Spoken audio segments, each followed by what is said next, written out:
hello, everybody. Welcome, welcome. Welcome to Tagalog Thursday. I'm so happy you're here with me on YouTube. Let me go ahead and just make sure our other friends are joining us as well. We have a really fun class tonight. Hello, everybody. Welcome to Tagalog Thursday. I have missed you. I've missed you a lot. Tonight is going to be a very fun night because I actually have something that we're going to use, and I think it's going to be very, very helpful. So if you looked at my Instagram story, you'll notice that I put a link up there for some flashcards that I made for us. So I have been working really hard. I made some Tagalog verb flashcards for you.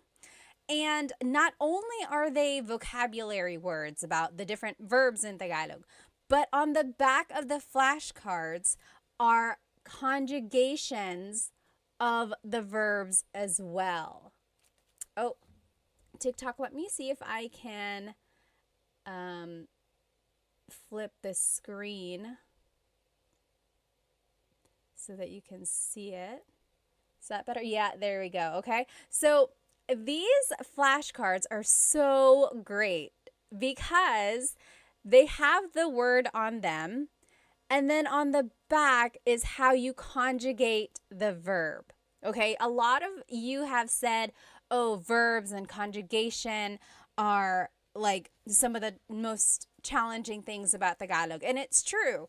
And if you have watched my full-length Tagalog lessons on YouTube, then you know that there are different types of verbs, and then there are different categories, different conjugation patterns, and everything like that. And one of the things that I said is the more verbs you learn, that's kind of how you will learn what group these verbs fall into, right? So it's just a matter of gaining more vocabulary, and getting these flashcards will help you with that. Again, tonight's Tagalog lesson is about Tagalog verbs, and we are going to be using these flashcards that I made for us that have the Tagalog verb on the front, and on the back is the conjugation. Conjugation means changing something into a different form. So these are the conjugations in the present tense, the past tense, the future tense, and then there's one more conjugation in there, or one more type of phrase. It's the command. You'll see how they are used when we go through them. Again, if you want to get your own copy of these flashcards that I made, the digital download is on my Stan store. I put the link in my stories, but also it's in the in my bio as well. Go ahead and write where you are currently watching from. Maybe tell me how old you are, and does anyone have a shout out? One time someone said, oh, it's my girlfriend's birthday. Can you say hi? If anyone has a special event, please let me know. Or is it just a fun night? No special event on your side, but just something to celebrate, just being with me learning Tagalog. Let me go ahead and catch up on some of these comments. Okay, let me catch up on some of these comments on Instagram here. Major said, Ate Pat, gumagawa ako ng mabuti. You're doing something good. Are you trying to say you're doing well? You can say, mabuti ako, mabuti naman. What you said literally means I am doing something good, like you are doing a good deed or something. Oh, Chunkin Deuces said, quick question. Is there a difference between learning Filipino versus Tagalog? Very, very good question. Does anyone know? I know the answer. But does anyone know the difference between Filipino and Tagalog? Think about it, write it in the comments, and let's see what everyone thinks. Hello, magandang araw, Vic said. Let's see. Hi, Ate. Kawabanga said. Miss Anna Adams said, kumusta ka, Ate? Mabuti naman. Hi, Love and Lulu. All right, let's see here. Again, we're just waiting for everyone to join. Hello, hello. Oh, so many people. Let's see here. Rose from San Diego, Ronnie from LA, Royston from Singapore. I'm Heme from California, Brandon from Jacksonville, Florida. Hello, hello. Dilshan from New Zealand, Fritz from New Jersey. Hello, hello. Mabuhay Thursday. Hello, hello. Let me see. Oh, did someone have a shout out? I forgot. Earrings are fire. Team D Texas said, Salamat. These are from Pick You Official. I think Pick You Official. Let's see. How about over here on TikTok? Captain says, I'm a Filipino. I'm all the way from LA, California. Hello, hello. Yes, exactly right. So Rocky's Barber. So the question was, Changanduces asked, what is the difference between Filipino and Tagalog? And over here on TikTok, Rockin' Barber said, Filipino incorporates the borrowed phrases and words. Exactly right. So Tagalog is a very old language. In fact, it's one of the oldest ones in the Philippines. There's like written by Bayin that's been found. It's just a very old language. And of course, the Philippines itself has had a lot of influence from so many countries, like Spain, of course, when they occupied it for 300 years. Then there was America and even Japan for a little while. And Chinese, because there were a lot of immigrants from southern China. So along with all of those different cultures, they incorporated a lot of those words into Tagalog. So much so that Tagalog itself kind of got mingled with all these languages. So they had to change it a little bit. And Filipino is the language that incorporates all of those different languages. For example, hikaw, the word hikaw is earring. That is a Chinese word, or it stems from the Chinese culture. But technically, there was at one point a true deep Tagalog word that was used before hikaw. And usually I love Tagalog, like deep Tagalog, because it's very literal. When you think of the word a chair in Tagalog is upuan. There are lots of different words for chair. Upuan is a word for chair. Like the verb upo means to sit, upuan means a place to sit. But also, a deep Tagalog word for chair is salumpuet. Salumpuet. So that's like true deep Tagalog. And it means, salo means to catch. Puet is your bottom. So salumpuet is something that is catching your bottom, right? Your chair. So that's the difference between Tagalog and Filipino. So yes, Filipino kind of incorporates all of those different borrowed words, as Rockin' Barber said, whereas Tagalog really is like the pure whatever it was before all of those influences. Although nowadays, Filipino, Tagalog, Filipino, they are used interchangeably and people will understand what you mean. But technically, there is a difference. Oh, hello, Tagalog Kurt. Someone is saying hello, Tagalog Kurt. Are they here? Anyway, again, thank you. Let's go ahead and get started.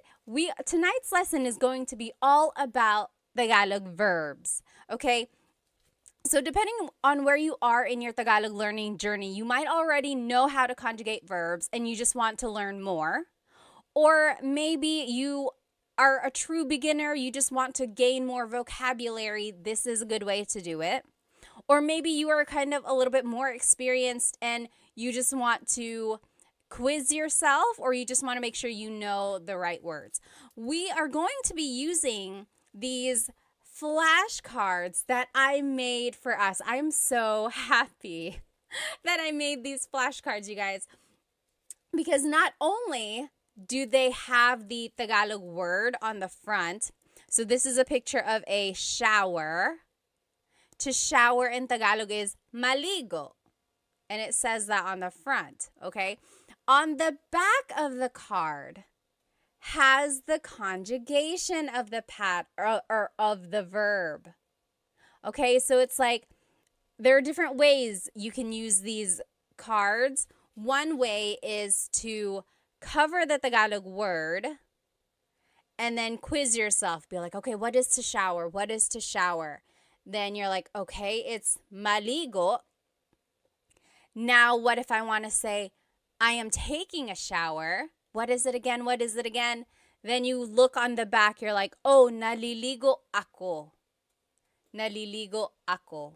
Okay, so you can purchase your own copy of these flashcards on in my Stan store. The link is in my IG stories right now, or the link to my Stan store is in my bio as well. I will note that when you purchase it, it is just a digital copy. So you're going to be purchasing the PDF form, and it's going to look like this, okay? It's just a PDF form, a document, and you will be responsible for cutting them out and putting it back to back if you want. And then I even went farther and put a lamination on them just to make it have that flashcard feel, okay?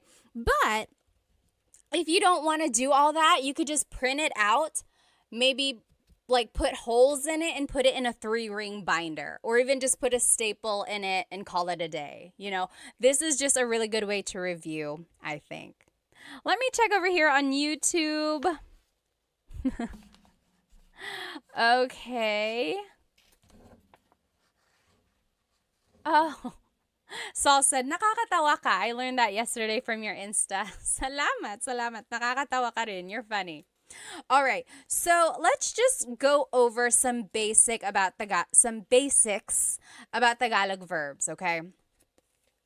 In Tagalog, there are 5 different types of verbs in Tagalog. Okay, let me find these cards here. I had organized them and now I'm just gonna find, here we go.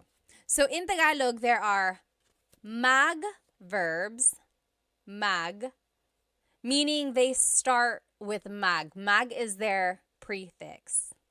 There's mag verbs, then there's ma verbs, ma. They also start with ma, like matulog. Then there's verbs, Then there's in verbs, in. And then e verbs, John Legacy on YouTube said, are you going to post those flashcards anywhere for us to download or purchase? Yes, they are already up on my Stan store. The link should be in my bio, and you will see it. It says new 100 Tagalog flashcards, so you should be able to purchase them there. Again, there are 5 different types of verbs in Tagalog. Mag, ma, in, and e verbs. Why is that important? Well, it's all going to determine the patterns that we use when we conjugate them, okay? And if you need a review of how to conjugate these different types of verbs, you can watch the full-length Tagalog lesson on my YouTube channel. There's like present tense conjugation, past and future tense conjugation videos there. It will go step by step with lots and lots of practice. But we can also just learn them tonight, okay?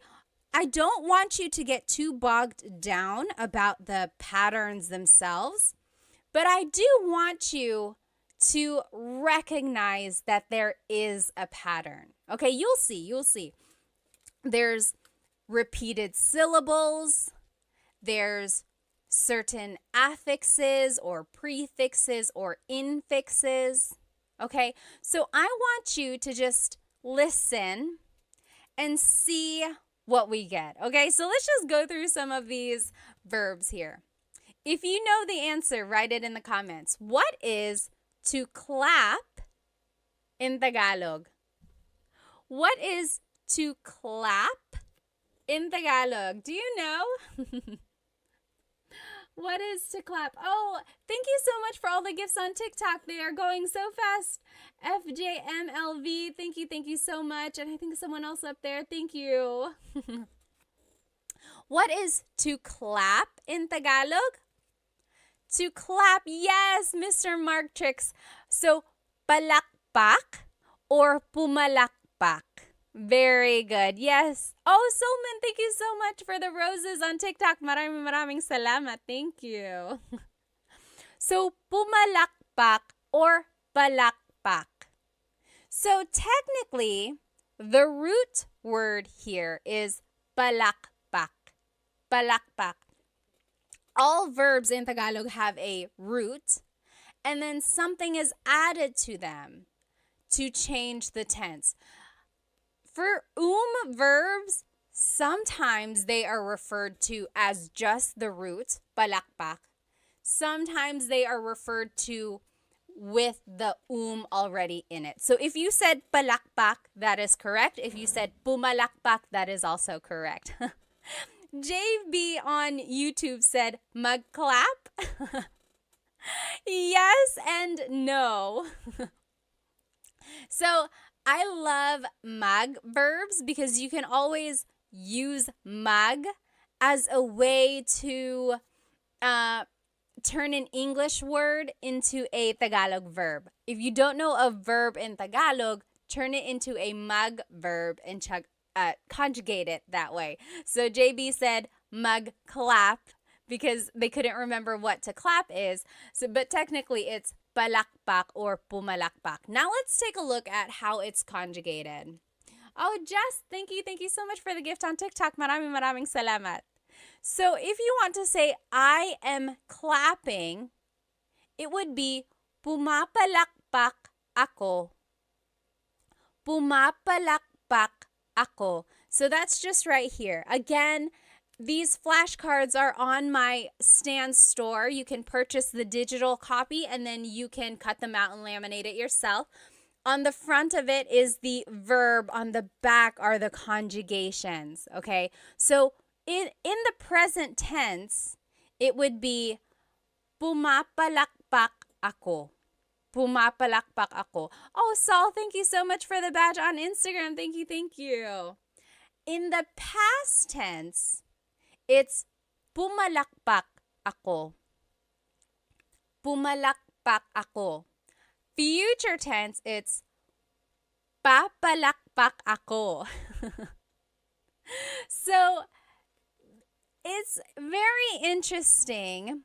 Again, all of these patterns are very specific and don't get too bogged down. I just want you to be able to recognize mostly the root and then see if you can recognize that there is a repeated syllable and then certain affixes and prefixes. Now, if you want to say it as a command, it would be pumalakpak ka. Pumalakpak ka. Clap your hands. Okay? So, pumalakpak means to clap or palakpak. Interestingly, the noun form of clap, like applause, is palakpak. So sometimes it can be confusing if you don't use the People can be like, are you talking about the verb or the noun? And of course, you would just use context clues from there. All right, let's keep going. What is to yell in Tagalog? To yell. Do you know what to yell in Tagalog is? To yell in Tagalog is sumigaw. Sumigaw. So in the present tense, sumisigaw ako or sumisigaw siya. Yes, very good. Warhawk got it right on TikTok. Sumisigaw siya. She is yelling. Or sumigaw siya. She yelled. Sisigaw siya. She will yell. Okay, so sigaw or sumigaw means to yell. Sumigaw. Okay, what is our next verb here? What is to dance in Tagalog? What is to dance in Tagalog? To dance in Tagalog is... Oh, Christina, thank you so much for the rose on TikTok. Thank you, thank you. To dance is, sumayaw. Yes, very good. Leonardo on TikTok got it right. Jasmine, very close. Jasmine on Instagram said masayaw. So that's another tricky thing there.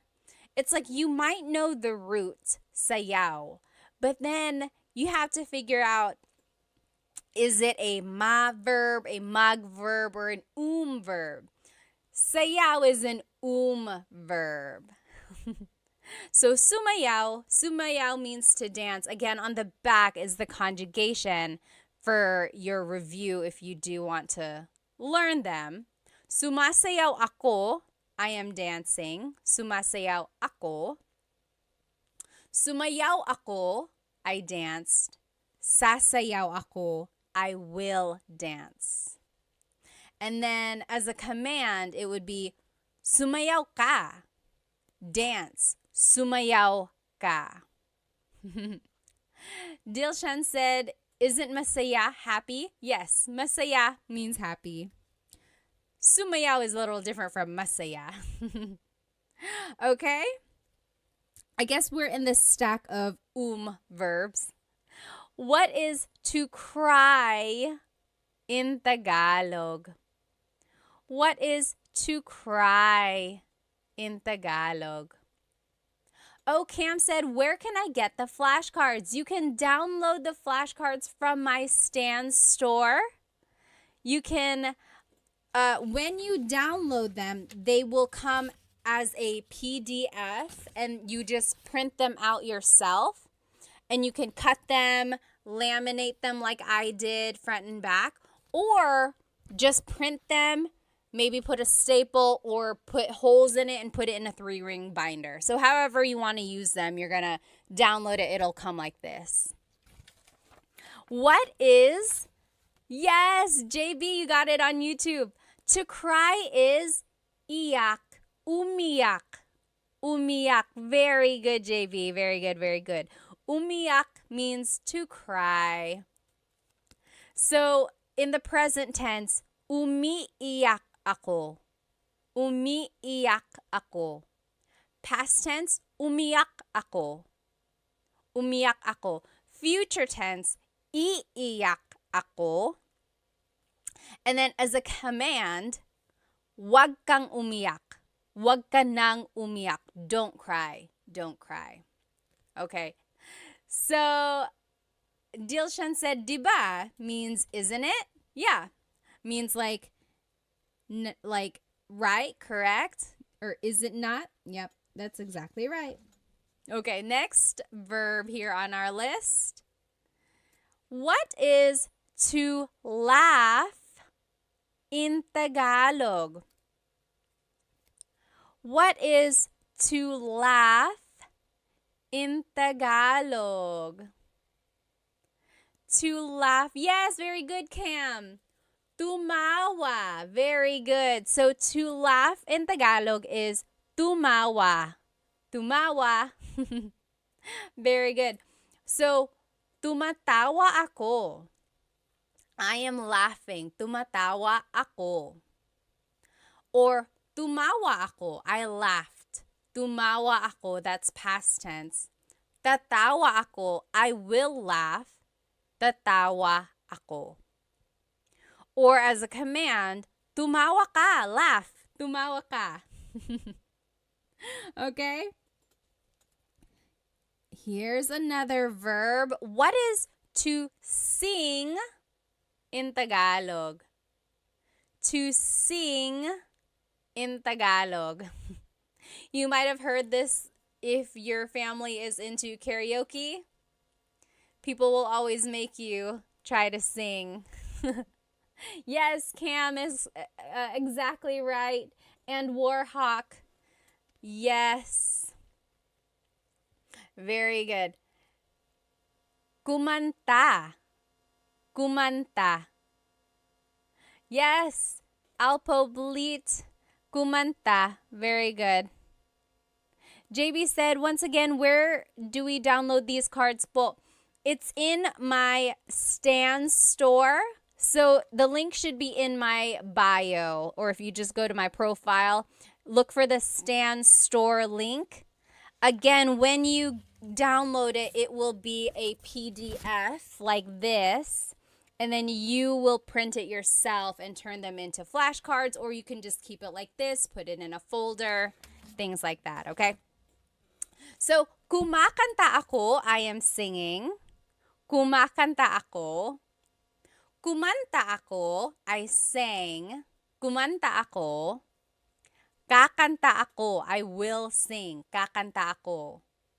And as a command, kumanta ka, kumanta ka.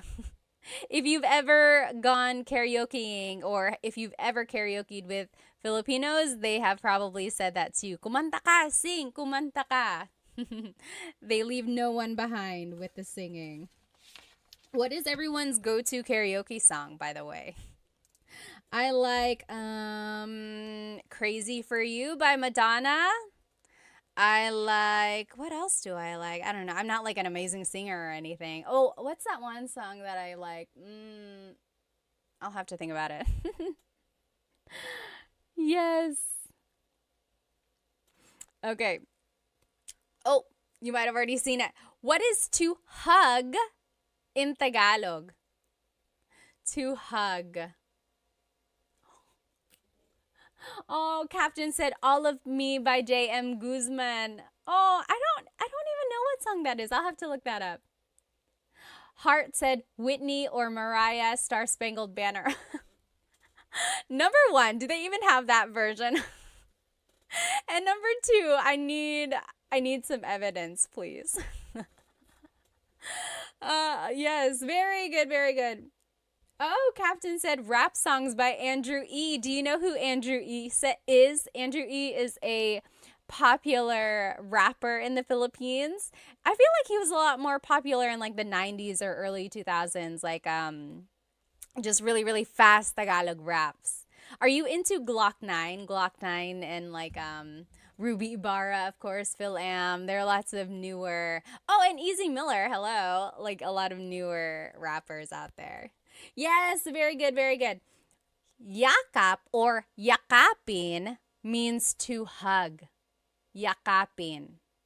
So, yakap is the noun, a hug, yakap. Yakapin is the verb to hug. Captain said Sharon Cuneta. You like to sing Sharon Cuneta songs? Oh, Chris McCollin said, I met Andrew E. Really? How? Jez said Dilaw by Maki. I don't think I've heard that one. I'll have to look that up. So yes, yakapin. Now we're in the in. Where am I? In verbs. In. So the first set of verbs we looked at were verbs.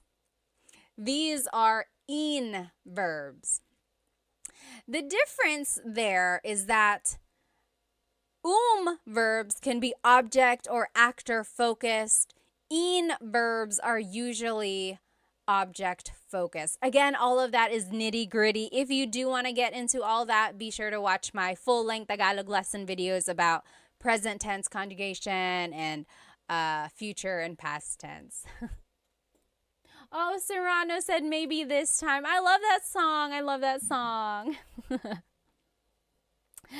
Ozzy Mandia said, hi, I just wanted to thank you for the lessons. I plan to visit the Philippines later this year. I'm pretty good at the language. Oh, at language, so I'm absorbing everything. Good, good. JB said, My way. Do you know what happens when you sing My Way in the Philippines? Always happened, but for a while, there was like really bad things happening whenever you sang My Way in the Philippines. It used to be like maybe like 10 years ago, for a while, when people sang My Way, they would get unalived.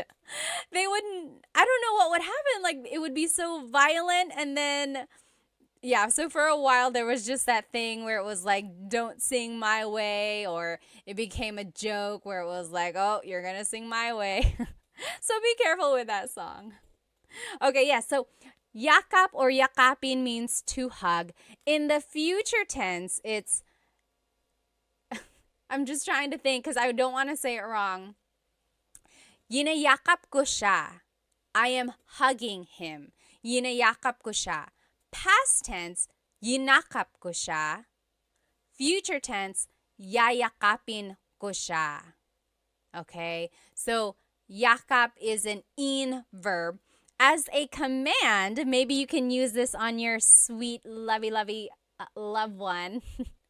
Yakapin mo ako. Yakapin mo ako. That means hug me. Yakapin mo ako. I'll put it up here so you can see it. That's the command, hug me. Yakapin mo ako. Try saying that to your honey tonight. I'm sure it'll make them super kilig. Yakapin mo ako. Okay? Someone wrote a question up here.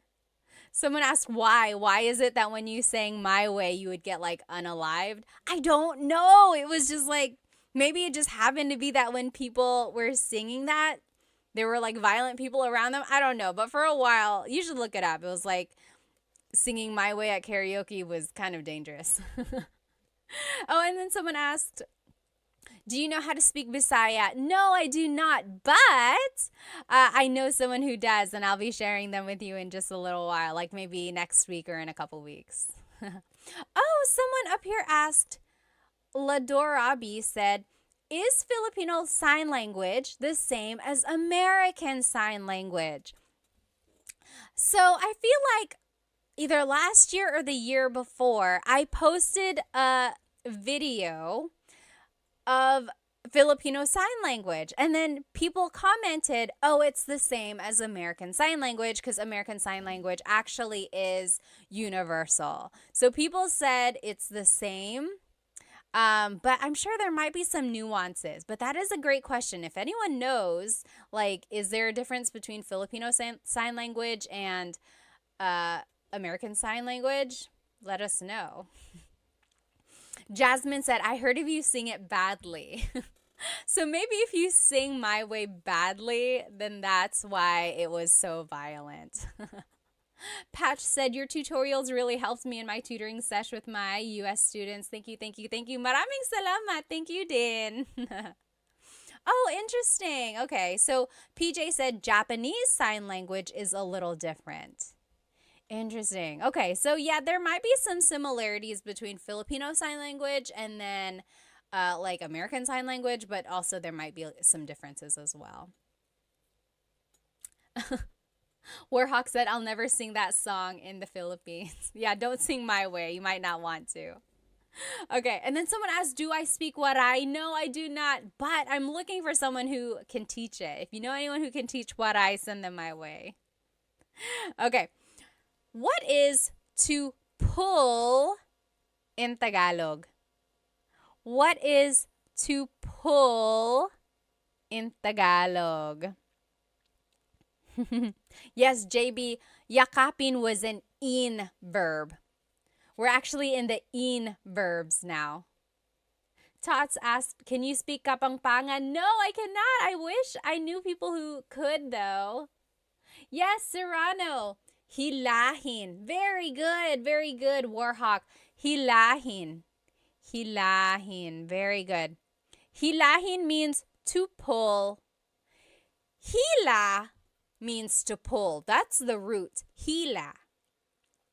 Hilahin is like the conjugated version, or it's just incorporating that in affix there. So hila means to pull. Hilahin is conjugating it as an in verb. In the present tense, it's hinihila ko ang lubid.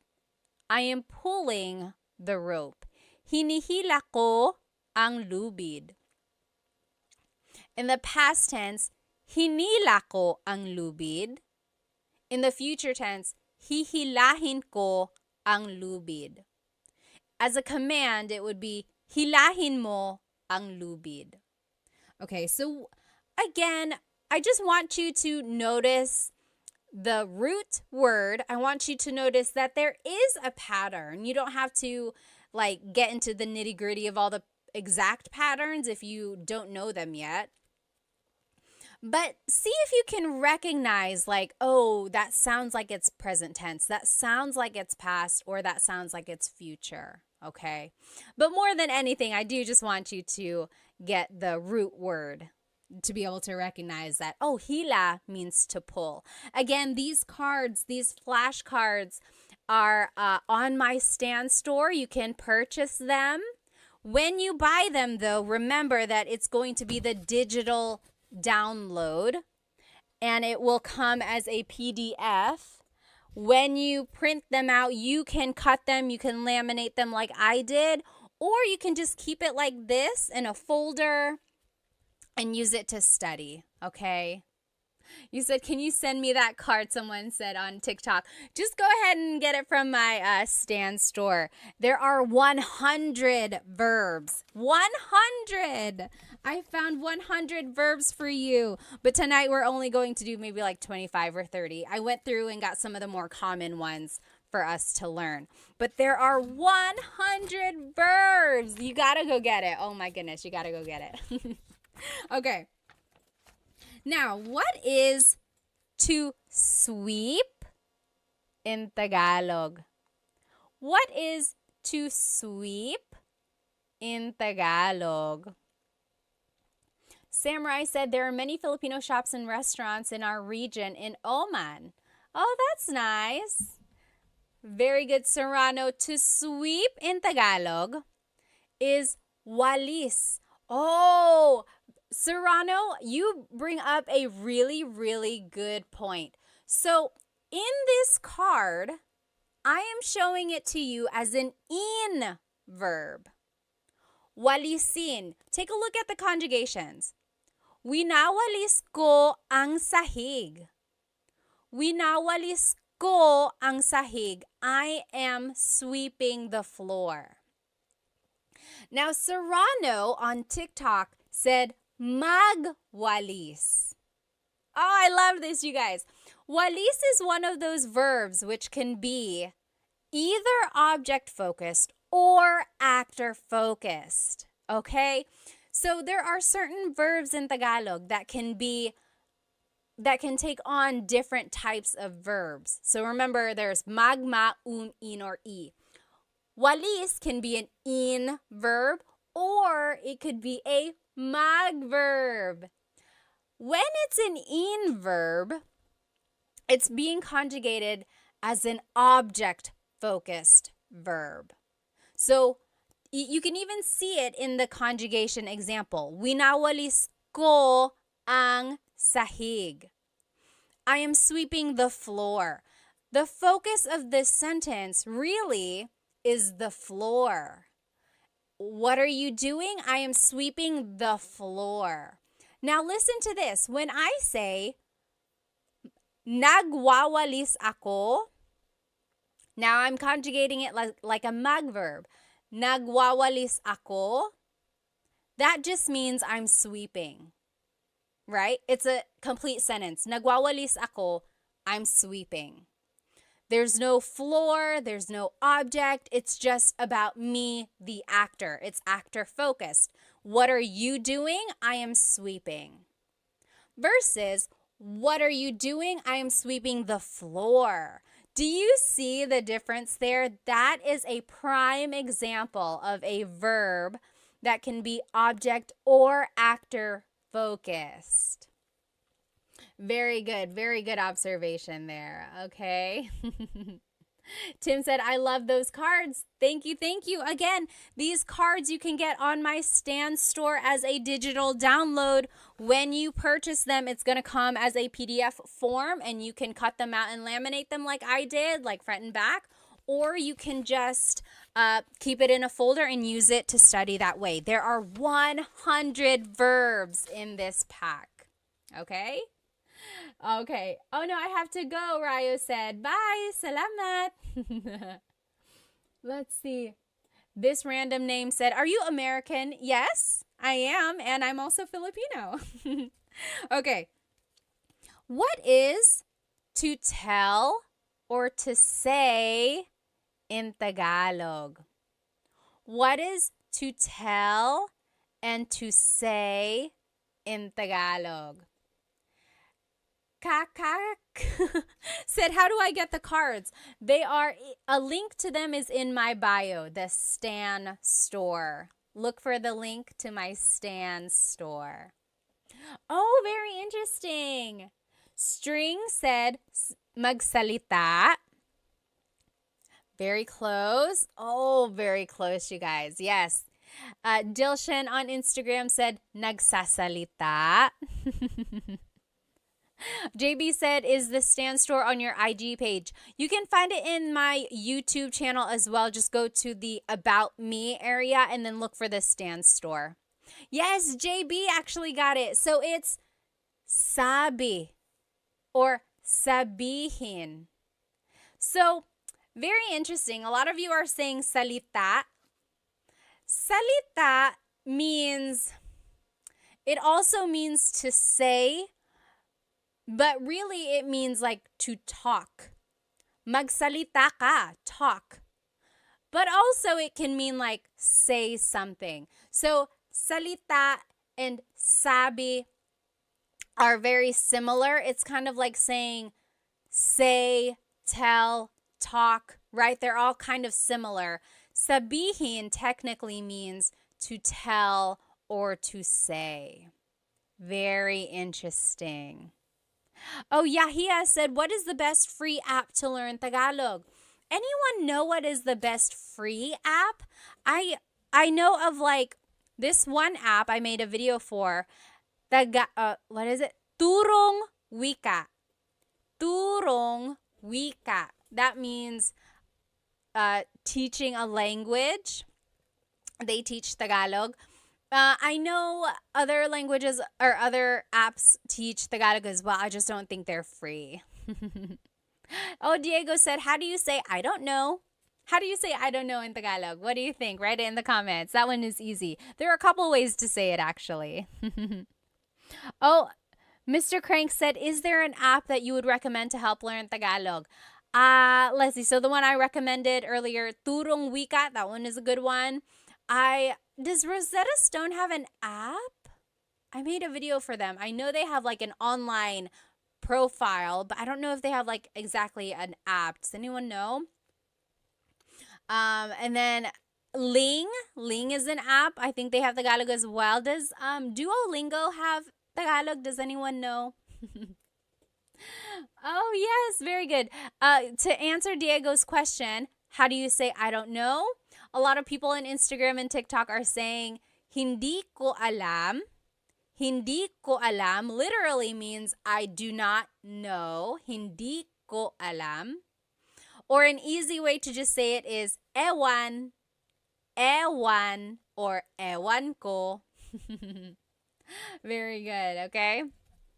Yes, someone had some questions up here. Oh, Diego said, hi Pat, ako si Diego. Currently started your first video on Tagalog and I can't wait to learn more. Very good, very good. Okay. Let's keep going. So yes, sabi means to say or to tell. So take a look at the conjugations. Maybe that'll help you kind of determine or help you understand the difference between sabi and salita. So, sinasabi ko sa kanya. Sinasabi ko sa kanya. I am telling him. I am saying it to him. You see the difference there? Sinabi ko sa kanya. I told him. Sasabihin ko sa kanya. I will tell him. Okay? And then, as a command, sabihin mo sa kanya. Tell him. Sabihin mo. Okay. Diego said Duolingo does not have Tagalog. Interesting. What is to find in Tagalog? What is to find in Tagalog? Oh, Warhawk said Bluebird app is decent. Bluebird app. To find in Tagalog is, yes. So, hanap is the root word. Hanapin is the verb. Hanapin, to find something. Hanapin. Like, oh, hanapin mo. Find it. Hanapin. So, here's the conjugation. Hinahanap ko ang susi. Hinahanap ko ang susi. I am looking for the key. Hinahanap. That's the present tense. Past tense, hinanap ko ang susi. Hinanap. I looked for the key.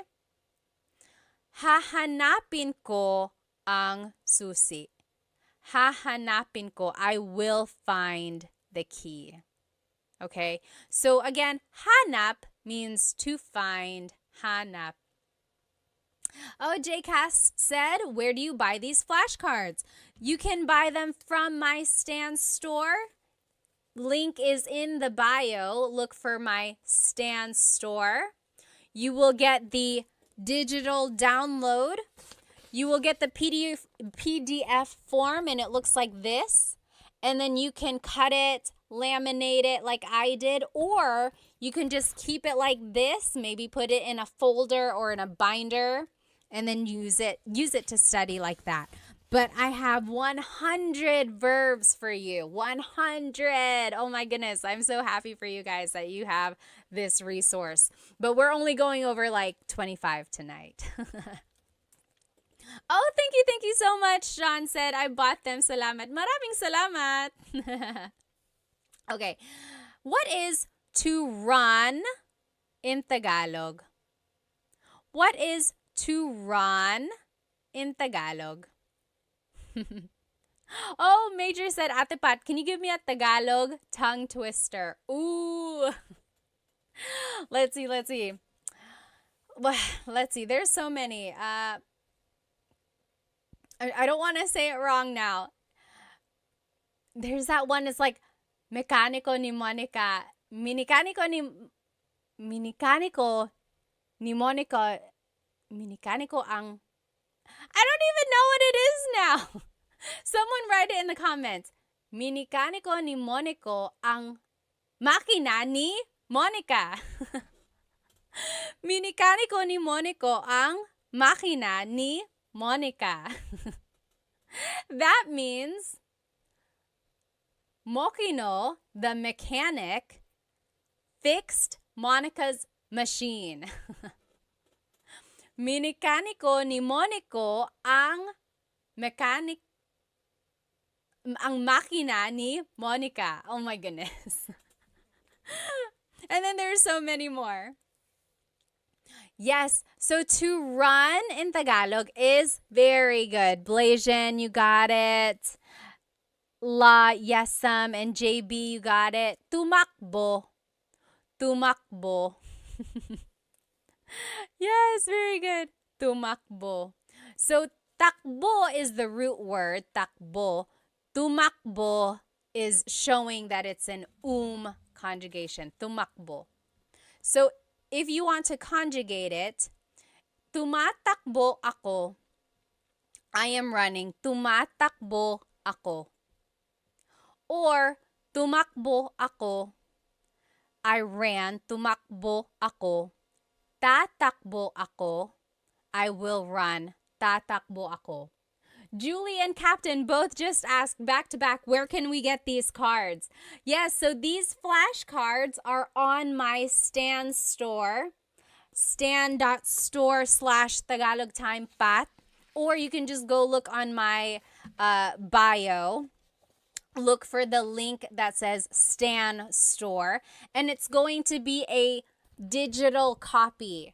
When you purchase it, it's going to look like this as a PDF, and then you will be able to cut it, put it together, laminate it like I did, or you can just keep it like this, keep it in a folder, and study it like that. But there are 100 cards, 100 verbs. Oh my goodness. Okay, what is to drink in Tagalog? What is to drink? Oh, Diego on YouTube said, when do I use mo? So mo is a possessive pronoun, and you use mo for certain verbs if it's an object-focused verb. Okay, so it goes into all of that in my full-length Tagalog lesson, I think 3, present tense conjugation. Take a look at that. It will break down how to use mo in certain verbs. Yes, very good. Serrano said, umiinom or uminom. Uminom means to drink. Very good. Blasian, JB, you got it. Yes, Delician. Uminom. To drink, uminom. Very good. Now, as a conjugation or to conjugate it, umiinom ako, I am drinking. Umiinom ako.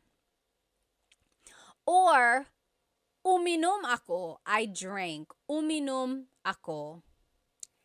Iinom ako, I will drink. Iinom ako. Or, uminom ka, drink, uminom ka. That's a command.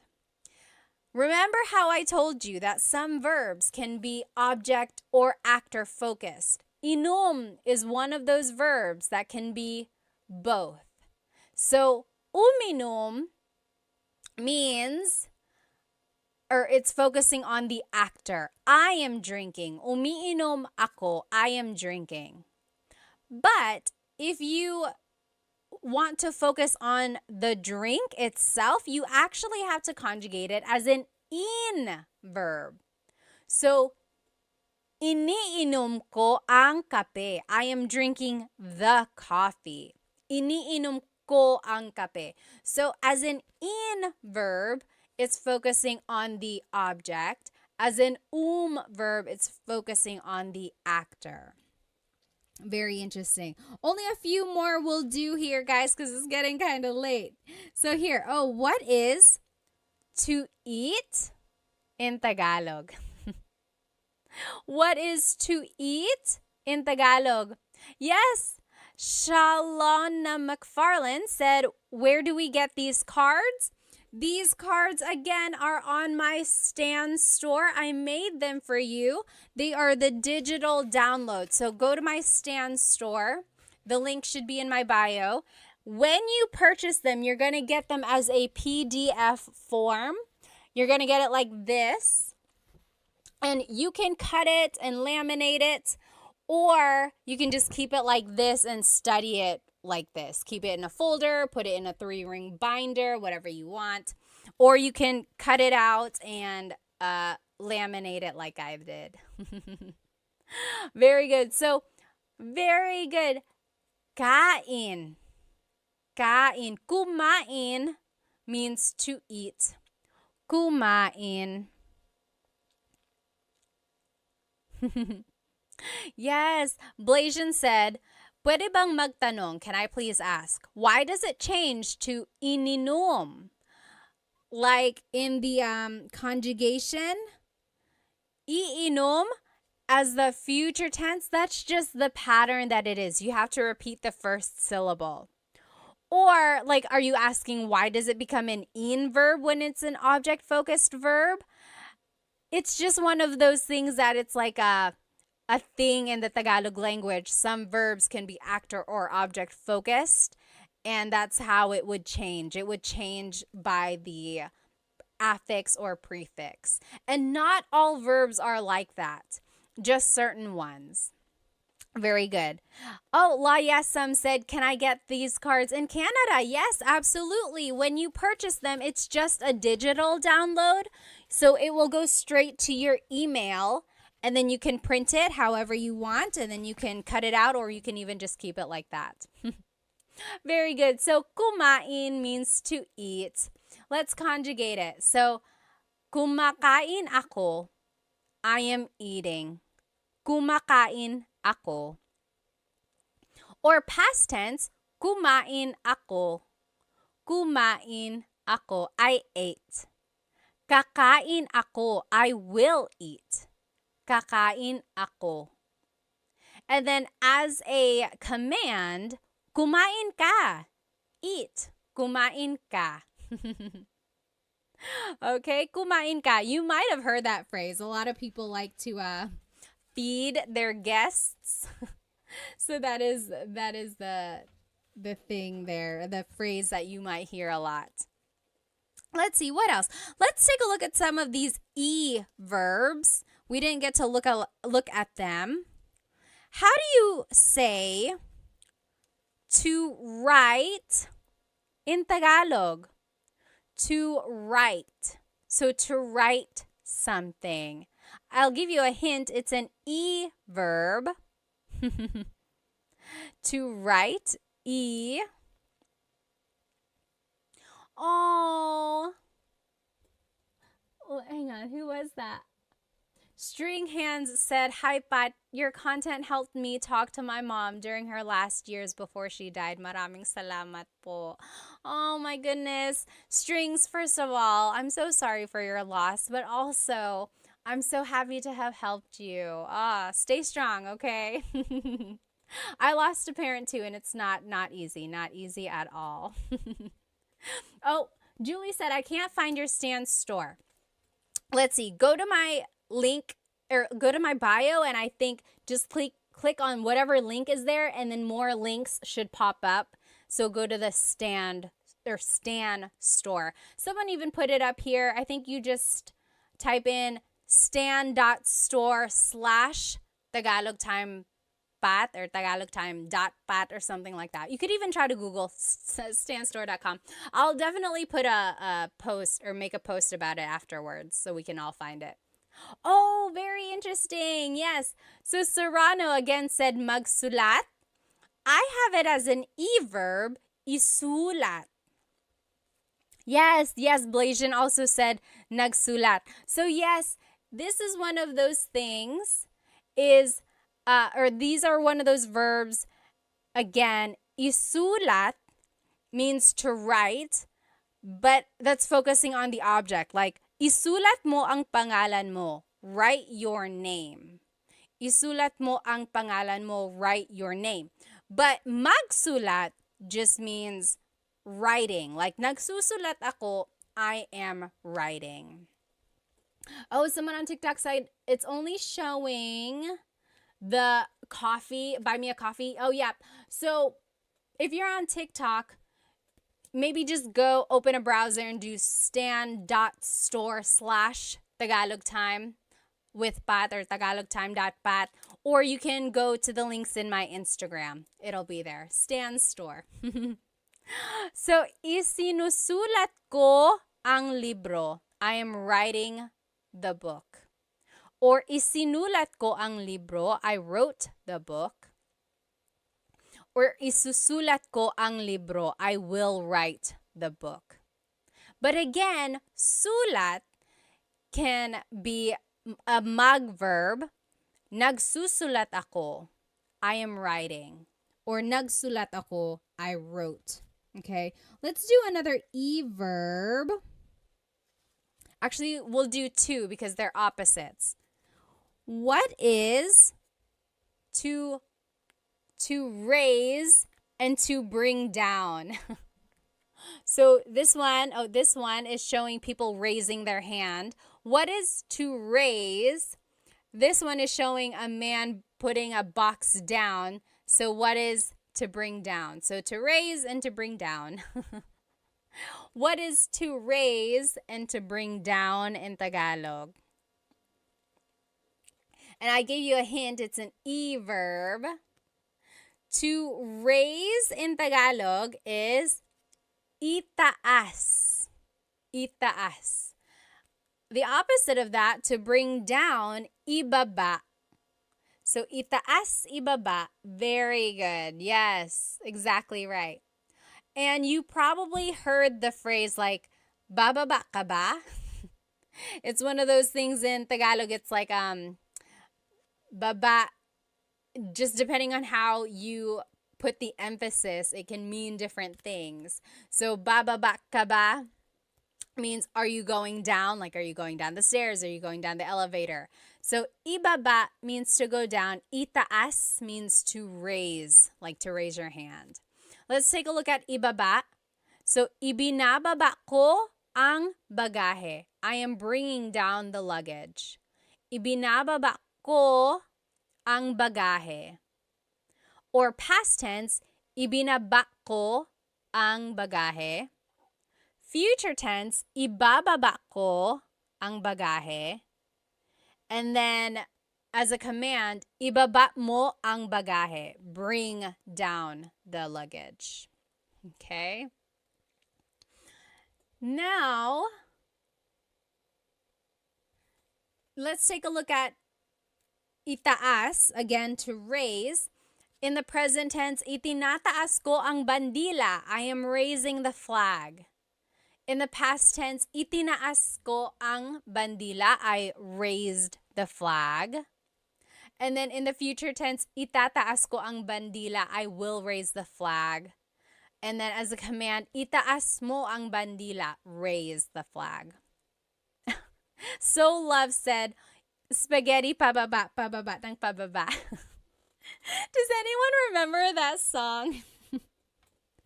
So baba means to go down, and there was this song back in the day, maybe like, was it early 2000s, I think? Spaghetti pababa, pababa ng pababa, Iser said. And then spaghetti pataas, pataas ng pataas. And it was just this silly, silly dance, and you heard it on every variety show on the Filipino channel. You heard it on the radio all the time. People still dance it. I don't know why it's like that. It's like, why is the spaghetti going down? Why is it going up? Oh my gosh. You can't like not dance when you hear that song. Yes, Blasian said, is there another word for flag? Yes, so I said bandila. Bandila means flag. But watawat also means flag. There's another one, bandila, watawat, and does anyone remember what the other word for flag is? Wumagayway. Watawat, wumagayway. Wumagayway means to wave, or like to wave around, correct? I'm pretty sure. So watawat is like waving the flag, exactly. Oh, thank you. FJMLV said, I just got the flashcards. They look so good. I'm glad they have the sentences with them. Again, if you just joined, you can purchase these flashcards that we were using during the lesson. On the front is the Tagalog verb, and then on the back are the conjugation patterns in the present tense, past, future, and a command. It's like an example. So I think it'll really help you learn more verbs. And when you download it, it is a PDF digital download. So you will be able to cut it out and laminate it if you want to, like I did. Or you could just keep it like this. Maybe put a staple in it, or you can put it in a 3-ring binder and just use it to study that way, okay? And there are 100 verbs, 100. I looked up all of the different verbs for you, so I think this will really help if you're trying to learn more Tagalog verbs. Again, you can get it from my Stan store. Stan store. The link should be in my Instagram bio. I think on TikTok we're having a hard time finding it there. So just go to my Instagram or YouTube. The link is in there. Bandera. Yes, I think that's another word for flag as well. Well, you guys, I had so much fun with you tonight. I hope to see you again soon. There are so many more verbs. Again, there are 100 in this pack. This is only like 25 or 30. So maybe next time we will go through more. Oh, FJN said, what are on your YouTube slides? I'm trying to learn more for my fiance. The YouTube slides, if you decide to buy those are just the whatever slides you see in the video. So back up. I make full-length Tagalog lesson videos on YouTube, so those slides are what go with the full-length Tagalog lesson videos, okay? Budak Baru said, where can I get the flashcards? I'm not from the Philippines. You can get them on my Stan store. Go to my Instagram, click on the link in my bio, and look for Stan store.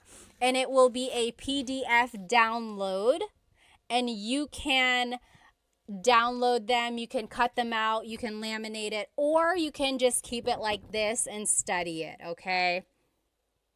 Yes, let's see. Yes, Benny, did you get that? Benny also asked, where can I get them? Again, on my Stan store. You just get the digital download, and then you can make the cards or you can keep it like this, okay? Well, I will see you guys next time. I hope you have a great rest of your night. Maraming salamat po. See you next time.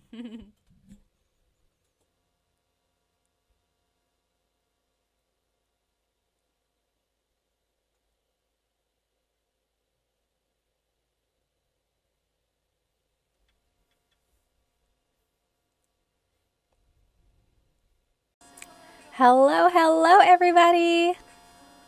Welcome. Let me just go ahead and invite our friends.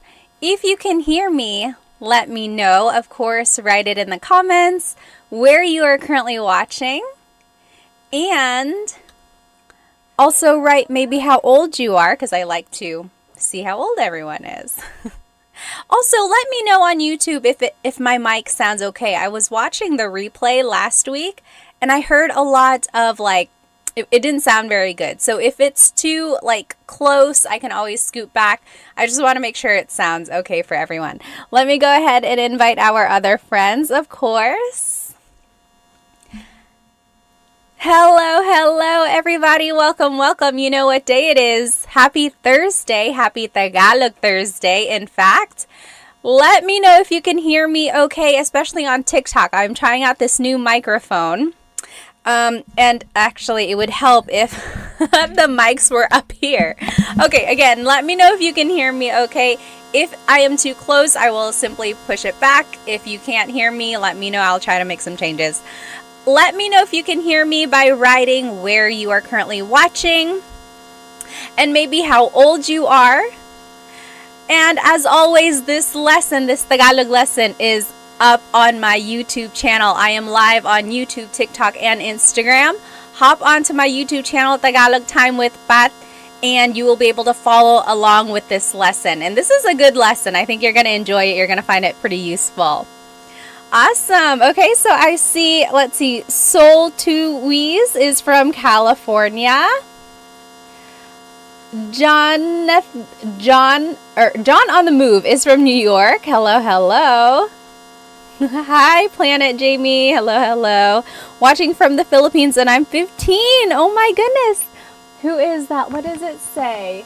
Ree? Hello. Where in the Philippines are you watching from? That's so awesome. Jack DeHoog is from Alberta. Hello. Jean is from East Tennessee. His name is Jean. All right. Let me know if it sounds okay. And if not, we'll make some changes, okay? Otherwise, again, go ahead and jump onto my YouTube channel. And that is where you can follow along with this lesson. Today, we are going to be learning Tagalog vocabulary and phrases you can use with your family. It is about the family. You can use these phrases with your family.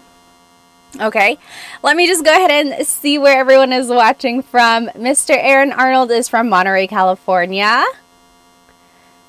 Crispy Crunch is from Cali. Crown, hello, hello.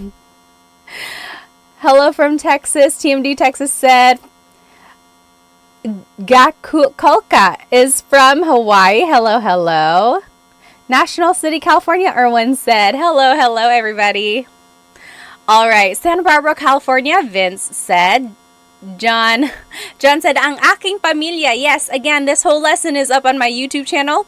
And today we're going to be learning about vocabulary phrases, or vocabulary words and phrases that you can say with your family. And I think it might be useful to you. So go ahead and jump onto my YouTube channel. So this is our lesson agenda for today. We're going to be learning family vocabulary. We're going to be learning phrases about the family. And then we'll learn phrases for the family, like things you can say to each other. And then we will review the vocabulary. And then we will do a translation practice. I always like doing this translation practice. At the very end of the lesson, I will say this paragraph or this short little monologue to you, and let's see if you can understand what I'm saying. Okay, so that's at the very end. Let's just go ahead and jump right into it. So again, this whole thing is on my YouTube channel. Here is a family tree. I think the easiest way to go through all of our family members is just to take a look at a family tree. So pamilya is family. Pamilya. Up here at the top, we have our lolo and lola. So lolo and lola, your grandfather and grandmother. Hang on one moment. Let me fix this for YouTube. Let me cover my face so you can see. There we go, YouTube. Okay, so here is the family tree.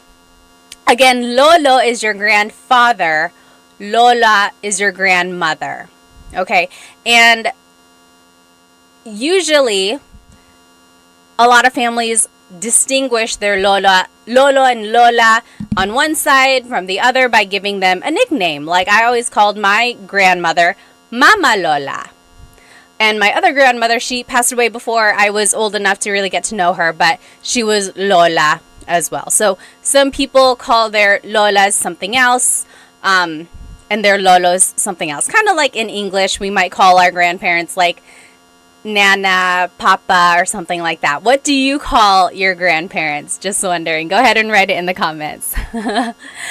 Oh, Yaz says, hi, I like all your videos. Maraming salamat. Music says, magandang umaga. Hello, hello. Oh, thank you so much for the gift. Maraming salamat. I wish it said the name whenever a gift was bought. Grin, thank you so much. Alrighty. Oh, my mother's name.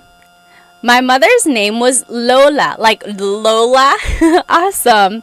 Yes. Mary Loves says Nanay. That's a very common name to call a Lola. Like even I call other people's Lolas and Lolo Nanay. I'm like, oh, kamusta si Nanay? How is your grandmother or grandfather? All right. So Lolo is grandfather. Lola is grandmother. Now, if we go down the family tree, now these are the mga magulang. Mga magulang, those are parents. Okay, magulang is parents. Mga makes it plural. So, anytime you want to make something plural, you have to add the word mga. Mga. It's not like in English where you would just add the letter S at the end. You have to add that word mga to make it plural. So, mga magulang is parents. Okay, now the vocabulary word for father in Tagalog is tatay. Tatay. The vocab word for mother in Tagalog is nanay. So tatay and nanay. Those are mga magulang, so parents. Now, some people call their dad tatay. Some people call, excuse me, I could feel that coming. Anyway, some people call their mother nanay. oftentimes they call their mom and dad something else. Mama, papa, mommy, daddy, whatever you prefer. Thank you. Dominique said, bless you. Maraming salamat. Yes, yes. Francis said, nay. Sometimes you can just call your nanay, nay. Right? So, nanay, tatay, that is mother and father in Tagalog. And those are mga magulang, parents. Okay? Then, when they have a child in Tagalog is anak. Anak. That is a child. That is their anak. So, the nanay and tatay or the magulang, they have an anak. Anak. Sometimes moms and dads will call their child anak. Like, oh, anak, kain na tayo. Anak, kain na tayo. It's almost like saying, son, it's time to eat. Or daughter, it's time to eat. It's just anak. But very interesting is there is no word for like son or daughter. Anak by itself is a gender neutral word. In order to distinguish whether or not someone is talking about their son or daughter, what do you think you would have to do?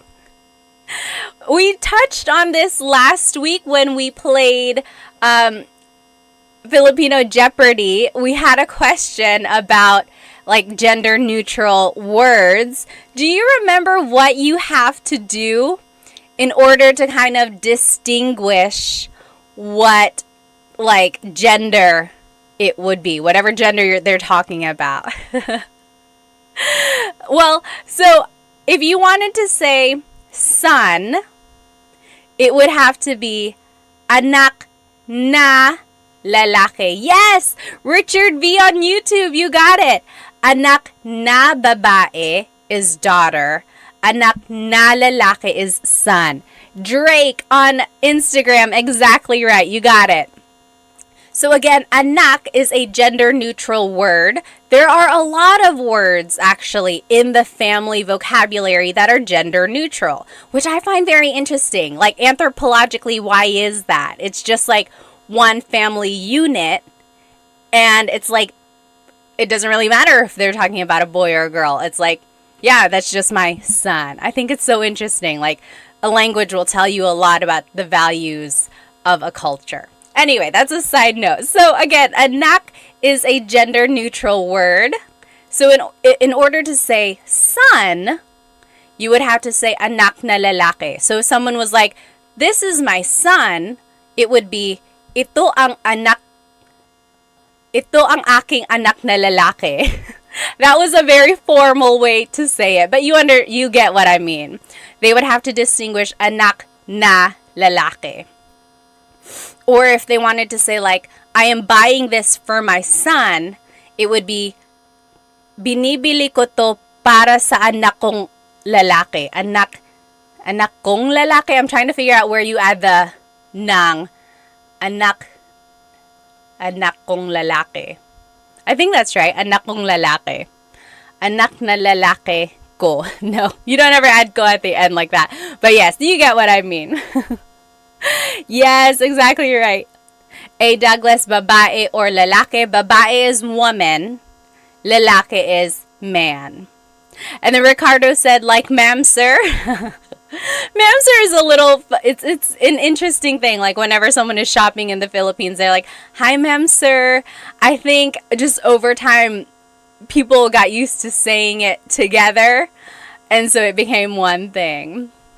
Okay, so that's anak. Anak is child. Now, if a person gets married, that would be their asawa. Asawa. So again, if you're following along on YouTube, here is our family tree. Asawa is their spouse. Spouse. Again, another gender-neutral word. It's not husband, it's not wife, it's asawa. Like, I call my husband asawa, not literally, but like he is my asawa, and he calls me, I am his asawa. You know, it's not like husband or wife, it's just spouse. Very interesting, right?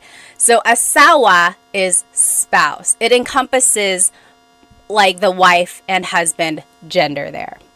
Let me go ahead and just read some of these comments. I don't want to miss any questions. Let's see. Okay. Yes, someone said, I'm sorry. Did someone ask, how do you say I'm sorry in Tagalog? I'm sorry is pasensya na. Forgive me is patawad na or patawad po. Please forgive me. Let's see. All right.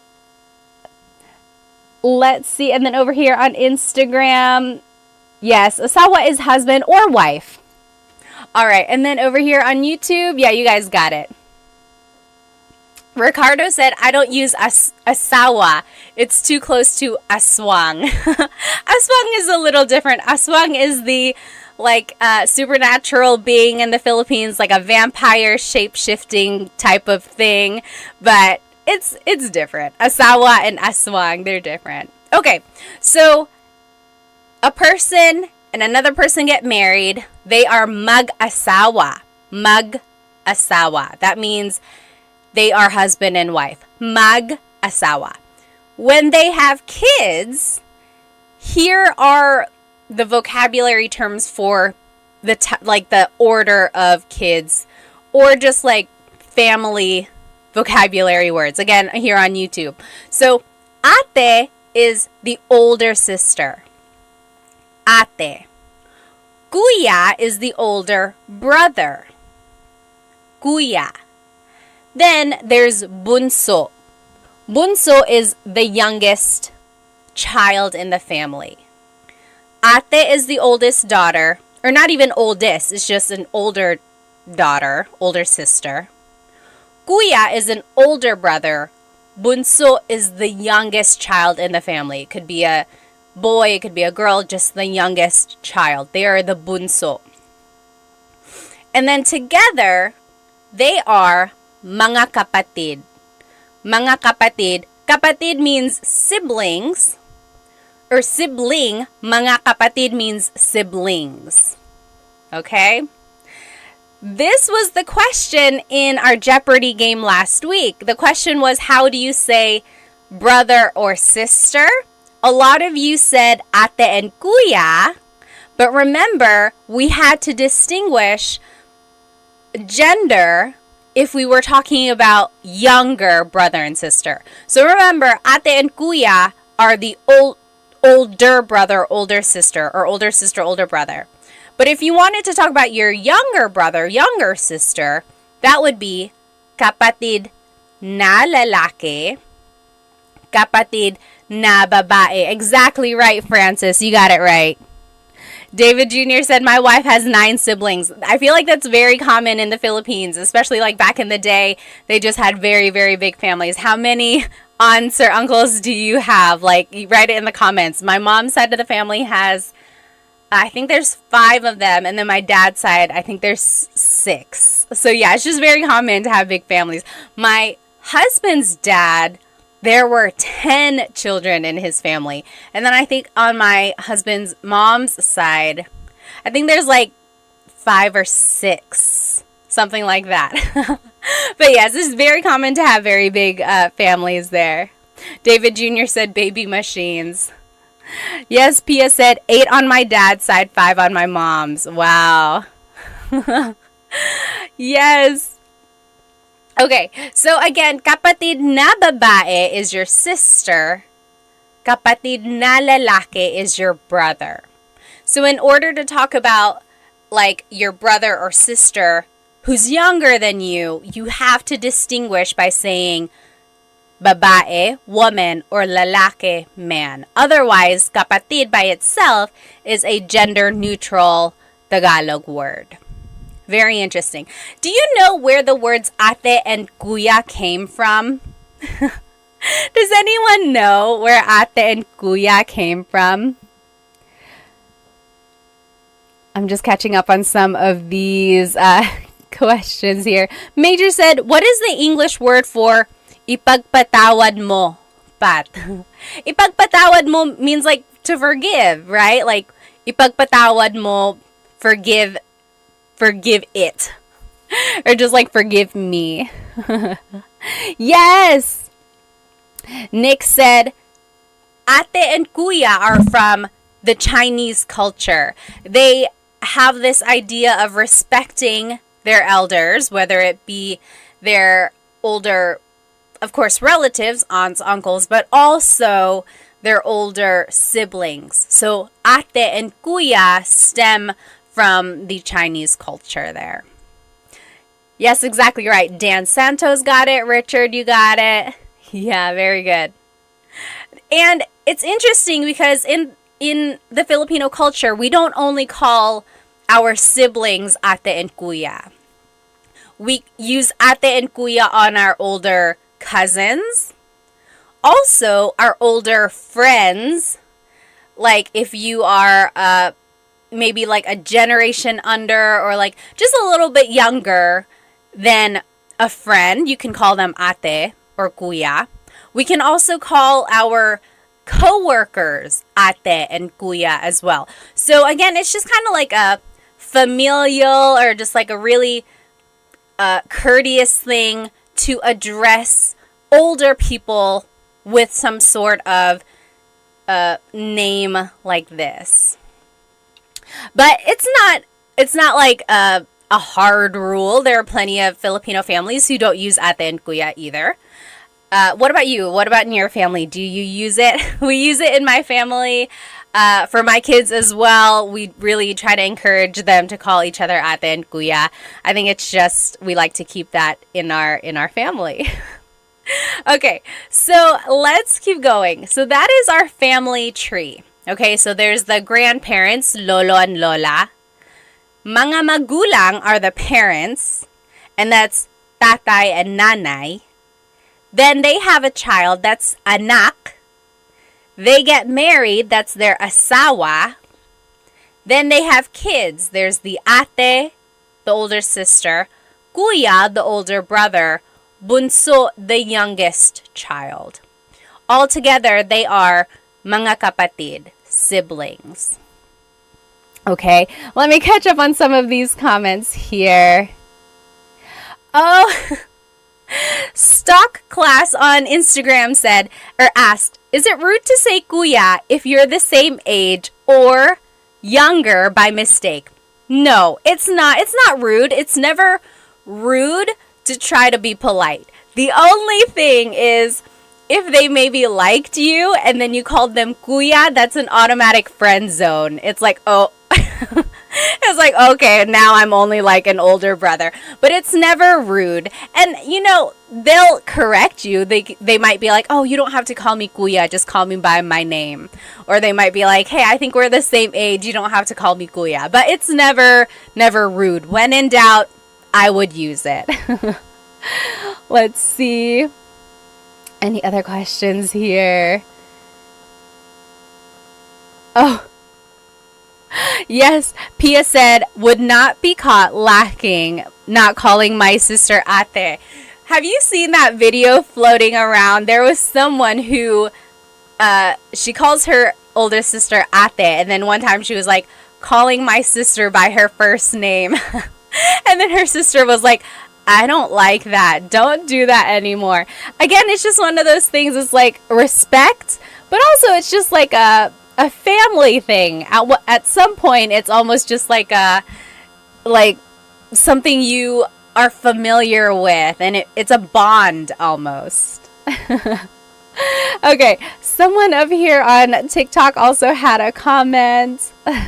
Yes, Nick said, absolutely, you're almost shunned if you don't. So in some families, they do take it pretty seriously if you don't use, what do you call it? I keep wanting to call it like a name or like a title, I guess. If you don't use ate and kuya, for some families, it's almost like really rude there. Rizzle Dizzle said, pare ko. So pare is almost like saying like dude, or it's like what guy friends call each other. Girls can call guys pare too, but again, it's almost like a hey dude, hey man, pare ko. Pare ko is like my man, my dude. So that's, if you ever hear anyone say like, oh, kamusta pare ko? It's almost like, hi, my man. Hi. I can't even say it. It sounds so weird when I say it. What else? Oh, yes. Yeah, Rizzle Dizzle was like, I call my coworker pare. Exactly right. Yes. P.S. Chris said, church members too, you can use ate and kuya. Yeah, so anyone you're in like some sort of community with, or some sort of like, I don't even know how to say, like, just like a connection or a community or group, you can call each other ate and kuya. Oh, okay. Yes. Jordan said, sometimes I see Filipinos use pre in comments. What does that mean? Pre is just short for pare. So again, it's that word of like dude, man. It's just like, hey man, hey dude, pre. Yes. Jay from the Bay said, I thought pinsan is cousin. It is. We will go through that in just a second. Okay. Let's keep going here. Yes, Timothy said, I noticed that many Filipinos call their relatives cousin even if they aren't, even if they are technically not. That's a very common thing. Almost like we call our parents, friends, tito and tita, even though they are not literally our aunt and uncle. It's just one of those titles that we use. Again, it's almost like we are all just one big family. Okay, let's keep going. So here are just some more vocabulary words about the family. Someone mentioned it here on TikTok. Pinsan is cousin. Pinsan.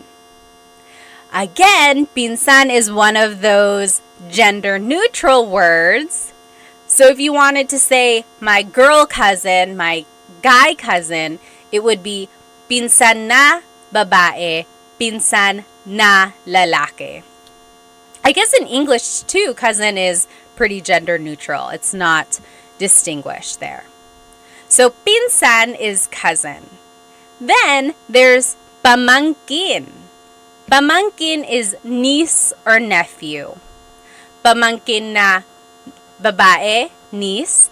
Pamangkin na lalaki, nephew. And then tito and tita is your aunt and uncle. I'm sorry, uncle and aunt. Tito and tita. But again, we use that for people who are not even related to us. So our parents' friends, or any sort of older acquaintance, maybe at work or things like that. So tito and tita is definitely what you want to use when you are talking to an older person who's not within your generation. You never ever want to call anyone by their first name. It's all up to you, of course. You are your own person, but I would highly recommend you not calling anyone by their first name. It comes off as very, very rude.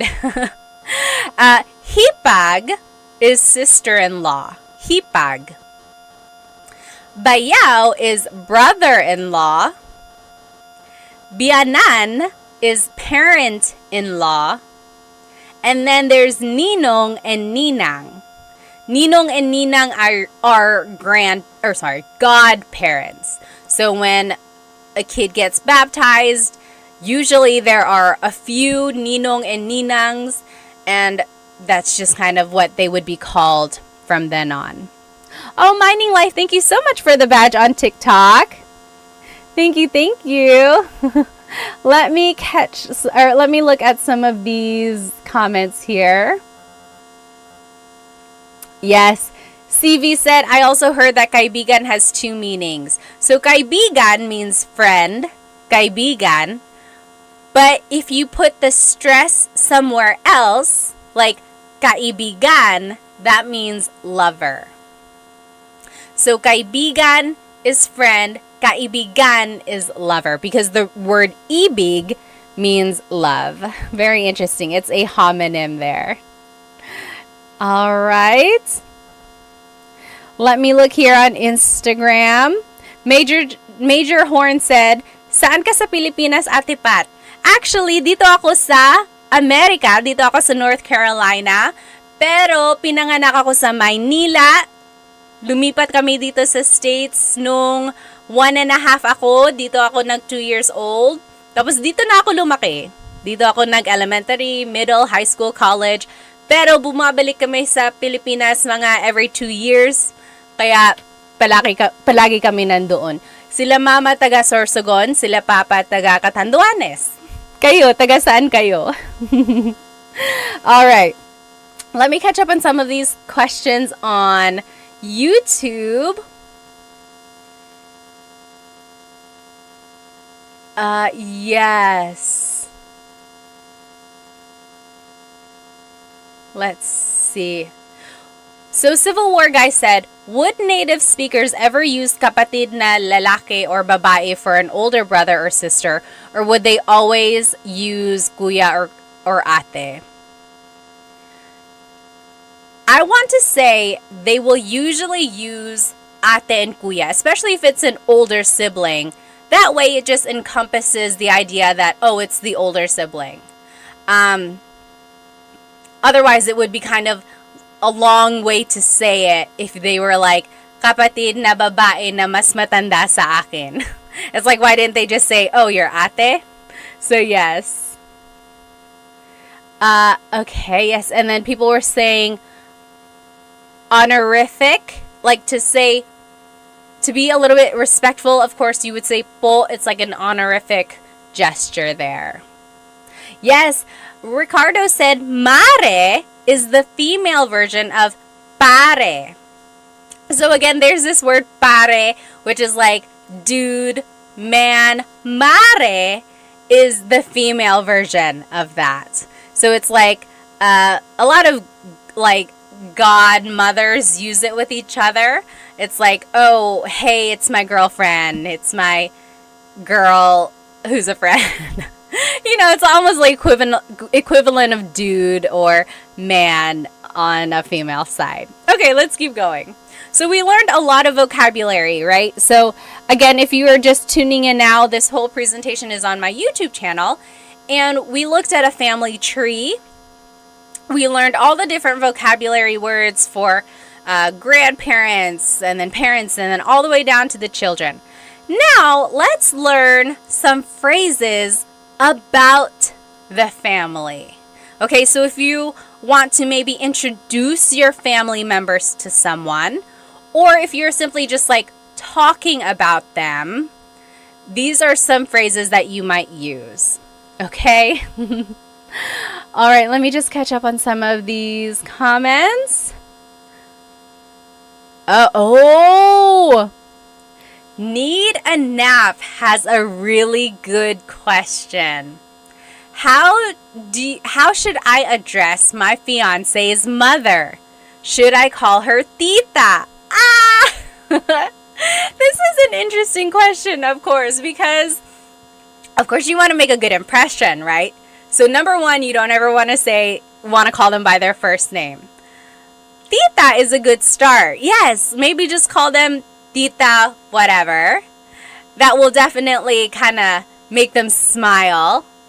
Now, when you do get married, this is up to you. You can either start calling your mother-in-law mom or mama or nanay, whatever your fiance calls them, you know, just kind of assimilate.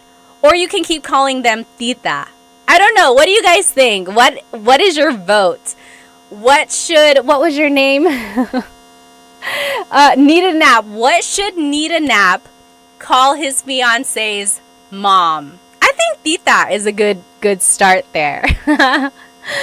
I know a family. The wife is Filipino, the husband is white, and he just calls her parents Mr. and Mrs.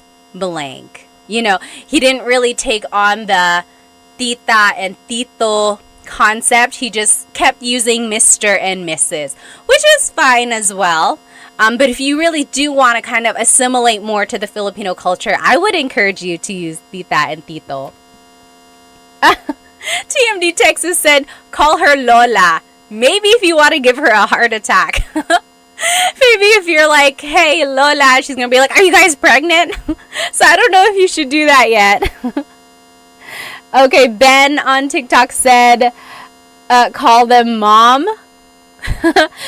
I don't know. They're not quite married yet. I guess you could. She might be like, I don't know if we're there yet. Oh, yes. RK Nudson on Instagram kind of has a similar idea. What should I call my father-in-law? Okay. Oh, see, very interesting. So, what was your name again?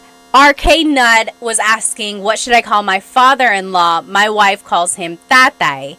Is it appropriate for me to call him that as well? I would say it is appropriate. I don't think it's rude. Maybe ask your wife, though. Just say like, hey, do you think I should call him tatay like you? If she wants you to, yes, by all means, go ahead. If she feels a little weird about it, you know, she knows her dad a little bit more, then just kind of go off what she says. Maybe she'll say, you know, maybe just call him Tito or something like that. But I think give it a try. Ask your wife. See what she would suggest. Oh, okay. So Sam said, before I got married to my Filipino husband, his parents told me to call them tita and tito. Very interesting.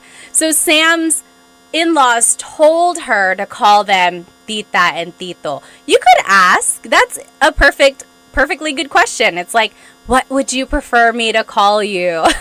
Or ask your significant other, and then they'll tell you. Oh, yes. Don't hate what I say said, I assimilated to make it easy, and I just call her nanay. I think that is so sweet. Also, props to my husband. Like, as soon as we got married, he started calling my mom mama. That is so sweet. Even now, he's like, hey, is mama home? Or, hey, does mama need food? So sweet. I think it's nice. You'll definitely get bonus points. Oh, and then Sam said, and then on my wedding day, they said to call them mom and dad. Oh, you crossed over. How sweet. Let me catch up here on YouTube. You guys are still talking about po. Yeah, so po is an honorific, part of speech. You use it to be respectful. Yes. Okay. So here are some phrases about the family. If you wanted to introduce someone, oh my goodness, what is happening, Instagram? Why am I sparkling? Okay, there. For some reason, sometimes I hit a filter and then it makes me look different. For a while over the summer, I always had like dog ears and stuff.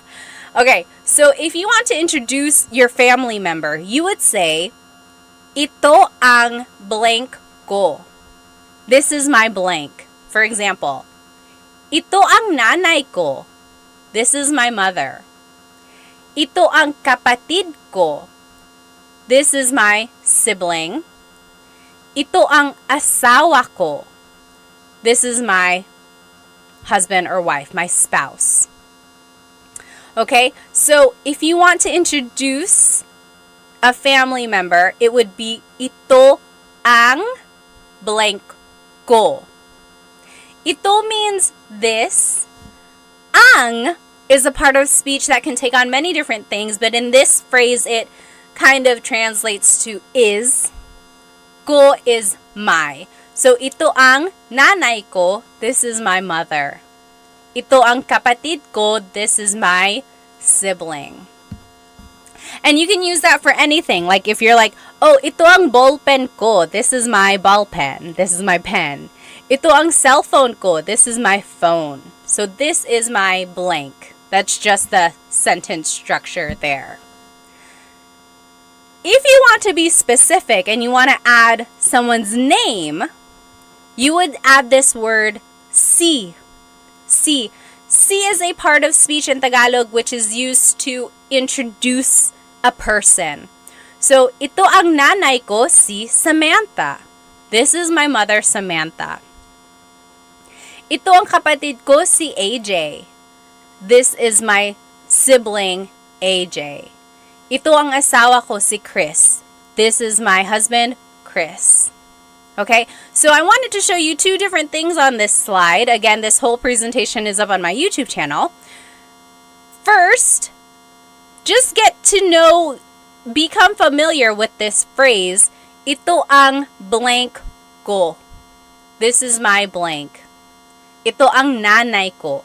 Then, if you want to be specific, you can use this word, si. So, ito ang nanay ko, si Samantha. This is my mother, Samantha. Okay, let me catch up on some of these comments. I don't want to miss any questions. Let's see. Oh, Guardian Angel said, besides using all of your videos, how is the best way to learn Tagalog? This is going to be a little biased, but I think the best way to learn Tagalog is having one-on-one tutoring, which, by the way, I have Filipino Tutors LLC. If you go to myfilipinotutors.com, that is my very new tutoring company, and I have some really good tutors for you. I have 3 Tagalog tutors, 1 Bisaya tutor, and then 1 tutor who is really good with math, college prep, and SAT prep. And then 2 of my Tagalog tutors can do grade school subjects like reading, writing, grade school math. So check out myfilipinotutors.com for one-on-one tutoring. Okay, let's see. Okay. Oh, Nita Knapp said, my mom will get jealous if I call my in-law mom. Yeah, that can happen sometimes. Again, just kind of ask your significant other, maybe get a feel for what you think they would feel like. Okay, let's see. Manglia said, ito ang aso ko. Oh my gosh, what is this filter? Okay, yes. So Manglia said, ito ang aso ko. This is my dog. Exactly right. So if you want to just talk about something that is yours, you can use this phrase, ito ang blank ko. Okay? Civil War Guy on YouTube said, is it incorrect to say itong? Very good question. In Tagalog, it's very common to put words together, especially when the word is ang. But in this case, you keep them separate. Not a lot of people say, itong nanay ko. You can if you're speaking really fast. But usually, it would be, ito ang nanay ko. Ito ang nanay ko. So it's one of those instances where you don't usually put it together. Very good question, though. Usually, you do put ang together with the other word to make yourself sound like a native speaker. Oh, yes, Richard V said, can you use siya instead of ito? Yes, so siya is a pronoun that means he or she, right? So it works. You certainly can. You can say, siya ang nanay ko, si Samantha. She is my mother, Samantha. So if you want to say she, like, she's my mother, you can. Or you can say, this is my mother. Up to you if you want to say, she's my mother, or you can say, this is my mother. It depends on the context, depends on how you're wanting to present your mother, right? Okay. Let's see here. Oh, yes. Santasio said, I have started one-on-one tutoring, but I have nobody to speak Tagalog with and practice. Do you have any advice? My advice, if you don't have anyone to practice Tagalog with, is to practice with yourself, right? That's all you have. So when you are driving, maybe have a conversation in your head. You could say, "Oh, Pat, kamusta yung araw mo ngayon?" Mabuti naman, medyo busy, pero marami naman akong nagawa. O talaga, anong ginawa mo? Naglaba ko, naglinis ako, nag-alaga ng mga bata. Wow, ang busy naman. You see, I'm just talking to myself. So, practice that. Practice asking yourself questions, and then practice like responding to yourself. Okay, give that a try. Okay, what else? What else? Yes, CV said. Just basically talking to yourself. Exactly right. Also, maybe find someone who is also learning Tagalog. Maybe like a Facebook group, or I'm trying to think like if there are any online groups that I know of. But like, try to find other people who are also learning Tagalog. That's a good way to practice. Okay.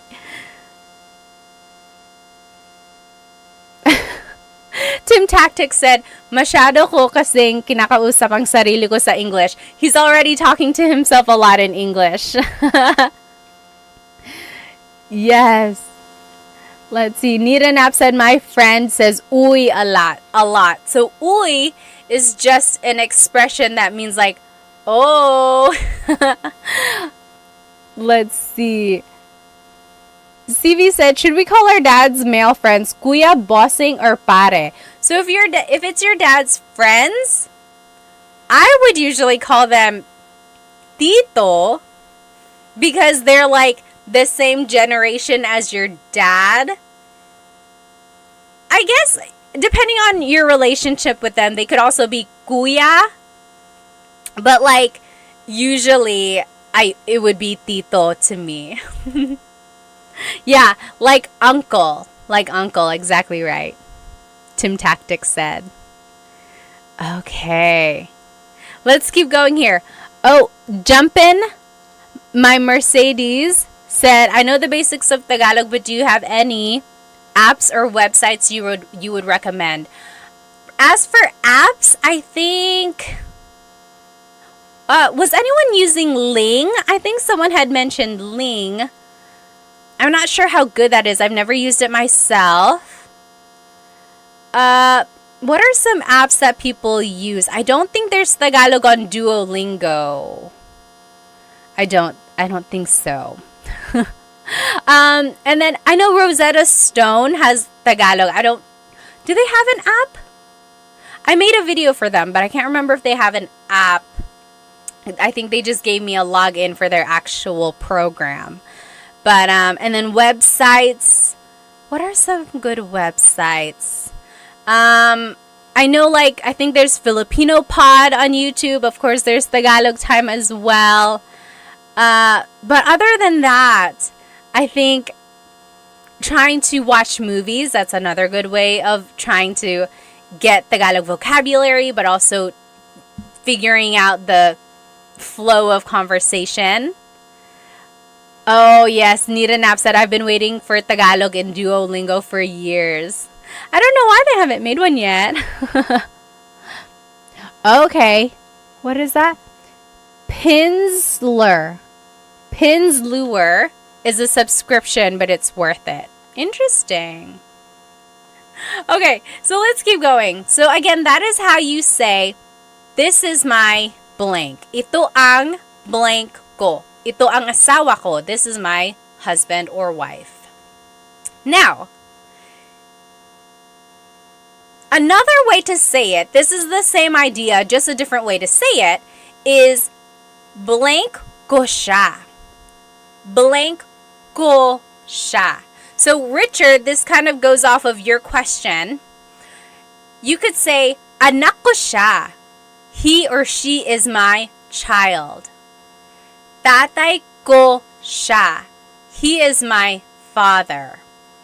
Or asawa ko siya. He is my husband. She is my wife. So, instead of saying, "Ito ang asawa ko," this is my husband, I could say, "Asawa ko siya. He is my husband. So do you see, Richard, this is exactly like the question you had asked there. Could you use siya? Yes. And then you can switch up the grammar there a little bit. So earlier it was siya ang asawa ko or asawa ko siya. So very interesting how you can kind of switch up the grammar and it would still kind of relay the same kind of message. Oh, A. Douglas on YouTube said, Turong Wika is an okay app. Yes, I made a video for them. It's called Turong Wika. Turo means to teach in Tagalog. Turo. So Turong, Turong, Turong Wika. Wika is language. So teaching a language. Turong Wika. That's a Tagalog app. They're pretty good actually. Yeah, I made a video for them. I forgot. Okay, let's keep going. So here's another phrase that you can say as well. Anak ko yan. That is my child. Tatay ko yan. That's my dad. Asawa ko yan. That's my husband. Or that's my wife.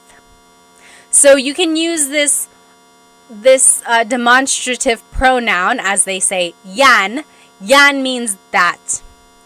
Anak ko yan. Tatay ko yan. Asawa ko yan. That is my child. That is my dad. That is my spouse. Okay, like if they appear on TV, you're like, hey, nanay ko yan. That's my mom. Nanay ko yan. That is my mom. Okay.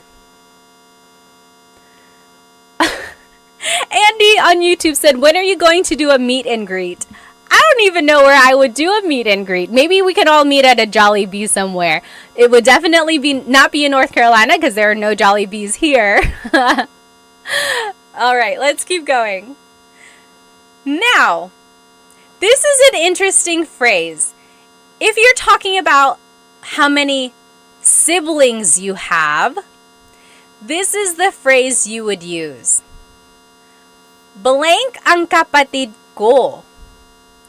Blank ang kapatid ko. So, I have blank number of siblings. So, let's take a look at the numbers here.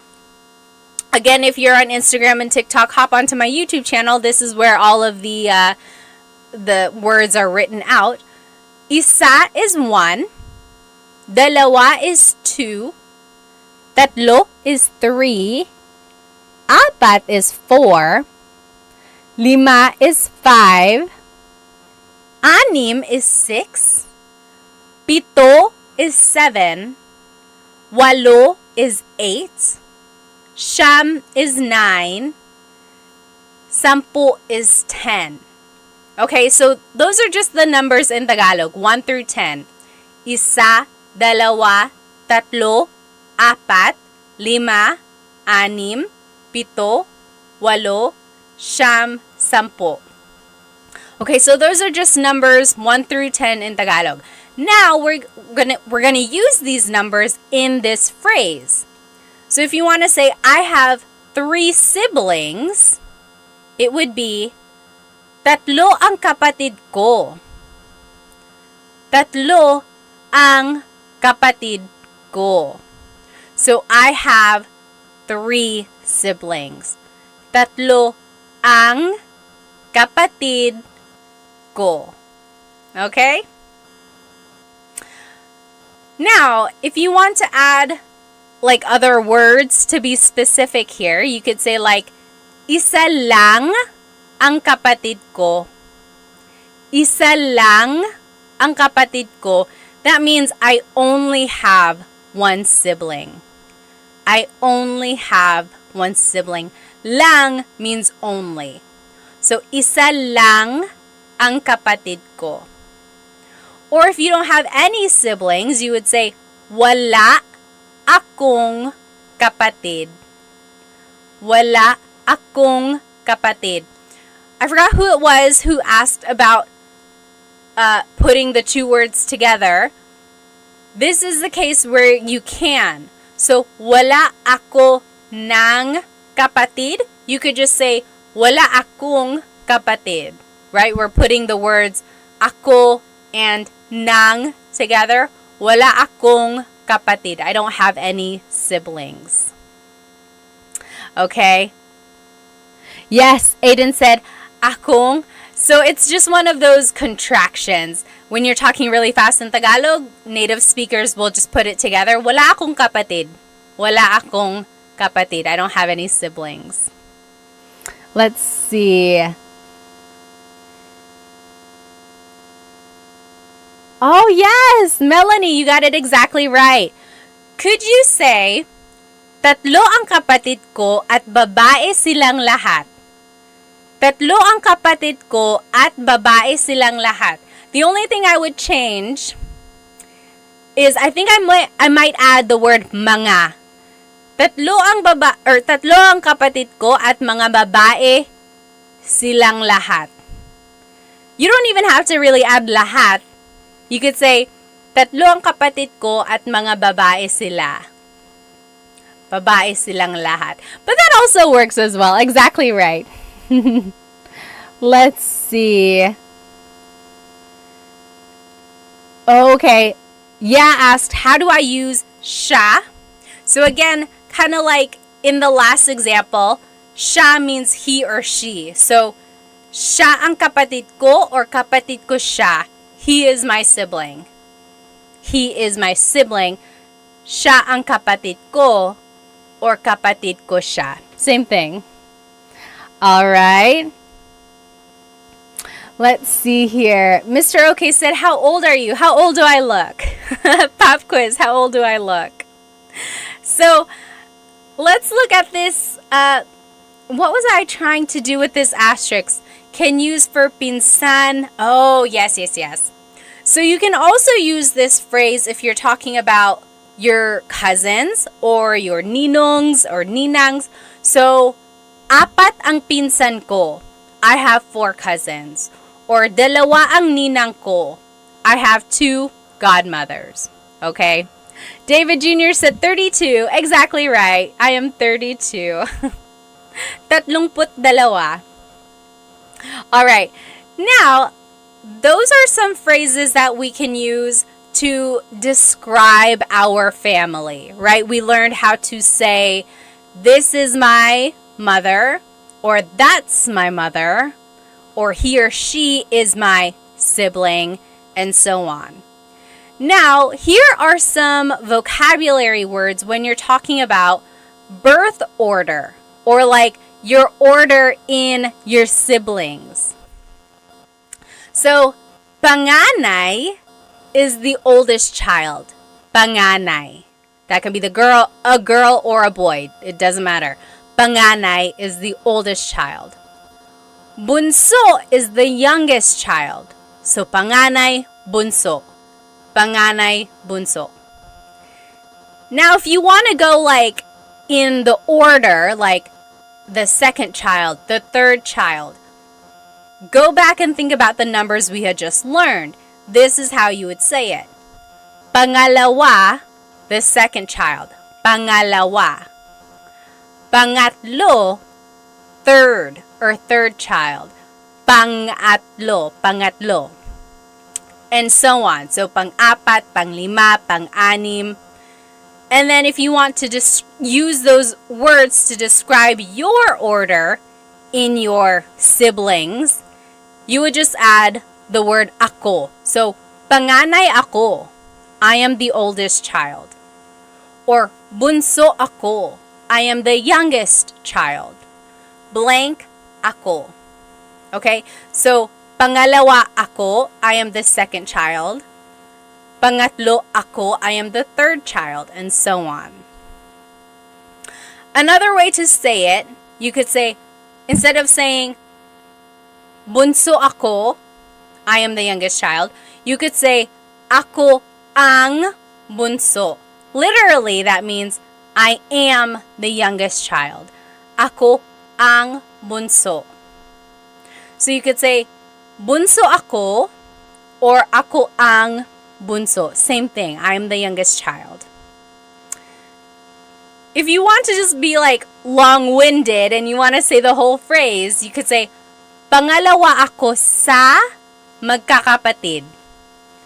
Pangalawa ako sa magkakapatid. Literally, that means I am the second of my children, or of my siblings. Hang on, TikTok is making me make sure I'm still here. There we go. So, pangalawa ako sa magkakapatid. I am the second of the siblings. Interesting, right? Let me catch up on some of these comments. I don't want to miss any questions. Jeff said, di ba po kailangan ng plural marker mga? For which one? Oh, for siblings? You can. You can add mga when you're talking about multiple siblings. Sometimes if native speakers are talking really fast, they drop mga. But very correct. You can always add mga. Richard said, another interesting thing, showing the numbers with your fingers, you don't start with your thumbs. So, right, like 1, 2, 3, or 1, 2, 3, or 1, 2, 3. That's very cultural, right? Depending on where you're from. Let me catch up on any comments from Instagram here. Oh, okay. What the F said, I can understand the Tagalog and Ilocano, but I cannot speak either or write it. So that's what I call receptive bilingualism, right? You can understand, but it's hard for you to use it to like speak or to write. Very interesting. I always say, if you can do that, if you can understand, then you are halfway there, right? You're halfway there. You can understand. Now you just have to kind of rewire your brain to be able to produce the grammar and the vocab that you know. It's not going to be easy, but rely on the fact that you already have knowledge in there. I know you can do it. You can do it. All right. Let's see. Nita Knapp said, do you speak Kapampangan? No, I do not. My family is from Bicol, so if anything, I would have learned Bicolano, but I don't know Bicolano. Why do you add mag in front of kapatid? Oh, interesting. Aiden said, why do you add mag in front of kapatid? So take a look at this phrase. Pangalawa ako sa magkakapatid. Magkakapatid. The root word here is kapatid, right? Sibling.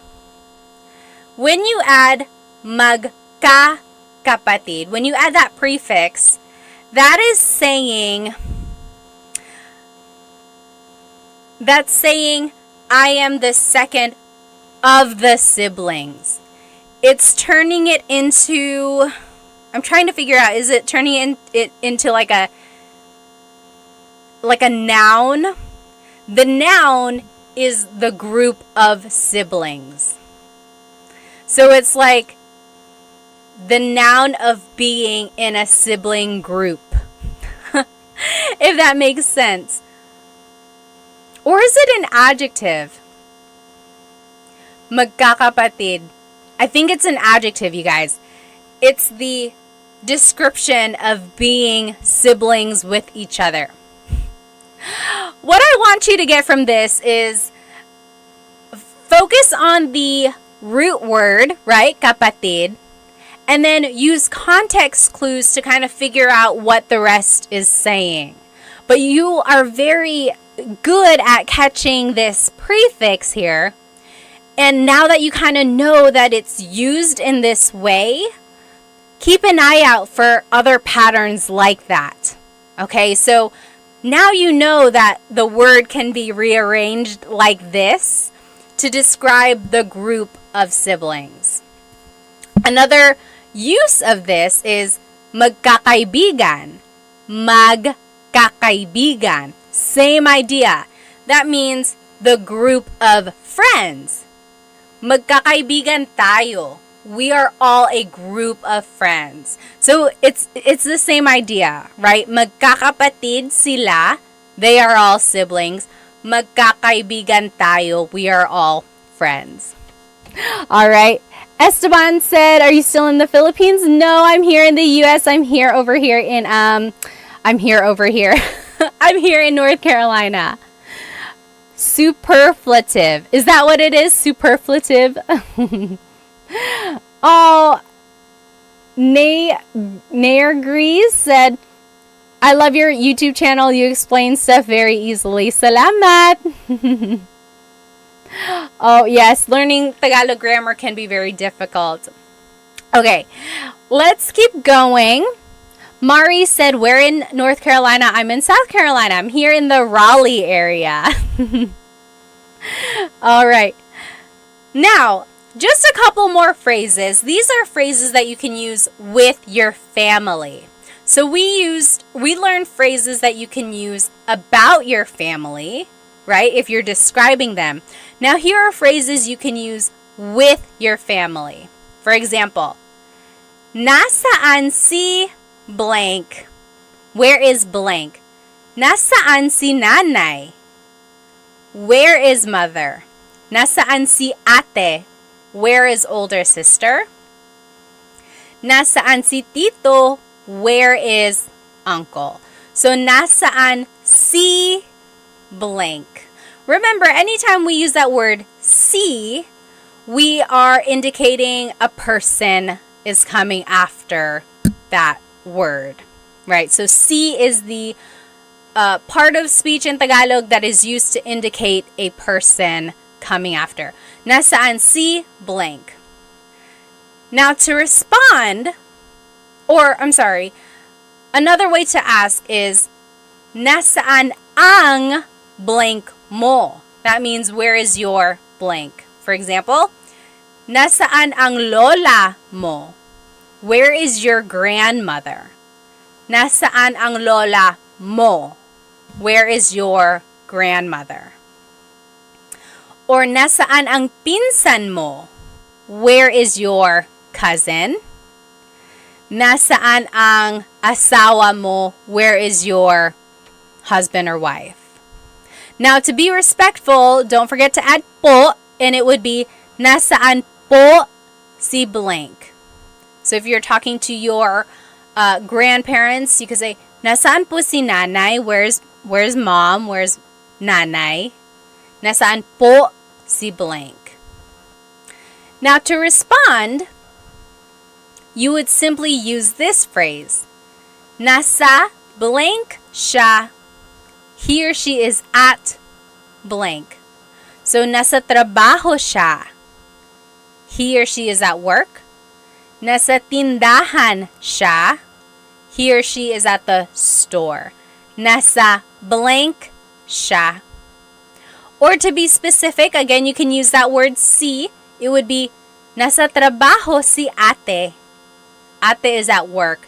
Nasa trabaho si ate. Okay? And then, to be respectful, add po. So, nasa trabaho po siya. Nasa trabaho po siya. So, again, to ask where someone is, it was, nasaan si blank. And then to respond, nasa blank siya. Okay? Very interesting there. And if you want to ask what someone is doing, it would be, anong ginagawa ng blank mo? What is your blank doing? So, anong ginagawa ng tatay mo? What is your father doing? Anong ginagawa ng kuya mo? What is your older brother doing? And then, if you want to kind of be specific, anong ginagawa ni tatay? What is father doing? So, you're dropping the your, right? So, anong ginagawa ng tatay mo versus anong ginagawa ni tatay? Both asking, what is father doing versus what is your father doing? And then don't forget to add po to be respectful. Ano po ang ginagawa ni tatay? Ano po ang ginagawa ni tatay? So I always get asked, like, where does po go in a phrase? Usually, po is the second word. So, ano po ang ginagawa ni tatay? Saan po si nanay? When in doubt, you can always add po to the end and it will work. It's not always common, like that's not where it naturally goes, but it will never be incorrect if you add it at the end. I do have a full-length Tagalog lesson video on my YouTube channel, how to use po. I think it's lesson number 2. On my YouTube channel, how to use po. There's lots of practice in there, and it goes through all of the different placements. You can check that out if you'd like. Now, you can ask someone, saan ka pupunta? Where are you going? Saan ka pupunta? Or, pupunta ako sa blank. Pupunta ka or pupunta ako sa blank. That means I'm going to somewhere. So, pupunta ako sa tindahan. I'm going to the store. Or, pupunta ako sa banyo. I'm going to the bathroom. Pupunta ako sa bahay ni Kuya JR.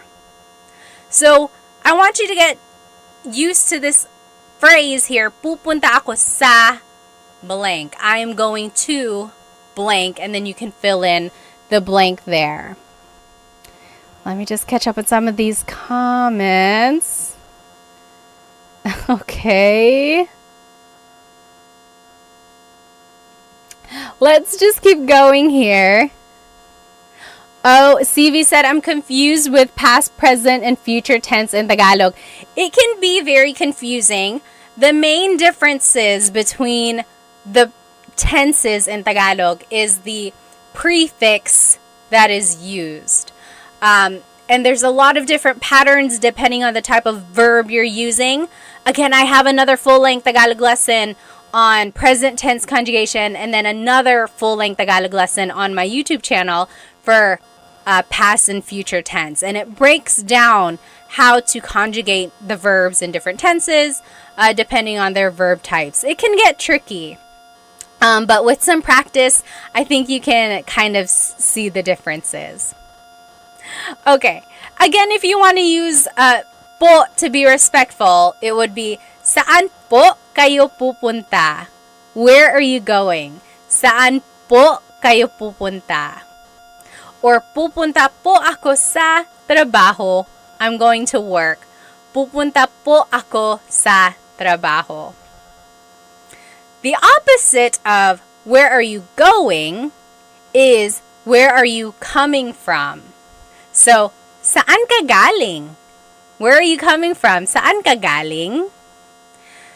Your response would be, galing ako sa, I came from, blank. So, saan ka galing? Galing ako sa tindahan. I came from the store. Galing ako sa trabaho. I came from work. Galing ako sa bahay ni Kuya. I came from Kuya JR's house. And then to be respectful, saan po kayo galing? Galing po ako sa blank. Oh, DJ Marsky, thank you so much for the gift on TikTok. Maraming salamat. Okay, so those were just some phrases that we can say to our family members. Again, this whole lesson is on my YouTube channel if you want to review those. The live recording will be up on there as well, and everything will be written out. I'm actually going to go ahead and just go through this review really quickly because I want us to have enough time to do the listening comprehension at the end. So just follow along with me here. Oh, YouTube, let me go ahead and turn off my camera so you can see this. There we go. So let's just go through these vocab words. Remember, godparents in Tagalog, pamilya is family. Godparents is lolo and lola. Lolo and lola. And then, Tatay is father. Nanay is mother. Those are the mga magulang, parents. Mga magulang. They have a child, that is their anak. They get married with someone, that's their asawa. Then they have kids. Ate is the oldest sister or older sister. Kuya is the older brother. Bunso is the youngest child. Altogether, those are mga kapatid, so siblings. And then if you want to be specific, again, remember kapatid is one of those gender-neutral words. Kapatid na babae is your sister. Kapatid na lalaki is your brother. Okay, here's a translation. I'm gonna say this chunk of dialogue in Tagalog. See if you can understand what I'm saying, okay? Uy, kamusta? Ako si Pat at asawa ko si Chris. 3 ang anak namin. 2 babae at 1 lalaki. 4 ang kapatid ko. Ako ang panganay. Si JP ang pangalawa. Si Marie ang pangatlo. At si Mark ang bunso. Nasa Pilipinas pa ang mga tito ko.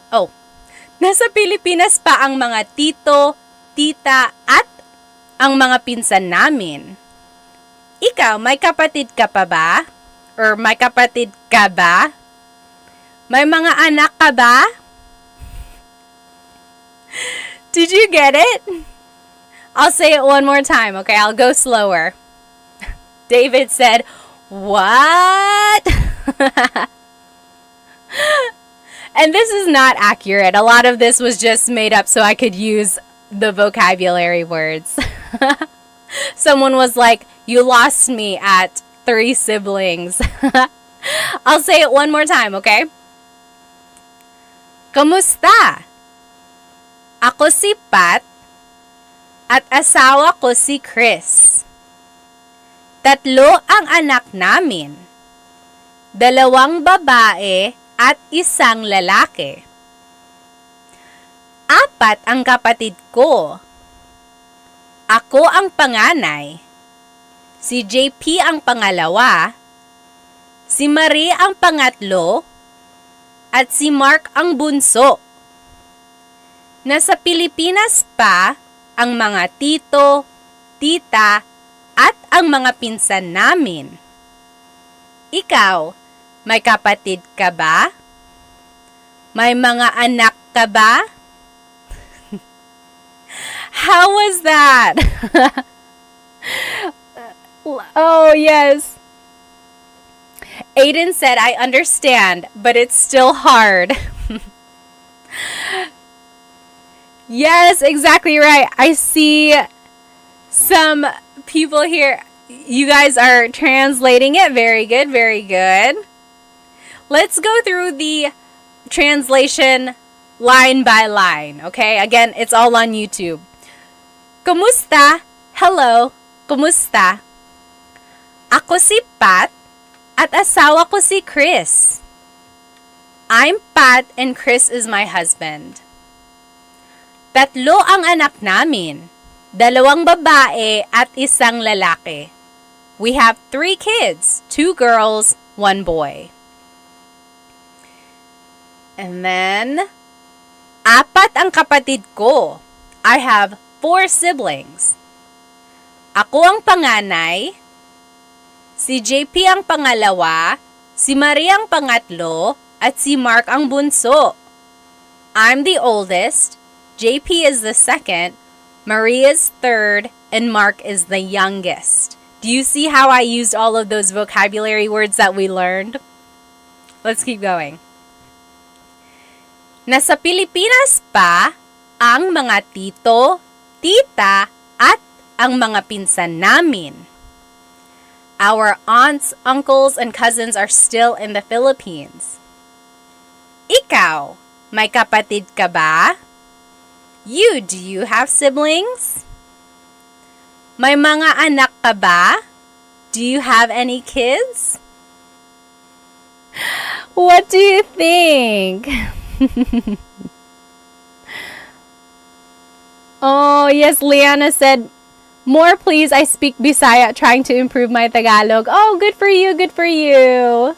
Unknown says, good morning from Kuwait. Very good. So, I want you, whenever someone is speaking Tagalog to you, don't get tripped up over every word. Okay? One trick to learning a language, I know this because I took 5 years of French in high school and college, so I know how to kind of learn a language, right? I know the challenges that come with it. Don't get tripped up over every single word that you don't understand. Try to, number one, recognize the words that you do know. Number two, use context clues. Okay, we learned a lot of this vocabulary in our lesson, so now we're just kind of putting everything together. Number three, kind of when you feel more comfortable with the vocabulary, the third thing I want you to do is recognize the grammar patterns. Oftentimes, the verb goes first, then it's a pronoun, then it's a noun, or something like that. But oftentimes, the verb in Tagalog goes first. But when you are trying to understand dialogue, the biggest thing you can do is really try to latch onto words that you know, whether it be the root words of a verb or simple vocabulary that you might have just learned, okay? And then use context clues to kind of go from there, okay? I know that was a lot, but I think you might know more than you do. And if that was really, really challenging, it's okay. At least now you know that you can work on it, right? Now you know what you can focus on. So I hope you enjoyed our lesson tonight. This is everything we learned. We learned some family vocabulary. We learned phrases about our families. We learned phrases that we can use with our family members, like, where are you going? Where did you come from? We also reviewed a little bit and we did some translation practice. Okay? I hope you were able to get some vocabulary that you didn't know yet. I hope you learned some phrases that you can start using with your families. And I hope to see you next week in our Tagalog Thursday. So, I hope you have a good rest of your night. I don't want to keep you any longer. Maraming salamat. Thank you so much for joining me. Have a good night.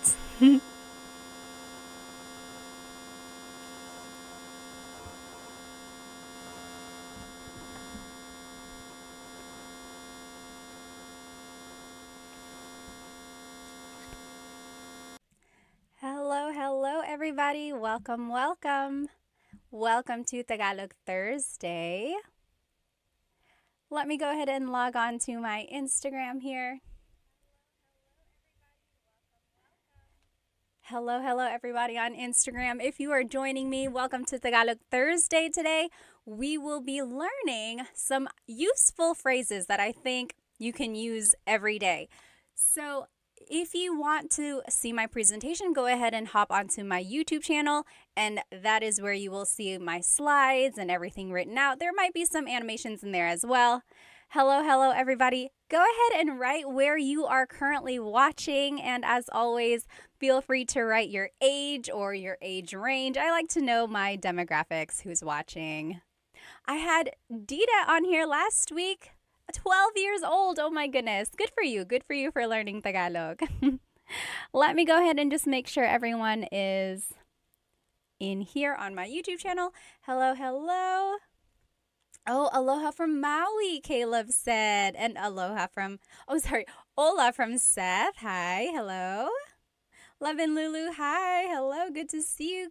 K-Day GC is from California. Food Fascination is from Seattle. Hello. Stefan is from Toronto. And then Del Caballero is from Long Beach, California. Hi, Deborah. Hi, Emily from Alaska. Oh my goodness. What time is it in Alaska? Over here in North Carolina, it is 9:13 p.m. Also, just checking, is my audio okay for both Instagram and YouTube? Let me know if it's not. Oh, Drew, thank you so much for the badge. We haven't even started. If you enjoy anything from these lessons, from the lesson that I'm teaching tonight, please feel free to send me a super chat on YouTube or a badge on Instagram. Thank you so much. Any donation really helps me support Filipino businesses. By the way, my earrings tonight are from bling.co. If you can see them, they're handmade polymer clay earrings, and they have the Filipino sun on them. Hello, everybody. Oh, Kelly said just married the love of my life. That is so great. Congrats. All right, let's go ahead and get started here. So again, this whole lesson is on my YouTube channel, and the recording will be on YouTube as well. So if you happen to not catch it, or if you want to rewatch it later, it will be here on my YouTube channel. Kelly is from Louisiana. Oh, Emily said audio is good. Good. All right. David is from New Hampshire. Deborah is watching from India. Hello. Okay, let's go ahead and get started. So today we will be learning some shopping phrases, or phrases that you can say while shopping in the Philippines, or phrases you can say while eating at a restaurant. However, a lot of these phrases will also work in different contexts. So I want you to take a note of them, even if you're not shopping in the Philippines or eating at a restaurant in the Philippines anytime soon. You'll see that a lot of them can be used in other contexts. So let's take a look at these. Hello. Mr. Sean is from Tampa, Florida. Welcome. Okay, so first of all, I just want to go over the different types of stores in the Philippines. Anyone here been to the Philippines? Raise your hand or just give me a thumbs up. I know many of us might have. Some of us might not have ever been there. Maybe we are just never had the opportunity to go. But in the Philippines, you might see little stores in people's houses. So usually if it's like a 2-story house, there might be a store in the first floor, and it's like their window has things that you can buy. So chips or rice or even some meat and fish, ice sometimes. Those are called sari-sari stores. Sari-sari. Sari-sari means like different things. Different. Because you can buy a lot of different things. So in my picture here, you'll see that you can buy rice, you can buy chips. It's like a really true definition of a convenience store. Maybe you can't go to an actual store, so you just want to walk down the street and you notice that your neighbor has things that you might need. So that is where you can buy things if you're kind of in a pinch. That's called a sari-sari store. Next, there's the palengke. Palengke. This is like an open market, sometimes called a wet market. And you can buy meats, vegetables, but really you can buy anything here. School supplies, clothes, household items. And the thing about the palengke is that some people might consider it not as clean as a grocery store, because they are just there chopping up the meat, preparing the vegetables, weighing it right there. So it's not quite the same as a grocery store because everything is open. Another thing about the palengke is that they are open very, very early, like before dawn. They are hustling and bustling, getting their stalls ready. And then they're usually closed, or like activity isn't as busy in the afternoons. Whereas in the grocery store, they are open all day long, usually pretty busy. After people go, get off from work, they'll probably go there. So that's the difference between a palengke and like a grocery store. And then one more thing here, the Divisoria. Has anyone ever shopped at a Divisoria? So I love shopping at the Divisoria because they are known for very cheap products. Not cheap like poor quality, although some of it might be, but cheap as in very affordable. So if you want to get a good deal, this is where you would go, the Divisoria. And this is usually in like really busy areas. The Divisoria that I'm thinking of is in Manila, and Some people might say it's a little sketchy. Just make sure you are aware of your surroundings when you are shopping in these places because everyone is trying to get a good deal, right? So it can get kind of crowded. And an interesting thing about the divisoria, literally in Spanish, the divisoria means like the dividing line. And it got that name because back in the day when the Spanish colonizers were there, there was this city called Intramuros, literally meaning like the gated city. That's where government officials were. This was like where the elite lived, Intramuros. Right outside of Intramuros was where the Chinese immigrants were. They were kind of segregated. So this dividing line, the divisoria, was dividing the wealthy Spanish from the Chinese immigrants who were kind of segregated. And then it got this reputation of having these affordable products from the Chinese merchants who were able to sell these goods for such a cheap price. And so from then on, this area has been known to sell these very affordable things. I think that's so interesting. I love history. I love Filipino things. Let me just catch up on some of these comments here. Hello, hello. Oh, Love and Lulu said, in Pampanga, there's a lot of pickpocketers. I think in any big city, yes, Manila, even Cebu City, you just got to be aware of your surroundings. Yes, very good. Oh, Rua said, I love your content. I'm from Japan. Hello, hello. Welcome, welcome. All right, let me check over here on YouTube. Oh, Belle said, going soon, going to the Philippines. Oh, very good. Oh, Lost in the Philippines says, I am in Manila right now. Well, have fun, have fun. All right. A lot of people are planning to go soon. Oh, hi, Dita. There you are. Good to see you. Okay. Yes, so here are the different types of stores. So sari-sari, palengke, divisoria. These are known for like places where you can haggle the price. So if you are good at maybe bartering or like asking for a lower price, these are the places to go for that. However, if you go to like a mall, those prices are pretty set in stone, right? You can't really haggle a price tag at the mall. And the picture here on my YouTube channel, if you are looking with me, this is the Mall of Asia. Raise your hand if you've been to the Mall of Asia before. At one point, it was the biggest mall in Asia, but I think last I saw, there are bigger malls now, I think in other countries, but it's still the biggest mall in the Philippines. There's a skating rink, there's like places to watch shows and things like that, and there are lots and lots of floors up there.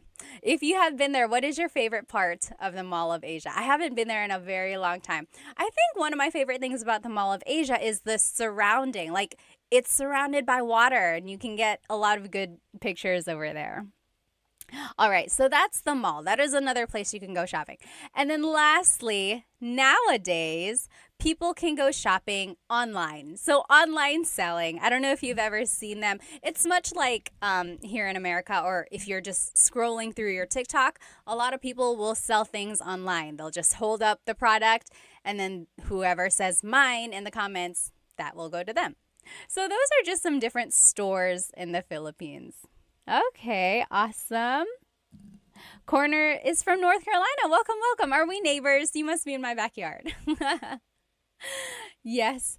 Frank said, amazing that they have a skating rink inside of the Mall of Asia. Oh, yes. Oh, TMD Texas says, Mall of Asia fireworks. I don't think I've seen the fireworks at Mall of Asia. Yes. The great Chadsby said MOA. That's what they call it, Mall of Asia, MOA. Very good, very good. Okay, so let's jump into these phrases now. So if you are shopping, oh my goodness. I don't know why I have this filter on my Instagram. If you're looking at me, I have dog ears. I don't know how to undo that. So it's going to have to stay like that. I'm sorry. If anyone knows how to turn off this dog filter on Insta, let me know. Anyway, we're going to keep going. So here are some phrases that you can use while shopping. So an employee might come up to you, or they might ask, ano po ang gusto nyo? Ano po ang gusto nyo? So ano means what? Po is a sign of respect. Ang means is, or sometimes it's an article. Gusto means to want or like, but in this case, it means to want. Nyo is referring to you. So, ano po ang gusto nyo? What do you want? That is something they might ask you when you enter a store. Yes, very good. And then to reply, you can say, pabili ng blank. Can I please buy blank? Pabili ng blank.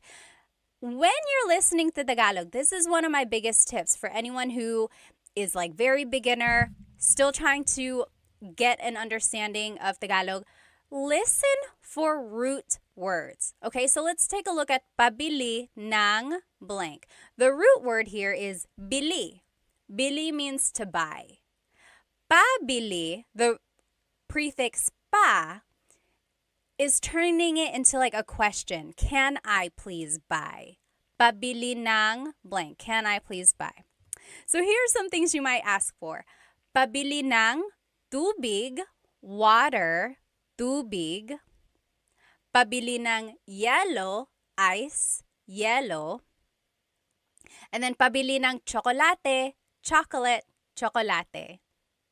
So pabili ng blank. Ng means some or a thing. Can I please buy some water? Can I please buy some ice? And so on. Okay?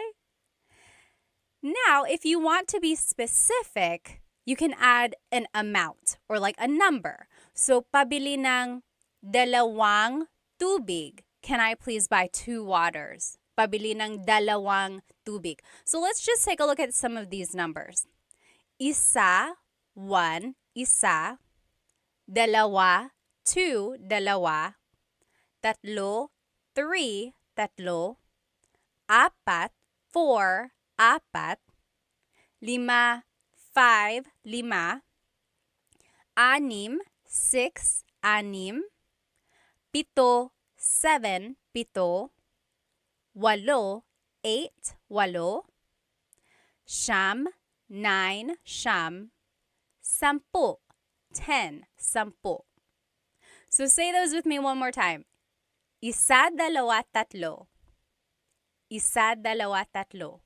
Apat, lima, anim. Apat, lima, anim. Pito, walo, siyam, sampu. Pito, walo, siyam, sampu. So that's 1 through 10 in Tagalog. Again, if we want to use them, so if I want to say, can I please buy 3 waters? Pabili ng tatlong tubig. So the number goes before the noun. Now, I want you to listen carefully, okay? So I am saying tatlong, tatlong. There's an NG at the end of the number. The number is tatlo, but I'm saying tatlong tubig. That is because technically you're saying 3 of water. Tatlo ng tubig. So 3 of water. The NG we're just adding there at the end, or tatlo na tubig. And you only add this NG if the number ends in a vowel. So pabili ng isang tubig, pabili ng dalawang tubig. So both of those end with a vowel, so we're adding the NG. If the number ends in a consonant, we don't add NG, we add the word na. Take a listen. Pabili ng 4 na tubig. Can I please buy 4 waters? Pabili ng 6 na tubig. Can I please buy 6 waters? So that's the difference there. You can make the contraction if the number ends in a vowel. Dalawang tubig, tatlong tubig. If the number ends in a consonant, then you add the word na. 6 na tubig, siyam na tubig. Okay? So that's just a little side note. You could always say the number in English. Pabili ng tubig, how many? 6. 6 po. They'll get the idea. Okay? But if you want to practice your numbers, that's a good chance to do it. Okay. Now, let me see. Oh, Ben said the audio is completely out of sync on Instagram. Is that, like, if I'm speaking, Can you not hear? Is it like really lagged? Also, gosh, these headphones or these dog ears are so annoying. I don't know how to turn it off. I'm sorry. Any questions? If you have any questions, please feel free to write them in the comments. Okay. Okay. Okay. It sounds like the audio is okay. Maybe it is the dog filter. I'm sorry. Again, if anyone knows how to turn this filter off, let me know. Anyway, we'll keep going. So those were some basic phrases. Now, if you want to ask how much something is, how much is something? So, magkano ito? Magkano ito? That means how much is this? Magkano ito? Now, again, if you are good at haggling, if you are good at bartering or asking for a lower price, this is something you could say. Walang tawad. Walang tawad. So, wala means nothing. The ng means of, so none of. Tawad literally means forgiveness. So, no forgiveness, walang tawad. Basically, that means, can the price be reduced? Walang tawad. And then if something is expensive, you can say, ang mahal naman. Ang mahal naman. Mahal means expensive. And technically, you could just say, ang mahal. That's expensive. Ang mahal. Naman is like an emphasis. Oh, wow, that's really expensive. That's too expensive. Maybe if you say that, the store clerk will be like, oh, okay, I'll lower the price. Ang mahal naman, that's too expensive. The opposite of mahal is mura. Ang mura, that's cheap. Ang mura. And that's cheap like affordable, not cheap like it's bad quality. So ang mura is the opposite of ang mahal. And then if you do decide to buy it, it would be sige, bibilin ko. Okay, I'll buy it. Sige, bibilin ko. Remember how I told you to listen for root words? Here is this root word, bili. Again, remember, bili means to buy. We heard it in pabili ng tubig. So here, bibilin ko means I will buy it. So, let's say these phrases one more time. Magkano ito? Magkano ito? How much is this? Walang tawad? Walang tawad? Basically, can the price be reduced? Ang mahal naman. Ang mahal naman. That's too expensive. Ang mura. Ang mura. That's cheap. Or sige, bibilin ko. Okay, I'll buy it. I saw a question up here. Oh, Cowboy Roger Lawson said, is sobrang mahal the same thing? Yes. Sobrang mahal also means that's too expensive or it's really expensive. Sobra means a lot, and then mahal, expensive. A lot of expensive. Really expensive. Very good. Sobrang mahal, same as ang mahal or ang mahal naman. Very good. All right. Next, maybe you are shopping around and you choose something that you like. You could say, gusto ko ito.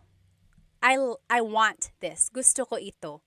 So gusto can mean I want or I like. Okay, so maybe if you're talking to your friend, you're like, oh, gusto ko ito. I like this. But if you're talking to the store employee, you could say, oh, gusto ko ito. I want this. So same thing. I want, I like this. The opposite of ito is yan. Gusto ko yan. I want that. Gusto ko yan. If you're looking on YouTube, technically it should be spelled I-Y-A-N. Gusto ko iyan, gusto ko iyan. But if you're speaking quickly, you'll probably hear it more like gusto ko yan, gusto ko yan. So that's how I spelled it. Gusto ko yan. So gusto ko ito, I want this. Gusto ko yan, I want that. All right. Oh, yes. Free Training Online said mahal, love versus mahal, expensive. So yes, mahal is a homonym, so it has a couple different meanings depending on how it's used. And it can mean love or expensive. And I looked this up once. Someone had a very interesting theory.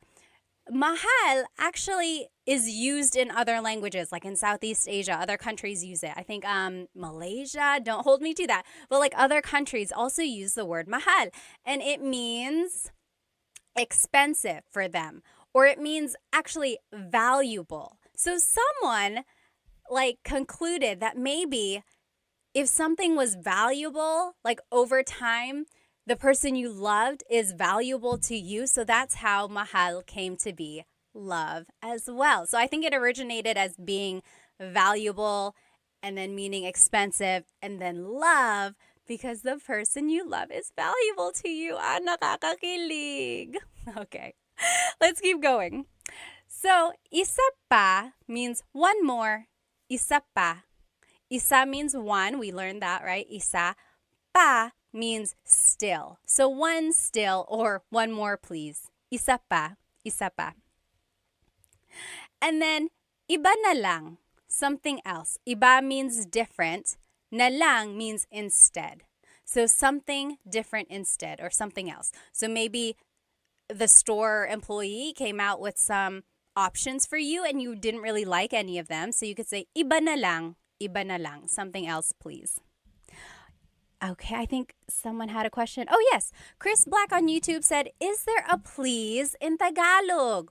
Please in Tagalog is paki. Paki. So, like, buksan means to open. Paki buksan yung bottle. Can you please open this bottle? Paki buksan. So paki is like what you would add before the verb.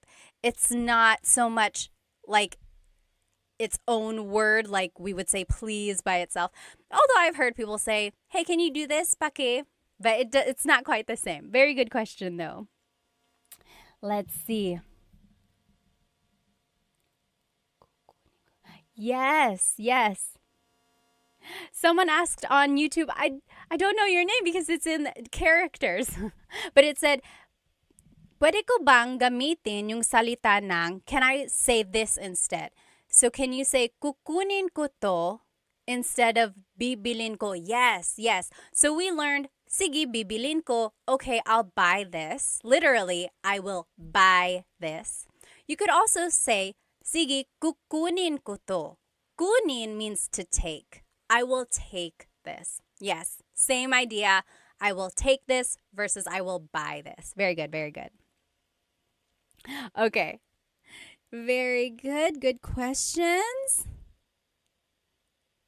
Okay. Yes.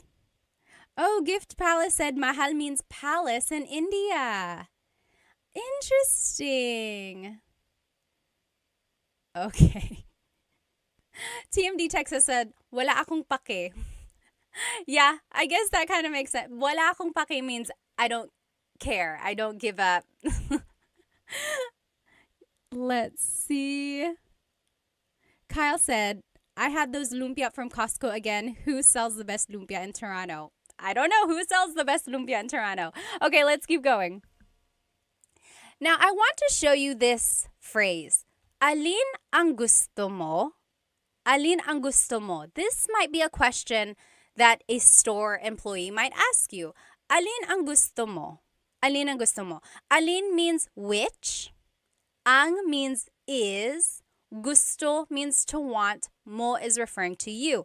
Alin ang gusto mo? Which do you want? So for example, maybe if there's something behind the counter and you're like, hey, I want one of those. And they're like, oh, alin ang gusto mo? Which do you want? Here are ways you can respond. We already learned, gusto ko ito, gusto ko yan. I want this, I want that. But you can also add an adjective. For example, gusto ko yung, I like the or the one that is, and here are some colors. Gusto ko yung pula, I want the red one. Gusto ko yung kahel, I want the orange one. And then just some other colors. Dilaw, yellow, dilaw. Verde, green, verde. azul, blue, azul, lila, purple, lila, puti, white, puti, itim, black, itim. Now, before you get on my case, yes, these are the Spanish colors, because remember the Philippines has a lot of Spanish influence both in the culture and the language. There are true Tagalog colors, like for verde and azul, but most commonly, they would just say the Spanish color. And I want you to sound natural, right? I want you to sound like you know what you're talking about. So there are true Tagalog colors. They are just not as commonly used. You are welcome to use them, but these are the ones that are just more commonly used in conversation, and I want you to sound natural, okay? So again, this is the phrase or the sentence structure you could use if you want to say, oh, I want the red one. I want the blue one. Which one do you want? I want the white one. Gusto ko yung puti. Gusto ko yung itim, the black one. So you would just add the adjective there at the end. If you're talking about something and it's not a color, you could use a different adjective. For example, gusto ko yung malaki. I want the big one. Gusto ko yung malaki. Malaki means big. Or gusto ko yung maliit, the little one. Gusto ko yung maliit. So you see, you're just sticking the adjective there at the end, and it means I want the blank one, the small one, the big one. Okay? And then another example, gusto ko yung mahal. I want the expensive one. Gusto ko yung mahal. Or the opposite, gusto ko yung mura. I want the cheap one. Gusto ko yung mura. Okay, so that's kind of a simple one there. Simple sentence structure. And then you could use this sentence structure for other things. Like if you're trying to decide on what you want to eat for dinner, you could say, oh, gusto ko yung adobo. I want the adobo that we had yesterday. Or gusto ko yung pansit. I want the pansit that you cooked. Okay? So gusto ko yung, I want the blank. Now, I always get asked in my classes, what is the difference between ang and yung? Because we learned gusto ko yung blank. Ang and yung both mean the. They are both articles. However, ang is usually used more in a general sense, whereas yung usually is used more for a specific thing. So, in our example, gusto ko yung puti. I want the white one. If someone said, gusto ko ang puti, it's like, I like the white one. Like, it's not as committal. I don't know. It's hard to explain. Here's one way to take a look at it. So, it's the dress versus the dress.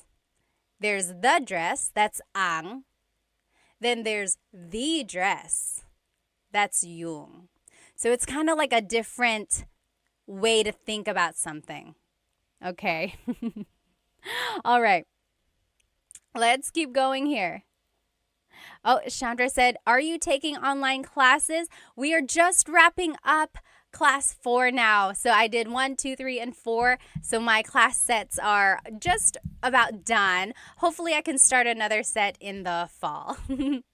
Okay, but I will still try to do these Tagalog Thursdays. This is like my 4th or 5th week. These have been fun. So join me every Thursday. Okay, now, if you want to be respectful while you are shopping, you can add po to any of the phrases we just learned. So remember, in the Philippines, we say po to be respectful to our elders, but also to people in authority. So, like priests, doctors, police officers, but also, even if they're not in authority, if you just want to be respectful, like to someone who is working at a store, feel free to add po. Here are the common placements of po. Usually, it's the second word in the phrase. Most commonly, it's the second word. Or it goes after the words ko or na if either of those appear in the phrase. Ko means I or my. Na means already. So if either of those two words appear in a phrase, po usually goes after that. Or po just goes after a set phrase. So when in doubt, always add po to the end of anything you say, and it will be respectful. Okay, that is key there. When you are learning po and you want to be respectful, just add it to the end, and it will always work. But let's take a look at the phrases we just learned and see where the po usually goes. Pabili po ng blank. Can I please buy blank? So as you can see, it's the second word there. Pabili po ng tubig. Pabili po ng blank. Or magkano po ito? How much is this? Again, it's the second word there. Walang tawad po. It's just after this set phrase. And basically for the rest of them too. Ang mahal naman po. It's a set phrase, so it just goes at the end. Ang mura po. Another set phrase. And then, sige po, bibilin ko po. It's just another set phrase. Okay. Let's see. And then just to finish up, here are the other phrases we learned and where po would go. Gusto ko po ito. I want this. Gusto ko po yan. I want that. Remember, we learned gusto ko ito, gusto ko yan. Gusto ko ito, gusto ko yan. If you want to add po, it's gusto ko po ito, gusto ko po yan. And that was rule number 2. If ko appears in the phrase, po would go after that. Next, isa pa po. Isa pa po, that's just a set phrase. One more, please. And then, iba na lang po. Something else, please. Iba na lang po. Just another set phrase. Let me catch up on some of these questions.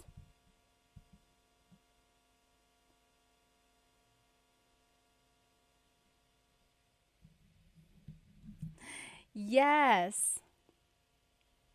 Let's see. Chris the Rhino said, isa pa din po. Gusto ko yung malaki po. Is this right?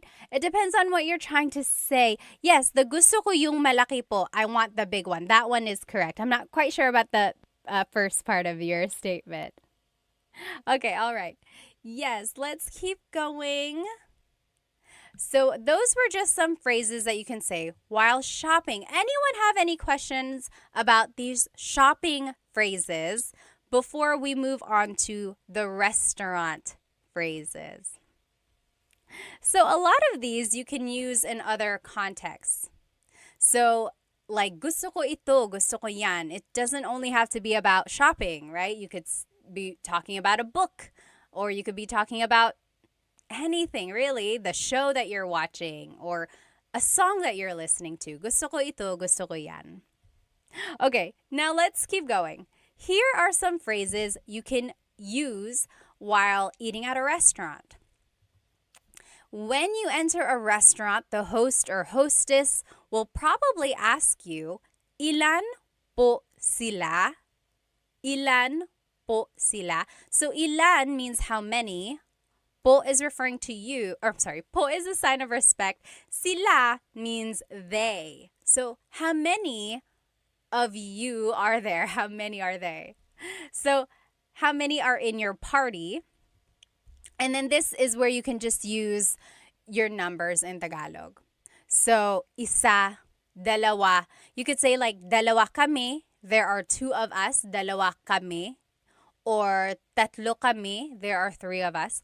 Or you could say isa lang. Just one. Isa lang. Okay? Now, if you want to ask for a menu, maybe you sat down and they haven't given you a menu yet, this is how you would do it. Pahingi ng menu. Pahingi ng menu. May I please have a menu? Let's take a look at the root word here. Hingi. Hingi means to ask for something. Hingi, hingi. Pahingi means, can I please ask for a menu? So the pa is like asking to do that action. Can I please ask for a menu? Pahingi ng menu. And then if you're looking on YouTube with me here, these asterisks mean that you can switch out this word. So pahingi ng napkin.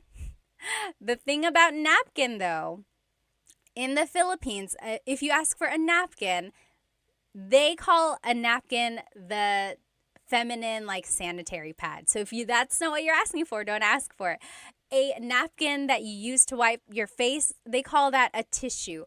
So pahingi ng tissue, can I please have a tissue? Okay, so that's just one thing. I made a video once of like restaurant phrases and I said pahingi ng napkin, and a lot of native Filipinos were like, why napkin? Napkin is sanitary pad. Haha, yes, I understand.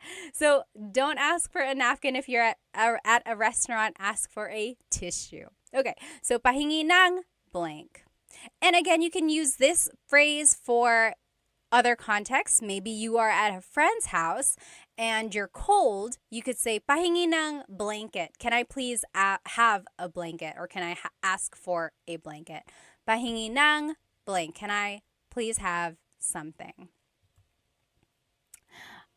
Let's see. Deborah asked, what's the difference between kami and what is it's being covered up here.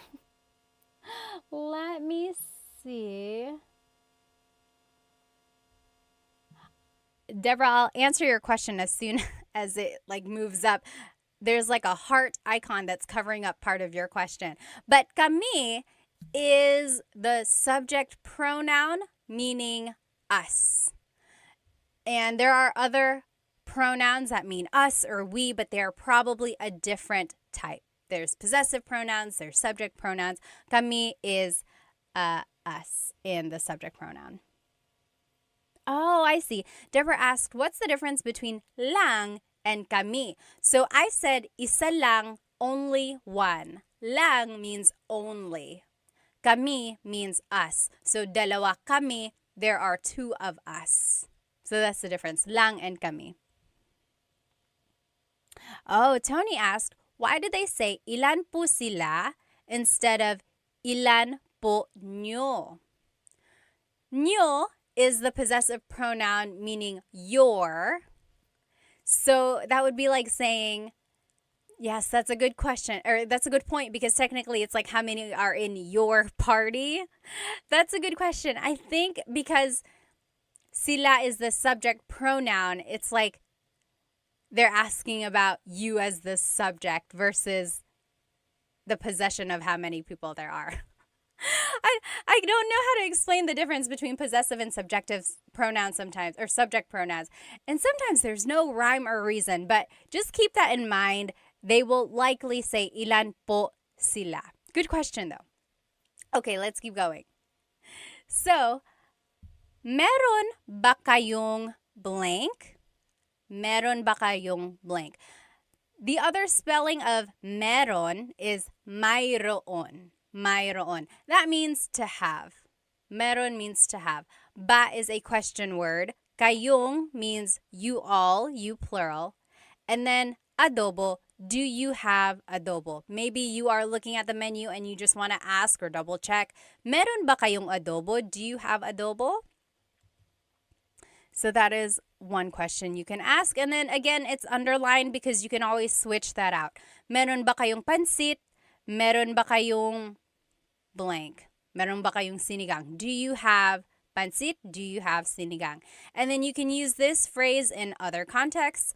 Meron ba kayong aso? Do you have a dog? I'm scared of dogs. Meron ba kayong aso? Do you have blank?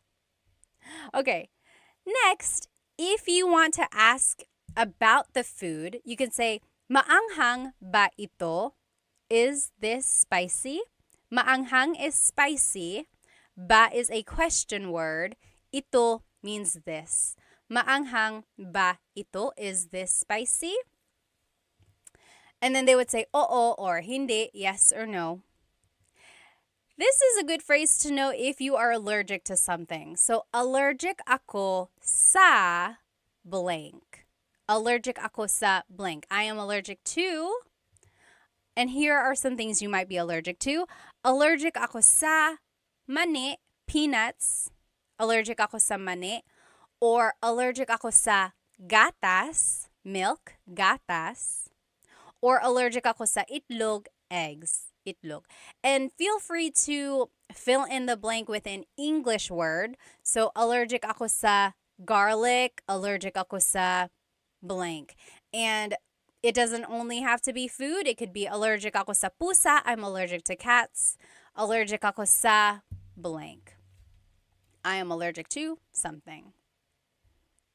Next, maybe you are done reading the menu and the waiter comes over and says, "Ano po ang order nyo?"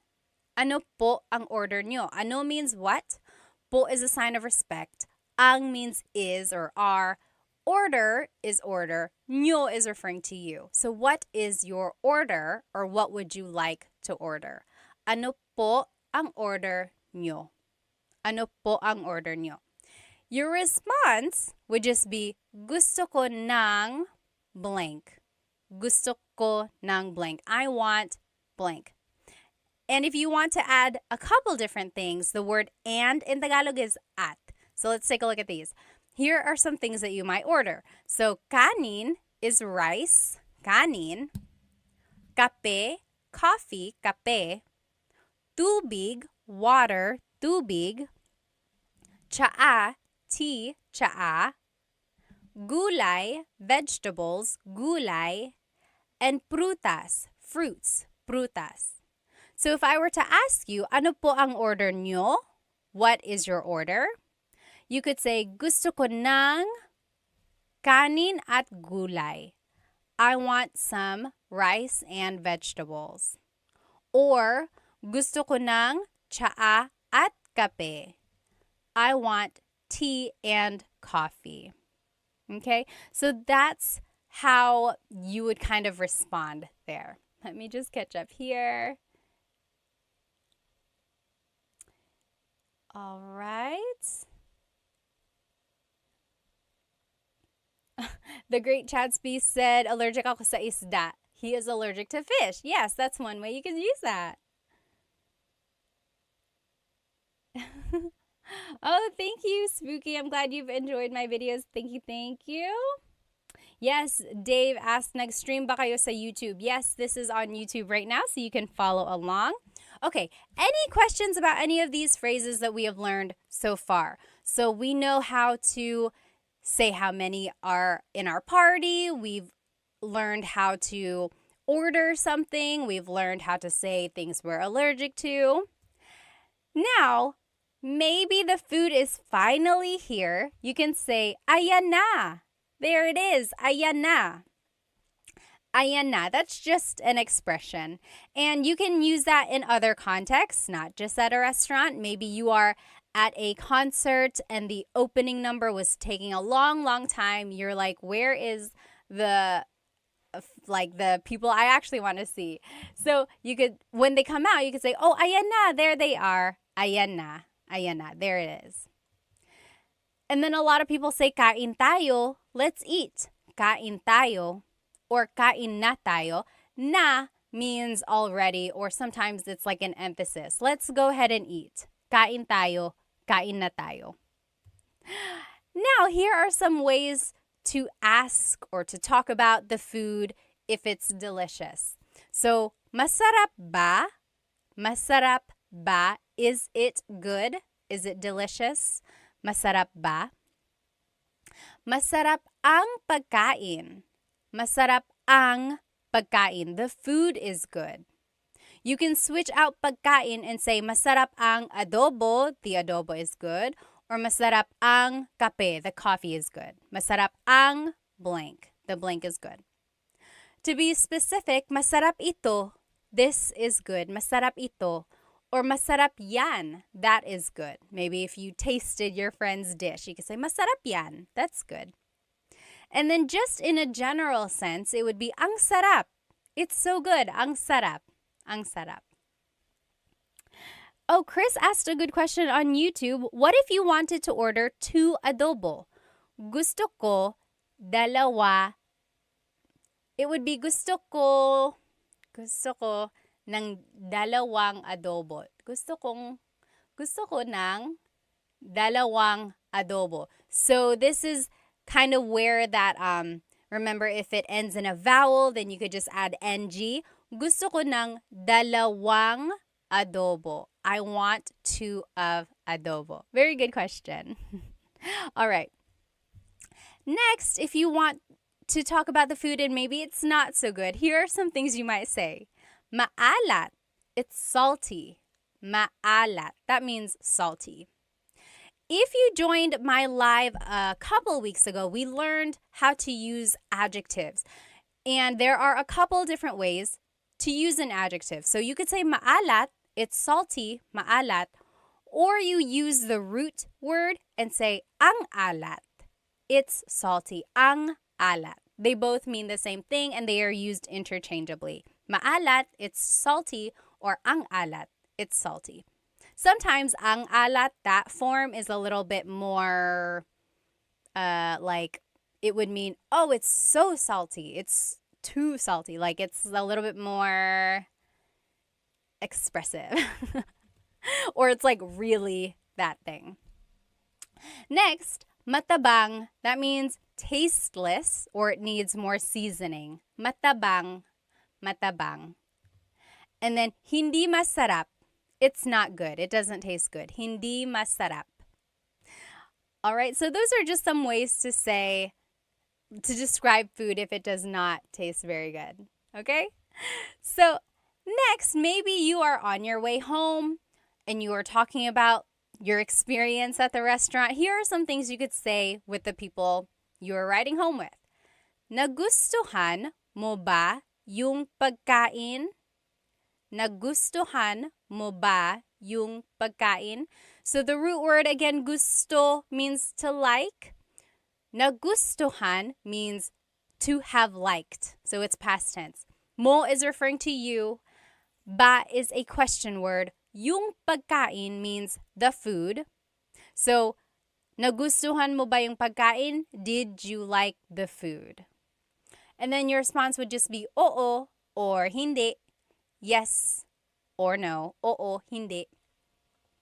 Let's see. Free Training said, how would you say I don't like something like food? Oh, it would be, I think I have it here. Here it is. So, paborito ko yung means my favorite was the blank. Paborito ko yung gulay. My favorite was the vegetables. Or I didn't like, ayoko yung gulay. I didn't like, ayoko yung. Technically, it's ayaw ko, but make it a contraction, ayoko. Ayoko yung blank. Ayoko yung gulay. I didn't like or I don't like the vegetables. And then at the very end, if you want to be very respectful, you can say maraming salamat po. You could say that to the waiter or the waiting staff. Maraming salamat po. Thank you very much. So thank you by itself is salamat, salamat. And to be respectful, it would be salamat po, salamat po. If you want to be very thankful, very respectful, maraming salamat po. Thank you very much. All right. All right. Let's see what else. Okay, let's keep going. Now, I want to take a look at this phrase a little bit closer. Gusto ko ng blank. I want blank. So, gusto ko ng kanin at gulay. Remember, I want rice and vegetables. So, we've already seen this phrase. I want to break it down a little bit. There's a difference between gusto ko ng, which is what we learned, versus gusto ko yung. So, gusto ko ng means I want some or a thing. Gusto ko ng kanin, I want some rice. Gusto ko ng saging, I want a banana. Gusto ko ng tubig, I want some water. So, as you can see, ng can be some or a thing, depending on what you're trying to say. So, gusto ko ng blank means I want some or a thing. I want. However, if you say gusto ko yung, that means I like something. So, gusto ko ng means I want. Gusto ko yung means I like. So, let's take a look at these. Gusto ko yung tinapay. I like the bread. Gusto ko yung tsaa. I like the tea. Gusto ko yung server natin. I like our waiter. Okay, so that's the difference there. The ng means you want it. Yung means I like it. It's a very minor difference. If you happen to mix it up, it's not that big of a deal. However, there is a difference when it's a question. So let's take a look at this. Gusto mo ba ng tinapay? Gusto mo ba ng tinapay? The ng means, do you want some bread? Do you want some bread? Gusto mo ba ng tinapay? However, if you say, gusto mo ba yung tinapay? Gusto mo ba yung tinapay? That means, do you like the bread? The bread that we are eating right now, do you like it? So that's just the difference there. It really pops out when it's a question. Gusto mo ba ng tinapay? Do you want some bread? Versus gusto mo ba yung tinapay? Do you like the bread? Okay, so very minor difference there. If you happen to mix it up, it's not that big of a deal. It's just one of those things that is just like a nuance of Tagalog. Mr. Urban World said, gusto ko ng McDonald's. Ako din. You pay. Yes, mag-McDonald's tayo. Okay. Nanay, tatay, gusto ko ng tinapay. That's a nursery rhyme. Yes, Dennis said, gusto ko ng Jollibee. I want some Jollibee. You get it. So I want versus I like. Okay? Now, we are wrapping it up here. I will finish this lesson by asking you, ano ang paborito mong restaurant? Ano ang paborito mong restaurant? Can you figure out what I'm asking you? And then type it in the comments. Ano ang paborito mong restaurant? Or another way to ask it is, ano ang paborito mong kainan? Like, kainan literally means like the place to eat. So it's like technically restaurant. So yeah, that's the way you could say it. Ano ang paborito mong kainan? Yes, very good, very good. Filipino 25, got it right. What is your favorite restaurant? Love and Lulu said, my favorite restaurant is Korean. Lucky said chicken adobo, barbecue. Very good. Yes, SF180, you got it. Very good. Yes, Tony said, how would you say I want that bread? So I want that bread would be gusto ko yung tinapay. Now, that bread, like this specific one, would be like, gusto ko yung tinapay na yun. Gusto ko yung tinapay na yun. I like that specific bread. Very good. Very good. Yes, you guys all got it. Now, if you want to reply in Tagalog, this is how you would do it. Paborito ko ang blank kasi blank. So, ano ang paborito mong restaurant? Paborito ko ang, here are some examples. Paborito ko ang Jollibee kasi masarap ang pagkain.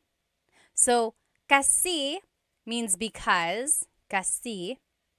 And then, masarap ang pagkain means the food is delicious. Very good. Paborito ko ang blank kasi blank. I want you to write that in the comments. Ano ang paborito mong restaurant? And then formulate your answer. Paborito ko ang blank kasi blank. Here's another example. Paborito ko ang McDo kasi mura lang. So my favorite is McDonald's because it's cheap. So that's just to show you the sentence structure here.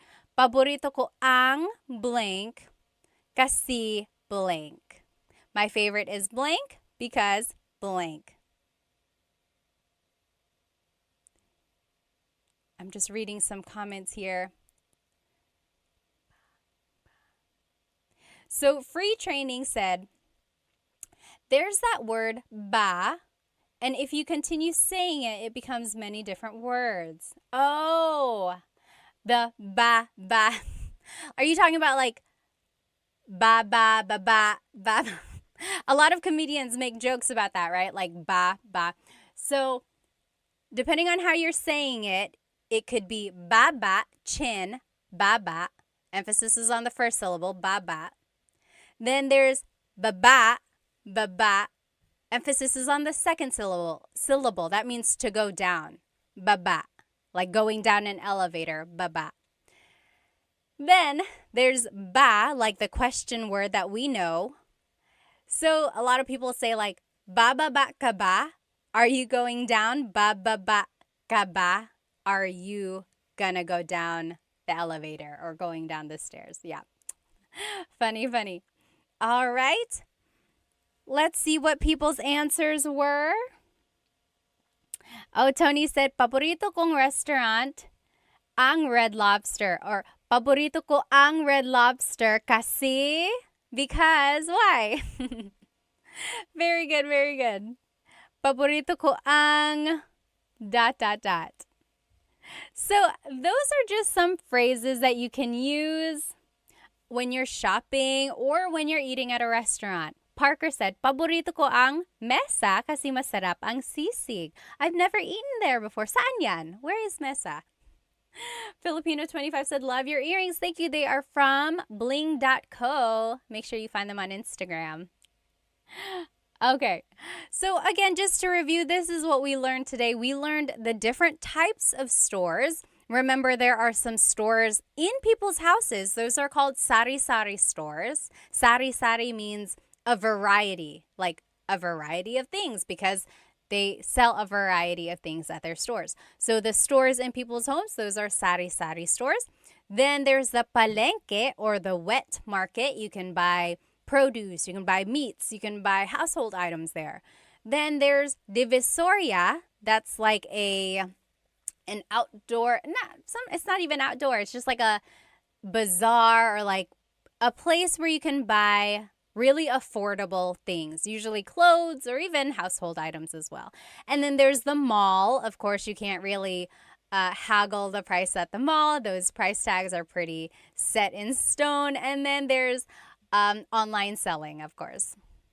And then we also learned some shopping phrases. So, can I please buy something? Or asking for more or something. Then we learned how to incorporate numbers and colors. And then we learned that you can use a lot of these phrases in other contexts, right? Not only in shopping, you can ask for something, maybe if you're at a friend's house, or you can say these phrases maybe when you're just hanging out, like watching a movie. And then lastly, we finished off by learning some restaurant phrases as well. We learned how to describe food, if food is delicious or something like that. Let me just catch up here.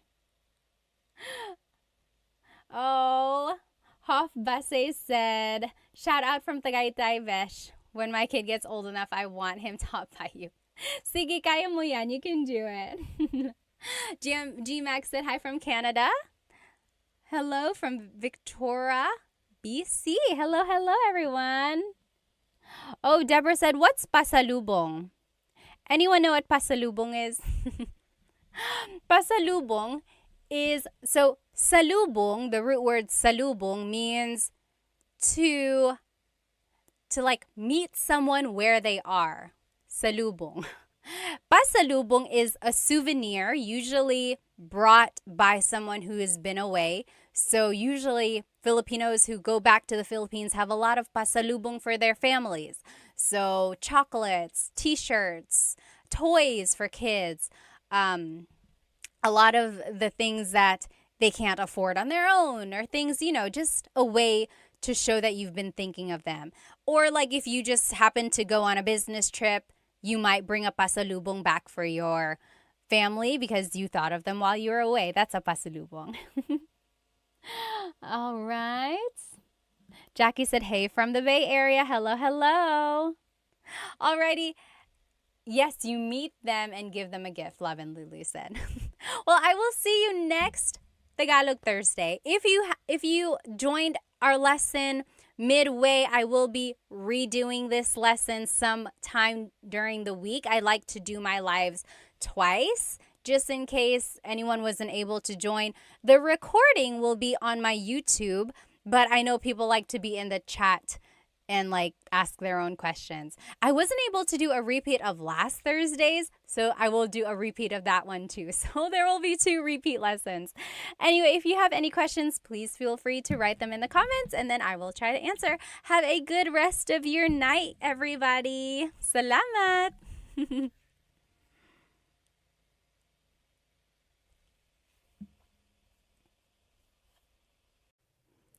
Hello, everybody. Welcome to another live Tagalog lesson on YouTube. I am starting my TikTok now as well. So hello. If you are joining me tonight, we are going to be doing a live Tagalog lesson on YouTube. And I would suggest you go ahead and hop onto my YouTube channel so that you can see the presentation that I made. There are examples that we're going to do together as well. So go ahead and grab a piece of paper or something to write with so that we can all do these practice examples together, okay? So welcome. If you're just joining, go ahead and write where you are from and give me an idea of your age. You don't have to tell me your exact age, although if you want to, go ahead and do that. And if not, you can just say, oh, I'm in my 20s, I'm in my 30s. I like to know where my audience is and how old everyone is. So welcome. This is a new Tagalog lesson. If you saw me the other day, I did a repeat lesson of what I had taught last week because I was testing the waters of when people watch. Because usually I do these lives on Thursday nights. And I wanted to see if people are active during the day as well. And it seemed like it was. So maybe I will try that, like teaching the same class some other time in the week, just so other people can join if they were not able to join live.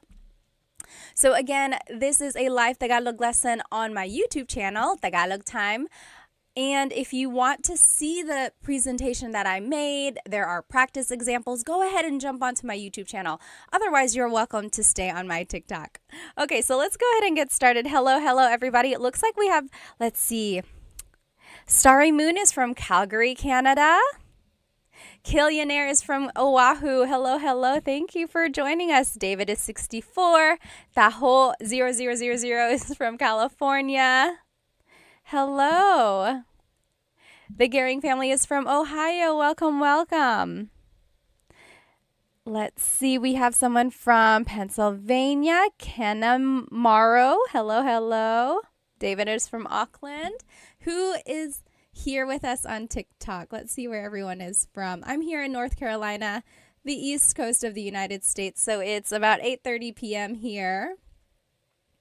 Oh, Hema, thank you so much for a gift. Thank you so much. If you enjoy anything that you learned tonight, please feel free to purchase a super chat on YouTube or a badge or one of the gifts on TikTok. They really help because it helps me support Filipino brands. As you can see, I'm wearing Filipino earrings. So again, I just love supporting Filipino companies. So any donation you give really helps. Let's see. Oh, user 488 is from LA. Hello. Who else do we have? Oh, someone is Korean. Well, welcome. I hope you learned some Tagalog. Okay. Oh, Trent is from Iowa. Hello. Okay, let's go ahead and get started, guys. Flo Cash is from West Virginia. Hello. Joe is from Alaska. Taga Japan. Someone is from Japan. Sure is from New Mexico. Hello. Good to see you. James is from Texas. Johnny is from Oklahoma. Okay, let's go ahead and get started. So again, we are on YouTube and on TikTok, but if you want to see the presentation, it's on YouTube. And we will be learning some adjectives as well as some sentence structures so we can say some simple descriptions and compliments or any like short phrases to describe someone or something. Okay, I think this will be a very useful lesson because then you'll be able to start saying short, useful phrases. So when you want to describe someone, the simple sentence structure is adjective, then pronoun. So the adjective comes first, then it's the pronoun. For example, maganda ka. You are beautiful. Maganda ka. And that's a very common phrase. A lot of people already know how to say that. Maganda ka. You are beautiful. So there's the adjective, maganda. And then it's the pronoun ka, meaning you. You are beautiful. Or you might hear matalino ka. You are smart. Matalino. Matalino means smart. Matalino ka. Or nakakatawa ka. You are funny. Nakakatawa. So people ask, why are some adjectives why do they have this ma prefix? So maganda, matalino. And then why do some adjectives not have that? So nakakatawa means funny, but it doesn't have that pattern of having the ma prefix. And in Tagalog, the ma prefix just means it's describing the quality of something. So when you take off the ma, it's actually a noun sometimes. So take the word maganda. That means beautiful. But if you take off the ma and it's just ganda, that is the noun meaning beauty. Isn't that interesting? But it doesn't work for all adjectives. It does work for matalino. Matalino means smart. Talino means your intelligence. So it's the noun meaning your intelligence that you have. So interesting, right? And then nakakatawa does not follow this ma adjective pattern. And that's just how it is. Some words don't follow the pattern. But so this is the simple sentence structure when you want to describe someone or something. Maganda ka. So it's adjective pronoun. You are beautiful. Maganda ka. Matalino ka. You are smart. Nakakatawa ka. You are funny. Okay, so let's keep going. Oh, one more example. Mabait ka. You are nice. Mabait ka. Now, I want to show you the different subject pronouns that you can use if you're talking about someone or multiple people. So, ako means I. So, mabait ako. I am nice. Mabait ako. Ako means I. Mabait ka means you are nice. Mabait ka. And then, mabait siya, he or she, mabait siya. A couple things I want to point out about siya. First is the pronunciation. It looks like it should be pronounced siya, siya, but it's actually pronounced sha, sha. So the S-I-Y, it's a sha sound, sha. And then another thing I want to point out about the subject pronoun sha is that it is gender neutral. So it can be man or woman. So you actually have to figure out who they're talking about based on the context clues. So mabait siya, he or she is nice. And then sila is they, mabait sila. Mabait sila, they are nice. And then tayo is we inclusive. Kami is we exclusive. So in Tagalog, there are two different types of we. And I don't know why. It's very interesting. So tayo is we inclusive. That's you and me, all of us as a class. We are nice. All of us. Mabait tayo. You get it? Everyone is included, so it's inclusive. Mabait tayo. Versus kami is we exclusive. So that would be like if you were calling me on the phone and you were like, hey, what do you like? Or what do you guys like? And then I would say, oh, mabait kami. Me and my husband, Chris, mabait kami. We are nice. So you're not included. I'm just telling you about it. Okay? So that's kind of the difference there. And then kayo is you plural. Mabait kayo, you all as a class, mabait kayo. Okay? So those are the different subject pronouns. Let me catch up on some of these questions here. Let's see. Oh, yes. Turtle Tim asked or said, I get confused about the placement of po in sentences. We're actually going to see where po would go here, so hold that thought. Robbie said, Filipino teacher ka ba? Hindi po. I mean, I am Filipino and then teacher ako. So, nagtuturo lang ako ng Tagalog sa mga anak ko, tapos I wanted to share it with everyone else. Okay, salamat. I wish this was posted to go over it again. trying to keep faith said. Actually, this whole presentation is on my YouTube channel, and the recording will be posted after the live.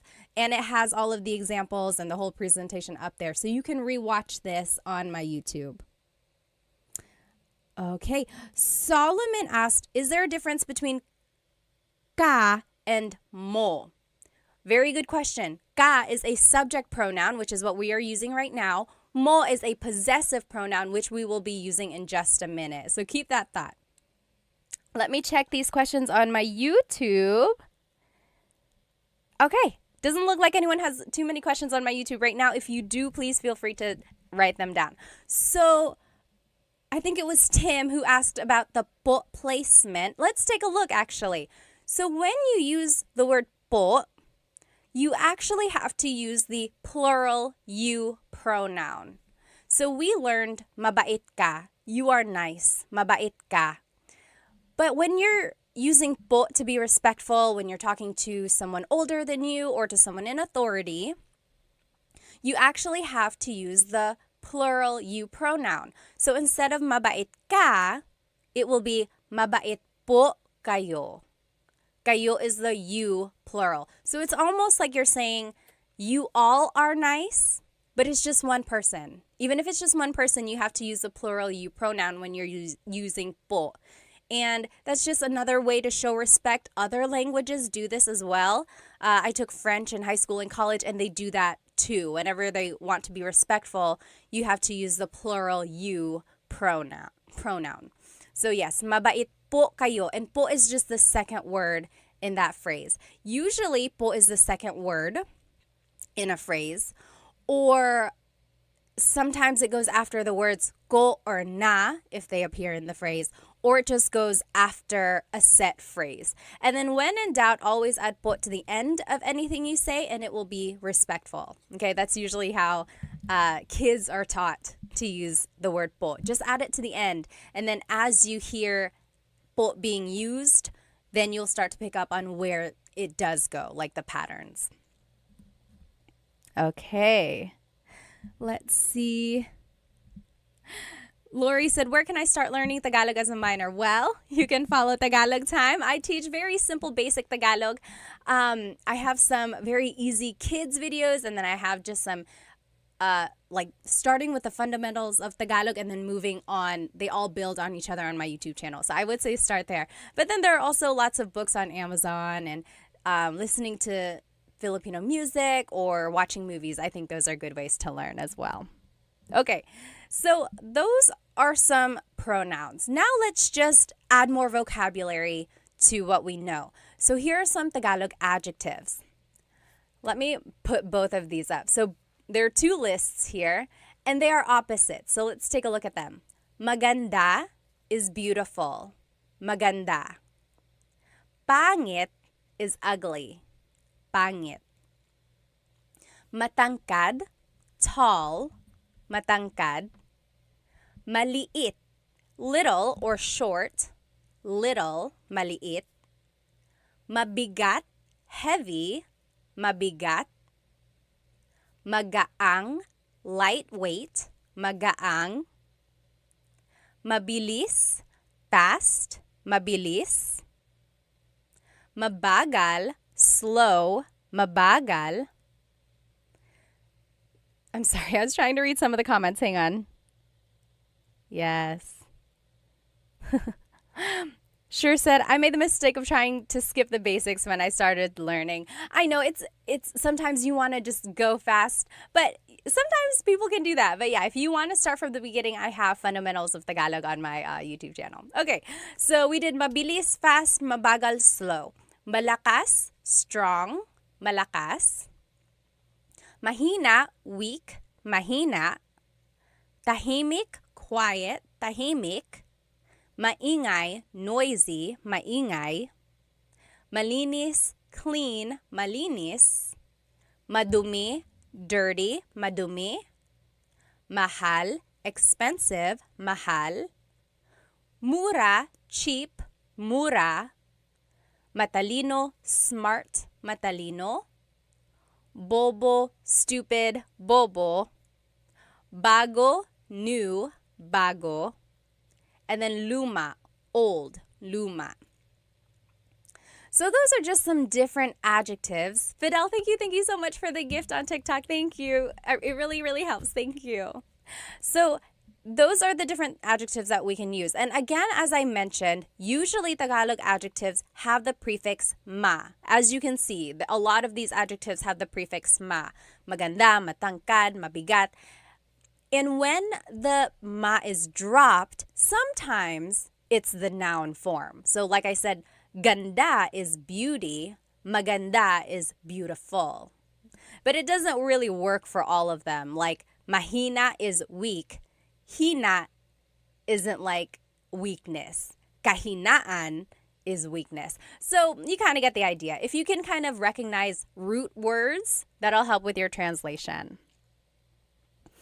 Yes, Deborah asked, is mahal the same word for love and expensive? Yes, it is. Mahal can mean expensive, like, oh, ang mahal ng pagkain. The food is expensive. Ang mahal. Or it can be love. Mahal kita. I love you. Mahal kita. Interesting, right? Okay. Oh, Solomon asked on TikTok, is it right to say ganda mo? Hold that thought. We're going to see that. Okay. So I want us to do some practice. So here on the top left corner are the is the sentence structure. Adjective plus pronoun. And the example is maganda ka, you are beautiful. Maganda ka. There's the adjective, there's the pronoun. Under that is the subject pronouns. So ako is I, ka is you, siya is he or she, sila is they, tayo, we inclusive. Remember, that's all of us, tayo. Kami is we exclusive. So me and someone else. That's kami, we. And then kayo is you all. So those are the different subject pronouns. Now on the right side of your screen, you will see the practice questions. I gave you the English statement, and I want you to translate to Tagalog. And I even gave you a hint. In the parentheses is a vocab word that you might need in the phrase. So for example, they are happy. They are happy. How would you say that in Tagalog? Let's do number 1 together. They are happy. So remember, we're just following this sentence structure. Oh goodness, my face on YouTube is covering up the part of the screen. I'm just going to turn off my face over here on YouTube. Okay, there we go. So sorry about that. So there we go. So this is what you're going to need to do these practice questions. Top left is the sentence structure. Bottom left are the subject pronouns. And then to the right side of your screen, you will see the practice questions. They are happy, and I gave you the hint. Masaya means happy. So let's do that one together. The adjective happy is masaya. And then it's the pronoun they. What is they? They is sila. Masaya sila. They are happy. Masaya sila. Easy, right? It's just 2 words. Masaya sila. They are happy. What do you think he is new is in Tagalog? He is new. How would you say that in Tagalog?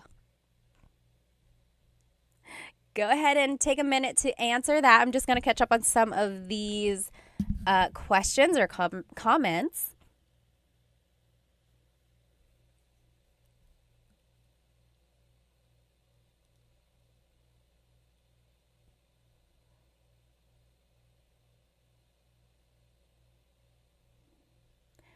Okay, what do you think he is new is? Yes, Sure got it right. Cassidy got it right. Rebe got it right on YouTube. Very close over here on TikTok. Very close. Yes, I'm seeing some very close answers. So in Tagalog, if you want to say he is new, it would be, the adjective goes first. New in Tagalog is bago. And then he is siya. Bago siya. Bago siya. He is right. Yes, bago siya. Yes, Tony got it right. You did. Very good. Eileen got it right. Very good, everybody. So, bago siya, that means he is new. Again, that could also mean she is new because siya is gender neutral. So you would just have to listen to the context clues there. Next, we inclusive are angry. Angry in Tagalog is galit. Galit. How would you say we inclusive are angry? That means all of us as a class. That's inclusive. Everyone, all of us, we are angry. How would you say that? We are angry.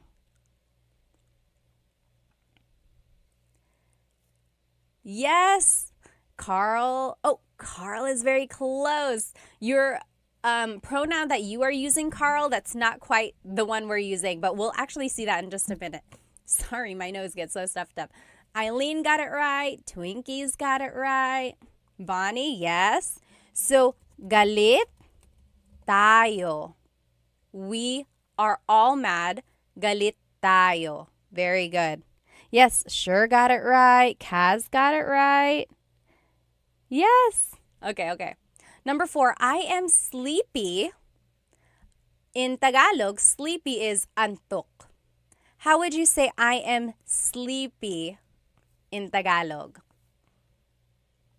I am sleepy in Tagalog. I am sleepy is very close.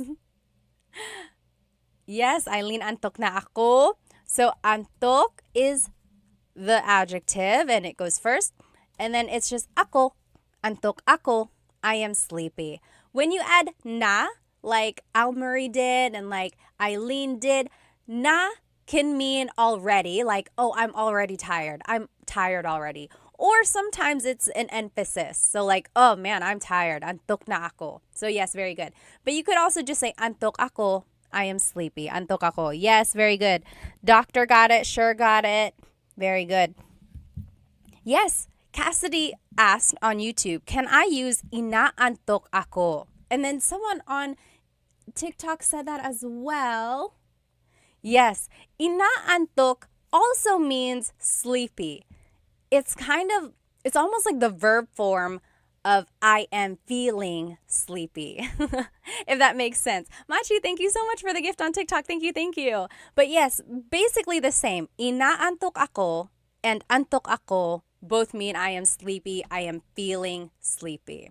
Very good. Last example here. Are you tired? So now this one is a little different because it's a question form. So I want to see if you can guess how to make it a question. So are you tired? Pagod is tired. Ba is the question word that you would add. Where do you think it would go? Are you tired? How would you say that in Tagalog?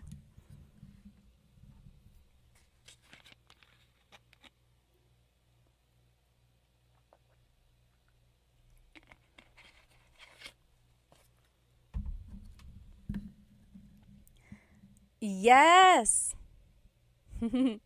Let's see. Eileen got it. Someone said, I think Eileen already knows how to speak Tagalog. It's okay. Everyone is welcome. Yes, very good.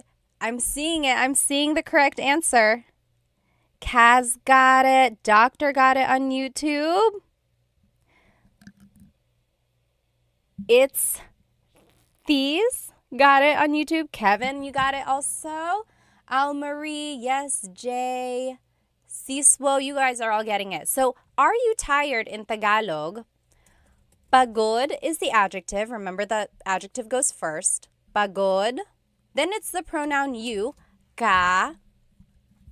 And then ba is at the end. Pagod ka ba? Are you tired? Pagod ka ba?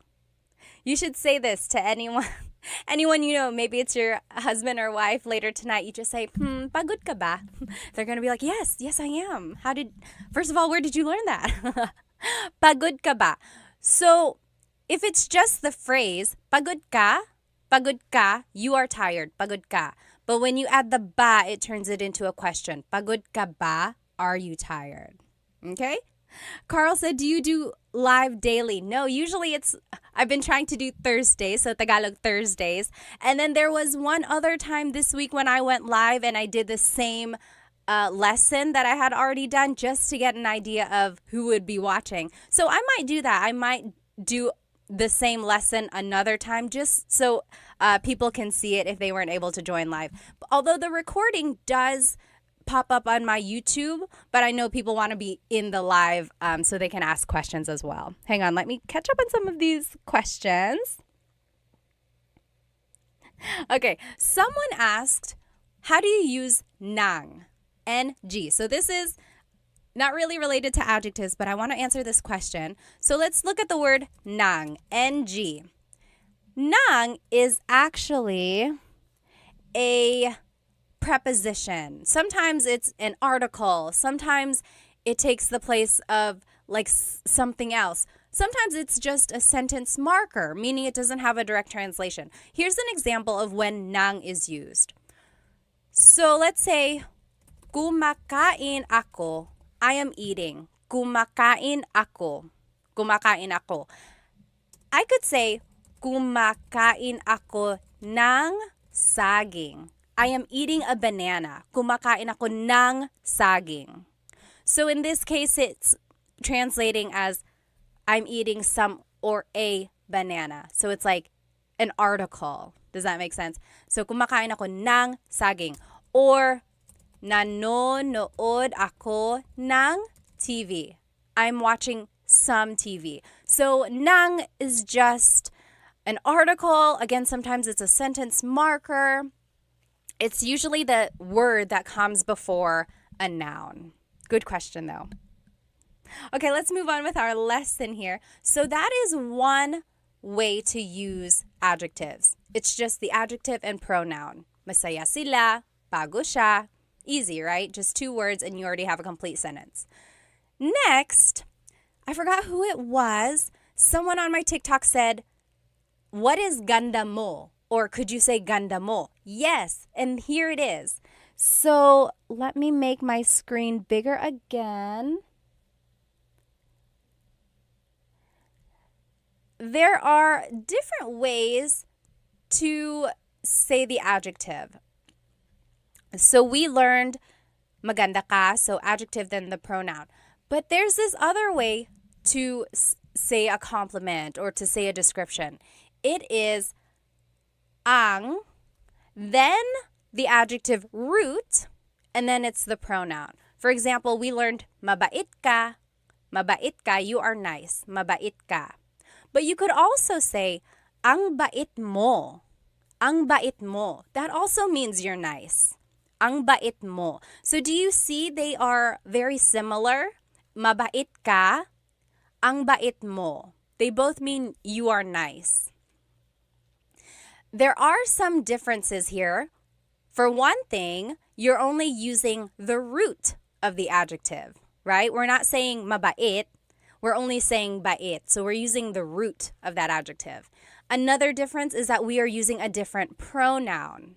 So instead of ka, now it's mo. Someone asked about that as well. Can you use ka and mo interchangeably? No, there's actually certain sentence structures where you have to use one over the other. So literally, ang bait mo means your niceness. It's almost like saying you have the quality of being nice. So it's very interesting. Let's see some more examples here. Ang talino mo, you are smart. Ang talino mo. Ang talino mo, you are smart. Because earlier we saw matalino ka. Matalino ka, same as ang talino mo. And then, ang ganda mo, you are beautiful, same as maganda ka. Maganda ka. And then another example, ang bagal mo, you are slow, versus mabagal ka, you are slow. Some would even say that this form, ang bait mo, is a little bit more with emphasis. Like, if someone was walking really slowly and you're like, oh, mabagal ka, you're slow. But if you're like, oh, ang bagal mo, you are so slow. That's kind of like sometimes when you might use one over the other. But generally, they are interchangeable. Yes, let me catch up. Winter Storm said, I see it like your goodness and you're good. Yes, yes. That's kind of the idea. It's like it's almost like the noun form of the adjective versus the adjective describing someone. Yes, yes. Wonderful Day said, ang galing mo. Yes, yes, that's another example. Like, magaling ka, you are good. Magaling ka, you are good at doing whatever you're doing. Or ang galing mo, you are good. Yes, very good, very good. So you're just using the root of the adjective. Okay. Yes, someone said, you got a YouTube channel? Yes, it's the same, Tagalog Time. I have full Tagalog lessons all on there as well. Someone joined on my Tagalog lesson recording, and they were like, I think they just wanted a faster lesson. Whenever I do a live, I sit and I try to catch up on comments and things like that. And they were like, can you go a little bit faster? If you want a straightforward lesson, I would say go watch my full-length Tagalog lessons because those are just straight to the point. There's not a lot of fluff. And then, of course, on my YouTube, I like doing polls, like challenges, which we'll do later. So that takes up some time, too. Let me see these comments on YouTube.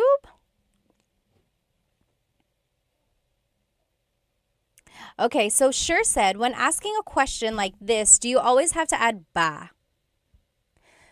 Yes, that's right. Sometimes native speakers don't add ba.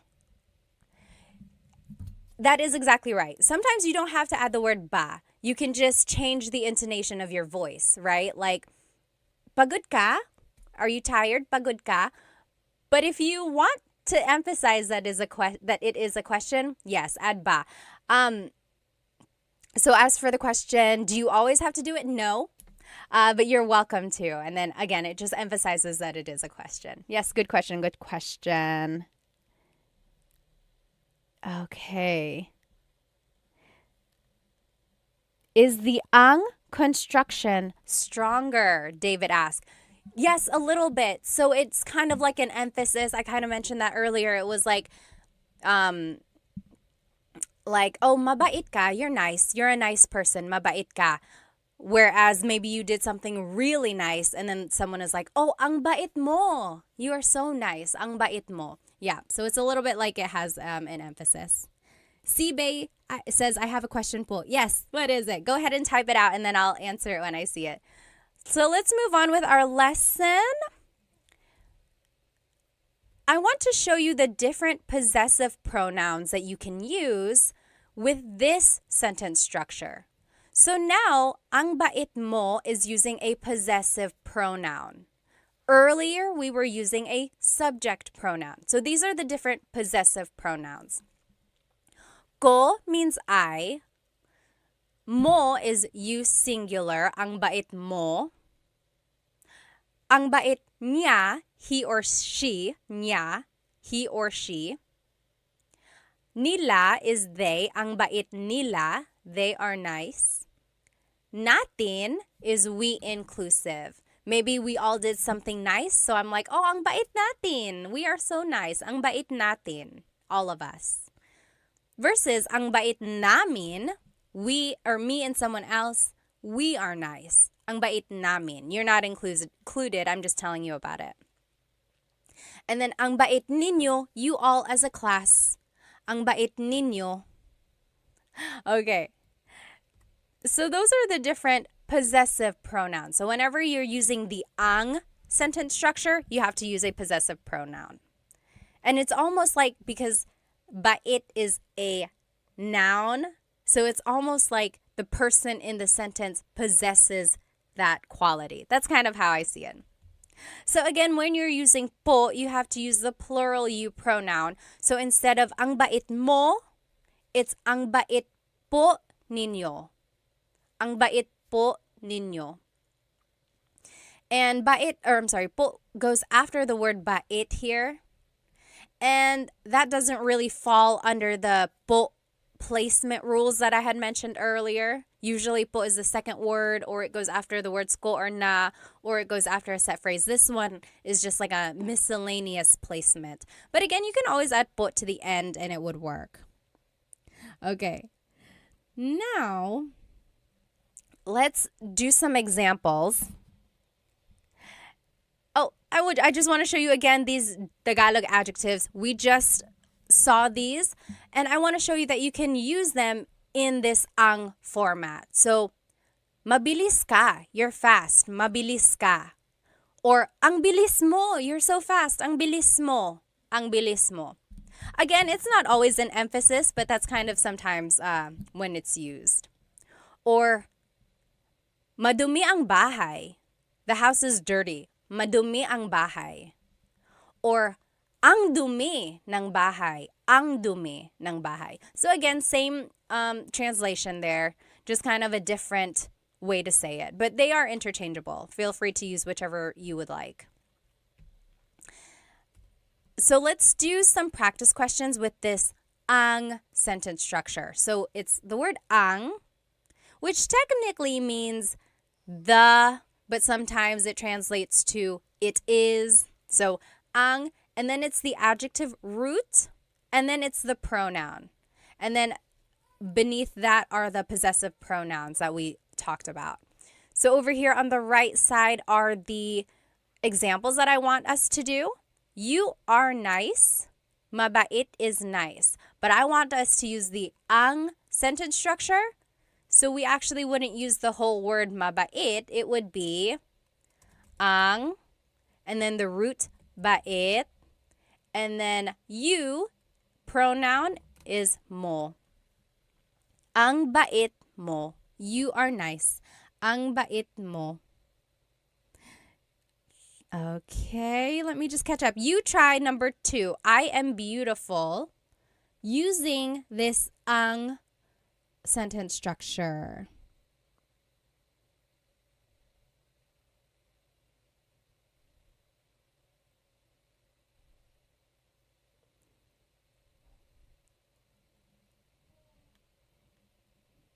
I will answer in just a minute.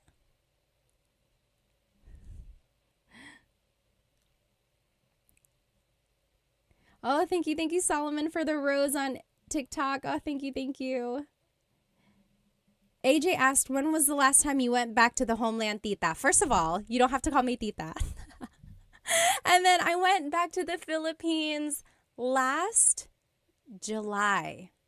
I went to Manila, and then my husband's family is from Cebu. We went there as well. Let's see.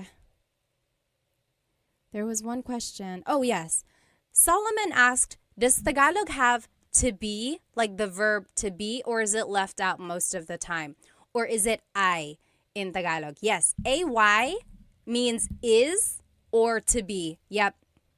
However, I'm trying to think if there's an actual to be verb, like one that can be conjugated. I think it's just I that I like when I think about it. If I can think of a different one, or if I can think of an example, I'll let you know. But yes, for the most part, it is I. Okay, let me see on YouTube here. Oh, Kaz asked, are nila and sila the same? They both mean they. However, one is a subject pronoun, one is a possessive pronoun. Sorry, sometimes my nose gets so stuffed up and it just clogs up on its own. But yes, so sometimes you have to use nya, like in this example when we're using possessive pronouns, or sometimes you can use sila, or yes, siya, whenever it's a subject pronoun. Okay, very good. So it looks like you guys are getting it. If you want to say I am beautiful in Tagalog, in this ang sentence structure, it would be ang ganda ko. Ang ganda ko. Maybe you can say that to yourself whenever you're feeling a little bit down. Ang ganda ko. I'm so beautiful. Ang ganda ko. Very good. Ang ganda ko. What do you think? Number 3, we exclusive are happy. So me and someone else, oh, we're happy. We're happy. Not you. I'm just telling you about it. We're happy. And happy in Tagalog is masaya. Masaya. So you go ahead and jot it down. And then you can do number 4 as well. You all are fast. Mabilis. You all are fast. See if you can do those last 2. And then we will check. Yes, David said maging is to be. Yes, maging means to be or like to become. Yeah, that is one for that's a way to say to be.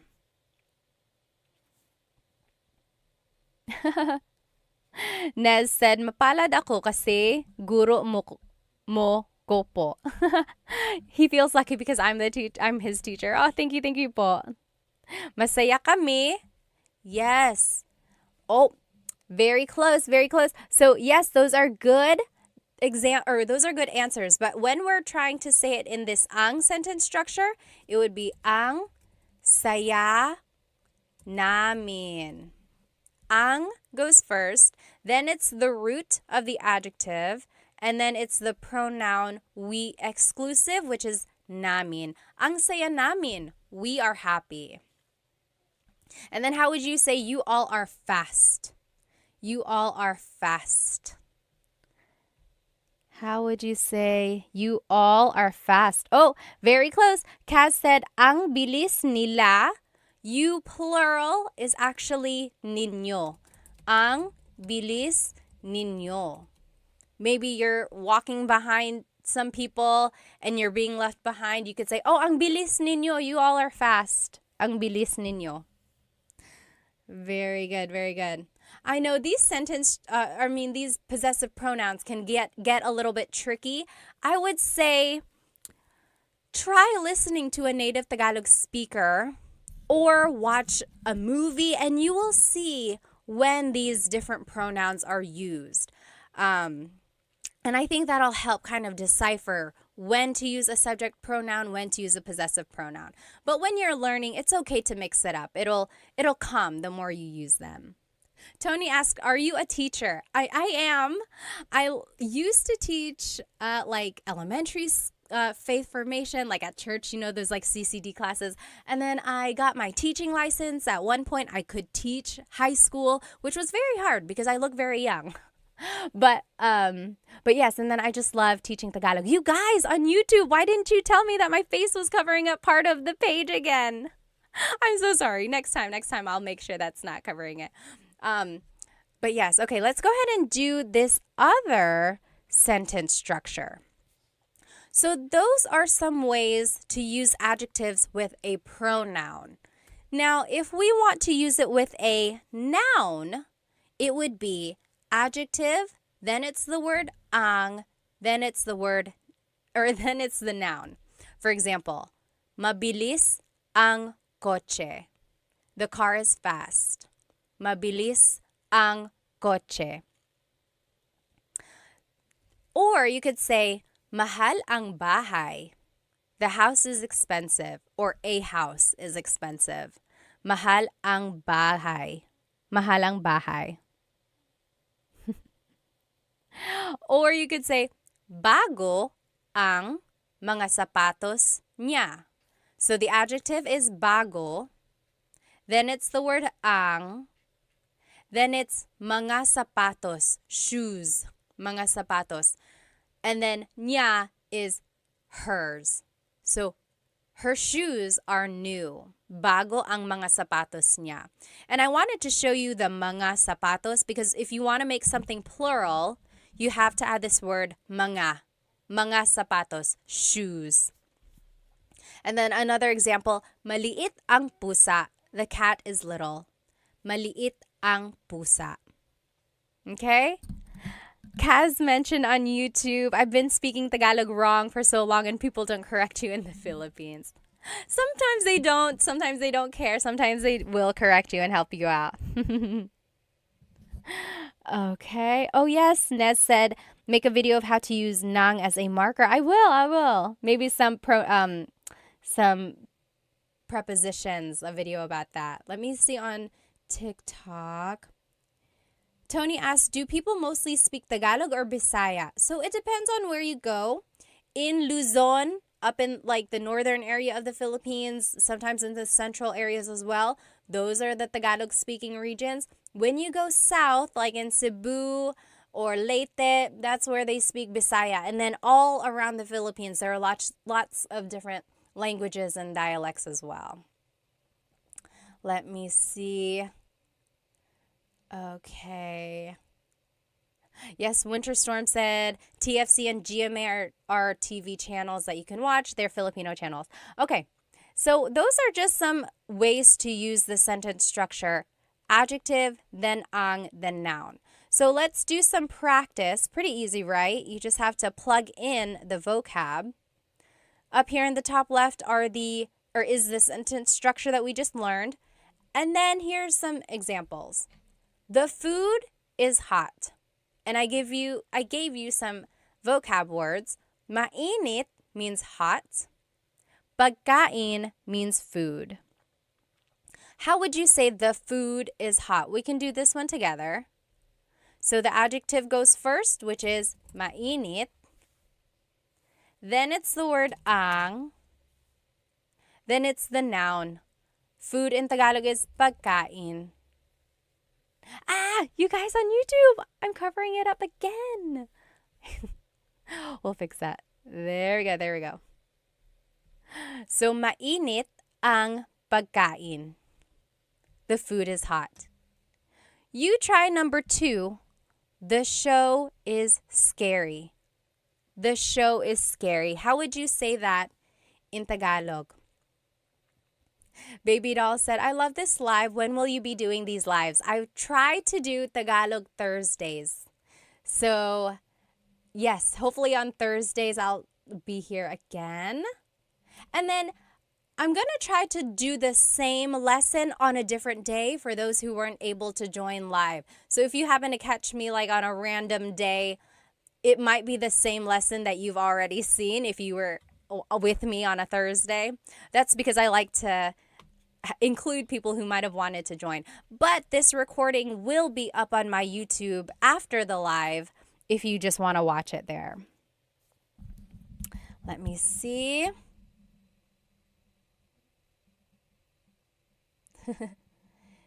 Yes. Az said hello from Brazil. Hello. Okay. Oh, thanks everyone for telling me about my screen on YouTube. Okay. So let's go ahead and answer this one. The show is scary. So the adjective for scary is nakakatakot. Nakakatakot. Then it's the word ang. Then it's the noun. Show in Tagalog is palabas. Nakakatakot ang palabas.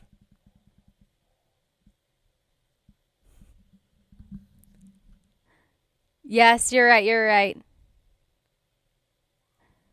Very good. Everyone is getting it. Nakakatakot ang palabas. Okay, next, the house is messy. The house is messy. Magulo means messy. Bahay means house. David asked, is ang takot ng palabas okay? So this is an example of when you cannot use the ang sentence structure. So you cannot use ang takot ng palabas. That doesn't really work. It's almost like you're saying the show is scared or something like that. So it doesn't really work like that. There are certain adjectives where you can't use them in another sentence structure. Okay, very good. Solomon got it right. Ang gulo ng bahay, you can say ang gulo ng bahay, or you can say magulo ang bahay. Magulo ang bahay. Very good. Dennis got it right. Kaz got it right. Amy got it right. Very good. Busset got it right. Awesome. Okay, next, the woman is beautiful. Babae is woman. Maganda is beautiful. And then if you want, you can go ahead and do the last one as well. The man is handsome. Lalaki is man. Guapo is handsome. So how would you say the woman is beautiful, the man is handsome in Tagalog? The woman is beautiful is maganda ang babae. Yes, very good. Dennis got it right. Very good. And Dennis and Cass both said, magulo ang buhay ko. So instead of bahay, they said buhay. Buhay is life.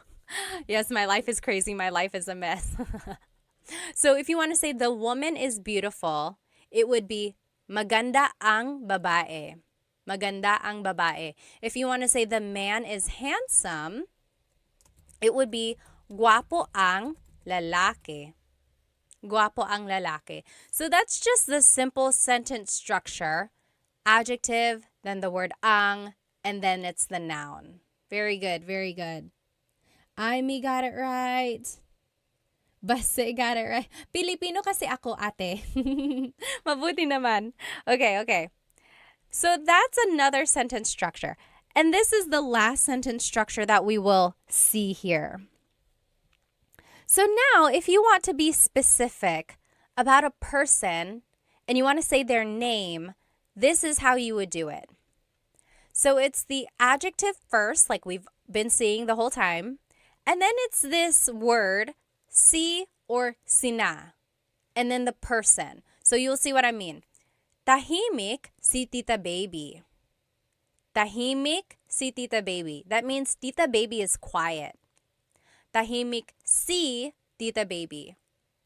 Versus malakas sina Paul at Sam. Malakas sina Paul at Sam. Paul and Sam are strong. Paul and Sam are strong.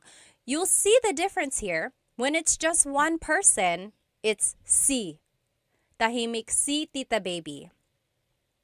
Versus when it's more than one person, you use the word sina. Malakas sina Paul at Sam. So that's the difference there. When it's one person, you use the word si. When it's more than one person, you use the word sina. And that word si or sina is kind of like a preposition or like a sentence marker before a person's name. Here's another example. Matangkad si Tito June. Matangkad si Tito June. Tito June is tall. Tito June is tall. And then another example. Is there another example? Oh, that's it. So those are the three examples. So the only thing to remember here is if it's one person, it's si. If it's multiple people, it's sina. Okay. Let me catch up. Someone had a good question up here. Going back to one of the examples, Amy said, can you use maganda yung babae? Because we said maganda ang babae. Yes, you can say maganda yung babae. So ang versus yung is a very slight difference. Yung is a little bit more specific. It's like the woman is beautiful. The woman, that one, the one I'm looking at. That woman is beautiful. Or kind of maganda ang babae, the woman is beautiful. It's a little bit more generic or general. So that's the difference there, but usually they're interchangeable. Maganda yung or maganda ang. Yes, very good, very good. Solomon asks, when do you attach the ng or ang to the adjective? So yes, in Tagalog, we like to make a contraction or put words together when we can. Usually if the adjective ends with a vowel, then you can add the ng at the end. Yes, very good, very good. Okay, thank you again for another row, Solomon. Thank you so much. Let's see. Pogi is another word for handsome. So in our example, we used guapo.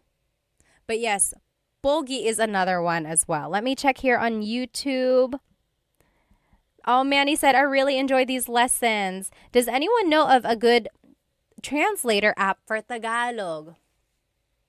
I don't know any apps, and I'm trying to think like Google Translate will get the job done. It's not always 100%, but I would say maybe start with Google Translate, and then the more vocabulary you learn on your own, I would say maybe like just kind of add to that. But their sentence structures aren't always correct, like their grammar.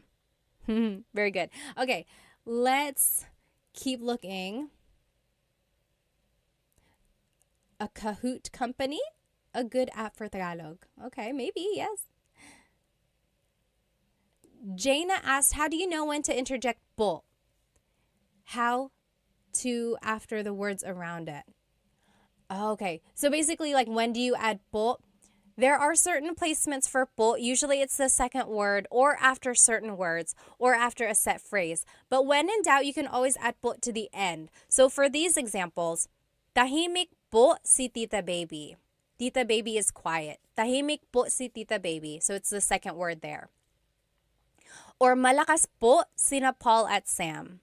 Malakas po sila Paul at Sam. So it's second word again. Or matangkad po si Tito June. So for the most part, it's the second word. Okay, let's take a look at these examples. So at the top left corner is the sentence structure that I showed you. So adjective, then it's si and sina. And then it's the person's name. So let's take a look at the first one. Mom and dad are hungry. Nanay is mom. Tatay is dad. Gutom is hungry. So how would you say mom and dad are hungry? We can do this one together. And it's just a matter of plugging things in to the sentence structure. So the adjective goes first. Hungry in Tagalog is gutom. Then it's si or sina. Should we use si or sina? Jason, thank you so much for a gift. Thank you so much. Any gift really does help out. I like to promote Filipino products, as you can see in my earrings. So thank you so much. If you enjoy anything in this lesson, I appreciate any gift. Thank you. So gutom, sina, nanay, at tatay. So mom and dad are hungry. Gutom sina nanay at tatay. Marie said, hello ate. Hello po. Hello po sa inyo. Very good, very good. Kaz on YouTube asked, how often do you add po? I hear some people use it sometimes when they're talking to someone, then sometimes it seems like respect, and they use po a lot in sentences. Yes, there are times when you can add po multiple times in a sentence. Like, hey, do you want to come with me? Sige po, sasama po ako. So I used po twice there. Sige po, sasama po ako. But you don't have to add po after the sige. You could say, sige, sasama ako po. You could say it once. So it's up to you. If you say po at all, that is a very respectful thing. So add po to the very end, at least, and then it will cover your bases. If you want to be very respectful, then yes, add po everywhere. But you don't have to overkill. You don't have to do it so much. Very good, very good. Okay, number 2, Stacy is hardworking. Masipag means hardworking. So adjective goes first, masipag. And it's just one person, so it's si and then Stacy. Masipag si Stacy. Stacy is hardworking. Very good. Masipag si Stacy. How would you say John and Amy are lazy? John and Amy are lazy. Oh, Nick, thank you so much for the gift on TikTok. Thank you so much. I'm so glad you like these lessons. Thank you. Yes. Sean said, so po is out of respect for elders. Yes. So whenever you're talking to someone older than you, definitely your grandparents, even if it's someone else's grandparents, always add po. But you can also use po when you're talking to authority figures. So priests, teachers, police, doctors, anyone you want to show respect to, yes, definitely say po. And also, I would say to anyone in customer service, like if someone is helping you at a hotel or if someone is cleaning your room, I would say salamat po, maraming salamat po. always add po. I don't think you can go wrong. Okay, there was one more thing I wanted to add here. Oh, Elena asked, what is excuse me in Tagalog? Honestly, it's just excuse me po. Excuse me po. It's very Taglish, and that is a lot more common than the actual Tagalog phrase. Excuse me po is almost like pasensya po. That's kind of like I'm sorry. Does anyone know what excuse me po in Tagalog is? Honestly, because everyone just says excuse me po. Let's go back to the example here. Yes, you guys are getting it. OP colon, got it right? Sure, got it right on YouTube. Tamad, sina John at Amy. John and Amy are lazy. Tamad, sina John at Amy. Oh, yes, Ashley got it. Pasintabi po. See, no one says that. I guess you could. Pakidaan po. Yes, Eileen said pakidaan. I guess it depends on what kind of excuse me. Pakidaan means like, excuse me, I need to get by. Or, yes, Hallie said pakiraan po. Same thing. Pakidaan, pakiraan po. The R and the D sound are interchangeable because they were represented by the same symbol in the baybayin alphabet. Very interesting. Very good, very good. Yes, Bayani on YouTube said, excuse me po could also be mawalang galang po. Mawalang galang na po. Yes, lots of different ways to say excuse me. And then last example, Ate Jane is sad.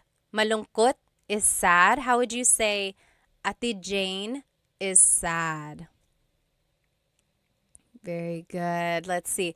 Ate Jane is sad. So malungkot is the adjective. Then it's just one person. So si.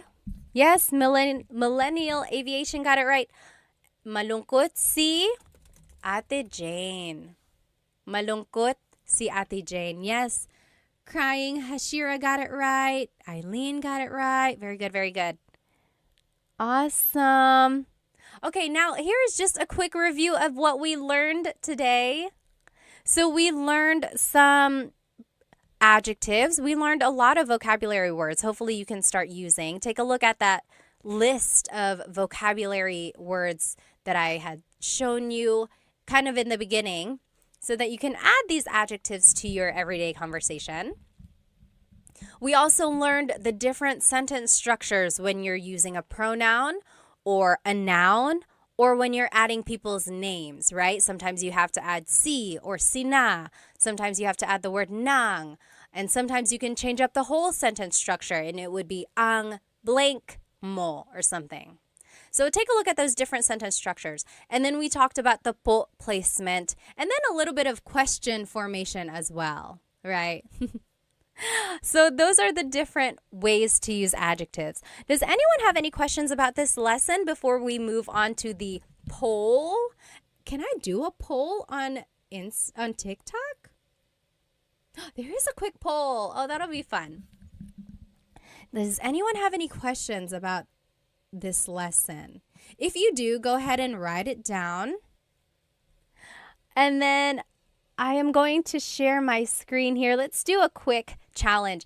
If you don't want to do this contest or challenge, feel free to leave. Someone was like, you're doing too many games. You don't have to stay, but thank you for joining us. So here we go. Today's bracket challenge is our favorite Filipino American, not even Filipino American, our favorite Filipino athlete. So our very first bracket challenge was our favorite Filipino food. And then last week we did our favorite Filipino American celebrity. Today it's our favorite Filipino athlete. So our first poll here is going to be Manny Pacquiao versus Nonito Donaire, or is in the Tagalog pronunciation, Nonito Donaire. I think someone had a question on YouTube. Hang on. Sure said, is ate capitalized when speaking of someone? No, it doesn't have to be. It can be lowercased. Yes. Yes, Michelle said, si is one person, sina is two people. Yes, sina can be two or more. Correct. All right, let's go ahead and do this poll. If you are on my YouTube, then you can join this poll. TikTok, I'm going to make one for you as well. So favorite, Manny Pacquiao versus Nonito Donaire. Nonito Donaire, as they say. Okay, let's do a poll here on TikTok. Start. Poll started. Ask your question. Okay? Manny Pacquiao or Nonito Donaire? I don't know how that's going to work on TikTok. Okay, we'll see how that goes. Go ahead. Oh, thank you, OP, for the super chat gift on YouTube. Thank you, thank you.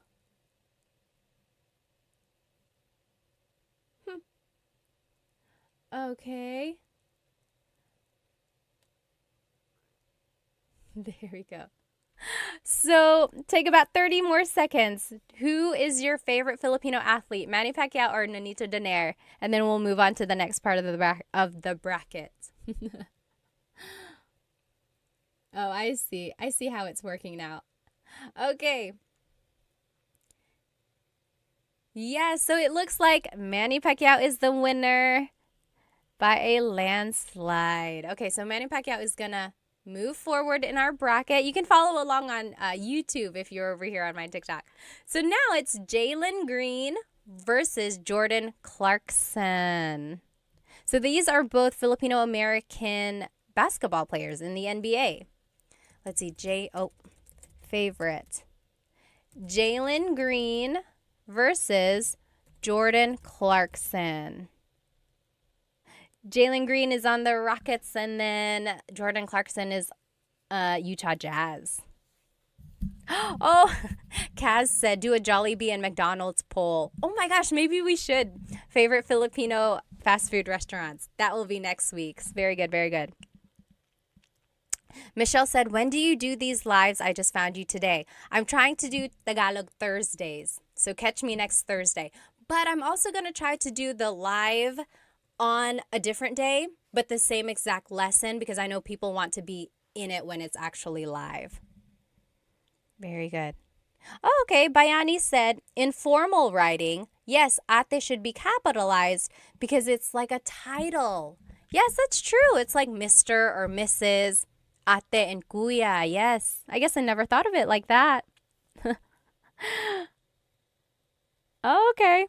Millennial said, is there a neither option? Just don't vote. That's okay. Sure said, Clarkson used to be on the Lakers. Okay, okay. Let's see. Okay. It looks like it's Jordan Clarkson over here on my YouTube. He is the winner. He's going to be moving forward. So Jordan Clarkson. And then, do you guys know about Bianca Bustamante? On Insta, she goes as Bia, Racer Bia. She is an F1 racer, and she's so cool. I wish I could be like her when I grow up.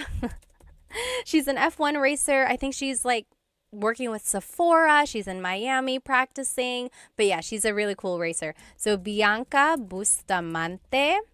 And then Heidelin Diaz. Anyone know who Heidelin Diaz is?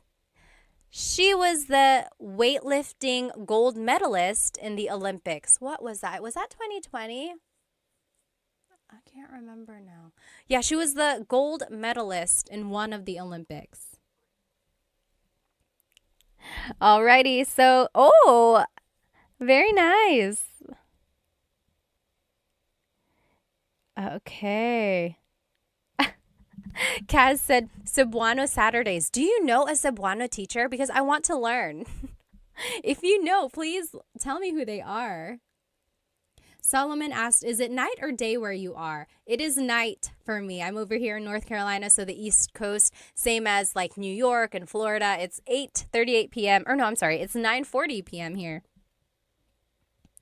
Okay. Yes, the only gold medalist ng Pilipinas, Buzzet said. Yeah. Okay. Bianca Bustamante is winning. Bianca will move forward. She is an F1 racer, like I mentioned. Oh, my screen is getting so crowded here. Oh my gosh, YouTube. Why are we not sharing the screen? I am so sorry. I'm the worst. I am the worst host. Here we go. Here we go. Ah, there we go. You guys are so nice. No one is like, hey, we don't see anything. Okay. Next, it's going to be Efren Reyes. Anyone remember him? Efren Reyes. He is a billiard champion. So pool. And then Alex Iala. She is a tennis player. So definitely different generations there. Alex is young. Efren is a little older. Let me see. Bayani said Jordan Clarkson should start learning Tagalog. Yes. Sure said Pinay F1 racer. That's so cool. Yeah, she is really cool. Very good, very good. Let's see. Maya said, did you grow up on the East Coast? Yes. So my family immigrated to North Carolina and we've been here ever since. I moved here when I was 2. 2 taon. Oh, Efren Reyes is winning. We have some old folks in here. Old at heart. Okay. So Efren is moving forward. Oh, as Bayani said, he is the goat. We can't mess with the goat. Okay, next. Okay, now we're moving on. It's going to be Manny Pacquiao versus Jordan Clarkson. Manny Pacquiao versus Jordan Clarkson. Do you guys remember when he got knocked out? Or are we not talking about that? I remember exactly where I was. I remember how I felt. 2008. We're not, I guess we won't talk about that. Oh, yes. Gabriel said, I have a friend who is what I. I wish she can join you and have what I Thursdays. And then John said, what I always sounds mad. There are some languages and dialects that just sound so angry, but they're not. That's just how they are. They're like very strong in their pronunciation. Okay. Oh, Manny Pacquiao is beating Jordan Clarkson. Oh, John said not sweet like Ilongga. Do they have a sweet tone? Veronica said, my fam is from Catanduanes too. Talaga? Taga saan sa Catanduanes? My family is from Bato. We usually fly into Virac. Very nice, very nice. Okay. Manny Pacquiao is winning. Manny Pacquiao is going to move on. No surprise. I am not surprised. Okay. Next, it's Bianca Bustamante versus Efren Reyes. I think I know what's going to end up happening here. Is it going to be Manny Pacquiao versus Efren Reyes? Battle of the goats. So right now it's going to be Bianca Bustamante. Again, she is an F1 racer. Super young, super hip. Efren Reyes is a billiard champion. So he plays pool. Super popular back in the day.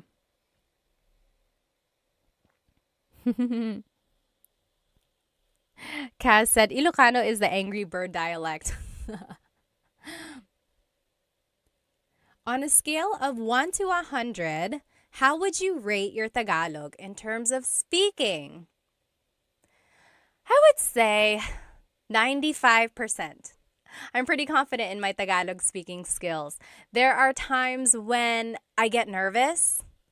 So when I'm speaking to my mom, for some reason, whenever I'm speaking to my mom, I speak to her a lot in English because I don't know, I feel like I get nervous in front of her. But she was the one who really pushed me to speak Tagalog when I was growing up. I remember when I was a kid and I would be speaking a lot of English, or she would tell me, hindi ka na nagtatagalog. You're not speaking Tagalog anymore. Hindi ka na nagtatagalog. So then that would like push me back into speaking more Tagalog. So yeah, I get nervous around her. I get nervous around my family in the Philippines sometimes. Like I just get kind of self-conscious about my accent and then I stumble over my words. But that happens to everyone. So if it happens to me, I mean, don't worry about it if it happens to you, right? Let's see. Maayong buntag po. Hello po. That's Cebuano, right? Tagalog is easier, but I'm still at nosebleed level. So nosebleed is what people say whenever they're having a hard time speaking. Usually Filipinos will say, oh, nosebleed ako, or I'm having a nosebleed because they're having a hard time speaking English. Let's see, who's the winner? What? Bianca Bustamante is beating Efren Reyes. I'm kind of surprised here. I really thought it was going to be a battle of the goats.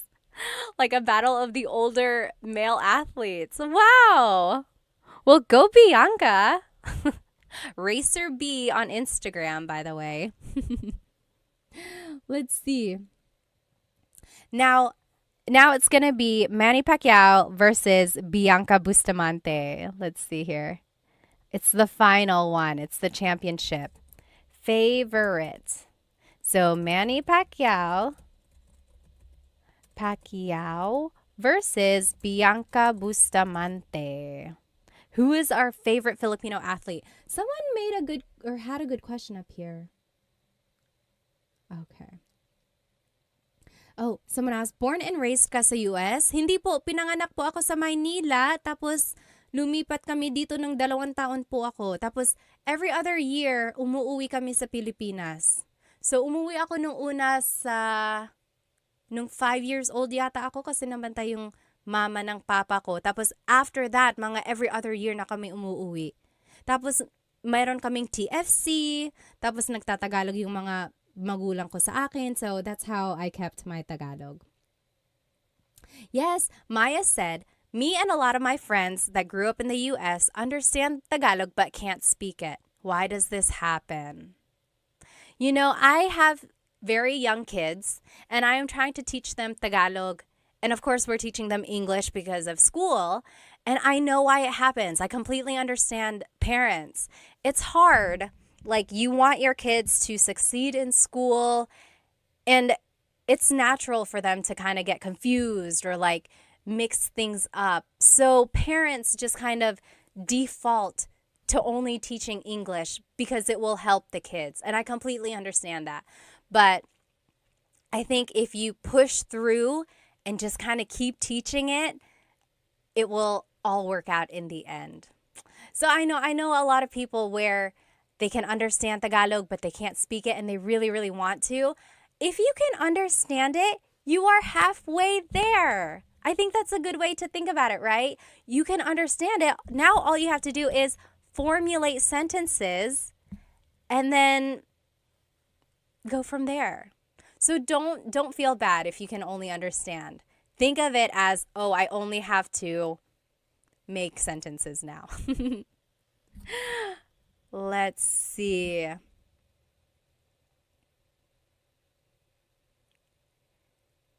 Let's see. Tony, are you married? Yes, I am, and I have kids. Yes, we've been married for 2017, 18, 19, 20, 21, 22, 23, 24. 7 years. Oops. I don't know what your name is. It's in characters. But yes, someone asked, that's rare, yung marunong magtagalog na lumaki sa US. Opo nga, ngayon ko lang na-appreciate actually, ngayon na matanda na ako. Pero nung bata ako, I always kind of got teased na marunong ako magtagalog. Okay, let's see who's the winner. Manny Pacquiao is the winner. He is the overall favorite Filipino athlete. Although I know there are some things that he's said and done that kind of make him not the favorite.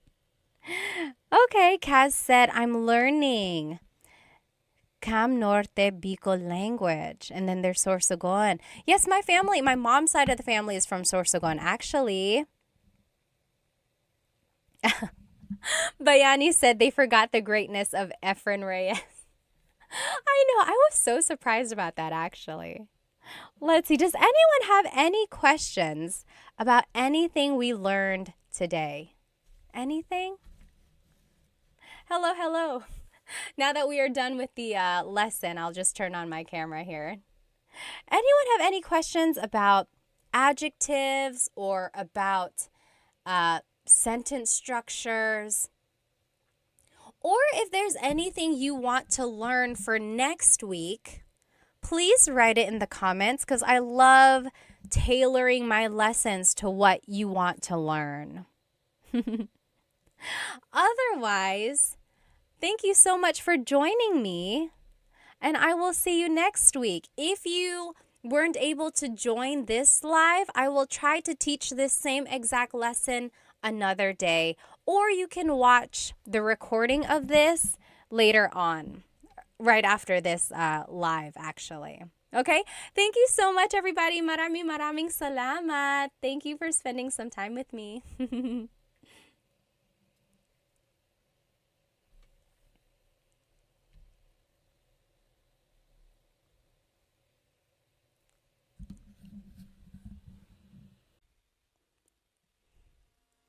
Hello, hello, everybody. Welcome, welcome.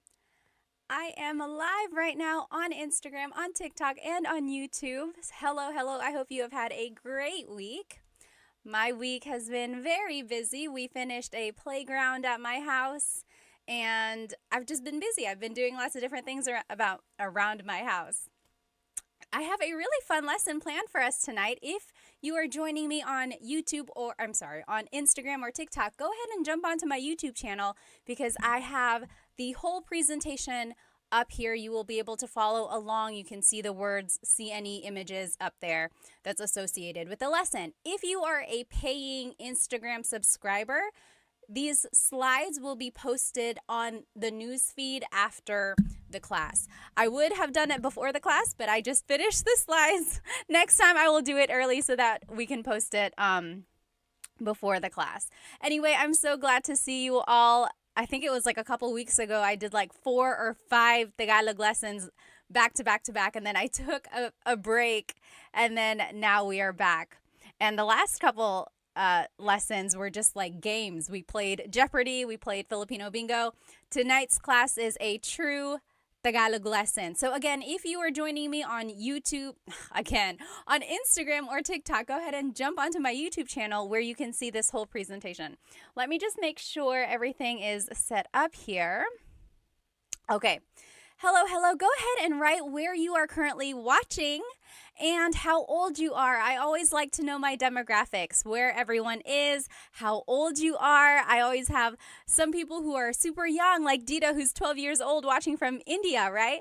And then sometimes I get people who are just seasoned, as I call it. And also let me know why you are learning Tagalog. I like to know. Some people are either in a relationship with someone who speaks Tagalog, or they are relearning it. Maybe they knew it before, they lost the skill because they don't speak it with anyone anymore, and they just want to learn it. Or maybe you were never taught Tagalog, which is a very common thing if your family moved to a different place. Or maybe you are just someone who loves the Philippines, who loves the Filipino culture. Maybe you are traveling there for work. Tell me in the comments why you are learning Tagalog and where you are and how old you are. Basically, tell me your whole life story, okay? Well, my name is Pat. I am 32 years old. I'm over here in North Carolina. I know a lot of people are so surprised that I'm over here on the East Coast. And I know Tagalog because my family spoke Tagalog as I was growing up. People always ask, how am I so fluent in Tagalog, but I still have like an American accent? Well, I grew up here in the States. I turned 2 years old here in the States, and then I just went to school here, elementary, middle, high school, college. All my schooling was here. And we just always visited the Philippines, and I got the Filipino channel. And again, my parents just always spoke Tagalog to me, and that's how I know Tagalog. Let me just catch up on some of these comments. I like to know who is with me tonight. Let's see, over here on TikTok, Jasmine said, I love your earrings. Thank you, thank you. These are from Sun-Kissed Pinay. Sun-Kissed Pinay, they are known for their sun earrings. Sometimes they're hoops, sometimes they're large statement earrings like these. Be sure to check out Sun-Kissed Pinay. I love, love, love them. How long is your hair? Nash said, it's too long. I know. Every time I look at it, I'm like, gosh, when am I going to get a trim? I'm going to get a trim soon, very soon. Oh, thank you so much, Floyd, for the badge. Thank you. If you are watching on YouTube, feel free to purchase a super chat sticker or whatever it's called. Or if you're on Instagram, you can purchase a badge. And then on TikTok, you can purchase a badge or a gift as well. Anything that I earn from these things, I always give back to Filipino businesses. You'll see it in whatever earrings I'm wearing or props that I have or anything like that. Okay, let's keep going. Who else? Oh, Ricky is from California. Brighter Shade is in the US, 44 years old. Sam is 49. Hello. Let's see over here on Instagram. Simply Kenny said, what's up? What's up to you? Kamusta ka? Oh, yes. TMD Texas said, love the earrings. Yes.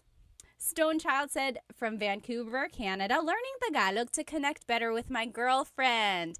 And we'll move to the Philippines in the future. How sweet, how sweet. Hello po, kumusta ka? Pascal said. Let's see. Oh, maraming salamat, Sandy Bear. Konting Tagalog, NC said. Hello. Let's look over here on YouTube, and then I promise we're going to jump into our lesson. Who is over here on YouTube? Aiden is from Virginia Beach. David, is that New Zealand? Hello. Sky said, kumusta ka? Ray is from Australia. Hello. Christopher from Orlando. Jack is from Alberta. Hello. Sky is 14 years old. Hello. Orpix is from Maryland, 19. Very good. Oh, nag-aaral ako ng Tagalog kasi Pilipina ang jowa ko. At ang sarap ng pakinggan ng Pinoy. It's nice to listen to Tagalog, and also his or her girlfriend is Filipino. Hello. My mom speaks Tagalog and I'm trying to learn, Sky says. Oh, that's great. That's so great. Amos is on vacation in the Philippines. Christopher is learning because of my fiance, it says. Vince is in Santa Barbara learning because his asawa is Filipino, his wife. Oh, that's so nice. Okay, guys, let's go ahead and jump right into this lesson. Tonight's lesson is actually about driving. So things that you can say while driving or while riding a car or while riding in transportation in the Philippines. So if you are traveling to the Philippines, you'll be able to see all the different types of public transportation over there. We'll talk about them. And then here are some things that you can say just in the car if you're driving wherever you are. Maybe while you're driving, or if someone is driving you. Here are some things that would be applicable. Let me know if you can't hear me. I think you can hear me since you're answering my questions, but there shouldn't be an echo. So TikTok, Instagram, YouTube, I have 3 mics because I have 3 different platforms. Let me know if the audio goes out or anything, okay? Let's keep going. I just want to make sure I don't miss any questions here. Oh, let's see. Oh, no sound. Oh, no. It's muted. You know what? I feel like the mic... Okay. Hello. Instagram, is it working now? I feel like the battery died on that mic. So sorry about that. But I'll just try to speak loudly, okay? Let's keep going. Again, if you just joined me, this whole presentation is on my YouTube channel. And you should be able to follow along. Okay, everyone, can you hear me now? Let me know if you cannot. Ray said, how not to get scammed by a taxi in Manila. Alrighty, let's keep going. So here are just some vocabulary words about driving or about the car, about different things, okay? So these are just vocab terms. So a vehicle is sasakyan. Sasakyan. That's just a vehicle. It encompasses a bus, a car, a train, a bike. That's just a vehicle in general. Sasakyan. Sasakyan. I will say when I was growing up, my parents used coche and sasakyan interchangeably. Like if they were like, oh, nasan ang bag ko? Where is my bag? They would say, oh, nasa sasakyan. It's in the vehicle. It's in the car. But just know that technically sasakyan is vehicle. Okay? And here are the different types of vehicles. Okay?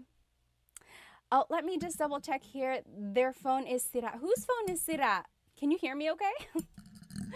Oh, Joyce, Mommy, thank you so much for the gift on TikTok. Thank you, thank you. Okay. You got a Filipino accent. Me, a little bit, yeah. Okay, again, here are the different types of vehicles in the Philippines. This very first one, if you are here on YouTube, what is this called? What is this called? If you are here on Instagram and TikTok, I will describe it to you. So this vehicle is a very large and long vehicle.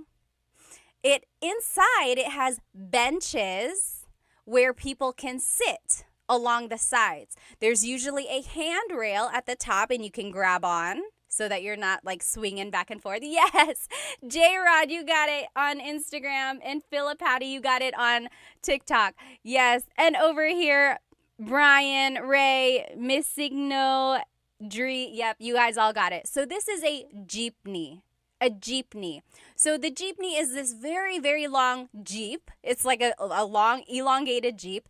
Inside, there are benches, and people can sit on both sides of the jeepney inside. And then the handrail is there so that when the jeepney stops and goes, you're not just like flying all around inside.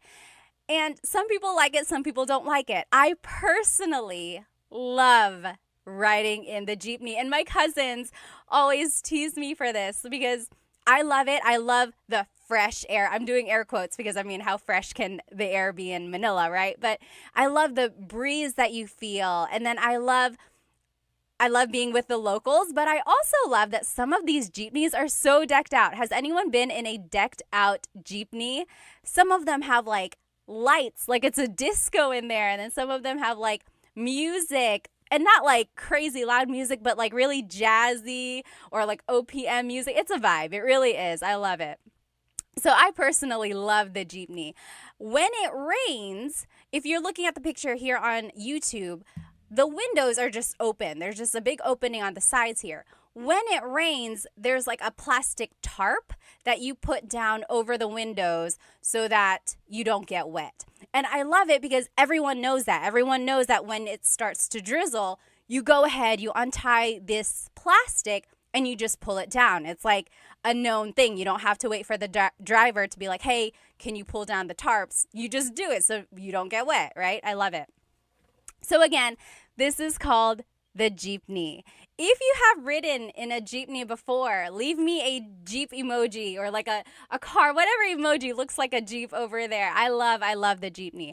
Another thing, if you're traveling to the Philippines, this is how you ride a jeepney, okay? So jeepney riding 101. First, you have to find the correct jeepney stop.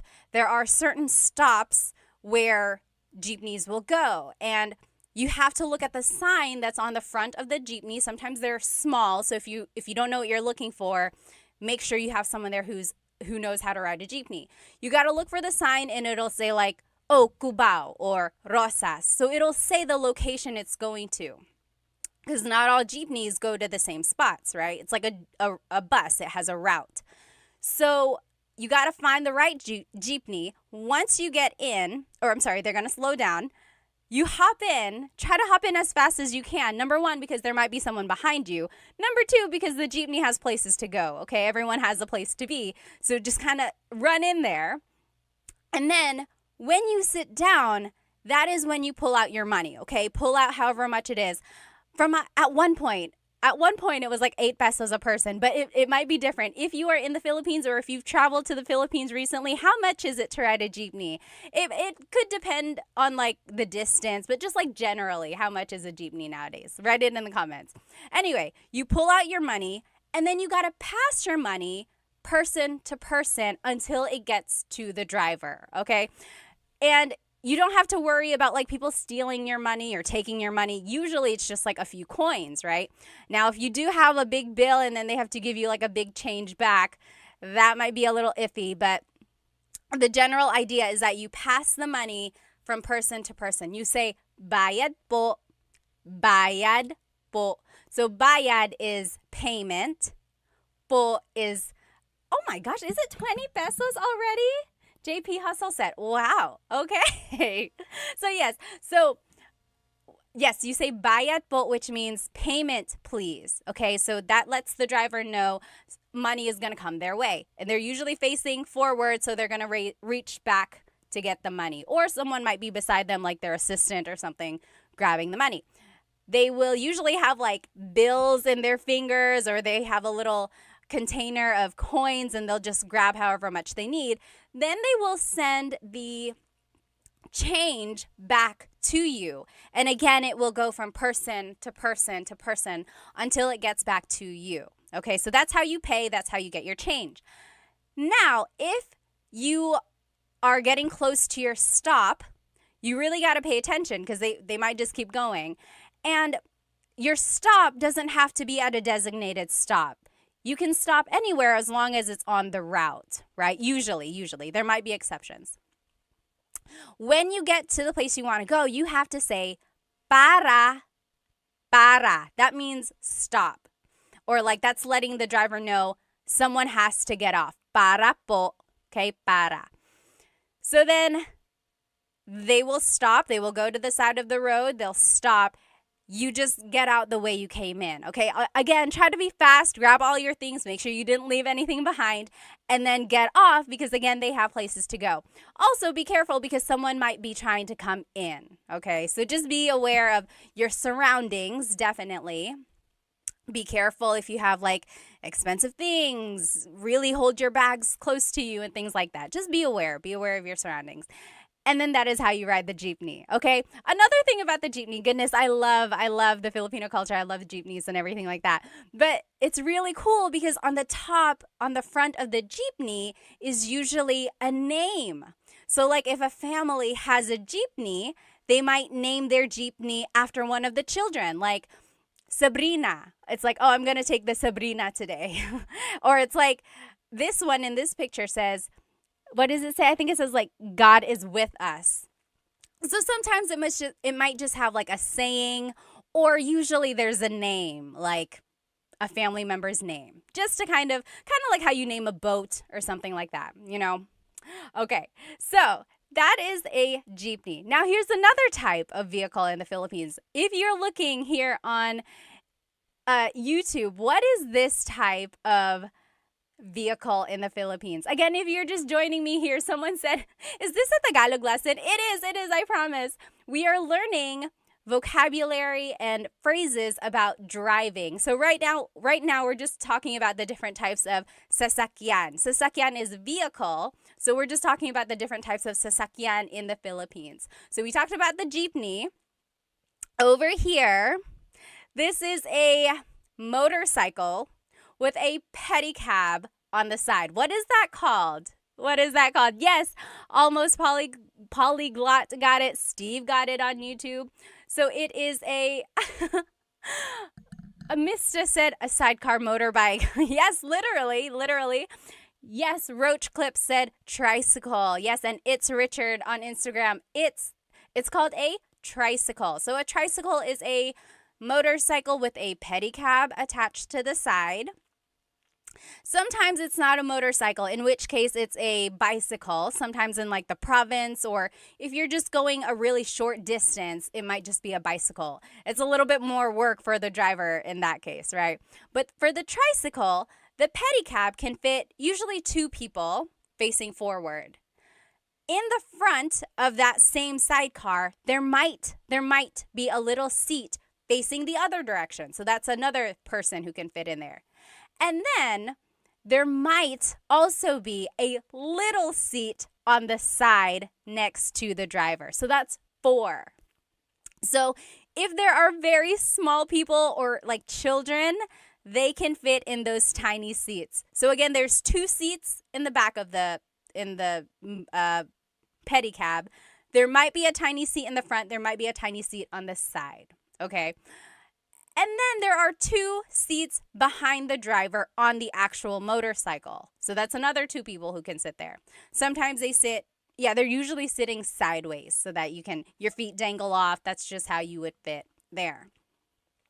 Now, during busy times, like in the province or in certain places, people might latch on to the sides of a tricycle.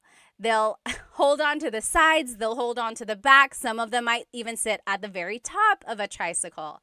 So, and they do that because sometimes there aren't a lot of tricycles traveling that way. Like, for example, if kids are trying to go to school and it's going to be the last tricycle for a while, a lot of kids will try to pack onto that one tricycle just to get to school on time. From my understanding, though, there might be some places that don't allow that just because it's a little dangerous. But again, there are some places that will try to do that as well. So a lot of people will just like hang on to the side. Some people might hang on to the back of a jeepney as well. But again, it's dangerous, so some people try not to do that. Okay. Mr. said, my head keeps hitting the top. Yes, if you are a big person, you might hit your head on the top of a tricycle. So just be careful with that. You know, in Cebu, they have very big tricycles. They have tricycles with like a front seat and a back seat. I had never seen that until I went to Cebu. Very interesting. Okay, so yes, again, this is called a tricycle. And then in the Philippines, there are also other types of vehicles. There's a bus, or in Tagalog, bus. This picture that you see on YouTube, I'm doing this whole live on YouTube and you can see the presentation there. This bus is air-conditioned. And have you ever ridden an air-conditioned bus in the Philippines? They turn the air conditioner up so high, or like very, very strong. It's just very, very cold. Like it's a freezer in there because I guess you want to get your money's worth, right? So when it's an air-conditioned bus, it is an air-conditioned bus. It feels good for like the first 30 minutes or so, but then if you're taking a really long drive, it's like a freezer. I got really cold one time. Let me know if that has ever happened to you. It was so cold. But then some buses are not air-conditioned, in which case they just leave all the windows down. And it's like a jeepney where the air just kind of flows in and out. So it's not that hot if they're like traveling. Oh, yes. Ron Uprising said they drive very fast. They do. Unfortunately, sometimes like these big, huge buses or even like cars, sometimes they drive so fast. Like if it's a highway or if it's like just a very busy street, you really, really got to be careful. There are some bad stories of like just accidents on the side of the road. And they're so big, right? It's like you don't want to get too close to it. Okay, so there's a bus or a bus. There's also taxis in the Philippines. Sometimes they are yellow, like a regular taxi. Sometimes they are white. I think I've seen other colors as well, but usually they're like white. So someone on YouTube mentioned, don't be scammed by taxi drivers. You have to be very careful, especially if you look foreign. One thing they might do is like hike up the price for you. Another thing that might happen is they might mess with the meter so that the price is not what it should be. Another thing is that they might take you to a place they're not supposed to go, or they'll take you a long way. When I was a kid, we wanted to go to Fort Santiago, but the person didn't hear us, they said, and they were taking us to Fort something else, like Fort San Pedro or something like that. Like, we clearly had said Fort Santiago, but then they were taking us to a different fort because they misheard us. So they, it was just not a very nice thing. But yes, so just be very aware. They also have like grab cab or grab taxi or something like that.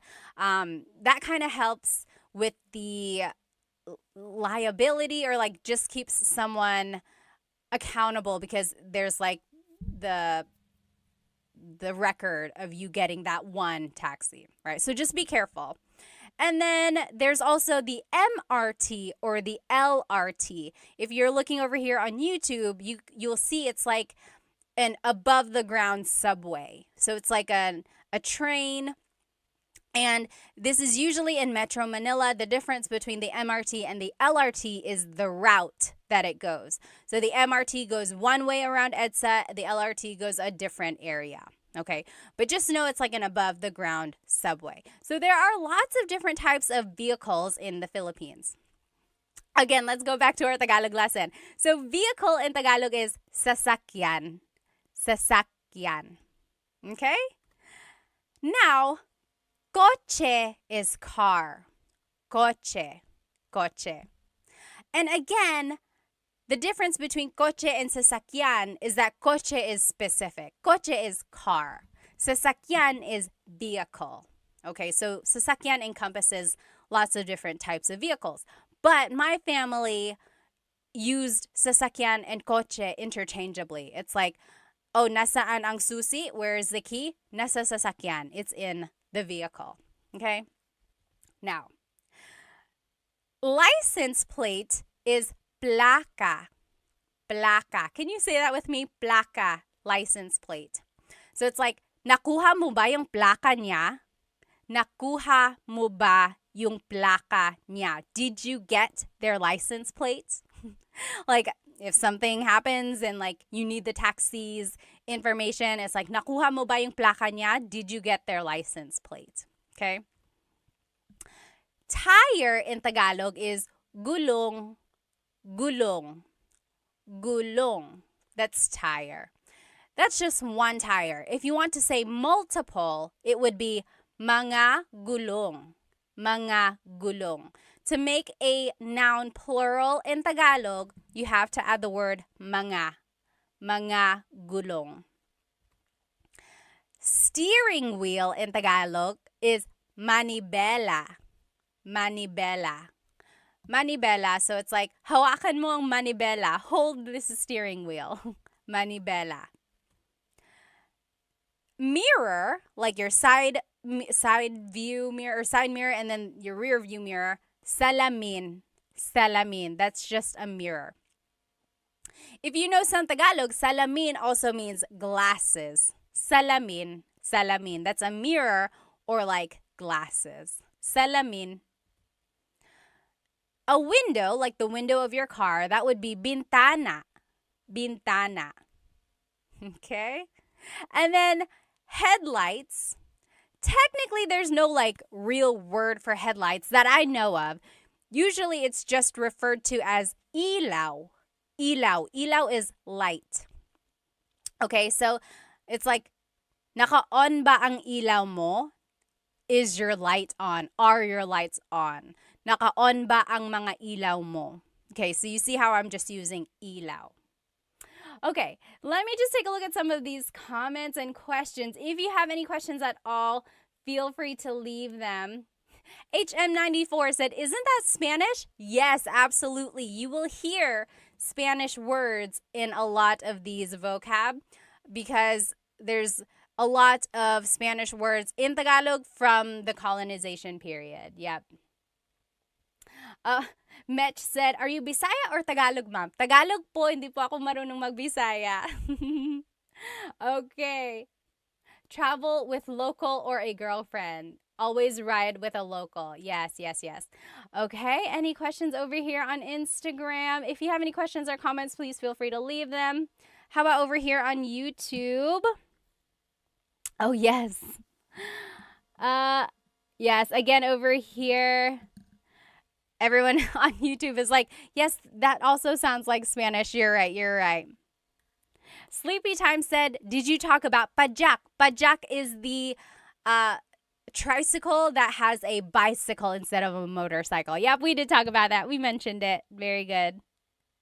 Oh, someone said white taxis are the worst here in Manila. Are they? So white versus yellow? Okay.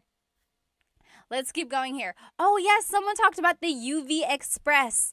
So, another form of transportation that wasn't listed here is like a taxi, but you can have multiple people in one. So, it's almost like a little SUV or almost like a little van, and it has air conditioning like a taxi would.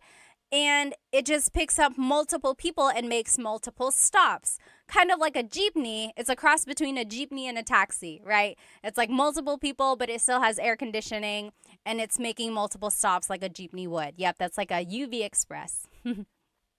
Oh, someone asked, is there Uber in the Philippines? There is, right? I'm pretty sure. If you're in the Philippines right now, let us know. But I'm pretty sure there is. There's Uber. There's,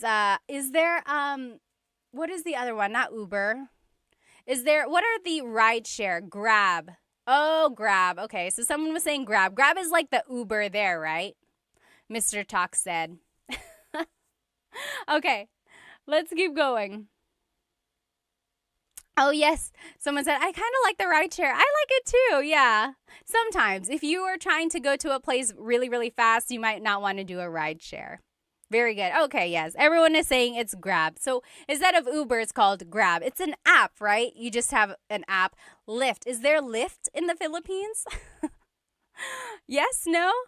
Oh, Love and Lulu said it's expensive for locals. Yeah, I can see that. So if you're getting like Grab or like Lyft or Uber or whatever, yeah, it can be kind of expensive. Grab is the best, they're saying. Only Grab and taxi, Peter said. Interesting. Okay. Let's keep going. So here are some more. Let's review though. These are the vocabulary terms about driving that we've learned so far. Repeat after me, okay? Sasakyan, sasakyan. Vehicle, sasakyan. Coche, car, coche.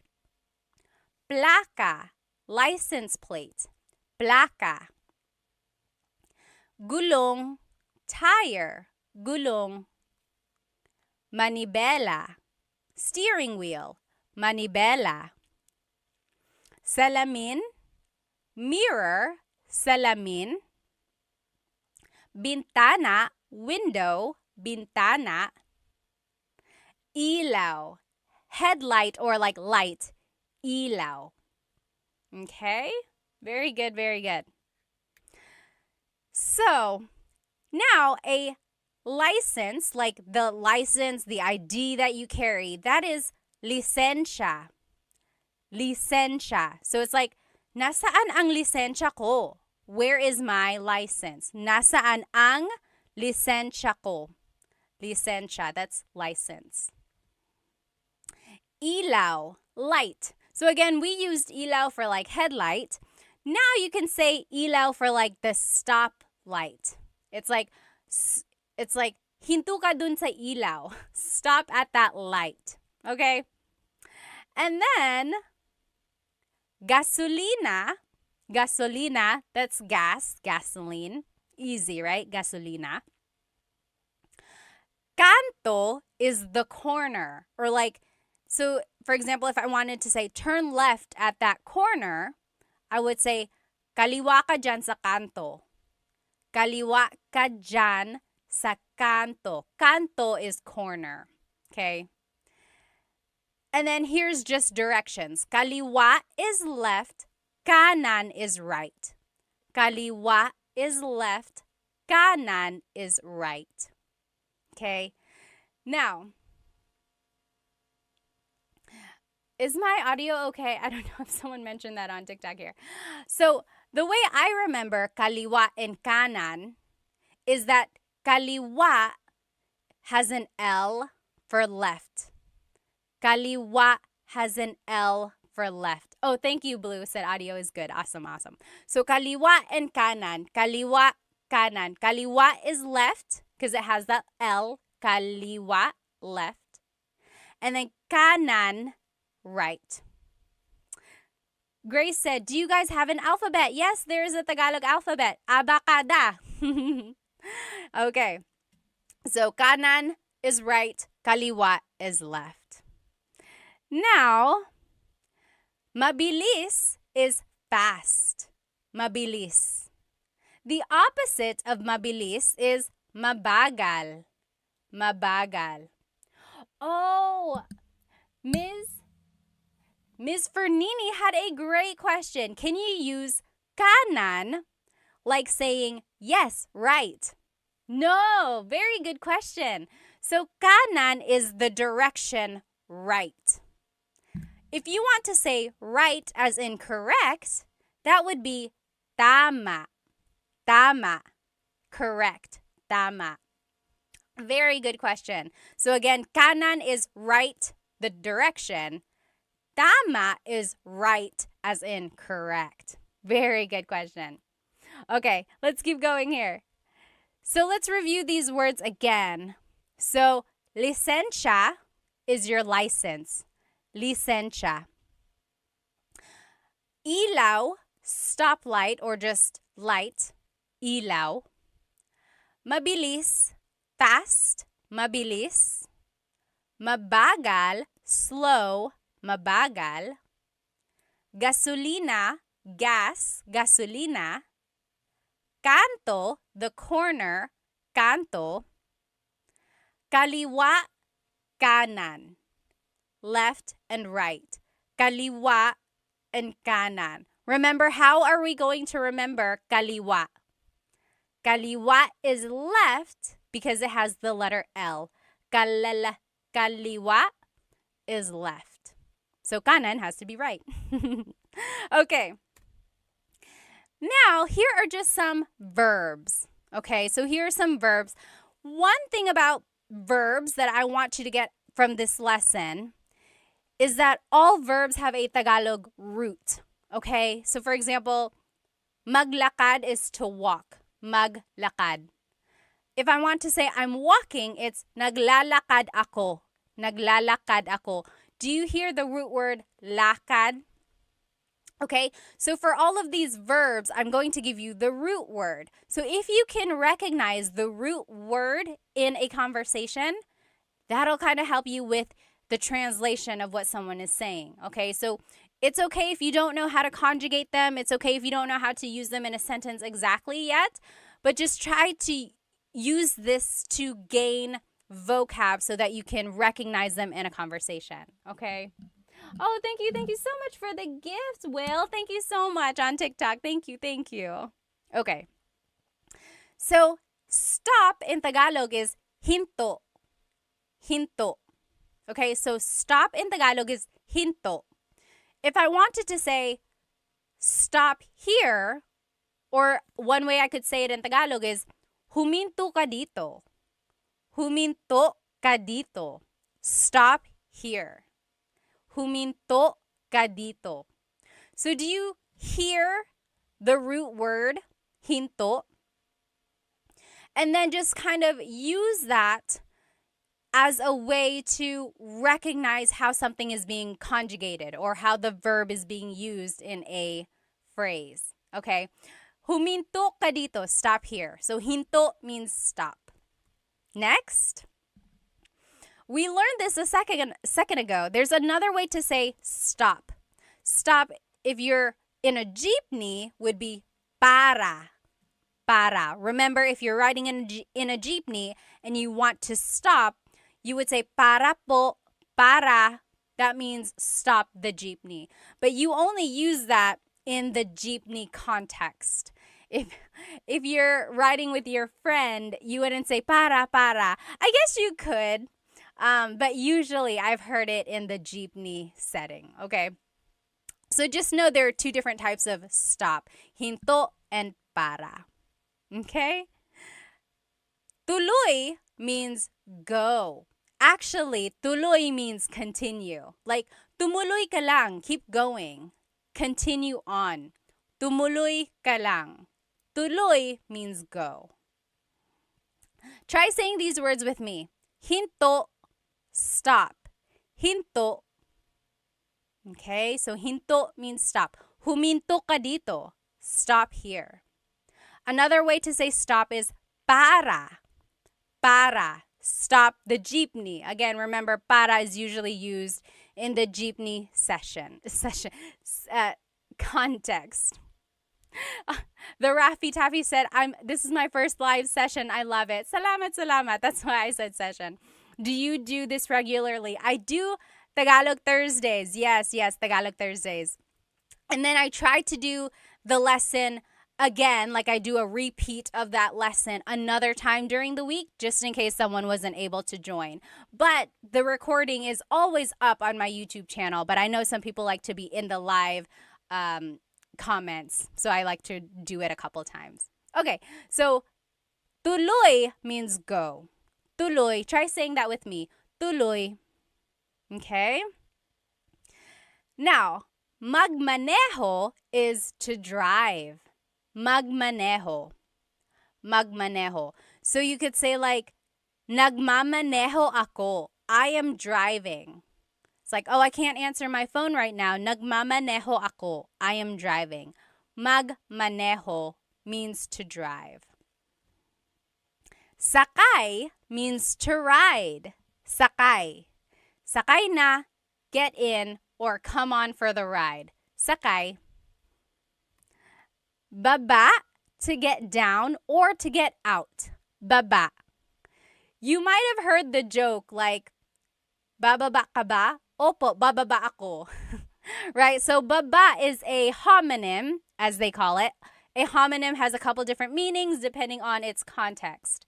So baba is like to go down or to get out. Like if you want to get out of the jeepney, you would say, bababa ako. I'm getting out. I'm getting down.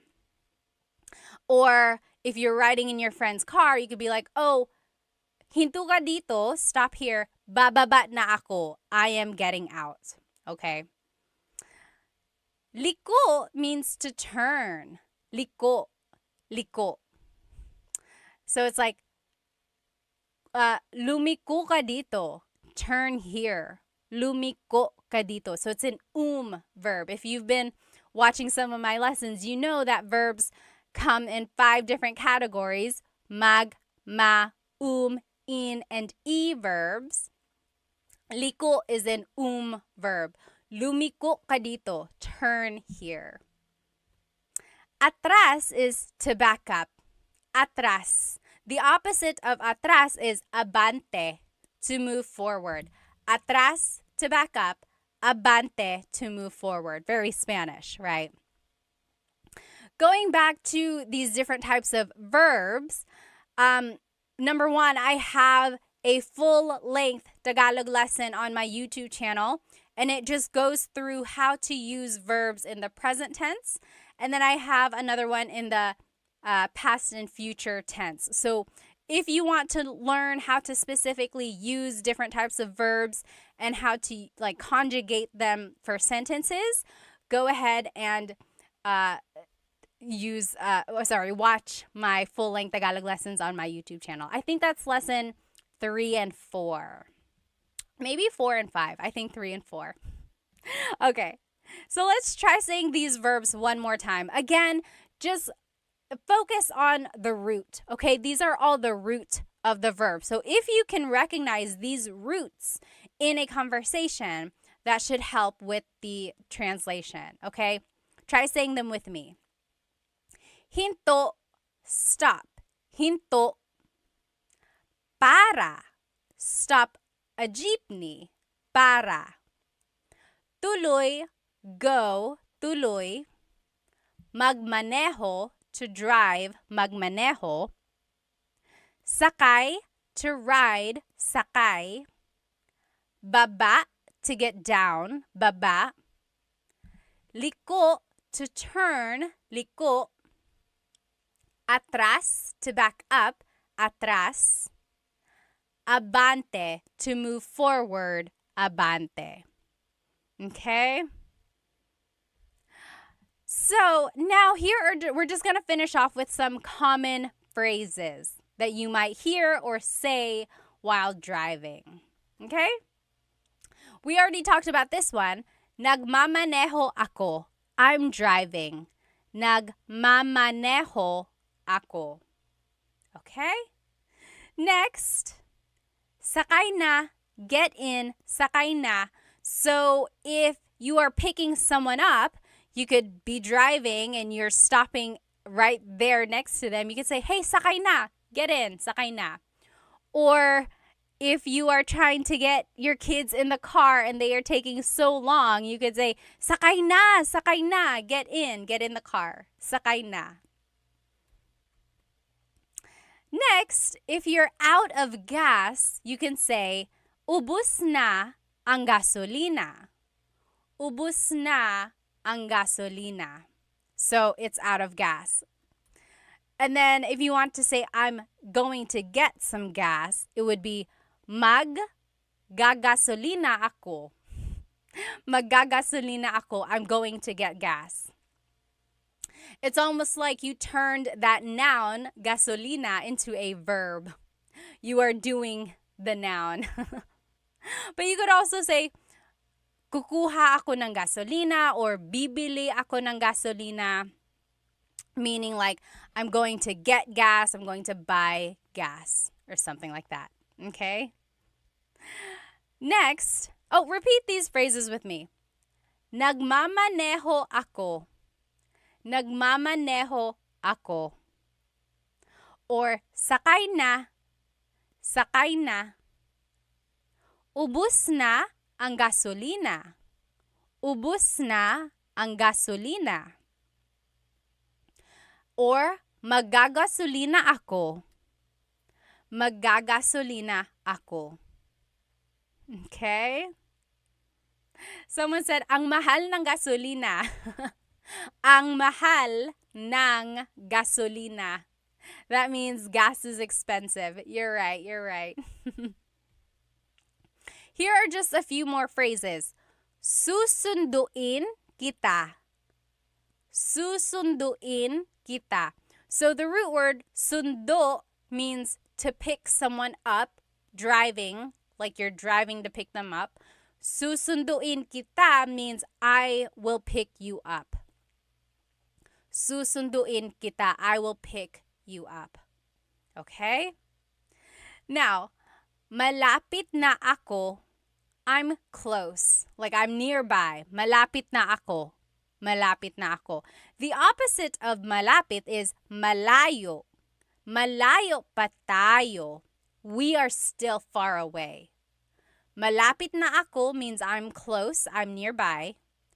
Malayo pa tayo means we're still far away. Okay. And then if you finally get to your destination, it would be nandito na tayo. Nandito na tayo. That means we're here. We're here. Nandito na tayo. Maybe next time if you're driving with whoever you're riding, like whoever speaks Tagalog, and you get to your location, you say, nandito na tayo. We're here. Nandito na tayo. Try saying that. I bet they'll be so surprised. Now, if you don't know where you are, you could say, nasaan na tayo? Nasaan na tayo? Where are we? So if I was driving around and I don't recognize the place, I could say, nasaan na tayo? Where are we? Nasaan na tayo? Or you could say, nawawala ako. I'm lost. Nawawala ako. Okay, so wala means nothing or lost. So nawawala means you are lost. Nawawala ako. If someone is calling you and they're like, hey, where are you? You could say, papunta na ako. Papunta na ako. The root word punta means to go. So that means I am on the way. Papunta na ako. Papunta na ako. Okay? And then someone said this earlier. You could say, sama ako. Sama ako. sama means to be with. Ako means I. So it's like, I want to come. Sama ako. So if someone is like, hey, I'm going to go to the store, you can jump up and you could say, oh, sama ako. I want to come. Sama ako. Alternatively, you could say, sama ka. Sama ka. That's a question, meaning, do you want to come? Sama ka. Okay? Try saying these phrases with me again. Nasaan na tayo? Where are we? Nasaan na tayo? Or, nawawala ako. I'm lost. Nawawala ako. Tanner Foss said, nawawala ako sa buhay. They're lost in life. Sana mahanap mo ang sarili mo. I hope you find yourself. Papunta na ako. I'm on the way. Papunta na ako. Sama ako. I want to come. Sama ako. Okay, so those are just some phrases. This next activity is kind of fun. See if you can understand what I'm saying in Tagalog, okay? So this is going to be like a little role play conversation in Tagalog. See if you can understand it, okay? Are you ready? O Pat, nasaan ka na? O Pat, nasaan ka na? O eto, papunta na ako dyan. Pero nawawala yata ako. O eto, papunta na ako dyan. Pero nawawala yata ako. Talaga? Anong nakikita mo dyan? Talaga? Anong nakikita mo dyan? Nakikita ko ang 7-Eleven at ang McDo. Malapit na ba ako? Nakikita ko ang 7-Eleven at ang McDo. Malapit na ba ako? Ay, malayo ka pa. Diretso ka lang ng 1 kilometro. Tapos kumaliwa ka sa Jollibee. Tapos kumanan ka sa gasolinahan. Pagkatapos nun, makikita mo na yung bahay ko. That was a lot, wasn't it? Did you get it? I will say the whole thing one more time, okay? O Pat, nasaan ka na? O eto, papunta na ako dyan, pero nawawala yata ako. Talaga? Anong nakikita mo dyan? Nakikita ko ang 7-Eleven at ang McDo. Malapit na ba ako? Ay, malayo ka pa. Diretso ka lang ng 1 kilometro.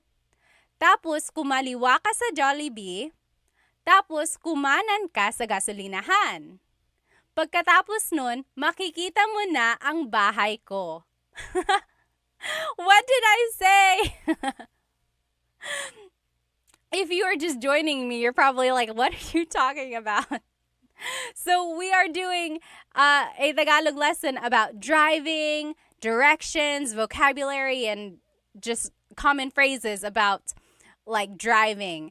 And I wanted you to see if you could understand what I said. Brianna on YouTube said, I just joined. I'm very confused. I'm sorry. That was the worst time to join, but this whole recording will be up on the YouTube channel, okay?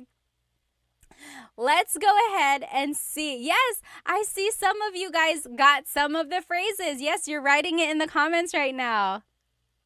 Oh, Agzi said, I understood pretty much everything, but I would be so confused in a real situation. I think you can understand more than you think. Even in a real situation, just kind of focus on what you know, okay? So let's go through these phrases one more time to see what it means, okay? O Pat, nasaan ka na? O Pat, nasaan ka na? That means, Pat, where are you? O Pat, nasaan ka na? Where are you? O eto, papunta na ako dyan. Oh, I'm on my way there. Pero nawawala yata ako. But I think I'm lost.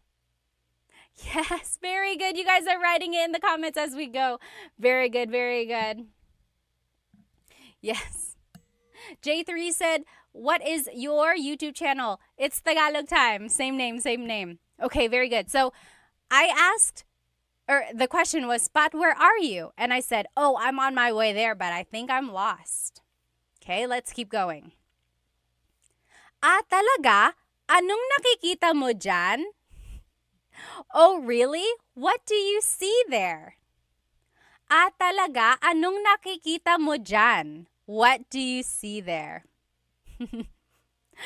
And then the response was, nakikita ko ang 7-Eleven at ang McDo. Malapit na ba ako? That means I see a 7-Eleven and a McDonald's. Am I close? Am I close by? Okay. Yes. Swingovic said, I would just say mahal kita. I don't know if you want to do that. That might give off the wrong impression. I don't know what would happen if you say that. Okay, so are you with me so far? So first, it was like, hey, Pat, where are you? And I said, oh, I'm on my way there, but I think I'm lost. Then the person asked, oh, really? What do you see? And I said, I see a 7-Eleven and I see a McDonald's. Am I close? Let's see what else I said. Okay. Ay, malayo ka pa. Oh, you're still far away. Ay, malayo ka pa. Diretso ka lang ng 1 kilometro. Keep going straight for 1 kilometer. In the Philippines, they measure everything by kilometers, not miles, like they would in America. So, diretso ka lang ng 1 kilometro. Go straight for 1 mile or 1 kilometer. Tapos, kumaliwa ka sa Jollibee. Tapos, kumaliwa ka sa Jollibee. So, then take a left at Jollibee. Tapos, kumanan ka sa gasolinahan. Take a right at the gas station. Kumanan ka sa gasolinahan. Remember, how do we know kaliwa versus kanan? How do we know kaliwa versus kanan? What was my trick? Do you remember? Yes.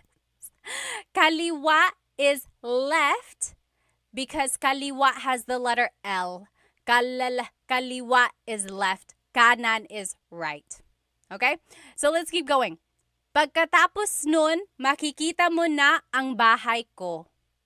After that, you'll see my house. Okay? Pagkatapos nun, makikita mo na yung bahay ko. So how was that translation? I'm going to say it one more time. Now that you know the translation, pick out the words that you recognize. Also take a look if you can, or see if you can recognize any grammar patterns, okay?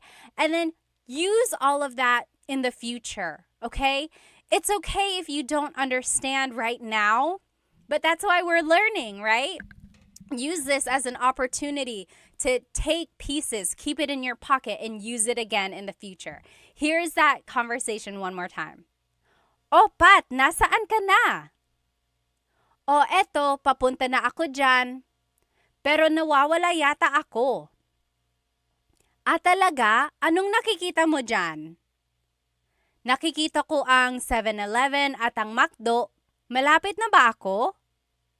Ay, malayo ka pa. Diretso ka lang ng 1 kilometro. Tapos kumaliwa ka sa Jollibee. Tapos kumanan ka sa gasolinahan. Pagkatapos nun, makikita mo na yung bahay ko. Okay? Yes. Very good, very good. I hope you guys can recognize some of the words and phrases that we learned tonight in that activity there. Okay? And let's just do a quick review of some of these vocabulary terms. Again, if you're following me on TikTok and Instagram, these pictures are up here on YouTube. So, what is this type of vehicle? I'll describe it for you. This is a really, really long bus. And, sorry, hang on one sec. My phone is making me verify that I'm still active. There we go. So this is like a really, really long vehicle. People can ride in it on the sides. You pass your money down person by person, and you have to say para. What is that vehicle in the Philippines? Yes. Very good. Dog Mom says jeepney. Very good. Vibe for Soul said a limo. Not quite. Not quite a limo. So remember, the jeepney is a form of public transportation in the Philippines. You ride on the sides, you pass your money down, and then when you want to get off, you say para. I heard, though, they're trying to discontinue the jeepney. Have you heard that? They want to discontinue the jeepney because it's not very good for the environment. It gives off a lot of smoke, uses a lot of gas and things like that. I hope not. I hope they can just find a way to kind of make it better for the environment. My husband's family actually has made or has been involved in the making of an e-jeepney. Isn't that so cool? But yeah, I hope they don't take away the jeepney. It's such an iconic symbol of the Philippines. Alrighty. Next, what is this vehicle? So this is a motorcycle with a pedicab attached to the side. What is that called? Anyone remember? Yes. Charles Ryan said, save the jeepney. Save the jeepney. Yes, please. Alrighty. What is this term called? Or what is this vehicle called? So it's a pedicab attached to a motorcycle. Very good. The tricycle. Tricycle. Yes, absolutely. Oh, JB said, why get rid of it? It's historical. You're right. Both the jeepney and the tricycle came about in World War II. Did you know that? The jeepney was a vehicle that they used the Americans used during wartime, or that's what they brought over to the Philippines. And then it became part of the culture as a public form of transportation. And then the tricycle was introduced to the Philippines by the Japanese when they came to the Philippines. Crazy, right? Crazy, crazy, crazy. Okay, so yes, very good. This is called a tricycle. Okay. Yes, next, what is this? So what is the Tagalog term for vehicle? Vehicle. Sorry, vehicle. Pinay said, I love learning from your videos. Thank you. In all caps. Salamat. Maraming salamat. I love teaching you. So really, it's my honor. Salamat. Yes, this is a sasakyan. Very good. Very good. Gibolicious. Yes, sasakyan. Very good. Sasakyan is just vehicle in general. Okay. Next, what is car in Tagalog? Ano ang car sa Tagalog? Oh, Sha, thank you so much for the gift on TikTok. Maraming salamat. Thank you. And Shawnee, thank you for the gift. Maraming salamat. Yes, car in Tagalog, Gibilicious got it right. Yes, Sergey got it right on YouTube. Coche. Coche. Oh, yes, I am seeing some different spellings here. So, someone mentioned the Tagalog alphabet. In the Tagalog alphabet, there is no letter C in Tagalog naturally occurring. The ch sound is a TS combination.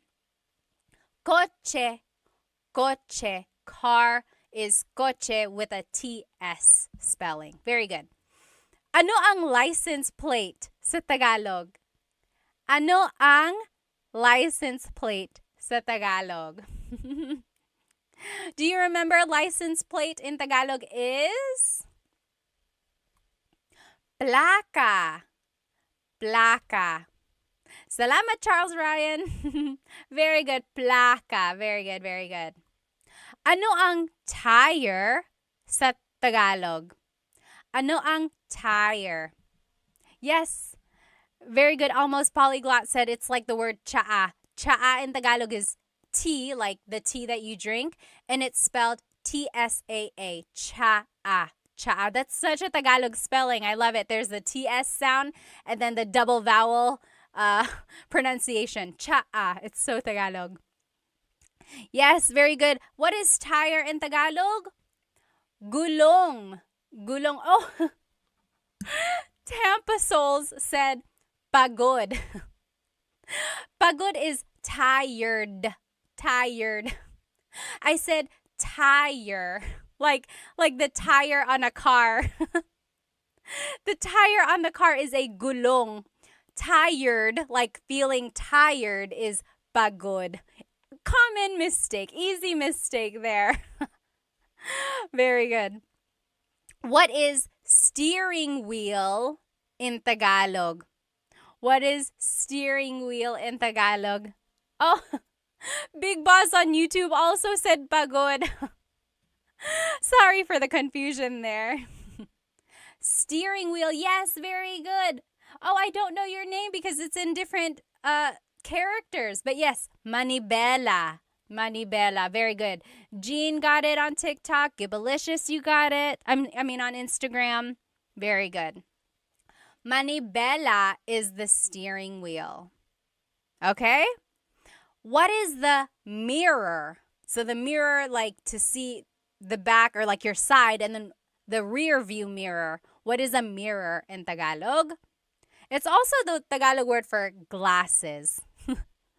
Mirror in Tagalog is salamin. Salamin. Salamin. Oh, very close. Very good. Driving said bintana. Bintana is actually window. So salamin is the mirror. Bintana is the window. Very good question there, or very easy mistake. If you didn't see the beginning of this lesson and you don't know the words we're talking about, this whole lesson is recorded and it will be on my YouTube channel, Tagalog Time with Pat. Okay, so don't worry there. And the whole presentation is there. Okay. And then headlight in Tagalog, or just light, is ilaw. Ilaw. So that's light, or like headlight. Ilaw. What is your license in Tagalog? License, like your ID. What is license in Tagalog? Yes, very good. Everyone is getting it. What is license in Tagalog? License in Tagalog is, yes, very good. Jelly Piggies. Lisensya. Lisensya. Nasaan ang lisensya ko? Where is my license? Lisensya. Very good, everybody. Bobby Mayo said hello from Louisiana. Hello, hello. Ano ang stoplight sa Tagalog? Ano ang stoplight sa Tagalog? This one is a little tricky. I'll just give it to you. Ilaw is what I would say. So light. Ilaw. So it's like, kaliwa ka dyan sa ilaw. Take a left at the light, or something like that. Ano ang gas sa Tagalog? Ano ang gas sa Tagalog? Gas in Tagalog is, yes, V, very good, very good. Gasolina. Timothy, you got it on TikTok. Very good, very good. Jelly Piggies on Insta. Very good. So gasolina. So very similar to Spanish, right? Again, there's a lot of Tagalog or Spanish influence in Tagalog. Yes. Ano ang corner sa Tagalog? Corner in Tagalog? Like if I want to say turn at the corner, corner in Tagalog is kanto. So kanan ka sa kanto. Take a right at the corner. Tampa Soul said, stoplight, close the light. So yes, ilaw in Tagalog is light. And there's that running joke of Filipinos when they say close the light, right? When they want to say turn off the light, they say close the light. And that's because in Tagalog, if you want to say turn on the light, literally you say buksan mo ang ilaw. Buksan mo ang ilaw. That is how you would say turn on the light. However, buksan means to turn on, or open. Okay, so that's why there's a little confusion when native Tagalog speakers are learning English. They want to say close the light because they are so used to saying open the light, right? So they're like, oh, well, what's the opposite of open? It would be close. But then they have to kind of learn later on that actually it's a different type of verb in English. Okay? All right. What is left and right in Tagalog? What is left and right in Tagalog? Remember, I gave you a way to remember it. What is left and right in Tagalog? Left. Yes, very good, very good. Aubrey got it right. Y got it right. Yes, so kaliwa is left. Kanan is right. Almost polyglot. You got it right. Very good, very good. Yes, so kaliwa is left because it has the letter L, right? Kaliwa, left. Kalala, kaliwa, left. Kanan is right. Okay? JB on YouTube said, I've heard patay mo ang ilaw or patayin mo ang ilaw. Yes. So in Tagalog, if you want to say turn off the light, usually they say patayin mo ang ilaw. Patay means dead or kill the lights, literally. Kill the lights, patayin mo ang ilaw. Yeah, very good, very good. Okay, next. So kaliwa is left, kanan is right. How do you say fast in Tagalog? Ano ang fast sa Tagalog? Fast in Tagalog is, yes, V and Matt, Nick, you got it. Bilis. Bilis means fast, but if you want to use it like an adjective, like in a sentence, it's mabilis. Mabilis. Bilis is like the root word there. Mabilis, fast. What is the opposite of mabilis? Ano ang slow sa Tagalog? Ronald Smith on YouTube said, rapido. Rapido. Yes, that also means fast. That's more of the Spanish. Ano ang slow sa Tagalog? Yes, very good. Matt, you got it. Nick, you got it. Slow is mabagal. Mabagal. I am seeing some people say nakaraan. So nakaraan means in the past. Like, if you've ever watched a teleserye, you know what a teleserye is? It's like a soap opera, a Filipino soap opera, or like a Filipino drama on the Filipino channel. Usually, like, if today's episode is on, they have a short recap of what happened in yesterday's episode. At the bottom of the screen, it would say, ang nakaraan, which means in the past or what just happened. So nakaraan means past. Very good. Yes, exactly right, Nick. That means previously on. Exactly. Ano ang paborito mong teleserye, ha? What is your favorite teleserye? Very good, very good. So, mabilis is fast. Mabagal is slow. Levin Lulu said they take too long to end. You are exactly right. They will drag on a story and they will add more problems, more characters until you're like lost in this crazy whirlwind. But then you can't stop watching because you got to know how it all ends, right? Side note, I was watching Halik on TFC, or no, I Want TFC with my husband, and they had the English subtitles, but then we lost it. And then I tried to resubscribe, and they didn't have the one with the English subtitles anymore. What the heck? And so now my husband can't watch it with me. He can, but it won't be the same. I need to know what happened. Okay. So that's it. That is it, you guys. Here's a review of everything we learned tonight. So we learned vocab about driving, about the car, about vehicles, about different types of vehicles in Tagalog, right? We learned lots of vocabulary words. Then we also learned verbs in Tagalog. We learned lots of different verbs like to go forward, to go back, to stop, to go. Okay? Now, and then we also learned some common phrases. Common phrases. Someone said, gusto ko nang bumitaw. You want to let go? Why? I thought you said gusto ko nang bumati. Bumati means I want to give a shout out. If you do, write it in the comments. Go ahead and make your bate if you want. If you know anyone else who's watching, tell them that you're going to make a bate to them. If you would like to go, feel free to go. I'm just going to catch up on some of these comments before I head out. Oh, Andrea said on YouTube, what Filipino TV show should I watch to help learn Tagalog? Oh my goodness, that is such a good question.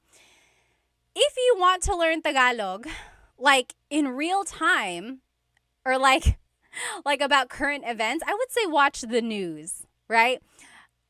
It might be a little tricky because sometimes the reporters will use very deep Tagalog words if it's about something that's like specific about a case or something like that.